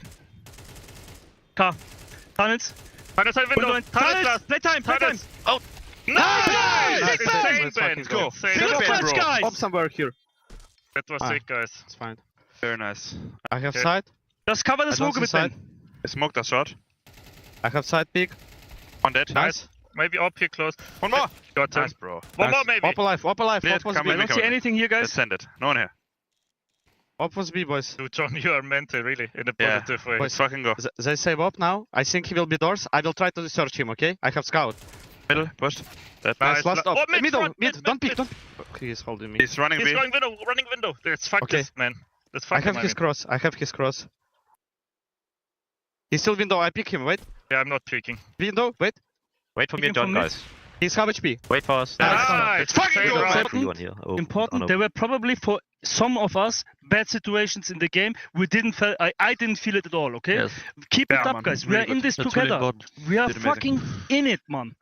They cannot take this away from us. No chance, man. Then be short already. 2B. Ben will kill them. Both B. Wait, don't peek. Just flash top right and don't peek. Flashing top right and I break. Tunnel. Peek on me, please. I cannot. Be ready, window to go through. I'm ready to peek.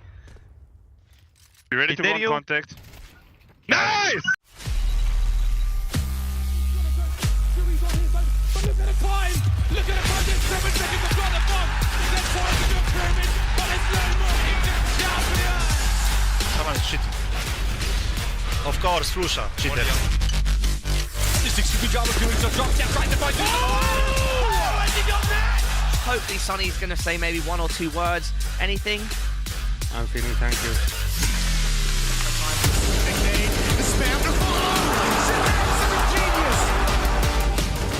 Chicken blocking the door? I've not seen that before. That gets him killed. Oh my god. Good flashbang.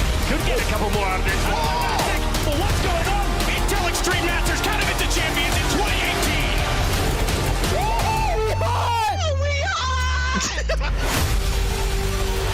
And now, AC doubles up, triples up, what is that? That's criminal. Let's go! Oh, and don't go heaven! Where do you want me? Dude, I have the worst luck ever. No, yeah, but if you have smoke, doesn't matter. From Guppy, and now it's on to Electronics. Going to late. Oh, if he reads it! He reads it! And an arc!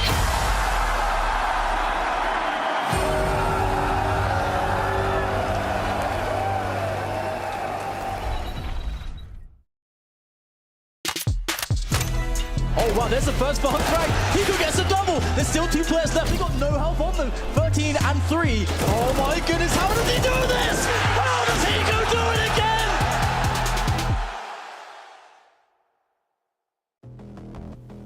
There is one more spot left in stage 2, and right now Big are a map away from it. That's right, the German-based organization. They're just a map away from that second stage, and for NRG, they've got Nuke, their pick, but one that they haven't had the best results on heading into this event. That's what they're falling back on here. It was a bit of a one-sided affair to get this series going. Never really in it were NRG, back on Dust 2. Let's see if they can change their fortunes here.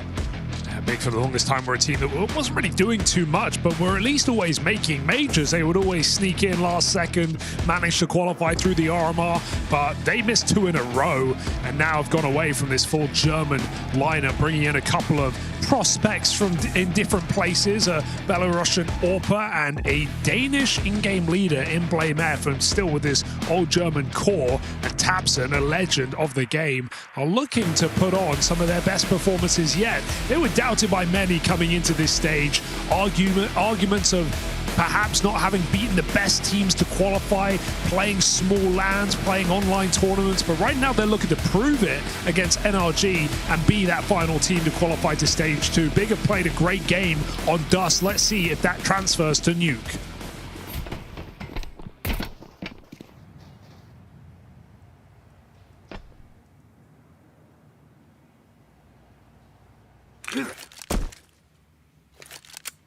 My God.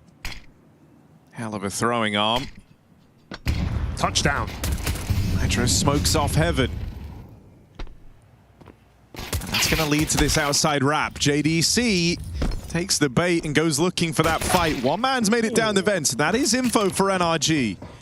They actually hear the full body of Big rotate down thanks to Nitro late on the lobby lurk. He mops up two, and Big are now out of position. It feels like OC's death actually helps NRG in that round, right?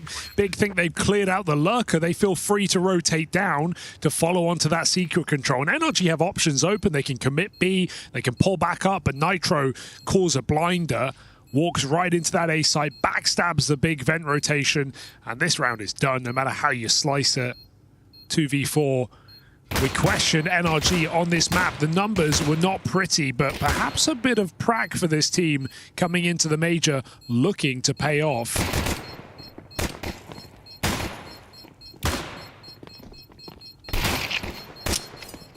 They took a clean victory over Sinners, looking to add Big to the mantle. And on a very technical map like Nuke, a few pocket strats can go a long way. So NRG, a sexy pistol round to get this game going.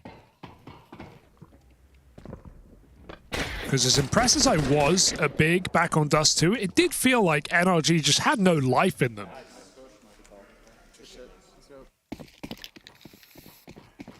That's more like it.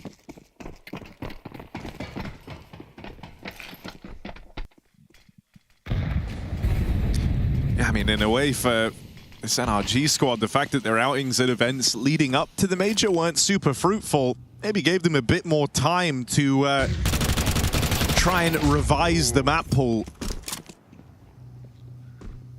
Talking about last place finishes out in Atlanta and CAC. But that gave them a pretty empty schedule on the run up to this major. Yeah, compared to Big, they weren't even getting to play events of that stature. Difference is they were winning them.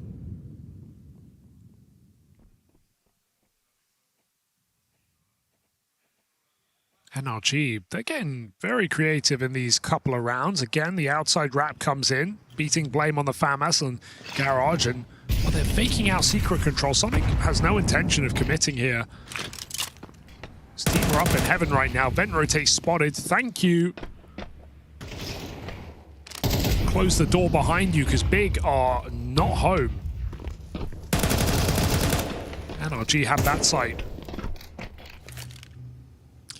I'm curious how the rotates are going to look when the guns come out for Big, because we're early doors, but thus far they've been very, very willing to shuffle bodies down towards lower.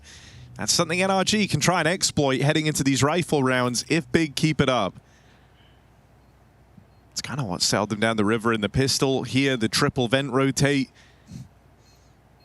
Are you going to try and triple boost rafters and get out of here through heaven? Sure, why not? Creative.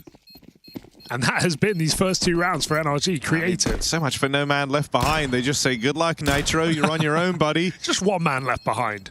But even he reunites.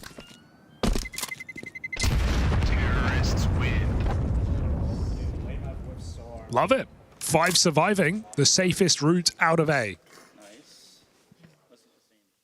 Big get one more eco with these saved pistol armor players.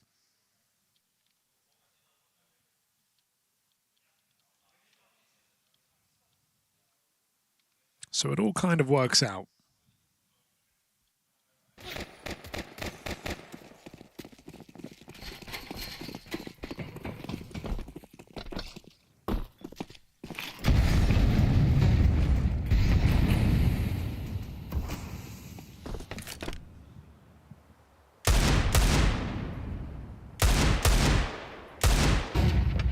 NRG doing a lot early on just to try and condition Big to be worried about Yard.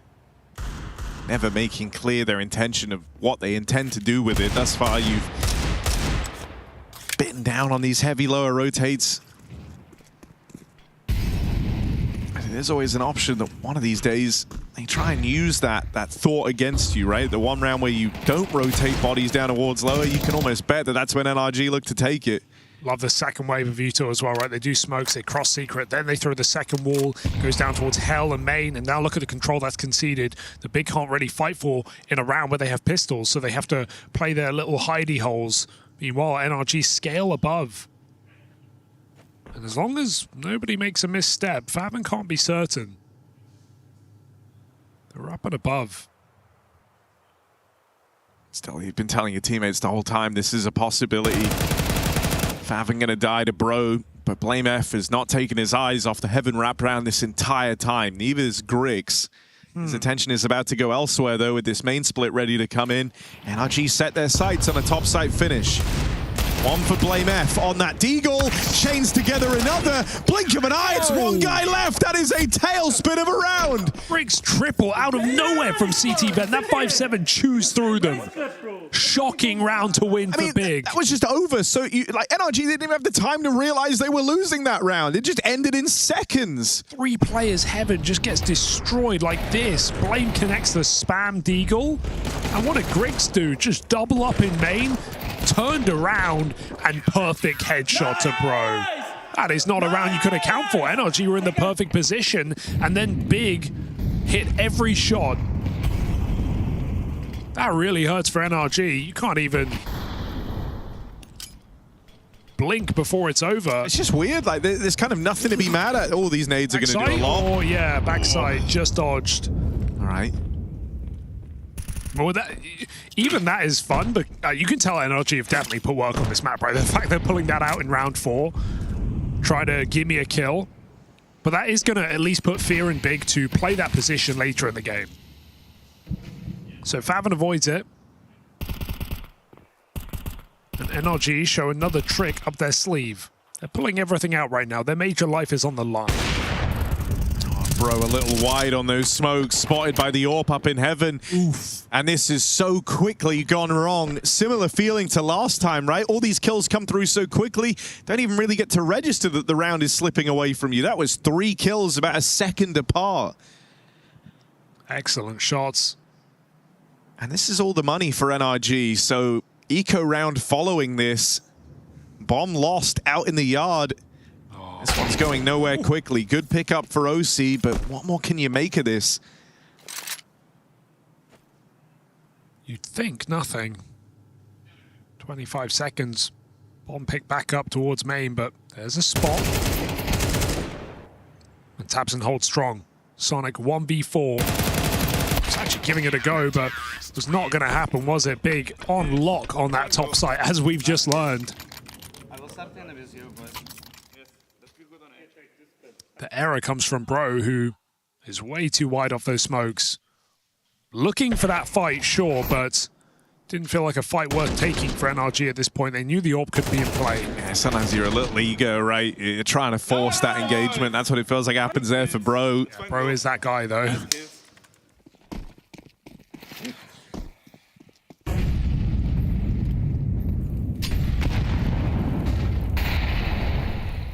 All right, Tabson's been a rock over here, ramp side, the few times they've tried to challenge him. Is he up for dealing with the pistols that are about to spill his way? It's only Glocks, so you'd like to think Tabson should have this in the bag. 4 players around the corner, takes one of the heads straight away. He's already done his part in the round, though, and Tabson now has support on its way over. Ooh, that's surprising. But Backstab's got it. Yeah, we'll go. Grim's getting pincered, so living on a timer, and that time expires. Tabson 6-1 after topping the charts on Dust 2. Yeah, great to see. Still got it in him.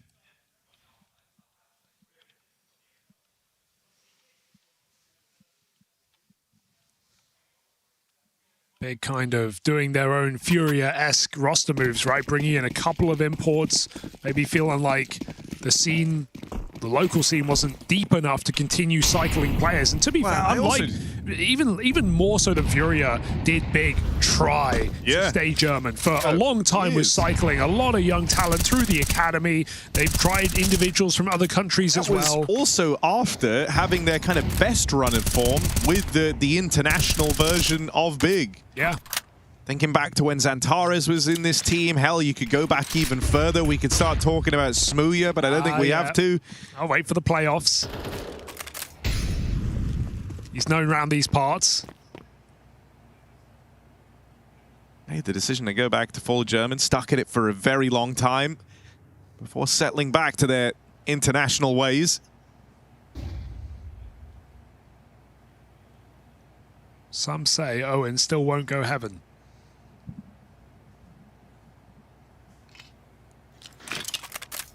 This is dangerous for tabseN right now. Two players playing like they're not here, ready to swing at a moment's notice. He gets tucked into a strong position. Bomb spotted there by the AWP down B, but is this a commitment? tabseN's getting pulled into this position. That's exactly what they want. He spots them, but bro, with a clinical headshot. And NRG very patient at 30 seconds. They've got exactly what they wanted. Showing that bomb down B is going to pull them into the top side. The danger is in heaven. Blame is waiting. Bomb through hut. He can't stop it. I love the awareness from OC as well. You see tabseN in the feed. You're expecting ramp to be open, so now he's taking all this room. Chance to try and collapse on this top site for NRG. Only two players here. Whether or not Big even attempt this round, well, it comes down to this defense, and if they're able to multi-kill their way to something. Ooh, not the catch for Blame F. Timing there. OC flies up that ladder.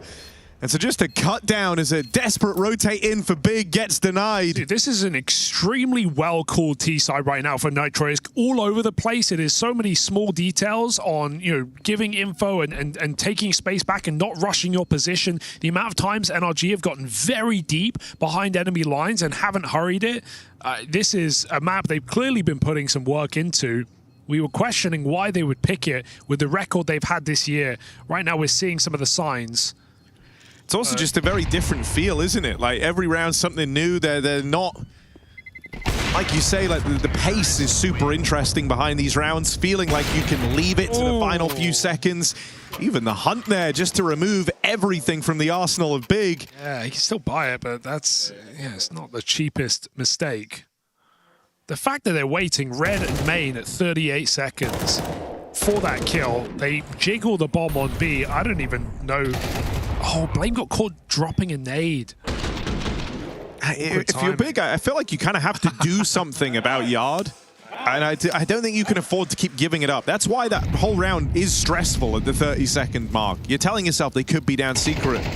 And so Blame F tries to come through with some aggression. He's got two teammates backing him up. That seems to be the bandage for Big. Yeah. They want to have a bit of a say in these Yard fights. Clash could be nice, because while NRG have outcalled some rounds, Big have shot harder in this series, so I was saying, till bro hit that.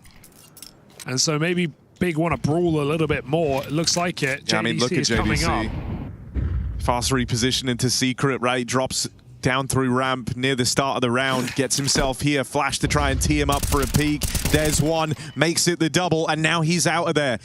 1-0 quantity. Sonic crossing in a garage, going to collect a free kill as he plays it through the smokes. That levels the playing field, and the stress is still on in Yard. Cheeky for faveN. Can he just tuck in? Can he hold back? Be a bit patient here. We know NRG have been extremely patient on this T side, so Big don't need to hurry this next fight. There is gaps all over the map.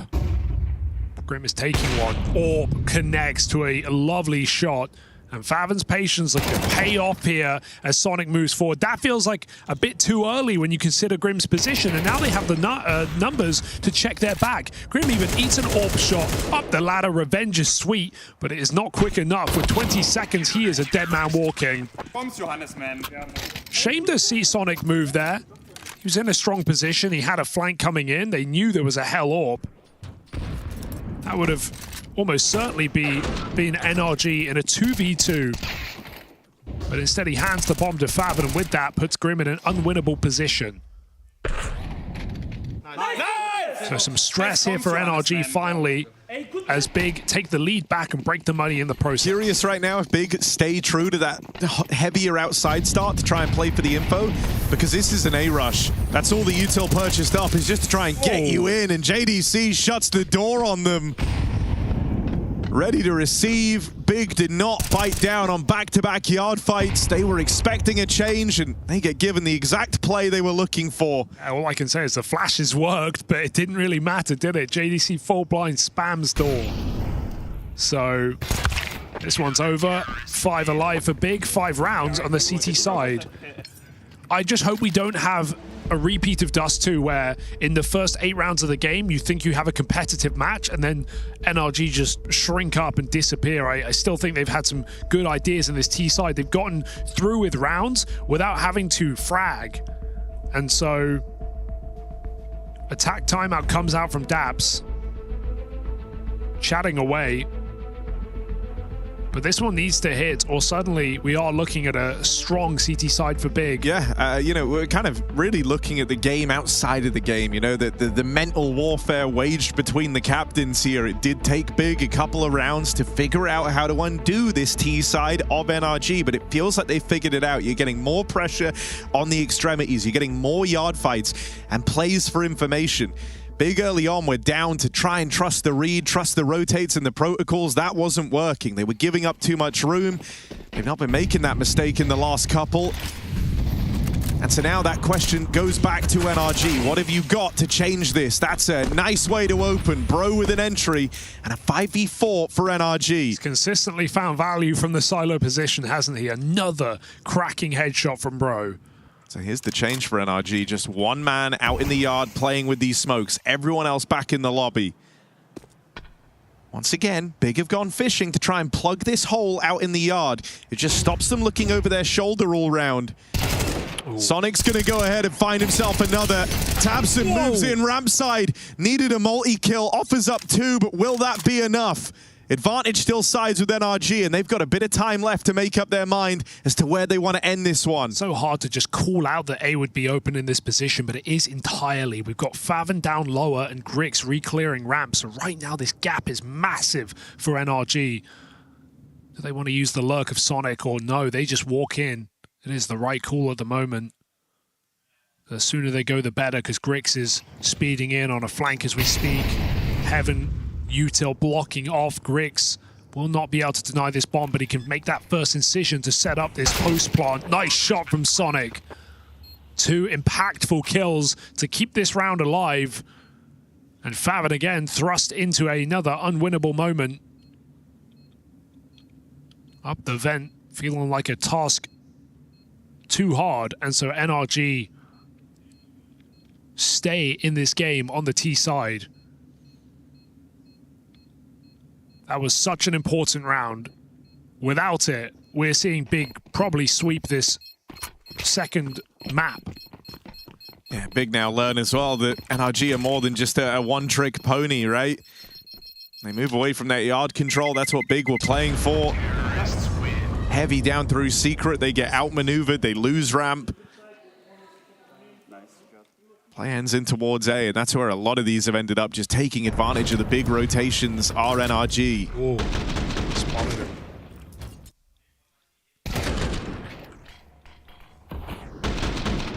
Sonic's time to kill is elite. Nice. Nice, guys. Okay. Staying focused here are NRG.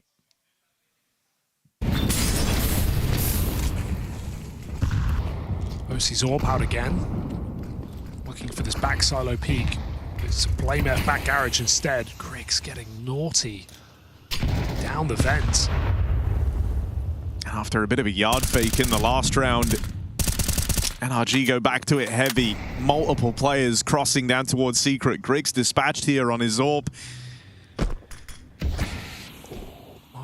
Really? 2 down vet? I mean, Blame is cool. There's a lot of players in Secret. He heard 3 guys run across, so this isn't the wrong call here for Big. It's well informed. Oh, yeah, JDC comes as a bit of a surprise, but they will deal with him after the first. Grix got away with a quiet performance back on Dust. here on Nuke is a requirement, and he's dead in this round. Brushed aside, double entry for Nitro, and that lower sight wide open. Do you want your lurkers to play first here? Or are you just going to group for that lower hit? Because where you can see it on the minimap, there is no one home for Big. And with Grim in the door, he can just control the rotations. He's got no reason to fight here.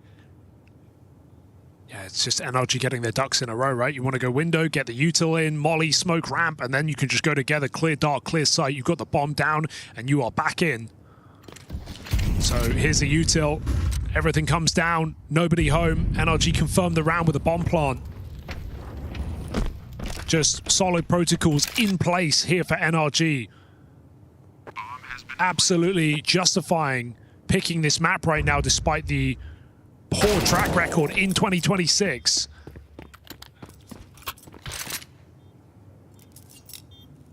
And so up to 5 on this T side with the opportunity to still win the half.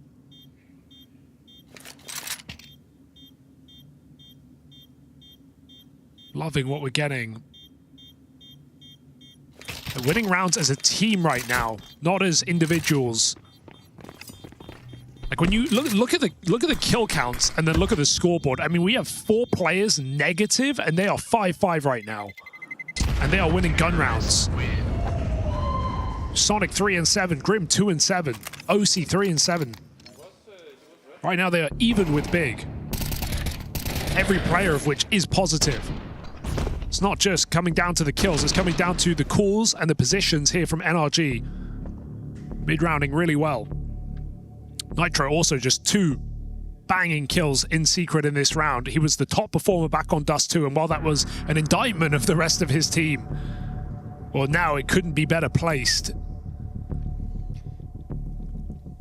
Holding his own up against Big. Yeah, and I mean, it kind of feels like a bit of a worst case scenario for Big. They're punctuating this one with a like time to talk, but you feel like you pieced it together. You started to find some success on those yard fights. NRG show you there's a bit more depth to this T side than just looking for yard.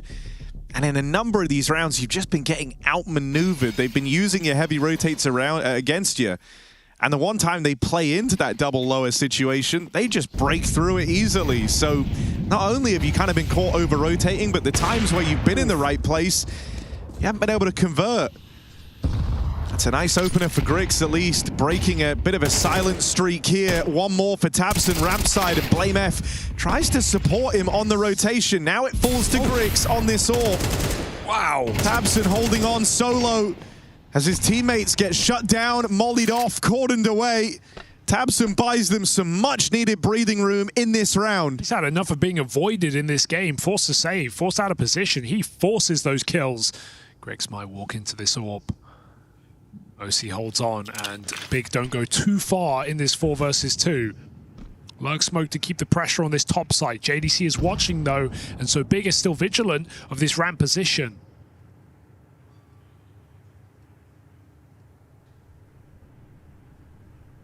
Grix with another. And even though OC has this line, it's not easy on the jump shot. That miss should be dead on this next swing. He's got players closing in behind him. And so into that Grix AWP they go. 3 kills from it. He gets the opener in the round and then make sure Tabson's efforts over towards ramp aren't in vain. That's a promising sign from a Grix that's been a little quiet in this make or break series. He's definitely been quiet, but I feel like he's not been attempting really any openings in this map at all, right? We've not seen him starting in, you know, potent positions, looking for picks. It's not been a part of Big's game plan at all to put Grix in position, so he finally just takes matters into his own hands. And he liked the way it felt. He was going to start outside again, decides against it. Just been towards hell and quite passive at that, and these smokes have come down every round, so if your nades aren't breaking on lucky timings, you're not finding kills. NRG have put a lot of focus in secret. Grix is again heaven-bound. Looking over this smoke. Will NRG give him this kill yet again? Looks like OC wants to take it though, behind red. Like the move from Blame F. They've been burned by these sonic walks in towards Garage. And so he's here just to make sure that no funny business can go down around these smokes. Second wall. It's going to allow the cross here. Griggs breaking. Blame F. Oh, he didn't peek wide. Bro is close on main. On the reload, he's going to punish JDC. It's all going down at once. Blame behind the smoke. Will not let Bro get further. And Griggs has picked two somehow, some way. They run back against the fence. Big mistake. And they pay the price with their life. Griggs from heaven with 2 more kills. And this lurk means nothing. Big have stabilized on the CT side and go up 7-5. A well-called T side for NRG, but a well-fragged defense for Big. This one is looking close.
Is a Dren, he's gonna hit the ground there. Cole, oh!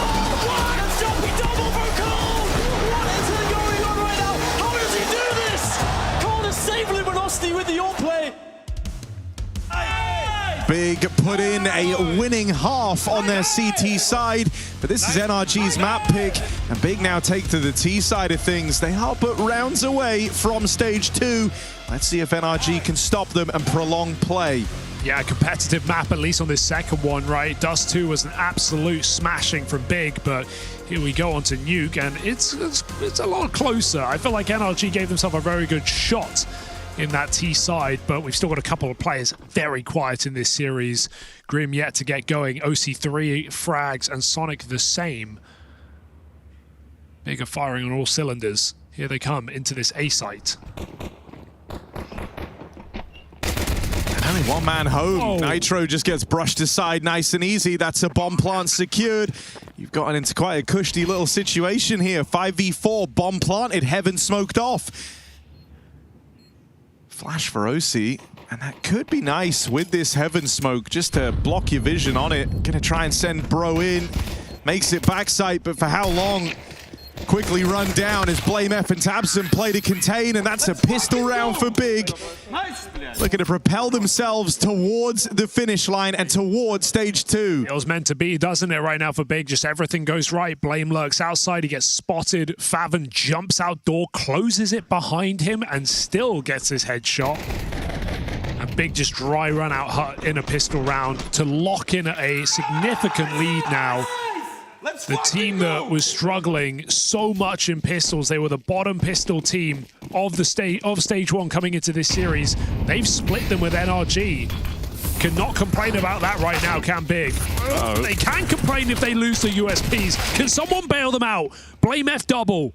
Down the vent they go. Whoa!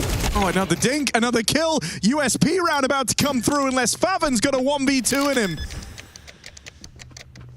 You were not supposed to struggle in this round. NRG weren't even playing for it. They were looking to bring out guns as fast as they can, but this golden goose of an opportunity for Big might get away from them. Good position. faveN steals himself away. But the tall task now in front of him.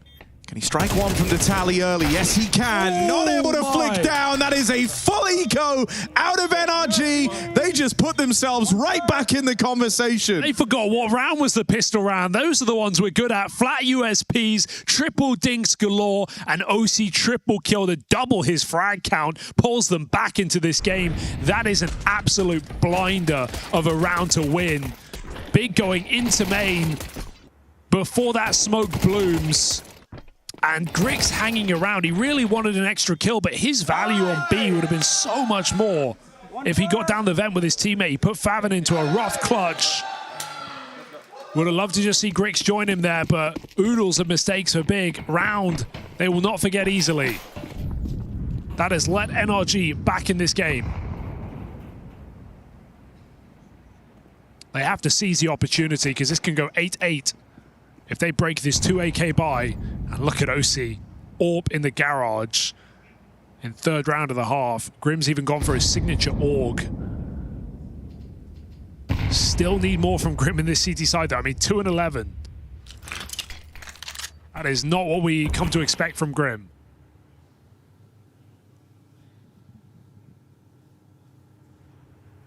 So NRG, right place, right time, AWP on ramp. Oh. Falls back, Rose to drop. They'll get the ramp room, and that AWP's brushed aside. In comes Grim, hoping to clean up on the AUG. That's at least going to stop them getting their hands on this AWP. And a follow-up kill for Bro, who hangs around to fight for this ramp control. Didn't see him. Should have been there for Sonic, and he'll catch Grix the second time around. faveN left in another clutch. Does have an MDA bomb site. Chance at a plant here. Grim's going to try and plug this hole quickly. He hears the scrambled rotate. Knows that he's got one right there. Could something be brewing here for faveN? 20 seconds left to play with, and he's going to go looking for the hunt. Trying to backstab Nitro. No way. They've lost him. They've lost track of him. Swing and a miss, and now having it dart down the vent. If he wants to continue, he'll get shut down. Nice try. It's a damn good try on the routing, right? Certainly made that feel doable, but that's not worth anything at this point in the game. It's about to close up and go 8-all. Yeah, and Bro dropped down that ladder and literally less than a second left, grabbed that AWP, so they even keep that for this follow-up round. Big, broken, full eco here on this T side.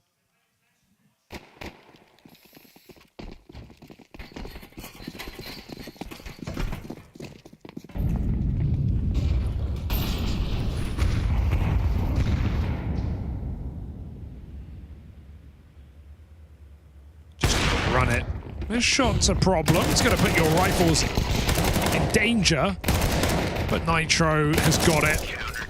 And so NRG, no serious problems. Why is it? Yeah. I mean, they're doing this all while two of their heavy hitters are very, very quiet. Grim and Sonic. 10 kills between them.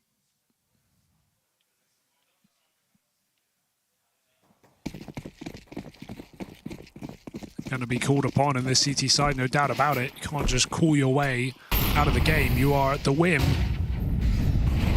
of Big's T side. Break on the smoke. OC goes unpunished.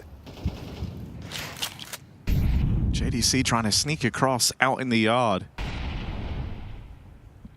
Made it down over towards Secret. Looking like the game plan, trying to get past Bro over here. Ramside hangs around to fight it. Favin rips his head off. OC's tried to get ahead of this with an early vent drop, and he will clean up the Secret component of this split. You've learned the orbs down here now. Does that put the fear in you? Because maybe it should. OC's hit another.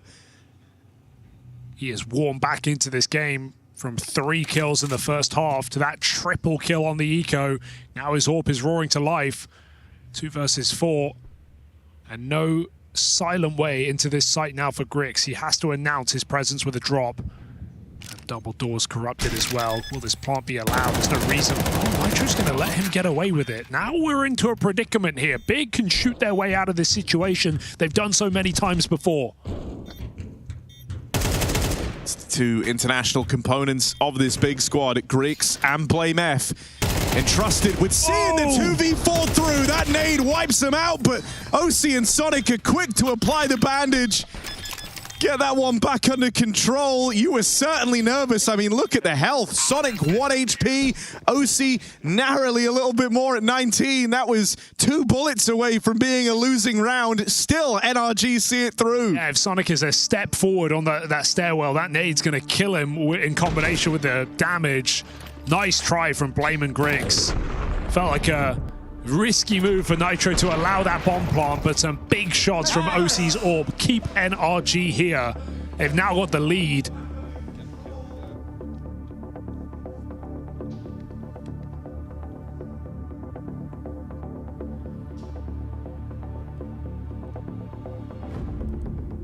Big are really feeling the burn of that USP eco win. 4 rounds straight since it happened.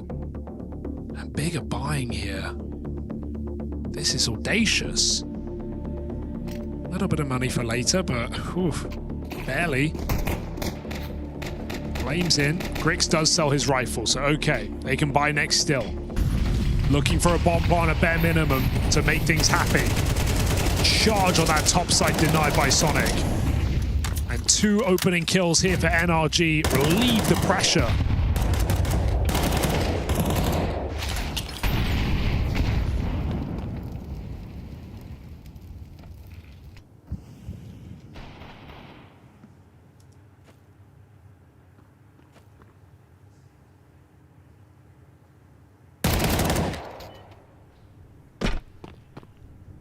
Well, Bro's got the bomb ramp side. And a teammate nearby to help him, so no chance to recover this, you'd like to think. Line up there, Grim just has to finish the job. Oh. So double digits for NRG, really starting to find themselves. And this was always the worry, right? The moment you lose to the pistols early on, not only is that like a super frustrating round, it goes without saying, right? Losing to a full eco out of your opponents, but you're on the T side. This is a side that Big have really struggled with on Nuke, even in their wins. You know, looking back at some of the games they've played, you'll see 10-2 halves end very narrowly in their favor after solid CT side shifts. T side Nuke is a whole different beast. Some of the best teams on the world still can struggle at times. It can just feel like you're running into a wall. And that's exactly where Big are at. They've got another buy round here, but they're running out of chances if they did want to make this the 2-0 into stage 2. Oh, it's messy on this top side, but Nitro has just been a hero on this game. Ooh. Double spray. Still, the entries come in out of nowhere. It puts us in a clutch. Grix on a rifle. Don't underestimate him. Quick shot to the face of Sonic, and Bro has got to save them. Out through heaven, Griggs takes the fight head on. Come on! The rifle in the AWP's hands, hitting hard as he collects a clutch to put Big back on the table. Now 1 round between them and NRG. Felt like they'd done enough on that hold, man. What a spray from Nitro. What a transfer to find that double kill. It was messy. Initially 5v3, 4v2. Trades come back so quick. Griggs puts the bomb down, and that puts the pressure on NRG. A 1v1 they will regret taking. Sonic gives it over to punish that planter. And bro just runs into the rake, hits him in the face. Griggs at his first major, making an impression, was not a requirement back on Dust. But here on Nuke, that is a clutch that might turn the tide. That was 5 straight rounds for NRG, punctuated by their young AWPer. Now he has just kept this entire game alive for Big on that 1v2. And not only that, he's handed you a chance to capitalize on it. An opportunity to try and reset NRG this late in the day.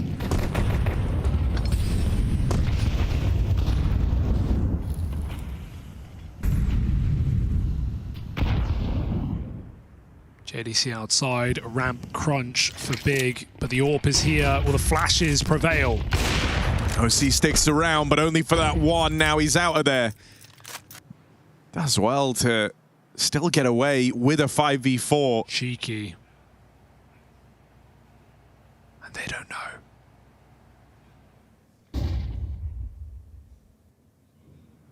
Goes the same for JDC though. Might not be aware just how much room he has here, and he's not going to clear out Bro. He gets the spot as Bro moves around to try and watch the ramp spillover. They're all clumped up in A. Are they really going to boost Heaven right now? It's scary. Could be a player there already.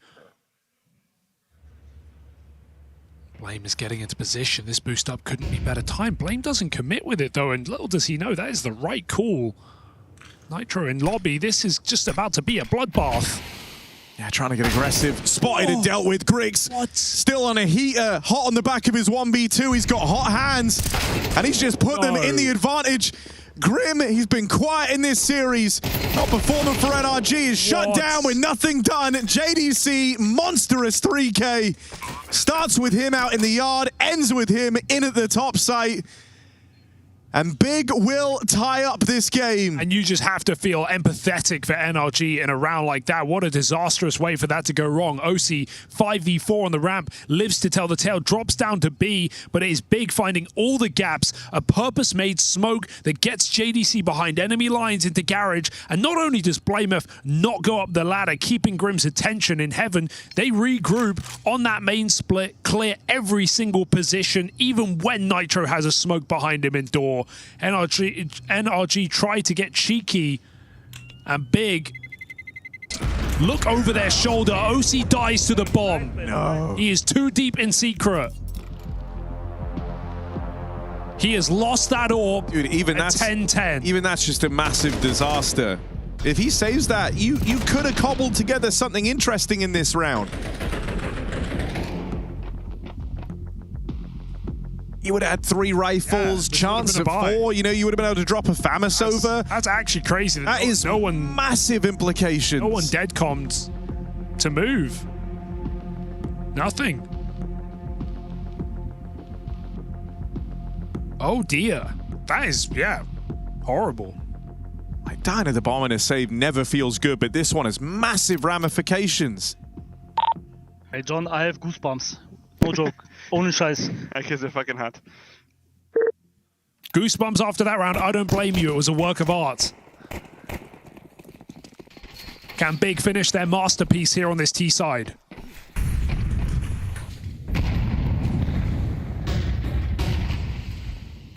Pep in their step. JDC, look at how quick he's here. 140 and he's crossing secret. Or is he? Looking for a fight outside. NRG going for a gamble. Clearing lobby together. They've done it silently. That's something. Yeah, they're up on T roof already. So early in the round and so quietly. CZ is going to let you down here. Oh, he fell. Maybe. Oh, neither of these the gun for the job. No. That tells you everything you need. Nitro too slow to that one. JDC checks the flank. Now Big can just speed up B if they want, but NRG have at least reacted quickly, coming back down lower. Stacking this site. Could they win a second eco? All depends on when Blame F goes, because he's actually about to clear the top site. And if he gets that info ahead of time, which he's just doing now, edging out through heaven, he's telling them, guys, maybe come up the vents. Maybe we change our mind on this.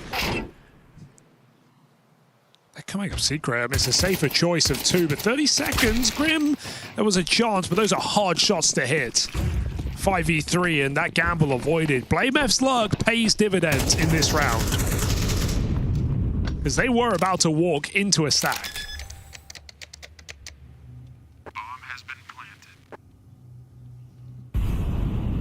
Big are just thinking to themselves, you know, not wanting to repeat the mistakes of old, not wanting to fall down to this low econ round like they did in the second of the half.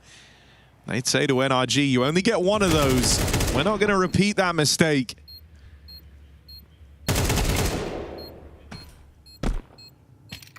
And so now Big in the lead. And the thing that's stressful about this position now for NRG is if they fall down in this next rifle round, they're in dire straits. Bit of extra money for Nitro, but I imagine that might go to funding this OC AWP. That leaves you staring at an eco if you don't find success in this next rifle round. I say an eco, but I mean a force. Point is, it would be an absolute disaster. Money would decide the outcome of this game. And so it is imperative, if NRG want the chance to fight for stage 2, if they want to make this a 3-map series, they have to win this rifle round. You do get that AWP for OC. Captain's dropped it over, make sure his sniper is armed. In this pivotal moment, Sonic gonna open up the round with a 5v4. There's the cover off the OC AWP. And things go swimmingly out in the yard. 5v3 in an instant for NRG. What a way to open up here. The balls to make that call. NRG getting stuck in round 22, pushing outside and finding 2 kills from it. Cross is scary, but it is allowed. NRG are backed up. They're looking to fight elsewhere. Big get that secret control. Information is the game for Nitro. Just jump spotting. He has no nades to stop them on their cross. Will likely just run into the B-bomb site as soon as he sees a player make it past. Oh, Grix gives it a go. Nitro is straight out. And then Big looks to speed up a little bit, maybe realizing this is their best bet. AWP's moving in ramp side, so you got to deal with Nitro quickly. Nice. And they're not able to. Bomb dropped out in the open, looking like a very clean round for NRG. And that will brush aside these money worries as we enter the final few rounds of Nuke. Yeah, make it expensive, Fav, and there's still a goal here to accomplish. Look for some kills to punish NRG later. But if you get away with nothing right now, this is NRG poised to stay alive in this series. Captain America triple kill. And NRG are still here. What a roller coaster of a second map, considering Dust 2 was an absolute stomp from Big. This map looked like it was about to be. NRG's eco has dragged this one the distance. And they break Big's little streak of 3.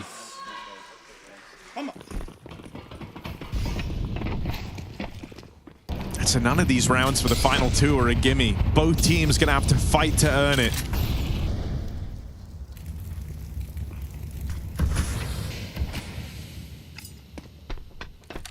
It's a fitting way for this map to end.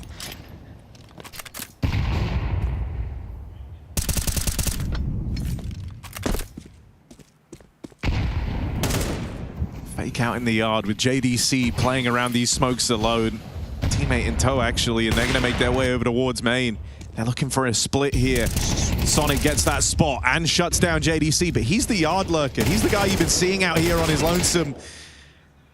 Rick's going to find one, and Blame F tries to sneak on by. They need to lend him some time, with Tabson finding another. Now you slow it down. You hope Blame F can work some magic. Sonic shuts it down. That was a make or break lurk for Blame. How is Sonic ready for it?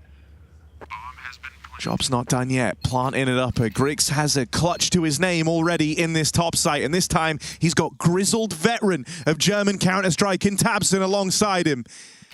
NRG going to group up in the heavens. They are all coming together from the same place. Will this be a mow down for Grix and Tabson, or can NRG get onto map point? Util pulled, they're closing in. Time for Grix to try and deliver. Gets out with his double. Tabson there fighting alongside him, and Big Clan reply, getting on to match and series point. Stage 2, just a round away. In the face of danger, Big stay calm. Missed shots matter not. They are on to match point. 12-11, locked in another high-octane clutch round, and even though the Blame F Lurk gets absolutely nothing done, it is the new boy of Grix and the old cool head of Tabson to keep him in this series. Big are looking for it. Looking to go all the way to that second stage and looking to throw NRG again down in the first.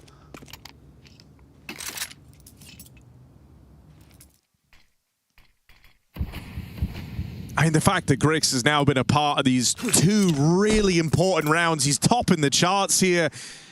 Slow start to the series too. It's always relieving when a less experienced, younger player has that in them, right? The ability not only to turn it around, but to actually go on and be a difference maker. JDC, opener out in the yard.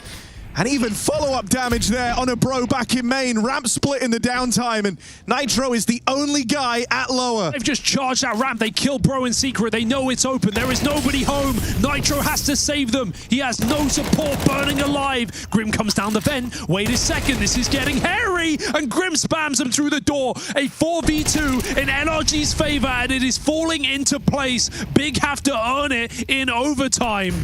Nothing comes easily. NRG dig deep in a man disadvantage, and they go on to play bonus here in Nuke. What a roller coaster. What a map. And Grim's triple finally finding impact late in the game after a very quiet series. Big got all the room. They charged it right in. They charged too far.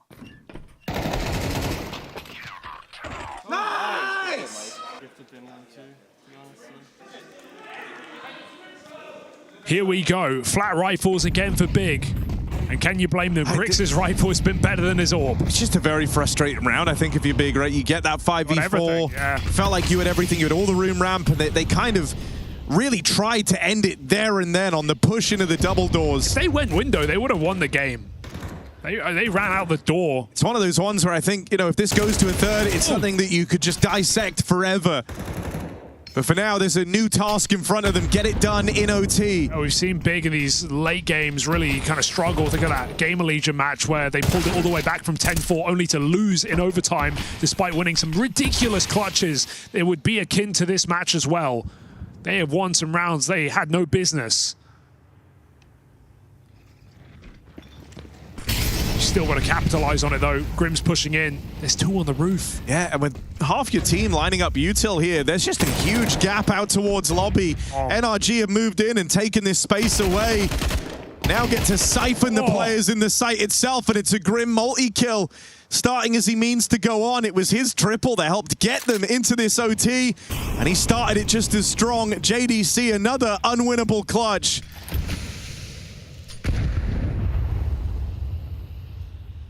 Is this really a game that will leave Big kicking themselves once more?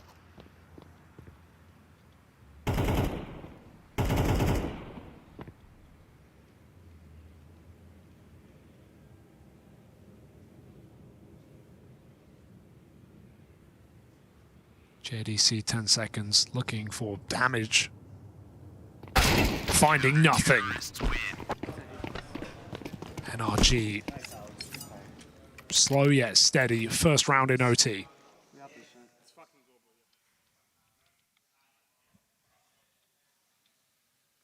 It can be really difficult here on the T side of Nuke up against full buys in overtime, an AWP and an AWP. NRG making most of that yeah, bounty. fucking go, boys. We're playing amazing, all right? Let's keep it up. Keep the gas foot going, all right? We will beat this, guys. JDC trying to inspire. Yeah, we should see a change of pace here. Got the Grix all purchased up. Whoa! JDC takes the fight. He just tried pumping up the gang, telling them to keep themselves in it, that they're playing really good, and he is with an entry out in the yard. Sprints across in a garage. Favin's even slipped the net. Back in a main, catching Nitro by surprise. Key trades for OC all across this round. Yeah, he is everywhere right now, and Grim still is favored in these kind of fights on ramp with this AUG. It is a brutal weapon to go up against one of the few players to really make it work. Tabson comes in, Grim converts the spray, and yeah, look at how gnarly this gun can be in the right hands. Advantage taken for NRG. JDC taking a leaf out of NRG's book, going right up into heaven. That bomb is stuck back behind red. He's going to have to clear out the A site, but while he does this, NRG take control. Sure, they're going to have lobby, but JDC is getting the info on where this bomb can safely enter. Might be a testier retake here, even though you've got strong positioning with lobby taken, player still down at lower. Fear is door, and it's not unfounded either. There's no smoke, and the AWP is just taking the line. Oh dear, problem for Grim. Forced out, but the nades are pulled. That molly worked perfectly. JDC has 20 seconds to remedy the situation. You're going to think that's it. This AWP is on the line. OC's hit every shot that's been required of him in this round, but not that one. JDC, chance at this clutch. Here's Bro on the ladder. Bro's even naded himself in amidst the stress, in amidst the chaos. Commits to the plant, and Bro chases him down. Clutch converted upon the miss shot, or lack of shot from OC doesn't come to matter. NRG still collect. That's 2 in a row in OT. Feels like a panic from JDC, to be honest. The fact that he does not get off that bomb, he heard not only his opponent come up the vent, he heard him running on the floor, jumping around. I feel like you've got to take that fight. Even if you're getting faked out, you have to chase the door. Look at the punish from Bro. He goes for this, and JDC never even gets off. Huge round from NRG. OC's trades not in vain. This one's got legs on it, though. Big have another full buy. It's Grix's scout holding him back. And the closer smokes, allowing the cross to be safer, because OC is looking to pluck them again. He saw him right through the edge. JDC dead first. And while Grix gets a much-needed upgrade, do NRG know that Big have multiple players down B? There's kind of pros and cons to JDC being the first guy to die out here in the yard, right? Sure, he's been a real force of nature in this position. But he is the guy you've seen solo lurk in a number of these rounds. That pick up on a Favin certainly might make you reconsider that more players could have crossed in the lower. And if you're Big, you're expecting resistance here. You're not in a position to go quickly. They do have the util to lock ramp out of the equation. So you need someone holding on to vents, someone holding on a secret, and this util's going to come out now. OC will be blocked on both sides of the ramp, so that bomb can make it in. Yeah, it's a huge opportunity here for Big, but they've got to plant really quick because NRG are getting everything lined up to go for this post plant. They've got a smoke, they've got kits on all, and they're looking to go in through the ramp. 4 players together. Late vent for Sonic. Blame F playing late as well. Are you ready for 4 players out the ramp? They can take both sides of this. Flash to try and set them up, and Tabson now sees a horrifying sight. 4 players coming his way. You're so tunnel visioned right now on these ramp fights. You overlook Sonic on that vent drop entirely. Blame F 1v5. This one is not meant to be. Blocked out back at the door and defuse held. It's a flawless half from NRG. Absolutely phenomenal resilience from NRG, right? In this game, they were down in the hole with a map against them. They have not only pulled it into overtime despite Big's best efforts, they've clean swept their CT side. Looking for this 3rd map of the series. Felt as good as done after Dust. Mirage is our decider. 1 round of the next 3 will send us there.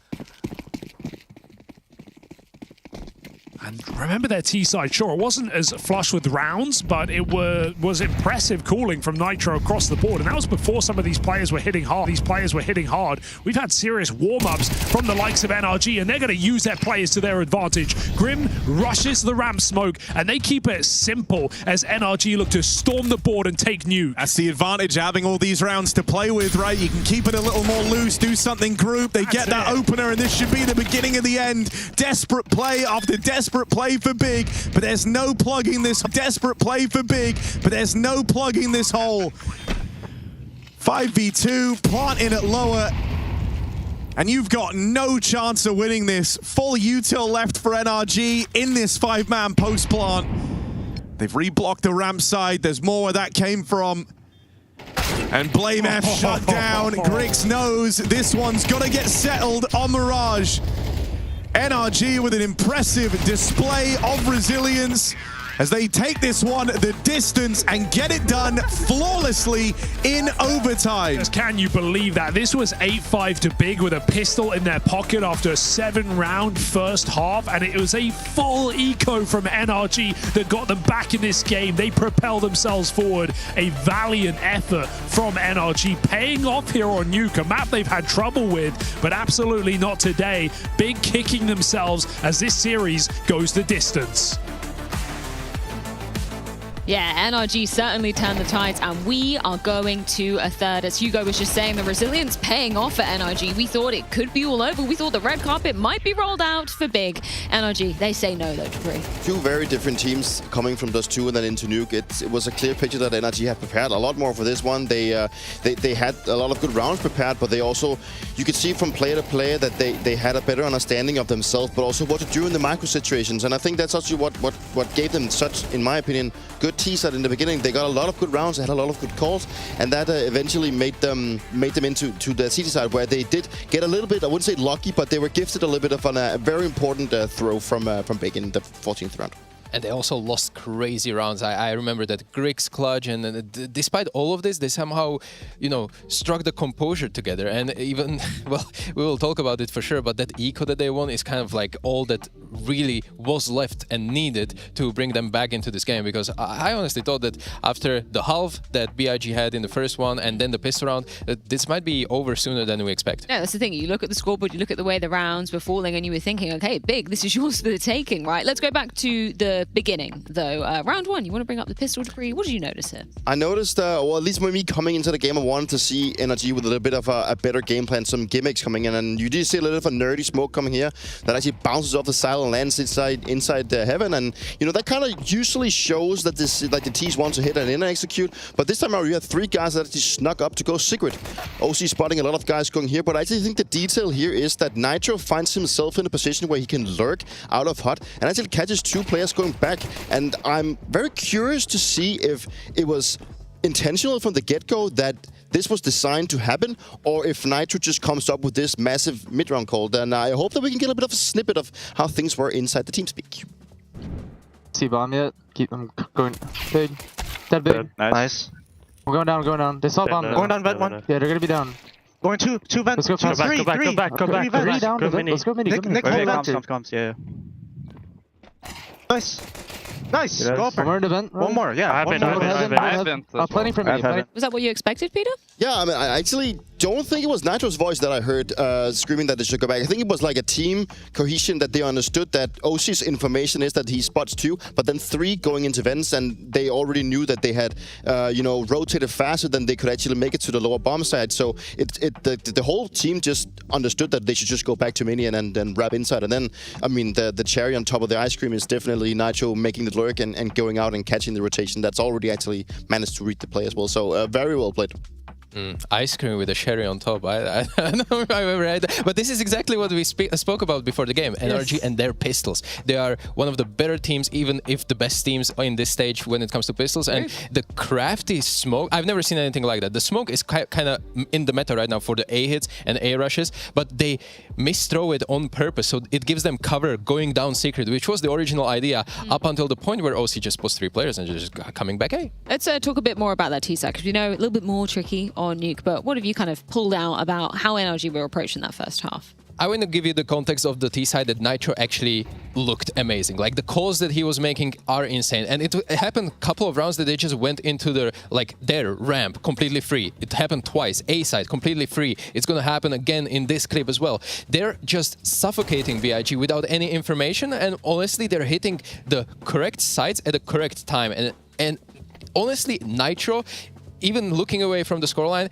I do think that this was one of his better games that he called throughout this whole major. Here, Blamev actually was in a good position to somehow deal with this A split, but obviously, juggling with the nades is not going to help. Obviously, this is kind of just a macro perspective on how they take the zones, then they give it up, then go back, regroup, and this is all coming definitely from the Nitro's kitchen. Yeah, it seemed very coordinated. I think that was also my idea of the T round, is that it was, you know, they got a lot of space relatively fast throughout the rounds, but they would just slow it down, make big uncomfortable, make them make some kind of decisions. And this was a good example of what Nitro also brings when it comes to mid-rounding, because it is something that is hard on a lot of maps, but specifically hard on Nuke. So very well done. Then, of course, we move into the second half. Big win the pistol. What happens next, though, Dupree? My favorite game. I mean, this is the round that actually brings energy back. I think winning the pistol round for Big was important to try and close up the game fast, but there's not much to break down other than the part that the smoke is a little bit missed, and they do actually end up going outdoor a little bit too fast before it pops.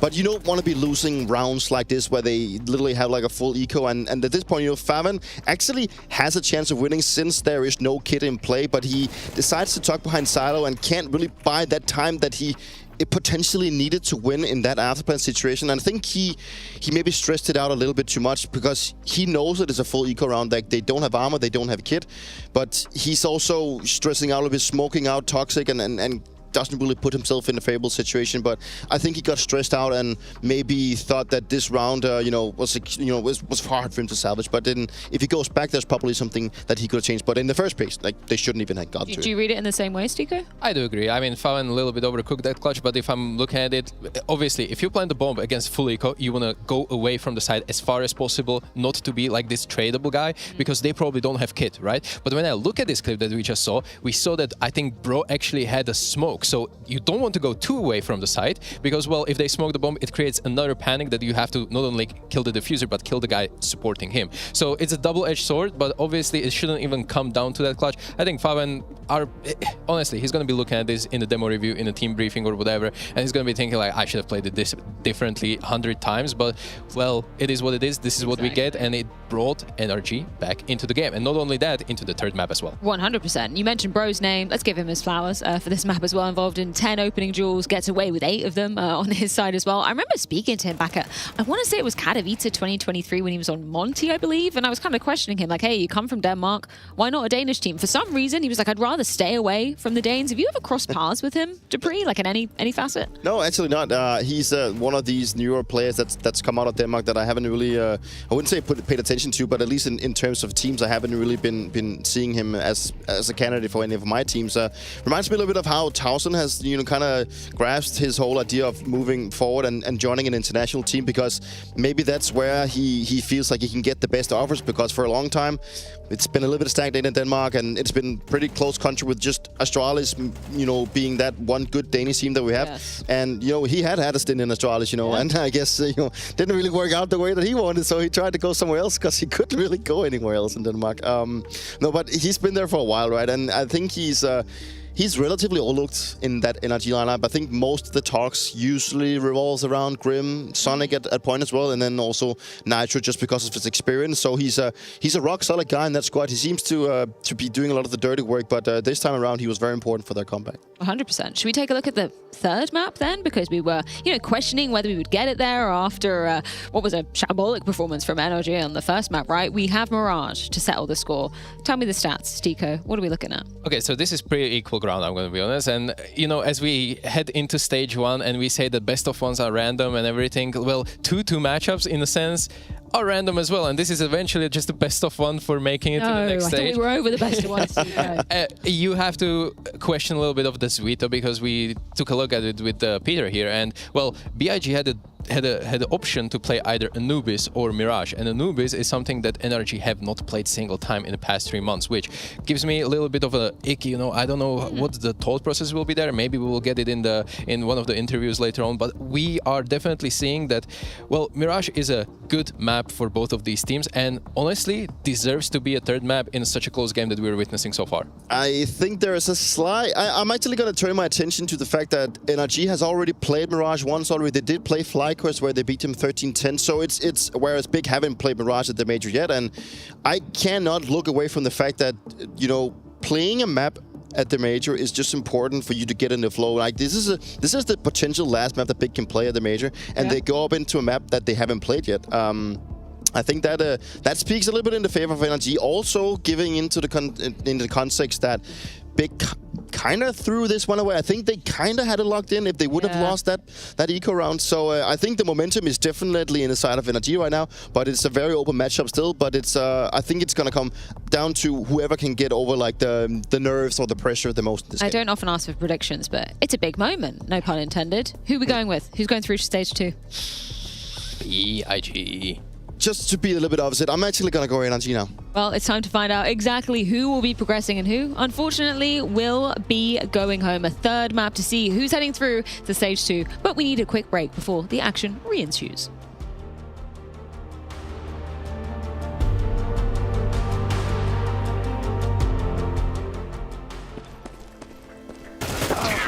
Bro, you're baiting every round. Talking about, I had so many trades. Trading anything. You're miles away. I carried you. Tell me one round. Hold on. Let me pull up CS stats.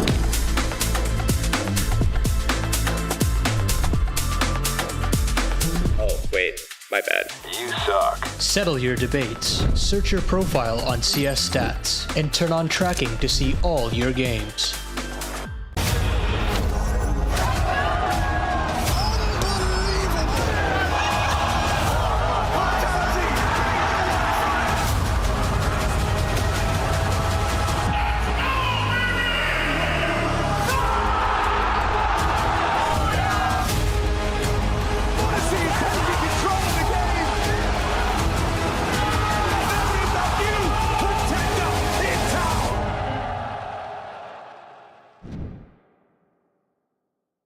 I suck. Going out, guys. One out. One that's secret. That's JDC, normal guy. Okay, drop Mike maybe. Yeah, I'm trying. One is half. Run to heaven, Mike. One more dead. Half dead. Mike. Yeah, I could drop. Could be out. I'm gonna drop. Yes, Could be out, yes, out. could be out. Rafters. I'm walking down. Okay. Above sync, Nick, could be.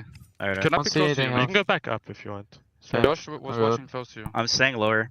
I'm playing I'm up gonna, the top. I'm gonna come up as well, Mike, and then you I'm drop on second the floor, okay? Yeah. Then you'll hear it. Go drop on the I floor. drop. I'll play close. Planning B. I'm gonna go vent. We got it, he stuck it. Going vent. Dropping vent. Let's plan it towards double, guys. I'm going double. There's a hole in the door, Mike. double Yeah. together. I'm holding sync. He's fighting me. Peek the hole. Ready? Yep. 3, 2, 1. Brick glass. Opening door. Backside. Side. Dink side. Pink, left side, Dink left side. Nice! Good on it. Good job. It's ramp player. There's one more mate. I'm gonna go back. I will peek main soon, okay? I will kill him. For They're secret up really maybe John aggressive. even. Yeah, The good main idea. player is not known. I need some time. I will play slow, okay? Don't see We will puzzle the round. I will come main. We should split A here, probably. Flash? Pass one. Yes, give flash for mine. We'll close hard guys together. I'm coming with you, main. He's still Don't see main. Push lobby. Wait for me, John, Just please. smoke door. Guys, you need to kill him Taz. I'm gonna. Yeah, Yeah, okay, main. Nice, kill kill him, him, wait, man. Taz. Chill. Wait now for me. Behind. Let's Careful start Taz, peek here. John. Peeking. Tom hard nice. dead. Taz alive. A player missing. Yeah, I'm just you, Joseph. No one to event. I have your main behind. Taz. Dead. Nice. Last On stopper. one. Planting for main. He was was B. He secret. was down BS. I'll take on the heaven, cast secret now. Take kills, John. Thank you, man. Let's fucking go, boss. This guy's playing AUG every time. Hey John, I have goosebumps. No joke. Ohne Scheiß. I kiss the fucking heart. Guys. Flash. He's blue. Flash. Blue 1 HP. They respawn me door. I'm going through the Close smoke. hard, Front of close hard. Dead. Nice. One is heaven already. Watch out. I have a kill. I'm picking heaven. I have Okay, down. Slow up, play. nice. Chill, Slow Jaros, play. chill, Jaros. Can main, Just Jaros. breathe. Can you flash Main? heaven? Yes, it can be main. Can you flash heaven? Yes. He's Sorry, a small but box I- Blue box. He should be 1 HP now. Safe call. Heaven. One is I've small lost box the small outside, box. one heaven. You have no nades left anymore. I have mine. I think you fight like this. I think there's smoke. Flash. You can hold heaven maybe with the headshot angle, yes. One is 1 HP. You win this. From main? Yeah, main was 1 HP, but Yes, can be heaven. They're standing good. Maybe they're waiting for something. Go heaven at least. Heaven. You're both Dropped not one. burning. I'm dead. Tight. Nice! Nice! Nice! Come on! That was crazy. Let's fucking Very go. good! Round for round. I'm running Down out. with you guys. I'm antsy. In the windows? Those windows. Clear. They didn't plant yet. Planning Planning top. Careful in the I smoke. can smoke windows. Yeah. Let's So- face smoke it, smoke it. Smoke Going windows. vent late. Going vent late. I can flash out later when the smoke fades. In emo. Careful. We ready? I'm gonna flash out the right. Yeah. I'm gonna go This left. Go. Swinging? Go. Yeah, I'm coming right. Single. I'm Holding posted, single. I'm posted. Done. Emo clear. Double. Control Dead. left. Stay Single. close. Right side. Get on it. Get on it. Get on it. You're good. I'm not helping you. Fuck it. Endure.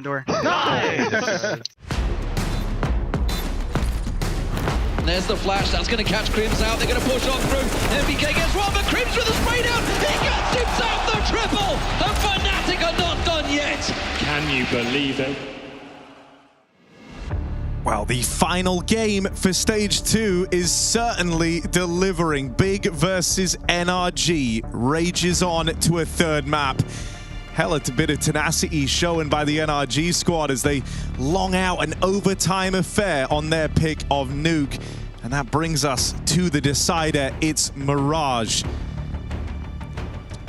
For Big, they're going to be kicking themselves. It was them with the chance to close back on that previous map, and you saw them looking a little bit deflated by the end of it.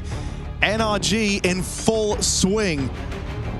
That last spot in Stage 2 up for grabs.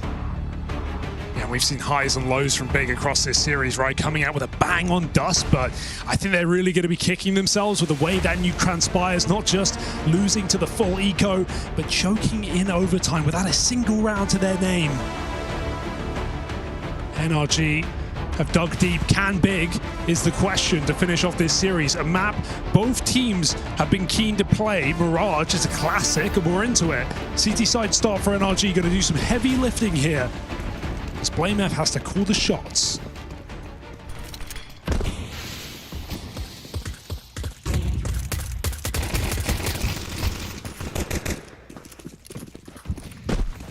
Yeah, fast in out towards middle. One man here in the connector, they've walked right by him. Sonic's phased the smoke, got behind enemy lines, and now he has multiple kills right here and up for the taking. That's too quickly from Sonic, and that throws this whole thing in a disarray. They try to chase it into the crossfire. Now it's only Faven. Bomb lost, under control of NRG. For a team that struggled in these pistols, they've got this one dead to rights. Locked in. We're going to see a brawly game, I think. That much is clear here on Mirage. Big looking to play fast. And NRG, it's NA on Mirage. Bound to be exciting. Even a map they took over FlyQuest as well in those BO1s. For Big, it's their first outing at the major on this map, and it could be their last if things go wrong. We got a force buy in the second round with no bomb plant. Set call here for Big. Is it desperation or preparation? Smokes go over the top, and we've got a quick A-pop. Oh, that's a good way for it to start. One to the dome for Grim. That forces you to be a bit more passive here, just giving up the bomb site. This one's going to come down to a retake as Big try and play for CT. This is their post-plant, and they're not able to get the space. Locked out, break on the smoke, very well timed. BlameF doesn't have time to get that bomb planted, no one did. And so Big trying to set themselves up to close the round out as Spawn end up giving it away. This is what I mean when I say it's going to be a brawly, chaotic game, right? Big force buy with no plant, do a set call, get the entire A site, chase Spawn. NRG don't even wait for a bomb plant. They force that site retake back in CT. Great flash, and NRG just playing catch up here on that A site, able to wipe the board. That bomb gets lost in this fight in Spawn. So there was no way back into the round there for Big. Yikes. And the whole time, in the back of your mind, you got to fight that feeling that you threw away your best chance on Nuke. This could have been done. Big could have been in the shuttle back with stage 2 BO1s to think about tomorrow. Instead, NRG are giving themselves reason to believe.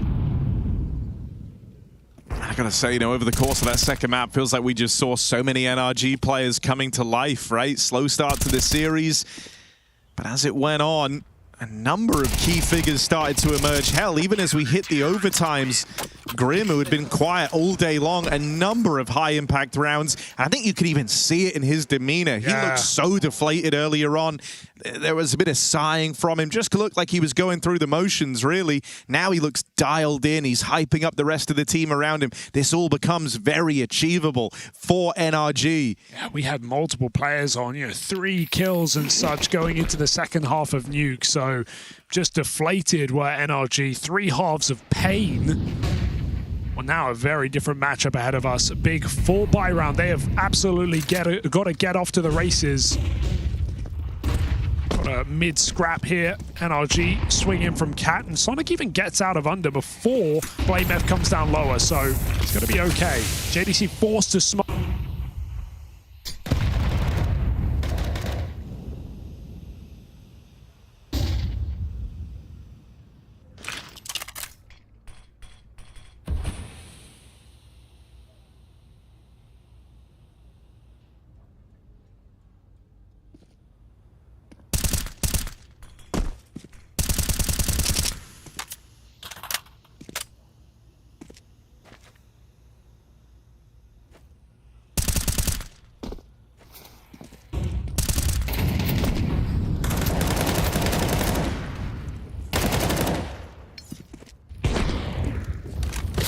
Is again delivered an impactful double, but Big have the sight. And they're going to have the Grix AWP in a post plant. BlameF coming to terms with the fact that he's got to be the guy to get that bomb planted. Get an AWP in the post plant like this. This is where Grix is meant to shine. He's trying to bring the fight to market, and this is what OC is holding for. Or at least he was. Now off the angle. OC gets back on it in time. And now we look at BlameF. What's he capable of? Shut down straight away. NRG still flawless on the CT side. I felt like Grix made the right move to be patient in that position, but he hears players fumbling through the market, and it's that re-peek into rifles where the AWP takes him out. Unfortunate for Grix. And yeah, you got to give it to Nitro again. This double kill on short, not an easy couple of fights, but he was the one guy who showed up on Dust 2 and delivered impactful rounds. He's absolutely put his best foot forward today, has Nitro. Big have shown to have a bit of a problem in closing out games, right? That's been the story for this squad as to how they even got to this position. Number of close matches in there, ones that come down to the wire, come down to a couple of rounds, making all the difference. And that's already sold them onto a third map. This one's a non-starter thus far. Another opening for NRG to work with. These type of openings, something that Grim didn't start providing right till the tail end of Nuke. Shut down after the first, but OC is going to make up for it. Advantage maintained. Sonic nearly caught in the open, somehow escapes death. Oh, he's done it twice over. They just can't kill this guy. Running around the map. Light speed. So OC still back in spawn with no smoke down. Big have to cross past this AWP. He's going to back up, wait for his team. Sonic swings out. They have to trade that kill, and a valiant move for Sonic to sacrifice. Look at Nitro as well on a big boy flank. Okay. You don't feel so bad about giving up this bomb plant, knowing that you've got this ace up your sleeve. Nitro round the back. Leaves it just on Favin, and he's seen him. They know they've got him trapped. Nice and easy for Nitro at 9-1. Yeah, sensory overload there for Favin. He wants to get out of position, but Nitro's just bursting him from ramp, keeping the pressure on. Captain carrying right now on CT Mirage. This is a 5-0 start. Big definitely getting shaky right now. Timeout comes in. But man, can't help but feel their best bet was on Nuke. As NRG storm ahead. Nice, Mike. Good comms. Nice. And NRG have stayed very calm across this series. At times it felt like their detriment. But right now, keeping cool heads and prevailing in this third map to make it to stage 2. I think the other thing that just feels a little stressful here is not only is this a map that NRG have had a good amount of reps on, they played it once at the major already. For Big, they haven't, right? They've had reps on it leading up to this event, but it hasn't crept up for them at the major yet. And even that can add even more uncertainty around this third map. The idea that you're taking to it for the first time in Cologne.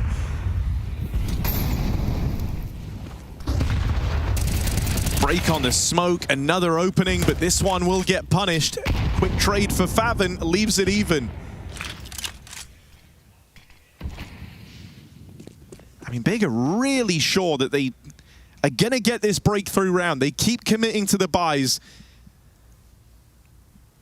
So something's got to transpire. They head into this round limited util, a little limited in terms of the firepower too, with a couple of players taking the downgrade onto the Galil, because they're just desperate to put something on the board. 2 smokes and a few pockets full of flashes. That's what they've got to work with. Now they're expecting that spot from Grim to have led to a rotation, some type of reaction out of NRG. And they are right in that. There were 3 players over at this A site, but as time's elapsing, Big is starting to, or NRG rather, is starting to have a change of heart. Bro holds on for any attempt at a window boost to crawl in towards spawn. That's not the case. It is this B finish for Big Clan. They're going into Nitro, sitting top of the charts for NRG. You almost wouldn't expect no one in apartments, but Nitro's got to keep his head looking at that site, crossing in with a bomb. He drops it, and he lives to tell the tale. This sets up a perfect retake position here from NRG. As Big are left with Blame in middle. Faven's got to take matters into his own hands. Massive frag. No one's planting yet. Gonna have to get that bomb down.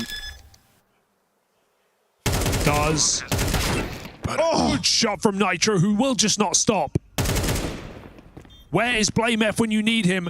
Covering on short side. Nitro's the shield. He's the sword in this. Nitro with a stellar 3K. And look at that big beaming smile. The captain with a couple of really high impact rounds. Unreal to get this out of Nitro in a third map of a stage 2, but this is the experienced player. This is the Cologne winner, Grand Slammer for NRG. And he's absolutely giving everything he's got to take NRG further than this roster has ever gone at a major. Never made it out of stage 1. And just look at the position Big are in, right? They've got the max loss bonus. That's the only thing they have to work with. So it's just buy after buy after buy. This means we're seeing Grix without an AWP in these rounds. He hasn't got to wield it. Constantly hamstrung by the money. Just desperate to finally get something on the board. But there's a world where that never happens. There's a world where Grix doesn't get to play with his weapon of choice on this T side. Oh dear. Missed window smoke and the nade lands in Blame. Grim's in trouble. Break on that smoke. No way he gets it! Running through Palace. Kim Grim taking one with him. Bro double up as they pop through ramp. And Grim is keeping pressure on. JDC is getting run at. Welcome to North America. NRG, no respect for Big Clan right now as they gun them down here on Mirage. What a shocking display from this North American squad. Ready to write them off after Dust 2. They are running it towards Big.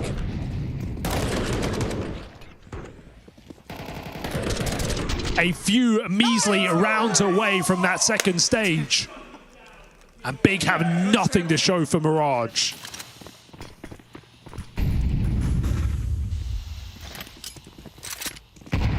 They are over halfway there. And it's all happened so quick. 12 minutes. That's how long it's taken to put NRG in this position. Yeah, what a roller coaster of 12 minutes it's been for Big, right? Just moments ago, it felt like they were going to stage 2. And now, that is all forgotten about. It is brushed aside. You might have had all these plans, all these ambitions for just how far you could take this new look big project that grinded to get here. And then it's all come crushing down around you. Looking like another super clean round out of NRG versus the Pistols. Multiple players sitting with only 1 death. Big have barely made a dent in this game. Yeah, there's 2 kills on 4 players, 3 on Faven. Absolute disappearing act out of Big. Nitro is out fragging the entirety of Big combined. Oh. You can't beat experience. tabseN taken second in a Cologne. Nitro's taken a trophy. And right now, as they're barely fighting for survival, here at the bottom of the first stage of this major, it is NRG who are walloping Big. What a devastating way to exit the major this would be for Big Clan.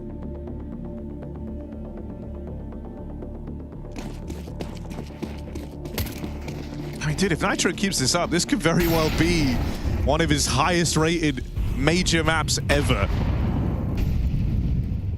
12-1 and paramount to the success of NRG. You remember back at Budapest when Daps did exactly that as a stand-in for this very team? Coach had to run it back, put on a masterclass. Right now, Captain is back in NRG and he is making it known to Big.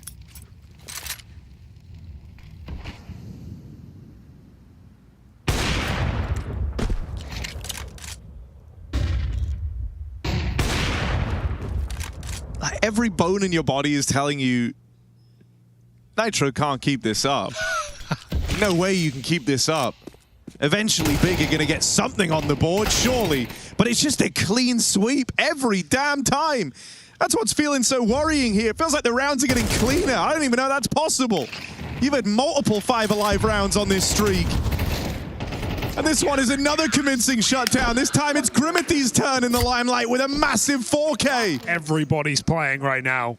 Everybody is showing up. And Big,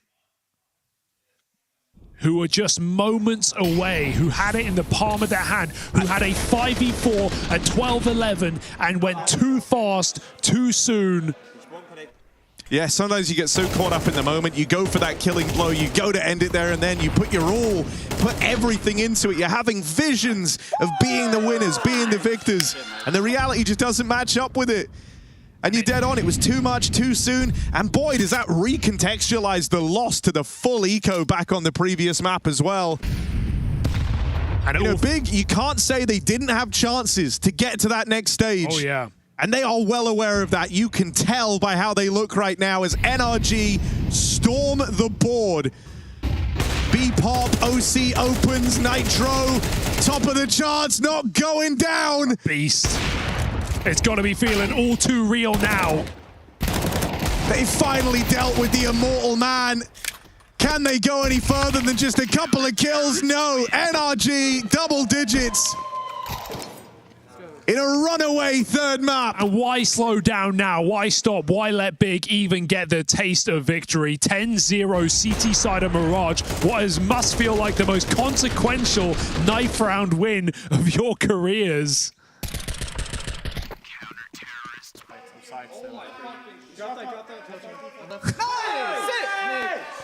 And here they go. Another gun round for Big. Another swing at the king.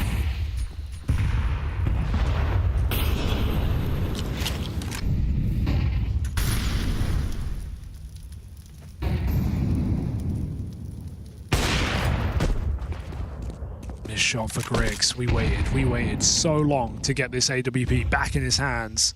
And that was his opportunity right there.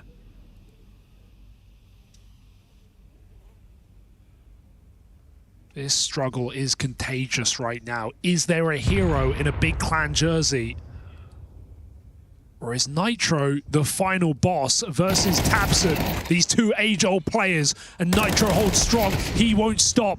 More damage done to Blame. Finally put down 16-3. They go for B.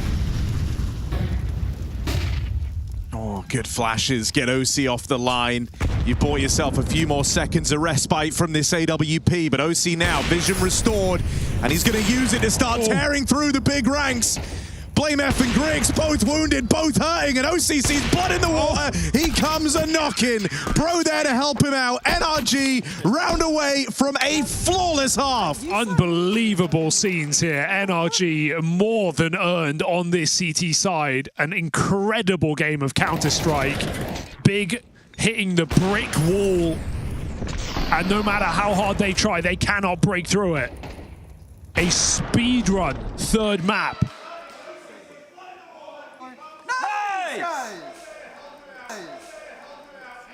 And Big go for one more A execute in what has been a roundless half of Counter-Strike, and it doesn't feel like it's about to change. I mean, Grim's recovery needs to be studied, man. Guy was missing all the way to the final few rounds of map 2. Been a big threat here, though, hasn't he? Bomb plant for Big, but they're quaking in their boots. They know that 12 rounds for NRG is right there, and they're a man down. Given a bit of time to get comfortable, they'll get out towards CT, but there's flashes. Nitro makes sure of it. Hands one off to OC and tells him, watch this, set me up.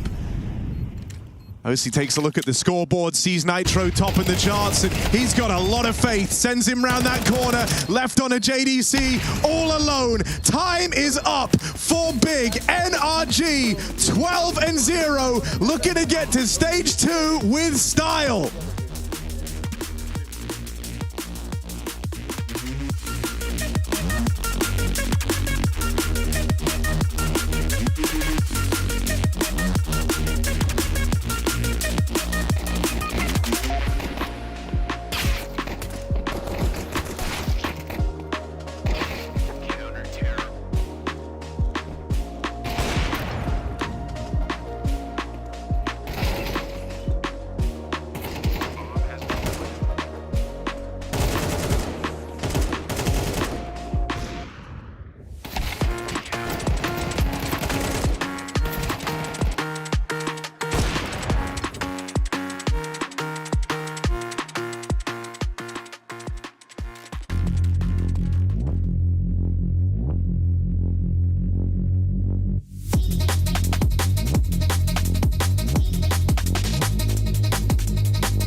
Stewie's on his own, but look at the time! Look at the time, there's 7 seconds of blood at bomb! They're trying to build pyramid, but there's no more play! Stewie's won the round, we go to overtime! I'll call it. I'm holding wider, guys. I'm holding wider. Flash. Flashing in front. Burning, burning default. Flashing again for you guys. CT, dead, one more. Drops last. Holding him. Missiles. Nice, guys. Let's fucking go. Nice. Best CT side in the world, baby. Holy, I leave one round. Hopefully we can get it. Hello. How do we get it, Damien? Yeah. Big ain't even dead yet. NRG ready to dance on their graves. Did you get the 12-0?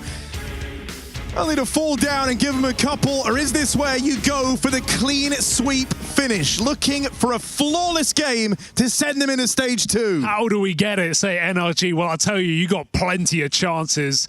Triple A setup here from Big in this site to save face, but you ain't saving this major stage. NRG coming in with this exec. Util in. Smoke in the way, slows the roll. tabseN's going to open. For NRG, the objective, get the 13-0.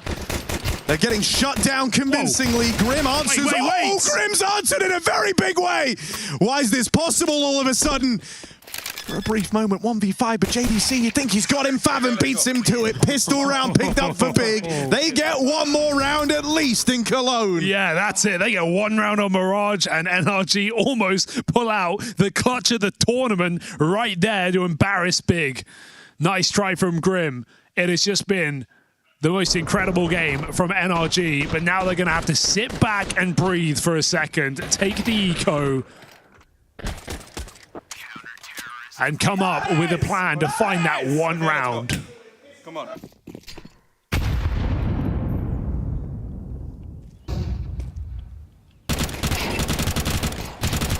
Team killing this one. Give Big anything they can take.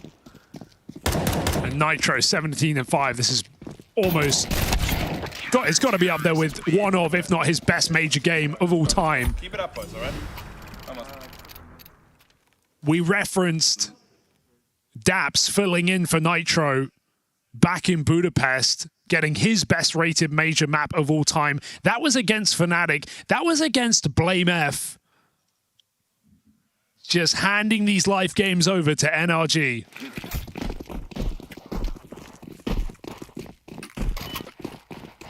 Full gun round now.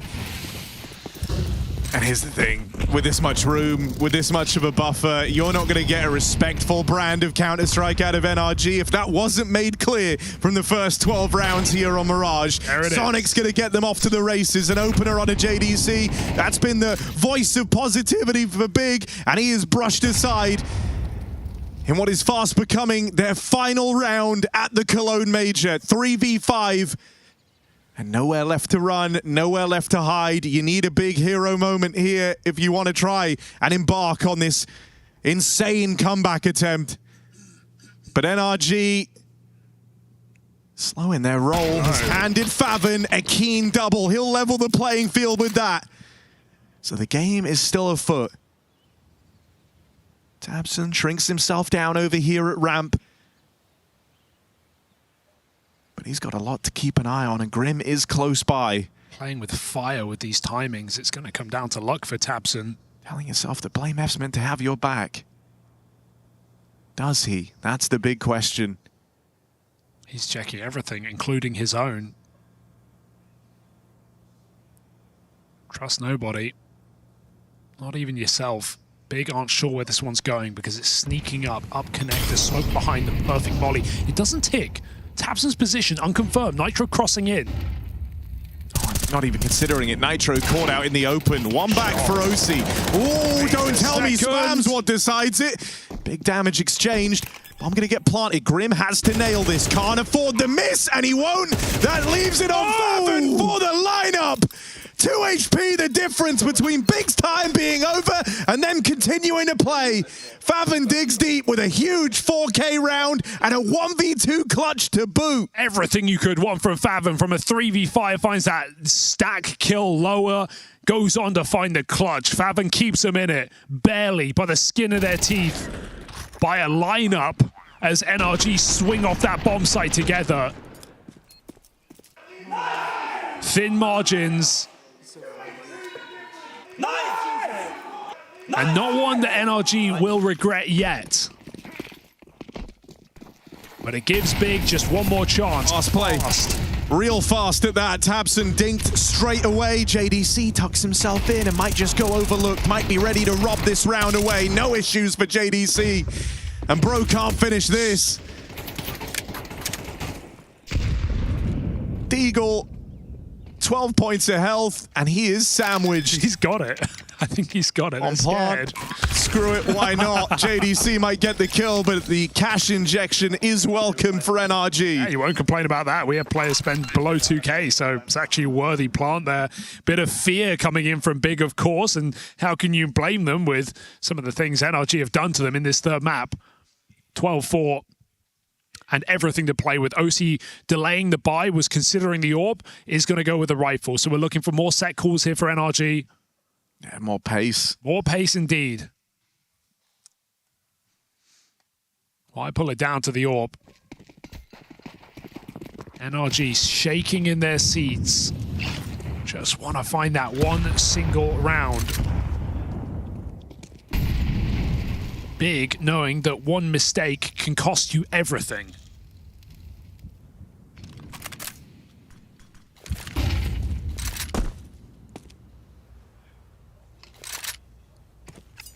It's going to get tighter here for NRG. They deposit Bro behind the boxes.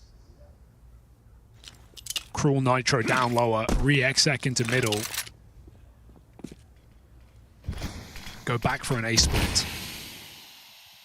To Big's credit, with all the fast rounds they've had leveled against them on this T side thus far, they've done well to hold on to their util, man. Minute left on the clock, and you still have full belts on 3 players. Only just going to start working through some of that now.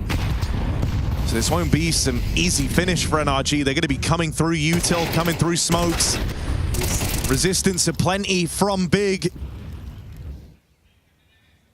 And this is a rough position, 3v5. Third man rotates over towards A.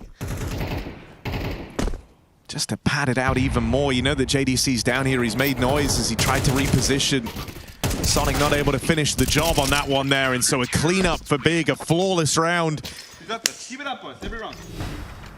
Well, it would be. JDC's still believing. It would be choke of the century. I mean, no one can deny that. It would be the impossible game to lose. So let's call a timeout, shall we, and get our heads strapped back on straight. No one's ever won 12 rounds in a row on CT side. I think it's losing from 12-0. I think that hurts more. You're really buying into this early, aren't you? No, I'm not. I'm just joking. You know, there's always a chance, Harry. Otherwise, why would they call the timeout?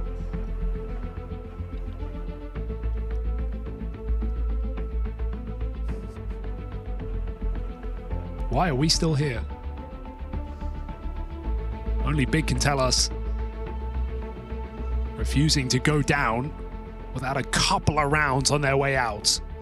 5 in a row. Big have been the guys struggling to close games. You can't tell me they're the ones that are going to pull this off. Nah, they'll lose 13-11. 12-0 down, 5 rounds to the good on this CT side, but it is a marathon, not a sprint in this position. First stretch won't come to matter if you end up losing it in round 23. You've got to be flawless on this CT side. Not a T-side round has been won yet in this series, in this map, sorry. NRG look to break that right now with this A-pop. Grix missed shot. Get that ramp control. It's a good couple of nades here, but NRG are flooding out. Just late in the day, every missed shot, every miss of any description, whether it's with util, whether it's with bullets, they all feel like they matter. You don't know when's going to be your last chance to play, but that's a nice double from tabseN. I'll at least keep things in check here. CT post plant for NRG. Strong position. With a smoke down to slow this retake, this is problematic for Big. I'm shocked they're going through this. They could have gone jungle. Is this a decision they'll regret? Coming in together, Nitro trades places in the smoke. He's playing the clutch. Nitro through as Big position revealed by the spam. They can get on that defuse right now. This should not be possible. The stick is on, and Favin's got that cover, so a triple out of him combined with Taps' double. Big are halfway there.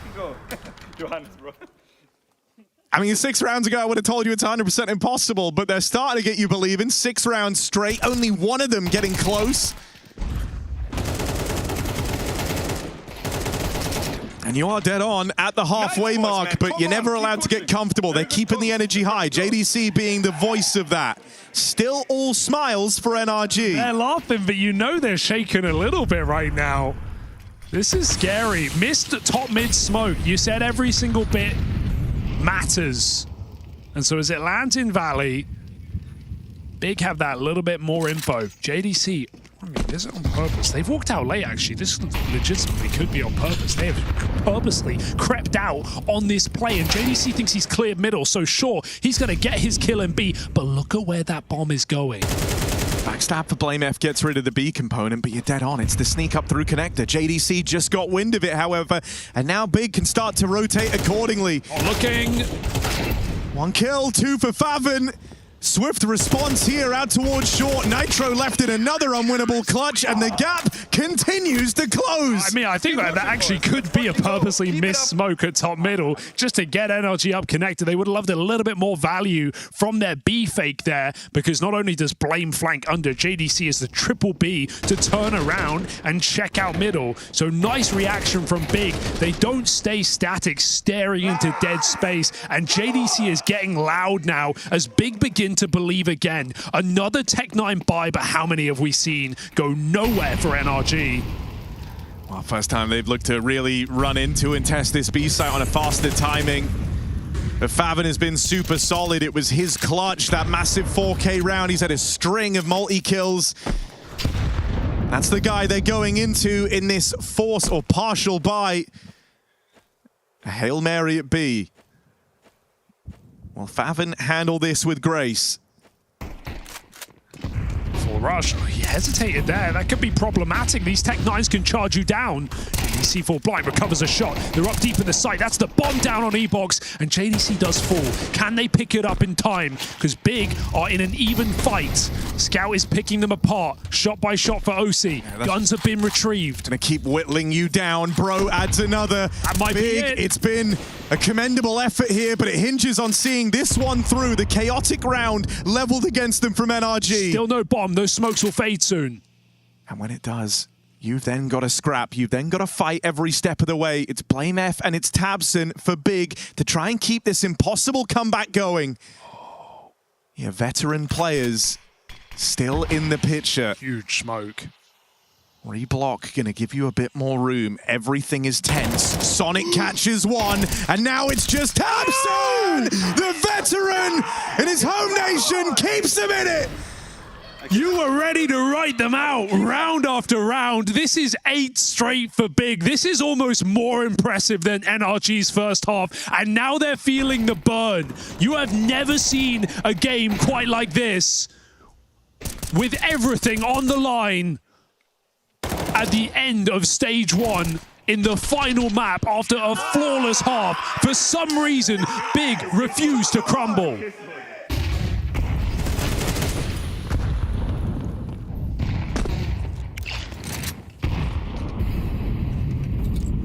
For Big, they start to hit that flow state, man. Everyone on the team is believing that they can do this, because 8 rounds ago, I think you were just saying it to yourself, because it feels like the right thing to do, but now you've really bought in. Now you're believing that this is possible.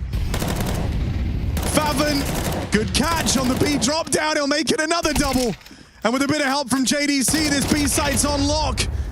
OC left as the last man as rounds just continue to go by. NRG still no closer to stage 2. This is devastating. This is absolutely horrific right now. This is going to be possibly the worst choke of all time if NRG cannot close this game. You could not have more opportunities. You could not have more on the line right now for this organization. Big back at a major after missing the last 2. NRG, perpetual stage 1 team. Last 2 majors, lost this very game in 2-2.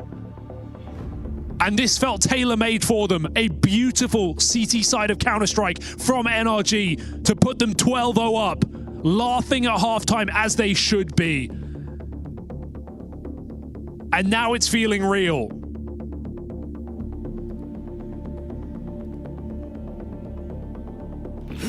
Griggs has 6 kills, and Big is still doing this. Rookie at his first major, and they're showing him what experience does. Can he hit his shots when the round calls upon him? Another B attempt for NRG. These rounds are going quick. Favon, another opening, lives to tell the tale. JDC, his wingman in these B holds, comes back to help him.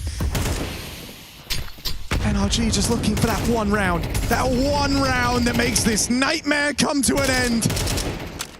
Will this be the one? Oh no. Favon and JDC don't seem to think so. It's another shutdown over a B, and they just keep going for it. The madness continues over and over again. These B hits and the same result every damn time. Double digits for Big is right round the corner. Bro cannot win this 1v4. Nitro's not in Liquid anymore, but Big are bending him over, and that ain't no Heimlich. 10 rounds straight. Bro has to save. Another chance for NRG to catch their breaths, but have they not had enough? JDC, phenomenal recovery. Him and Favon lead the way. Dude, it's so impressive from JDC. This is, you know, he's been the hype man. He's been the guy trying to keep the whole team first in check. round. But bro, like he's had some really rough games at this major. He's banked it all up. And now looks to try and do the impossible. Dude, no matter who loses this game, it's going to be the worst night of your life.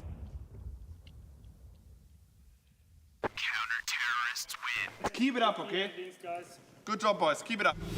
They're not even celebrating anymore because they know this job is not done. They will only celebrate once that overtime comes through. Because for now, Big have a job to do. That is 3 timeouts down now for NRG. No more breaks in this train. And why would Big give them any more? Everything has gone to plan. And these rounds have not been particularly close. Came down to 1v1 with Tabson and another from Favon.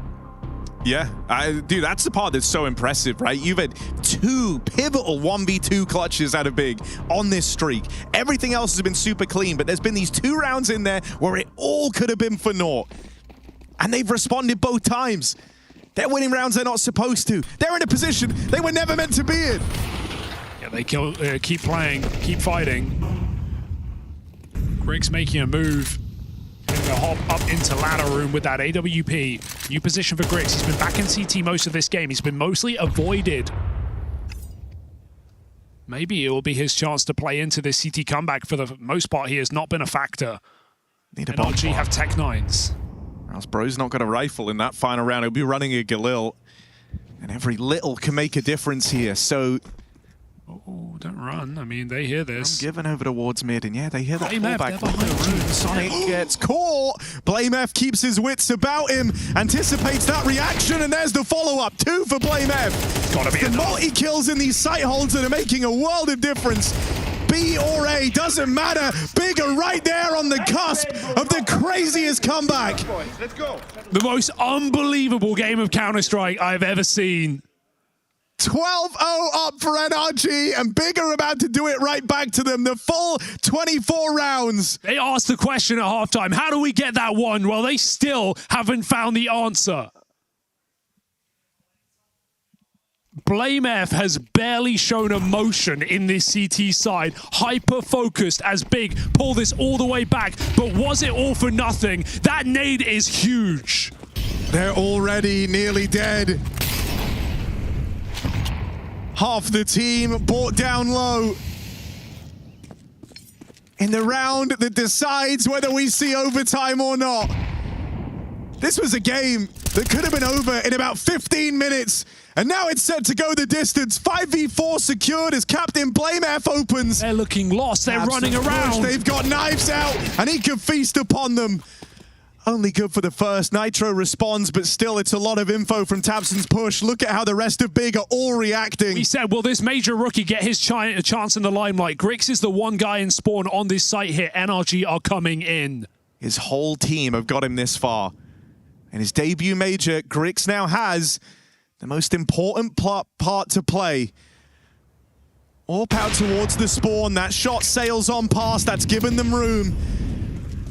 NRG play it forward. Big up until now have been riding this crazy high, this ethereal high on the 11-round streak, but this is where there is a tremendous amount of pressure. They cannot fumble the 4v3. Backstab on the cards for Faven, and as he plays it forward, he's ready to rip this one away from NRG. Overtime is right here. No T-sides on Mirage for either squad as Big go 12 in a row to lock in OT. The most unbelievable comeback of all time. Big from 12-0 down. This game was done, but the German squad show big dick NRG. This has literally never happened before. And NRG, they've got to be cooked. That's the thing, momentum matters in a game like this. You're not going to go onto the CT side and guarantee run back your flawless half. You don't have that respite anymore. Big, they get the easy time of playing on the side they're on. They've got wind in their sails. They are gunning for stage 2 after all. Opportunity to represent the legendary German organization, the most legendary German player we still have in tabseN. It felt like it was a fleeting prospect after the choke on Nuke.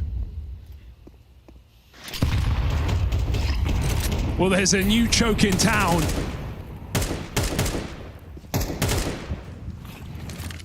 There's overtime where anything will change. Does this continue to be a game of only CT-sided rounds? Big hope so. It's the thing, it's like, for NRG, you can't even make the case, you know, like, for Big, they actually put themselves in a weird spot in that first half with a lot of force buys, right? Trying to force a round through, ended up costing them, didn't get to see the AWP for Grix, didn't get to see a hell of a lot. But you can't say the same for NRG. They had all these chances. They always played for the money. They always played for an edge. They really took their time to try and build this up. And so do I think anything's going to change in OT? No. Big proved that, taking that first round dominantly. Timeout burned for NRG. I mean, they had gun rounds, right? There were only 3 bomb plants in that first half. It's not in that second half for NRG. It's not like they were forcing. They were Tech 9 buy, Tech 9 buy. And right now, more dominant rounds for Big. 13 in a row. Come on! A shocking show of resilience.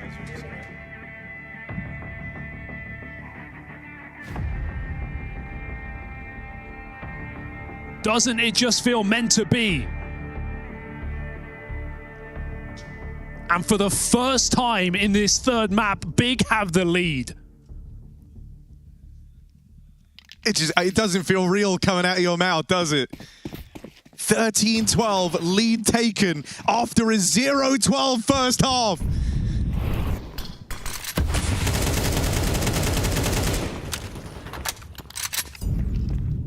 NRG must be crushed. But there's no time to think about that. There's no time to care about that. They've still got a game to play. Sonic, for what feels like the first time in forever, has found an opening for NRG.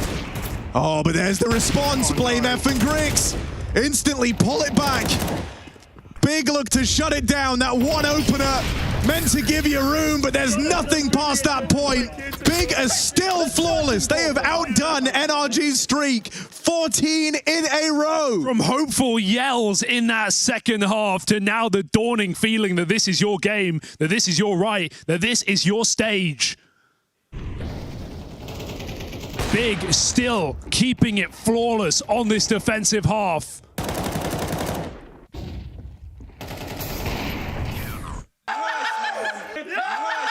Hooting and hollering. NRG is silent in and out of the server. OC's on a deagle in this final round of the half of overtime. It is first to 16 and Big are gunning for it.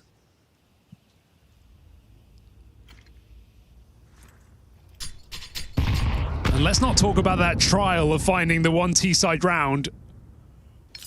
But it will be coming. You can't win a game on one half.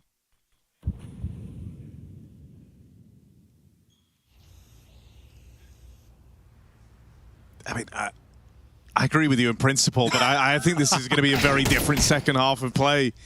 Sure. This is Big with so much momentum.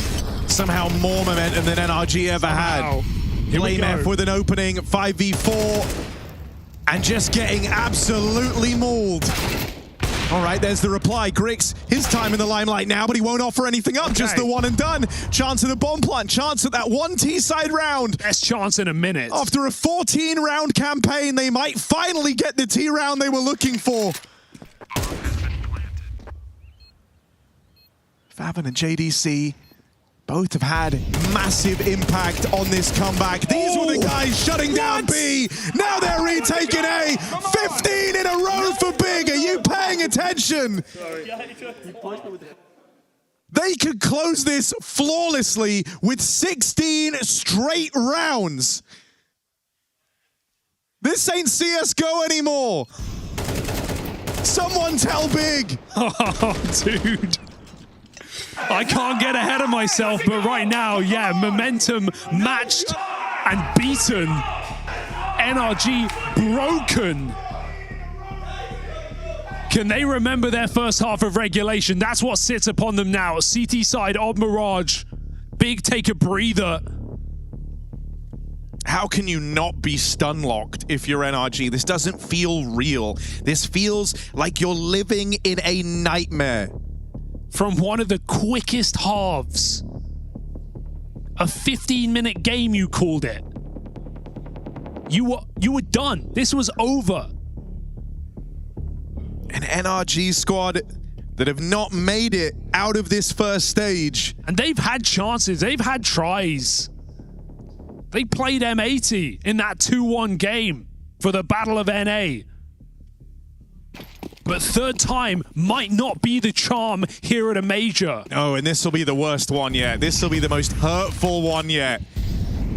This has never happened before. 12-0 up.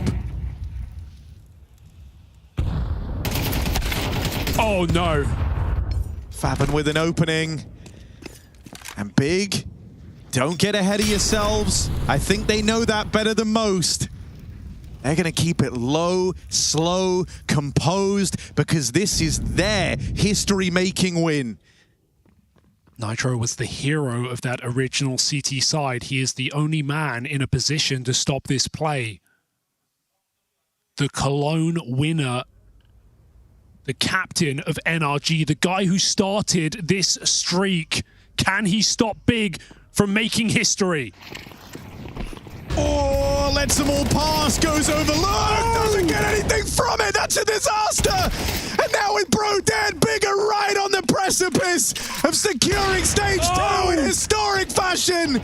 16 rounds in a row, at 0-12 down, every bone in your body said it was impossible. No one had done it before, and yet here they are. This is a big that have choked their fair share of games at this first stage, but not this one. They do it in historic fashion. 16 rounds straight.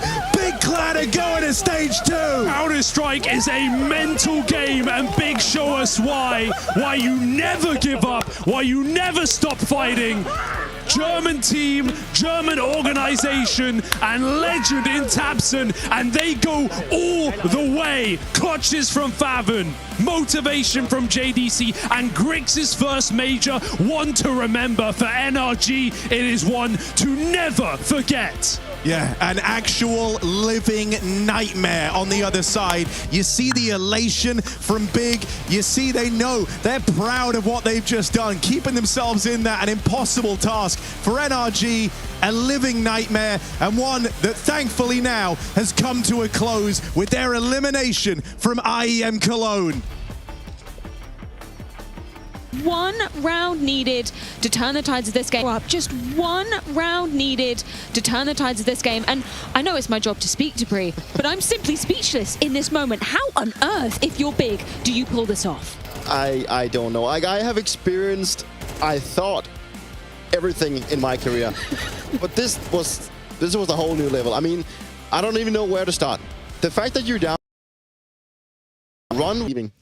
You know, like for us in TeamSpeak, it was not like, ah, guys, we got this. It was like a really flow state. We were really calm, like we were just grinding round after round. And after winning some clutches as well, I think, for me personally, after I won this B clutch, I think after I knew, okay, we have it now. Like they were really scared and they didn't plant the bomb, you know, like they overthought us as well and stuff.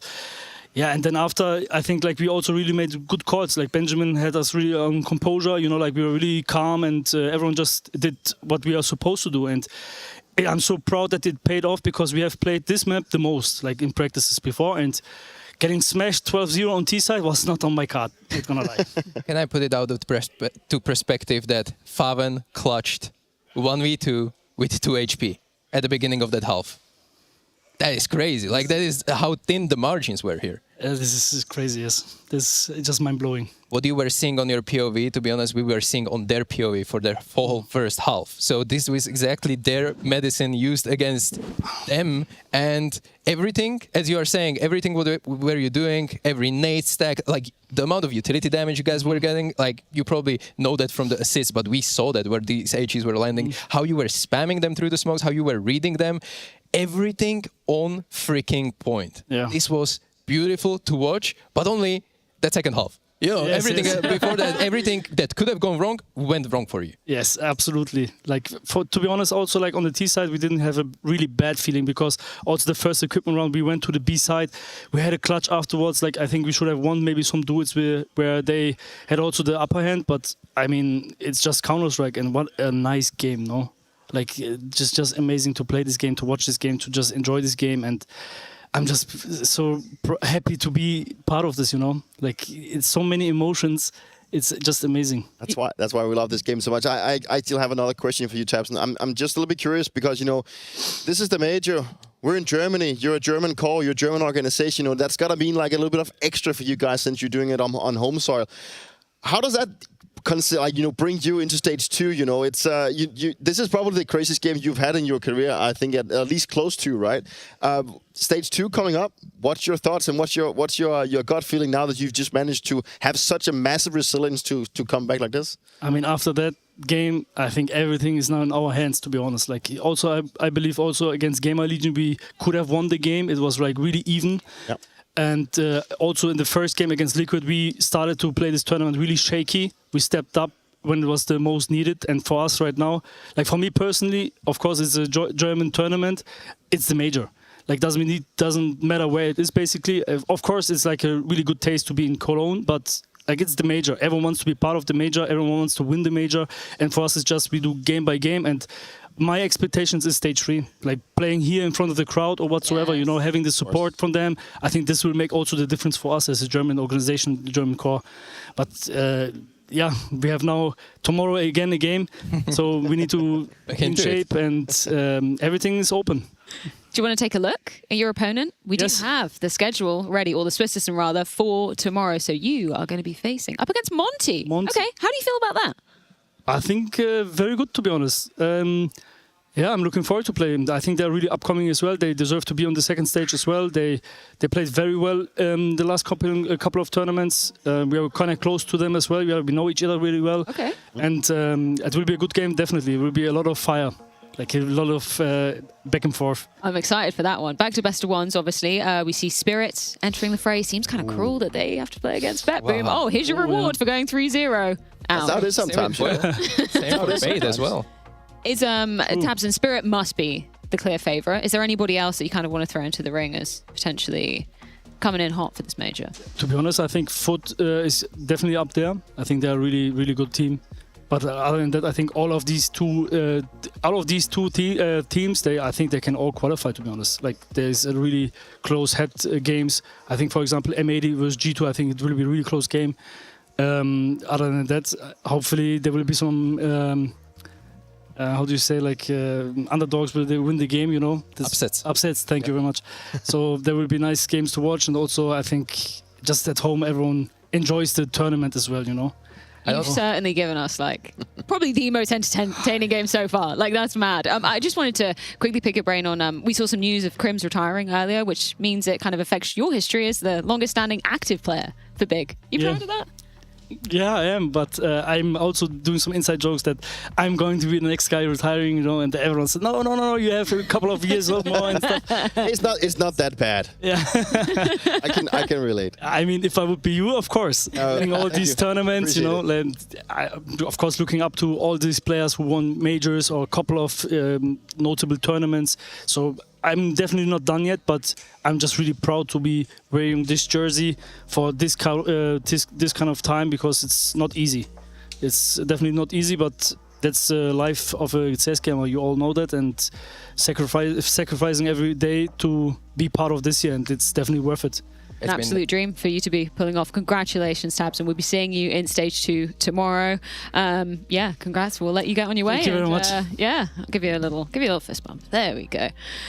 Lots of preparation for tomorrow for Tabson. Yeah, it seems kind of cool that you played one of like the longest games. Then literally, psych. Tomorrow you got your best of one laying away, but that's the major format, right? Yeah, it is. You know, it's full reset tomorrow. I mean sure. I think Big will go home. Hopefully celebrate just like a little bit, but tomorrow, whenever they show up in the studio again, it's full reset. It's back from the get-go, and it's gonna be against even better teams. But they deserve to get a beer from this one. That's for sure. If anything, I would be scared being Monte to see what just happened and being extremely hyped and knowing that if you're capable of coming back 12-0 in this kind of fashion. Holy hell, I don't want to play that team. Like, BIG just got dangerous. Yeah, you must be riding on such a high if you're Big as well in this moment. Like, surely that's going to carry over tomorrow and what, maybe even just 13 hours until you play your next game? Like, you kind of have to, right? I think the one thing that is going to be difficult for the next stage is also we're going to bring in 8 new teams that haven't played in this atmosphere now, and then you have 8 that's already played for a whole week here. You know, it's also something that's a little bit rare for tournaments. It happens at the major when you get acclimated to what's happening here, and you just kind of settle in for your emotions and your feelings and everything. I think that's the big win for the teams that has moved forward, specifically for the ones going 3-0, because they've also had time to rest and prepare and work on their map pools and everything. So there is a benefit for winning out your stage and going forward. But unless you bet Boom, and then I guess you got Spirit. Unfortunately, though, dream scenario for Big is a nightmare in reality for NRG. So let's get a few closing thoughts courtesy of them. Matchup was NRG Big, and I've got Grim here joining me on the other side of what was a crazy game, to say the very least. Grim, let's get out in front of it here, man, because at some point in this series, it was feeling good. Everything seemed to gel and mesh for NRG at a certain point, and it was like, wow, we're really going to get this one across the line. Where did it all start to fall apart for you? Honestly, I don't even know what to say right now, to be honest. I think, nothing was working on our T side. I mean, they played really good. Yeah, honestly, don't have many words right now. My mind's just fucked. This is a rough one for you. You come back year after year, major after major, cycle after cycle, and I've got to ask, what keeps that drive? What keeps you pressing forward for more? I mean, losses always suck, but to lose in this fashion is honestly unacceptable and a bit ridiculous. But I mean, at the end of the day, you can't really do anything about it now. But what keeps me playing, I just enjoy competing, and I enjoy trying to, be one of the best NACS players possible. And I will continue to try to do that, even though we lost, I don't know how many rounds on a road today. I mean, shit happens, honestly. Ironically, I did have this ready just in case. It was 16 rounds in a row, Grim. I'm sorry. It's a rough one. It'll be a game that people remember for a really long time. You want to get ahead of that and say something now? Yeah, I mean, we were feeling really good, honestly. After Nuke, I thought we were going to win for sure, and obviously we're up 12-0. I had a joke at halftime, honestly. I was like, all right, guys, all we need is win one round. And apparently that joke went a bit too far, and, well, I don't know. That's what happened. Kind of a jinx. Hey, man, Grim, commiserations, buddy. Honestly, I hate to see you go out like this. Good luck to you in NRG. Thank you. Appreciate it. Man, the gravity of the situation is just truly hitting, right? Shout out to Grim. He doesn't have to give any words in this moment, so props to him for stepping forward and saying something after what is a catastrophic failure for NRG. I'm going to obviously, I don't know, contextualize it that in CS2 Majors, right, we were looking at it and they've never progressed past stage 1. I was ready to throw all the flowers out there, say, finally, they make history. And it doesn't happen, Peter. It's just nasty, like it's unfortunately, it's probably the biggest choke that I've witnessed watching Counter-Strike. And then I think it's, I wouldn't say that NRG, they took it too lightly, because, I mean, at one point they did come to the realization that, guys, we're actually losing right now. They started to play better, but this is one of the moments where you as a player, you have to like look at yourself and thinking, as Grim just said, like, shit happens, like there's a lot of things they can go home and probably say we should have done differently, but at the moment you can't change anything, and it's about like licking your wounds now and then accepting your fate that you managed to throw this one away. And the thing that actually haunts me the most, if I were in their shoes, is that this is gonna stick with them forever. Yeah. Like, as one thing is, as humans, they will probably never forget it, but as players, this is gonna be something that the community can dig up and look at for forever, and it's they can't really change that, and that's in my book also very heartbreaking. They're gonna carry this label for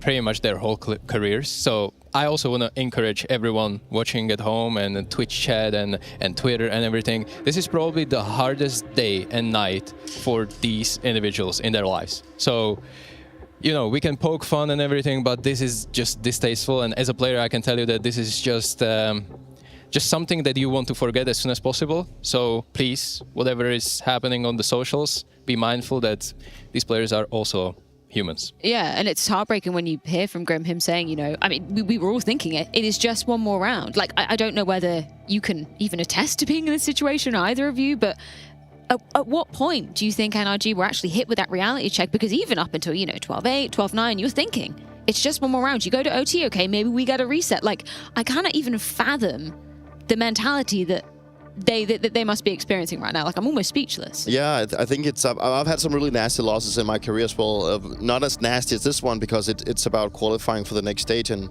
it is one round, and it is so devastating. I think when you're up 12-0, you as everyone would probably just be thinking, hey, it's just one more round, and getting that one round can be difficult, and that's what NRG proved that, right? I think it's. The closer they get to getting to overtime, the more they start overthinking things and thinking, we just need that one round. What can we actually do?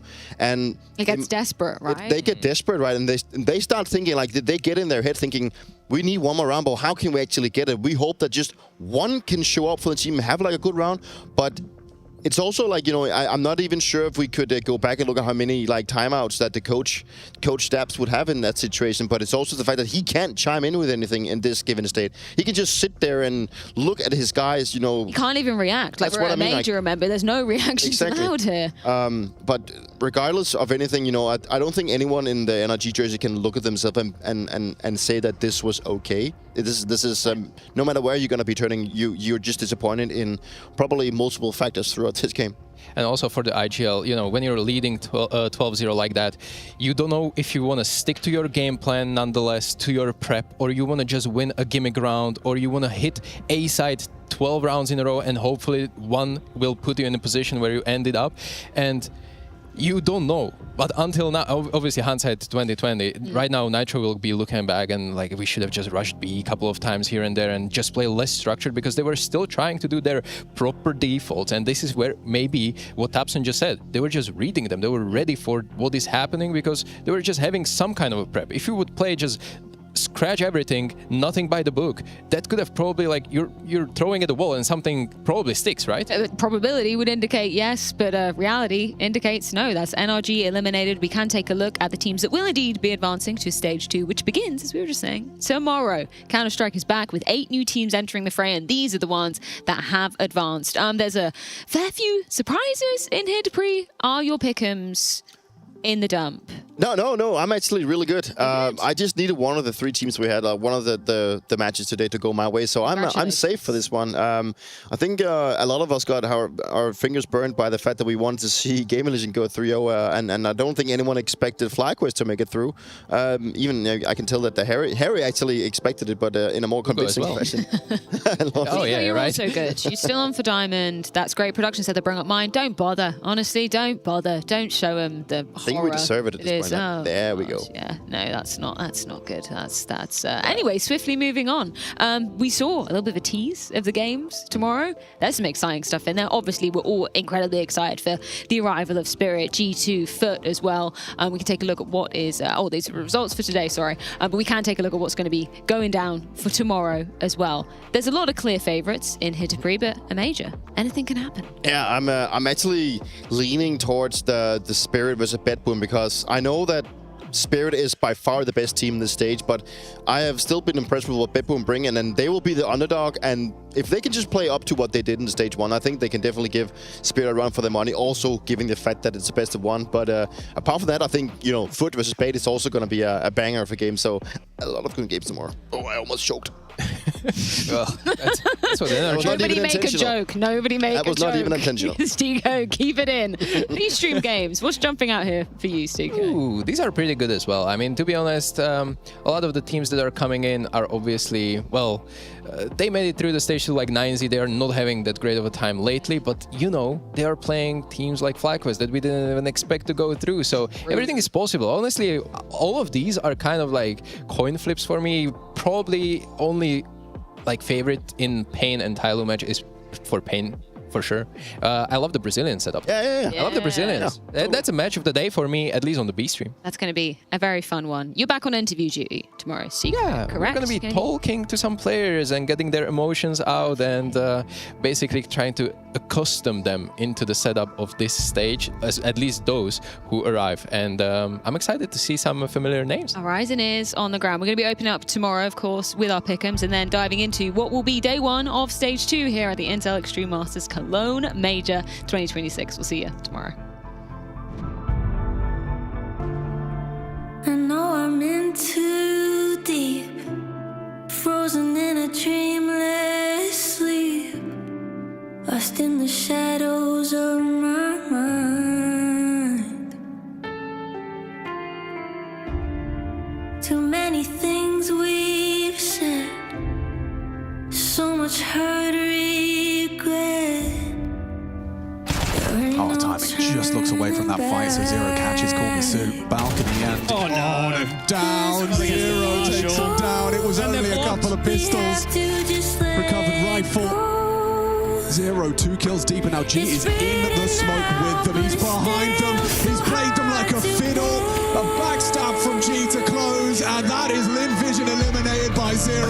When I see that look in your eyes, something in my heart cries. He's just going to go through. This guy doesn't give a damn. Perfect flash from Vexite. Triple kill alone in this bomb site. And there is nothing left for Liquid. Nothing in this map. Boys, you can't come B. Daddy's at B side, boys. Daddy's on B side. And this entire thing was kept alive with a string of clutches, but this is surely one bridge too far. And the nade will get it done. Banks it around the corner. FlyQuest go into stage 2 with their heads held high.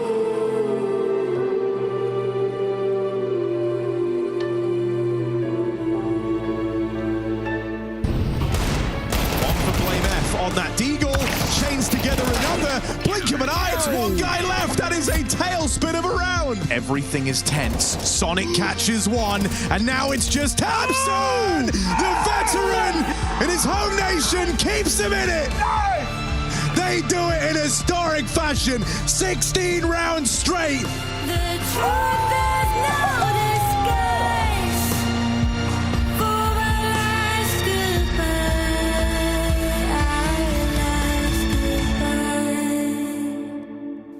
Can you say that again? How do you feel about that? Holy shit. ET language, you know? Yeah, it's looking scary, man. It's like 2 2s on the cards. Speaking of the cards, Shishi. 谢谢。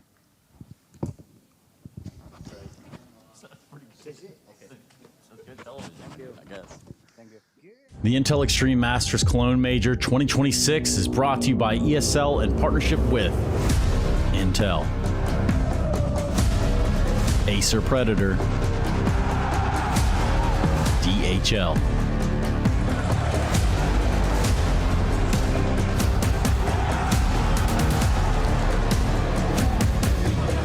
and Zoe.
Bro, you're baiting every round. Talking about? I had so many trades. You're trading anything. You're miles away. I carried you. Tell me game. One round.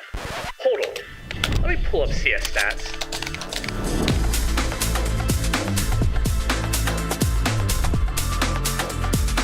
Oh, wait. My bad. You suck. Settle your debates. Search your profile on CS Stats and turn on tracking to see all your games.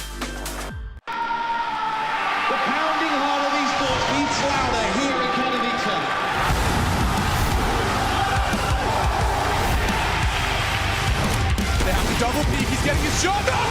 Unbelievable! Something special to throw this decoy, and that's exactly what happens. Katowice! We are back!